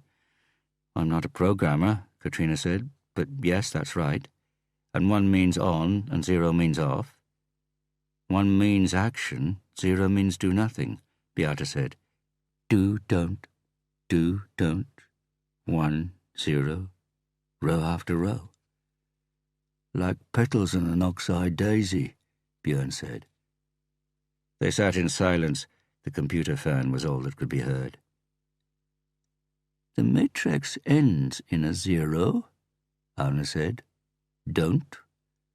If he was finished, Beate said, he had to get off at his stop. "Sometimes serial killers just stop killing," Katrina said, "disappear, never to be seen again." "That's the exception," Beate said. 0 or no zero. Who thinks the cop killer intends to stop? Stoller? "Katrina's right. That does happen, but I'm afraid this one will keep going." Afraid, Katrina thought, close to blurting out what she was thinking, which was that she was afraid of the opposite, now that they were so close that he would stop, disappear from view, that it was worth the risk. Yes, that in a worst-case scenario she would be willing to sacrifice one colleague to catch Valentine. It was a sick thought, but it was there anyway. Another police death was tolerable. Letting Valentine get away wasn't. And she mouthed a silent incantation. "One more time, you bastard. Strike one more time." Katrina's mobile rang. She saw from the number it was the pathology unit. "Hi, we checked this chunk of chewing gum from the rape case." "Yes." Katrina could feel her blood pumping around faster. To hell with all the little theories, this was hard evidence. "I'm afraid we can't find any DNA." "What?" It was like someone dousing you with a bucket of ice-cold water. But it has to be crammed with spit." "That's the way it goes sometimes, I'm afraid. Of course, we could check it again, but with these police murders—" Katrina rang off. "They didn't find anything in the chewing gum," she said in a low voice. Björn and Beate nodded. Katrina thought she detected a certain air of relief in Beate. There was a knock at the door. "Yes?" Beate shouted. Katrina stared at the iron door, suddenly sure it was him. The tall, blond man. He had changed his mind. He had come to save them all from this misery. The iron door opened. Katrina cursed. It was Gunnar Hagen. "How's it going?" Beate stretched her arms above her head. "No Valentine on trams 11 or 12 this afternoon, and the questioning didn't produce anything of interest. We've got officers on the tram this evening, but our hopes are higher for early tomorrow morning. I've been fielding queries from the investigation unit about the use of officers on the tram. They're wondering what's going on and if it has any connection with the police murders." "Rumours spread quickly," Beate said. "Bit too quickly," Hagen said. "This is going to get to Bellman's ears." Katrina stared at the screen. Patterns. This was her strength, this was. It was how they managed to trace the snowman that time. So, 1 and 0, 2 numbers in pairs. 10, maybe? A pair of numbers that go together several times. "For this reason, I'll have to inform him about Valentine this evening." "What does that mean for our group?" Beate asked. "Valentine turning up on a tram isn't our fault. It's obvious we had to act. However, with that, our group has completed its mission. It has established that Valentine is alive and given us a main suspect. And if we don't catch him, there's a chance he'll turn up at the house in Berg. Now, other officers will take over, folks." "What about Polly T?" Katrina said. "I beg your pardon," Haugen answered in a soft voice. "Stoller says that you write what's going on in your subconscious. Valentine has written lots of tens, one after the other. Another way of saying many is poly, so poly-T, as in politi, police. That might mean he's planning to murder more police officers." "What's she blathering about?" Haugen asked, turning to Stoller. Stoller-Arne shrugged. "We're trying to interpret his doodles on the tram window. My own doodle suggested that he was writing die. But what if he's content to use ones and zeros? The human brain is a four-dimensional labyrinth. Everyone's been there. No one knows the way." As Katrina walked through Oslo's streets on her way to the police flat in Grünerløkka, she wasn't aware of life around her, the laughing, excited people hurrying to celebrate the short spring, the short weekend, life before it was over. She knew now why they had been so obsessed with this idiotic code. Because they were desperately hoping that things would cohere, have some meaning, but more importantly, because they had nothing else to go on. So they flogged a dead horse. Her gaze was fixed on the pavement in front of her, and she was banging her heels on the tarmac in time to the incantation she kept repeating. "One more time, you bastard! Strike one more time!" Harry had taken her long hair in his hand. It was still dark and shiny, and so thick it felt like he were holding coiled rope. He pulled it towards him, tipping her head back, and looked down at her slender, arched back, her spine winding like a snake beneath her glowing, perspiring skin. Thrust again. Her groan was like a low-frequency growl coming from the depths of her chest, an angry, frustrated sound. Sometimes their love-making was quiet, calm, lazy, like a slow dance, a shuffle. At other times it was like fighting, as it was tonight. It was as though her wanton lust bred greater lust, like now.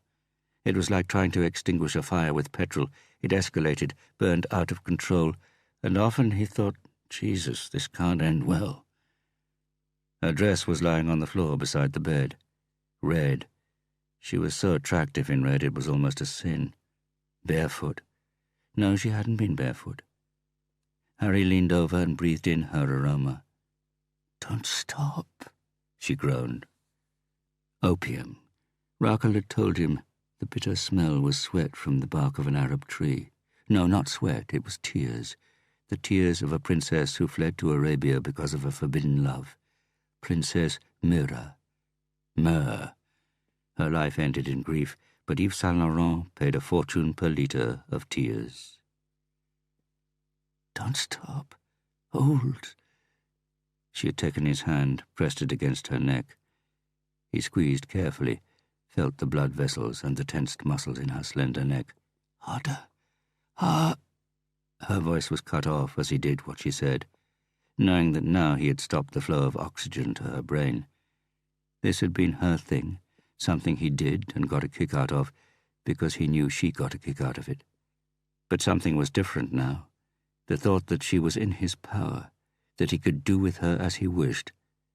He stared down at her dress, the red dress, felt it building up inside him, and that he wouldn't be able to hold it back.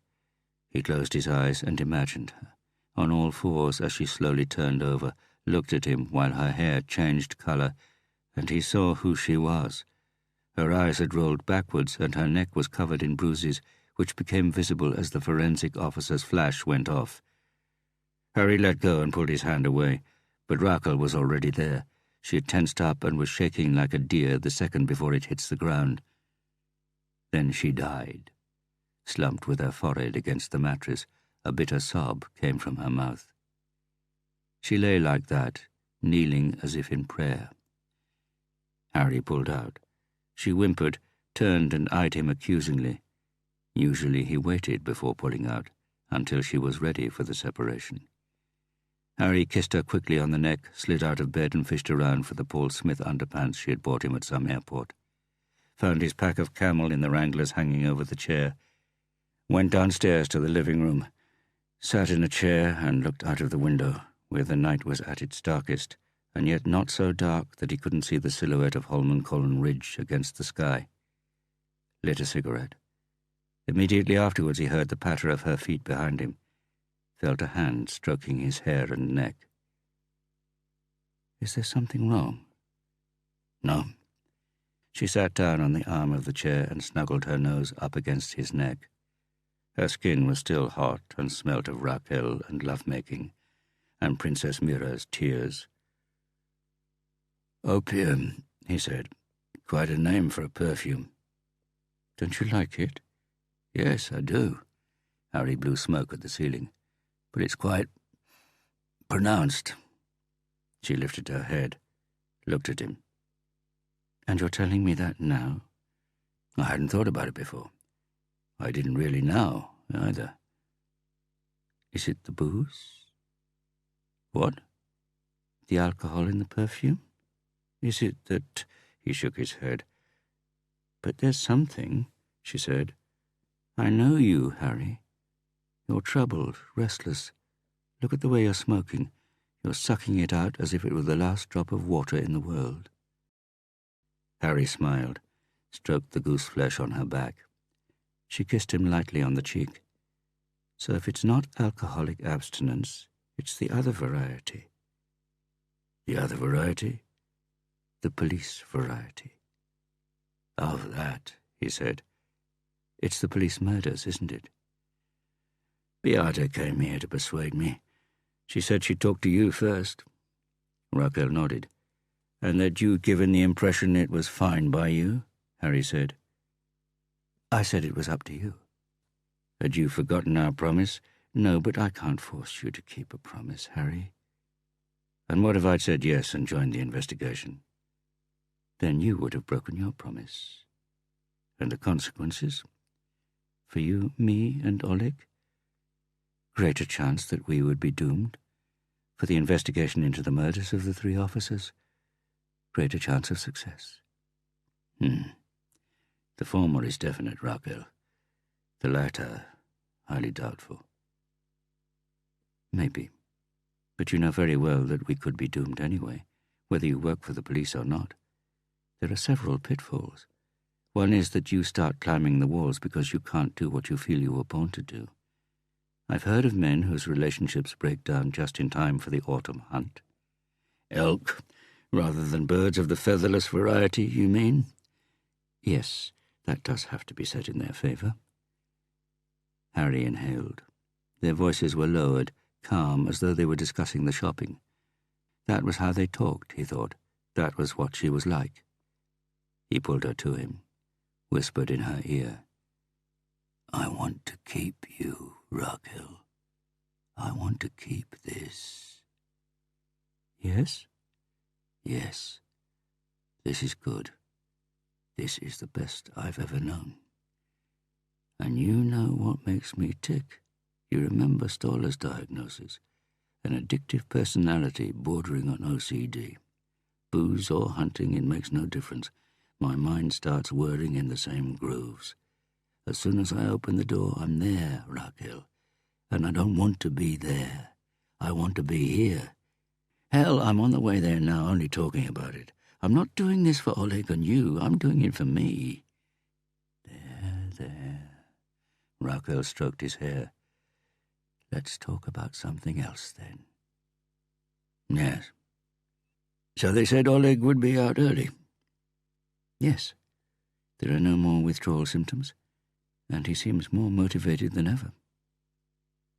Harry? Yes? He told me what happened that night.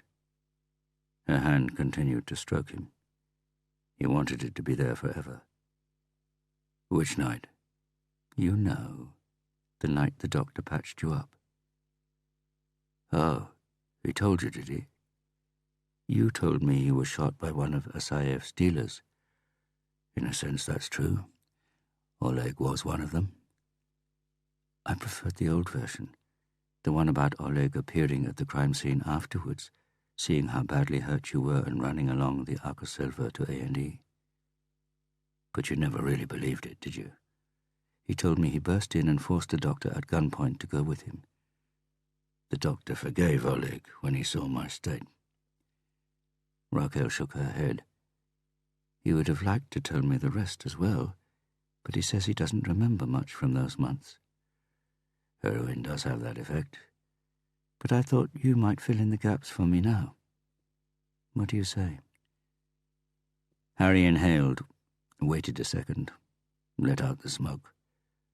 I prefer to say as little as possible. She tugged his hair. I believed you that time because I wanted to. My God, Harry, Oleg shot you. He should be in prison. Harry shook his head. It was an accident, Raquel.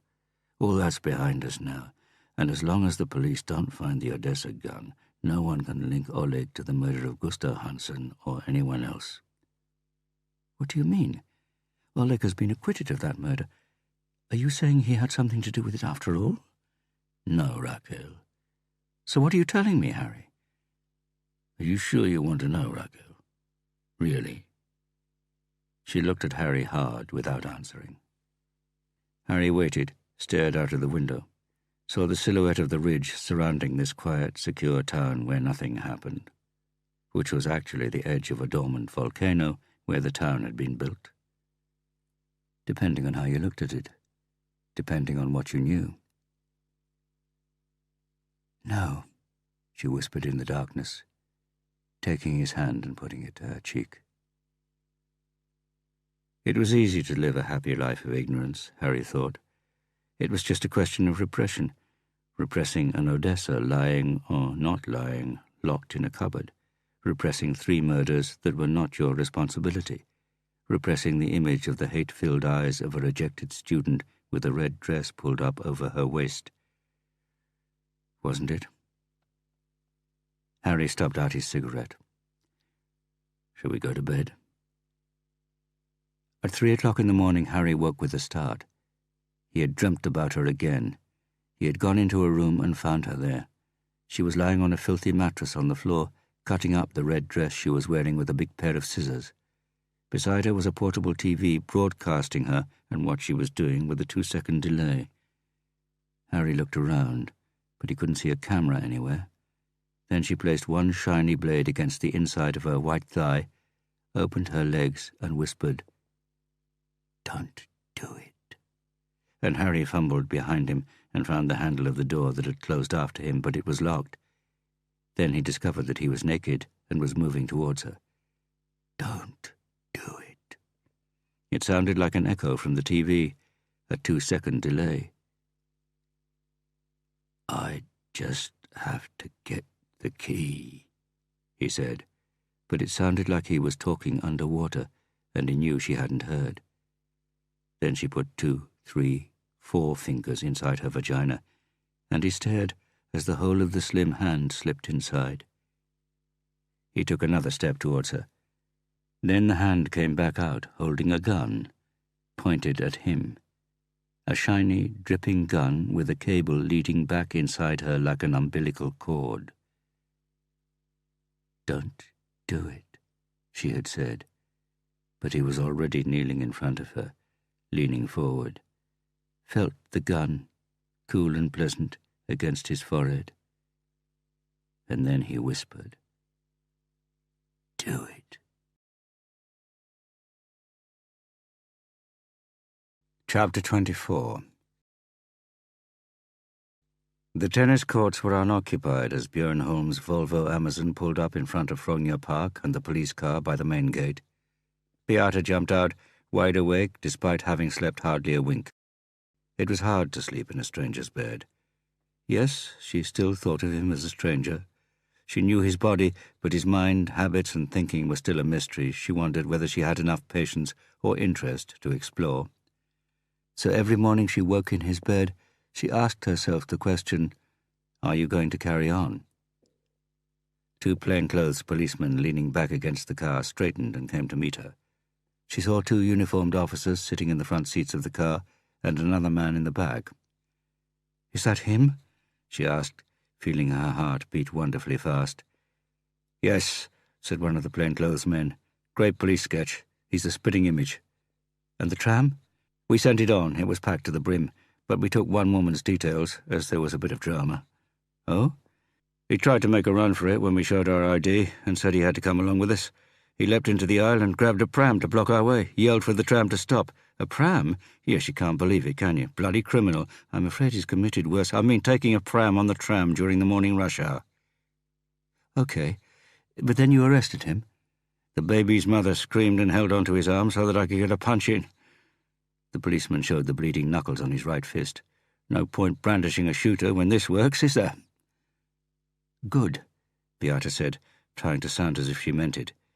She bent down and looked into the back of the car, but all she could see was a silhouette beneath the reflection of herself in the morning sun. Can someone lower the window? She tried to breathe calmly as the window slid soundlessly down. She recognized him at once. He didn't look at her. He stared straight ahead, stared into the Oslo morning with half-closed eyes, as though still in the dream he hadn't wanted to wake up from. Have you searched him? She asked. Close encounter of the third kind, the plainclothes man grinned. No, he didn't have a weapon on him. I mean, have you searched him for drugs, checked his pockets? Well, no. Why would we? Because this is Chris Reddy, also known as Adidas, several convictions for selling speed. He tried to run, so you can bet your life he's got something on him. So strip him. Beata Learn straightened up and went back to the Amazon. I thought she did fingerprints, she heard the plainclothes man say to Björn Holm, who had come to join them. Not that she recognized junkies. She recognizes anyone who's ever been in Oslo police archives, Björn said. Look a bit closer next time, OK? When Björn got in the car and glanced at her, Beata knew she looked like a grumpy old cow with her arms crossed, fuming as she stared ahead. We'll collar him on Sunday, Björn said. Let's hope so, Beata said. Everything set up in Berslia? Delta's done a recce and found their positions. They said it was simple with all the forest around, but they're in the neighbouring house as well. And everyone who investigated the original crime has been informed? Yes, everyone will be near a phone all day and report in if they receive a call. That goes for you too, Björn. And you. By the way, why wasn't Harry on that case? He was an inspector in Crime Squad then. He was indisposed. On the booze? How are we using Katrina? She's got a position in Bear Forest with a good view of the house. I want regular mobile contact with her all the time she's there. I'll tell her. Beata glanced at her watch. 09:16. They drove down Thomas Heftius Gata and Bygdøy Alley. Not because it was the shortest way to police HQ, but because it was the most scenic. And because it killed some time. Beata glanced at her watch again. 09:22. D-Day in 2 days. Sunday. Her heart was still beating fast. Was already beating fast. Johan Krohn kept Harry waiting in reception the usual 4 minutes past the time of the appointment before coming out, gave a couple of obviously superfluous messages to the receptionist before directing his attention to the two people sitting there. Hula, he said, fleetingly studying the policeman's face to diagnose mood and attitude before proffering his hand. You've brought your own lawyer, have you? This is Arnold Folkestad, Harry said. He's a colleague, and I've asked him to join me so that I have a witness to what is said and agreed. Wise, very wise, said Johan Krohn, without anything in his tone or expression suggesting he meant it. Come in, come in. He led the way, looked quickly at a surprisingly petite feminine wristwatch, and Harry took the hint. I'm a busy lawyer with limited time for this relatively minor matter. The office was executive size and smelt of leather, which Harry assumed came from the bound chronological volumes of Norsk Restidelde, filling the shelves. And a perfume he recognized. Celia Gravseng was sitting in a chair half turned towards them, half turned towards Johan Krohn's massive desk. Endangered species? Harry asked, running a hand across the desk before taking a seat. Standard teak, Krohn said, occupying the driving seat behind the rainforest. Standard yesterday, endangered today, Harry said, nodding briefly to Celia Gravseng. She answered by slowly lowering her eyelids and opening them again, as if she mustn't move her head. Her hair was tied in a ponytail so tight it made her eyes narrower than usual. She was wearing a suit that could easily suggest she worked in the office, She seemed calm. "Shall we get down to business?" said Johann Krohn, who had adopted his customary pose with his fingertips pressed together. "Fröken Grafsing has testified that she was raped in your office at the Politikhögskola at around midnight on the night in question. The evidence so far: scratch marks, bruises, and a torn dress. All this has been photographed and can be used as proof in a court of law." Krohn shot Celia a quick glance to ensure she was bearing up under the strain, before continuing. "The medical examination at the Rape Crisis Center didn't, it is true, reveal any tears or bruising, but it rarely does. Even in brutal attacks, we're only talking about 15 to 30% of cases. There is no sign of semen, as you had enough presence of mind to ejaculate externally on Fröken Grafsing's stomach, to be precise, before you told her to get dressed, dragged her to the door, and threw her out. Shame she didn't have the same presence of mind as you did in retaining some of the sperm as evidence. Instead, she cried in the shower for hours and did her utmost to wash away all the signs of her defilement.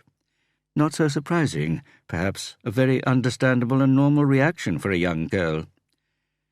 Krohn's voice had acquired a slightly indignant quiver, which Harry assumed wasn't genuine, but rather designed to demonstrate how effective this testimony could be in court. "But the staff at the Rape Crisis Center are required to describe the victim's psychological state in a few lines. We are talking here about professionals with long experience of rape victims' behavior, and accordingly these are descriptions that the court would set great store by. And believe me, in this case, the psychological observations support my client's statement." An almost apologetic smile flitted across the lawyer's face. "But before going over the evidence in any more detail, let's establish whether you have given my proposal any more thought, Hula.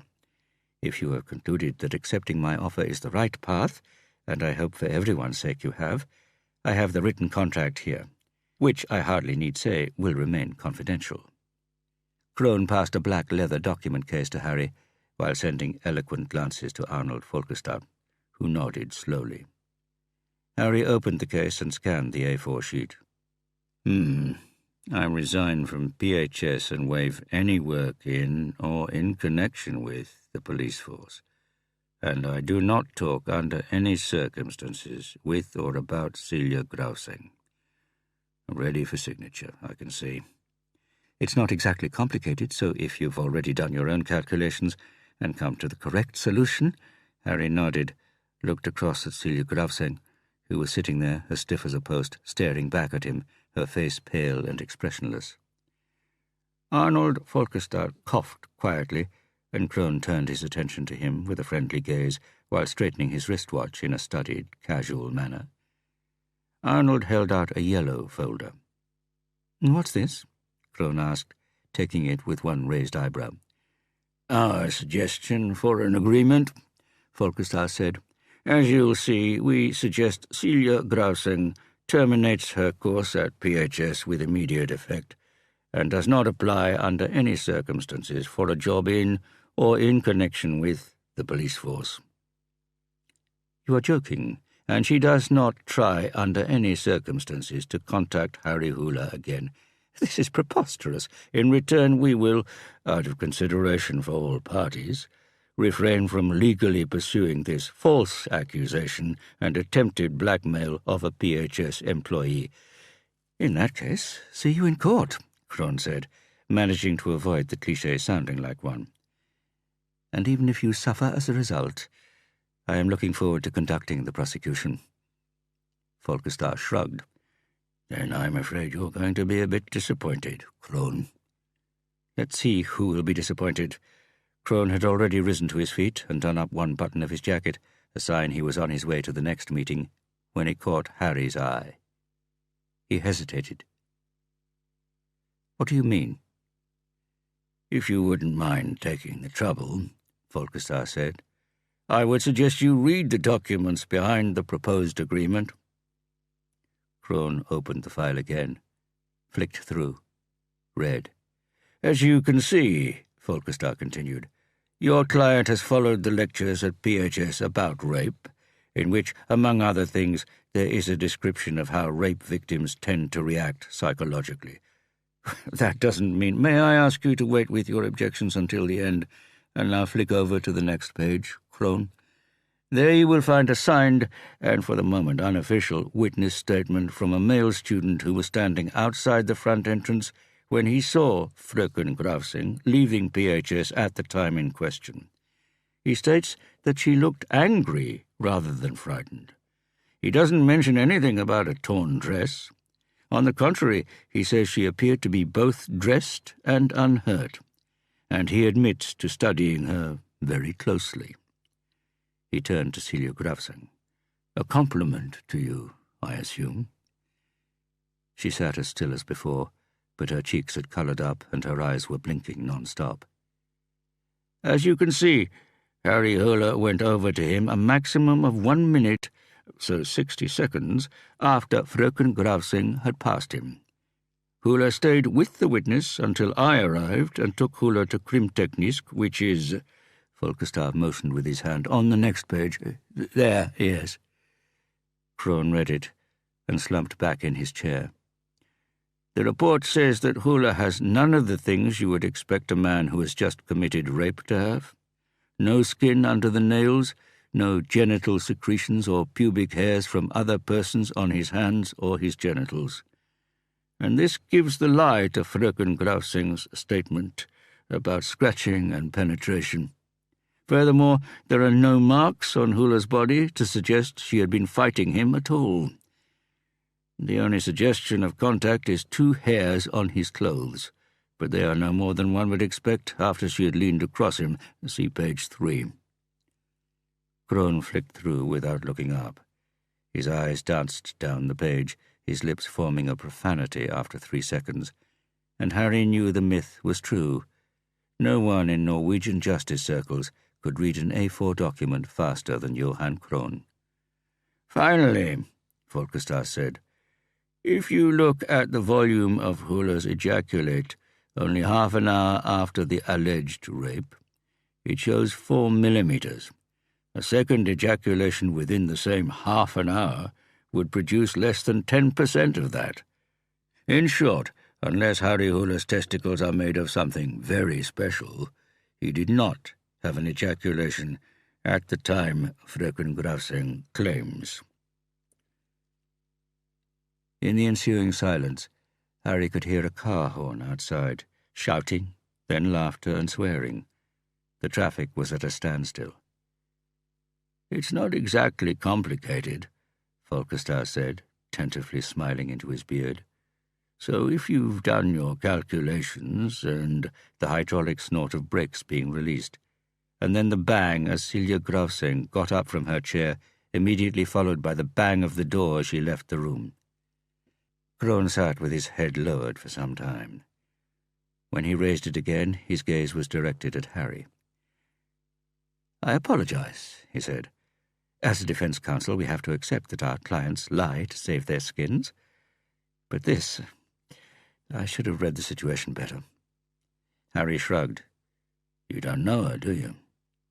No, Krohn said. But I know you. Should know you after so many years, Höhler. I'll get her to sign your agreement. And if she won't, I'll explain to her the consequences of making a false accusation and an official expulsion from PHS. She's not stupid, you know. I know, Harry said, getting up with a sigh. I know. Outside, the traffic had started again. Harry and Arnold Folkestad walked up Karl Johansgata. Thank you, Harry said, but I'm still wondering how you grasped everything so quickly. I have some experience of OCD, Arnold smiled. Sorry? Obsessive-compulsive disorder. When a person with that predisposition has made a decision, she stops at nothing. Action is in itself more important than the consequences. I know what OCD is. I have a psychologist pal who has accused me of being halfway there myself. What I meant was, how did you twig so fast that we needed a witness and that we had to get ourselves to Krimteknisk? Arnold Folkestad chuckled. I don't know if I can tell you that, Harry. Why not? What I can tell you is that I was involved in a case where 2 policemen were about to be reported by someone they'd beaten senseless. But by doing something similar to what we've just done, they got one over on him. One of them burnt the evidence that counted against them. And what was left wasn't enough, so the man's lawyer advised him to drop the charge, because they wouldn't get anywhere. I reckoned the same would happen here. Now you're making it sound as if I really did rape her, Arnold. Sorry, Arnold laughed. I had been half expecting that something like this would happen. The girl's a ticking time bomb. Our psychological test should have disqualified her before she was offered a place on the course. They walked across Egertorget. Images flickered through Harry's brain. A smile from a laughing girlfriend one May when he was young, the body of a Salvation Army soldier in front of the Christmas kettle. A town full of memories. So who were the two policemen? One pretty high up. Was that why you won't tell me? And you were part of it? Guilty conscience? Arnold Folkestad shrugged. Anyone who doesn't dare to stand up for justice should have a guilty conscience. A policeman with a history of violence and a predilection for burning evidence. There aren't many of them. We wouldn't by any chance be talking about an officer by the name of Truls Bjørnsen, would we?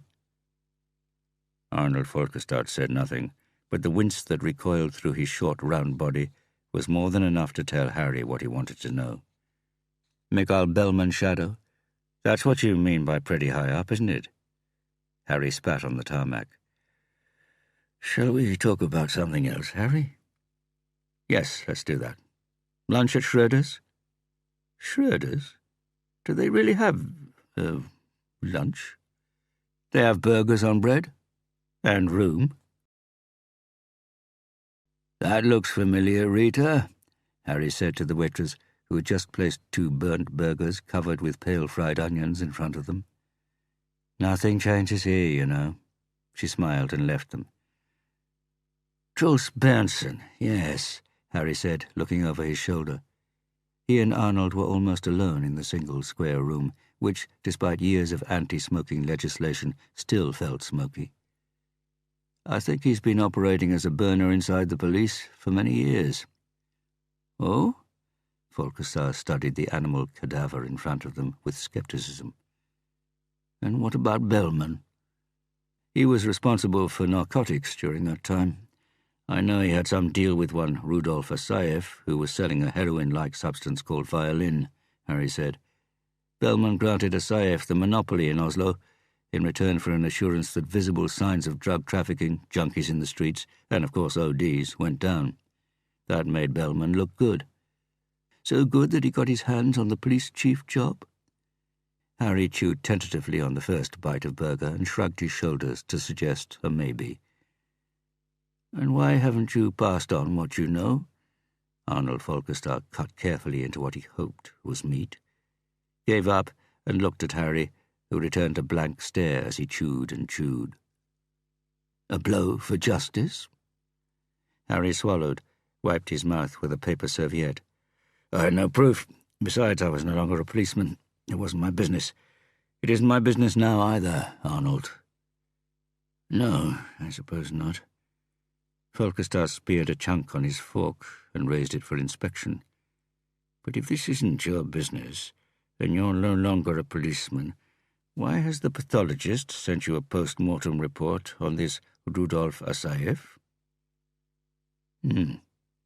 So you saw it.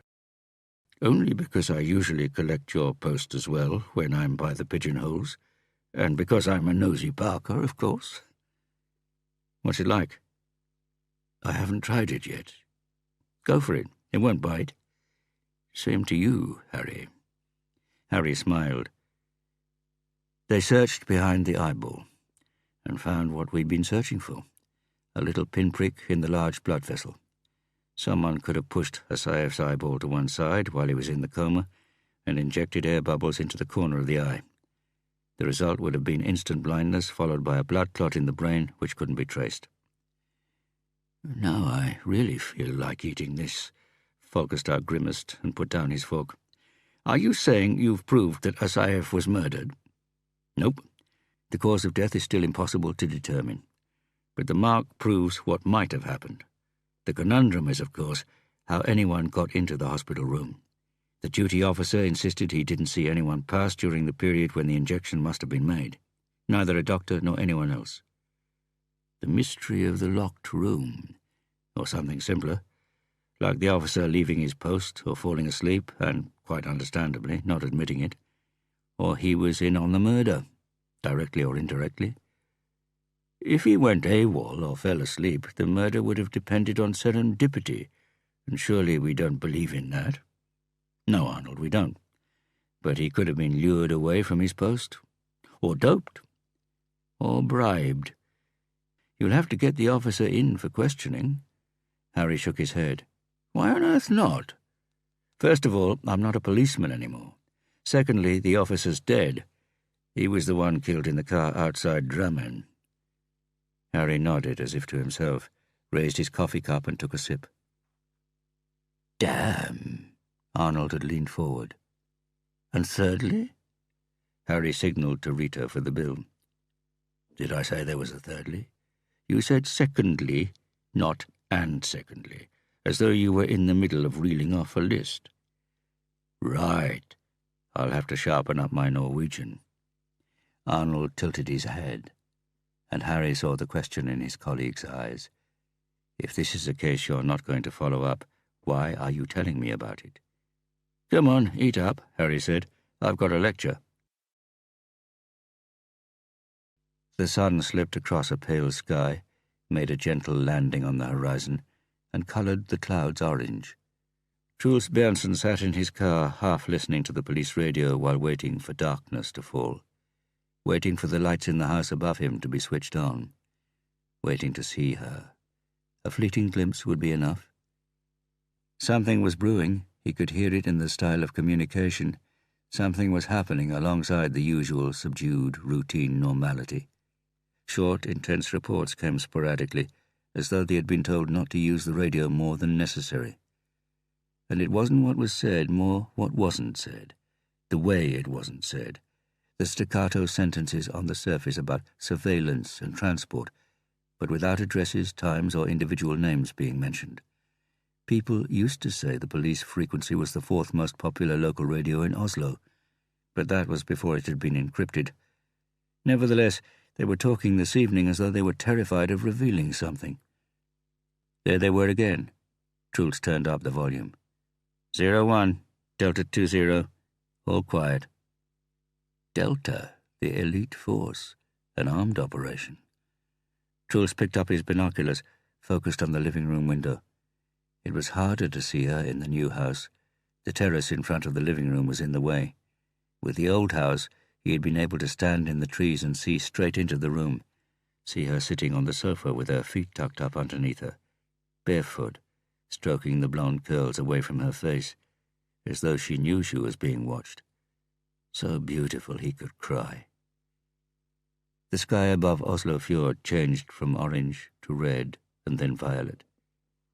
It had been all black the night he had parked by the mosque in Åkerbergveien. He had walked down to police HQ, clipped on his ID card in case the duty officers saw him, unlocked the door to the atrium, and sauntered downstairs to the evidence room. Unlocked the door with the copy he'd had for 3 years now. Put on his night vision goggles. He'd started doing that after the time he'd switched on the lights and aroused the suspicions of a security guard during one of Asayev's burner jobs. He had been quick, found the box by date, opened the bag containing the 9mm bullet taken from Kausness's head, and replaced it with the one he had in his jacket pocket. The only oddity had been that he hadn't felt alone. He watched Ulla.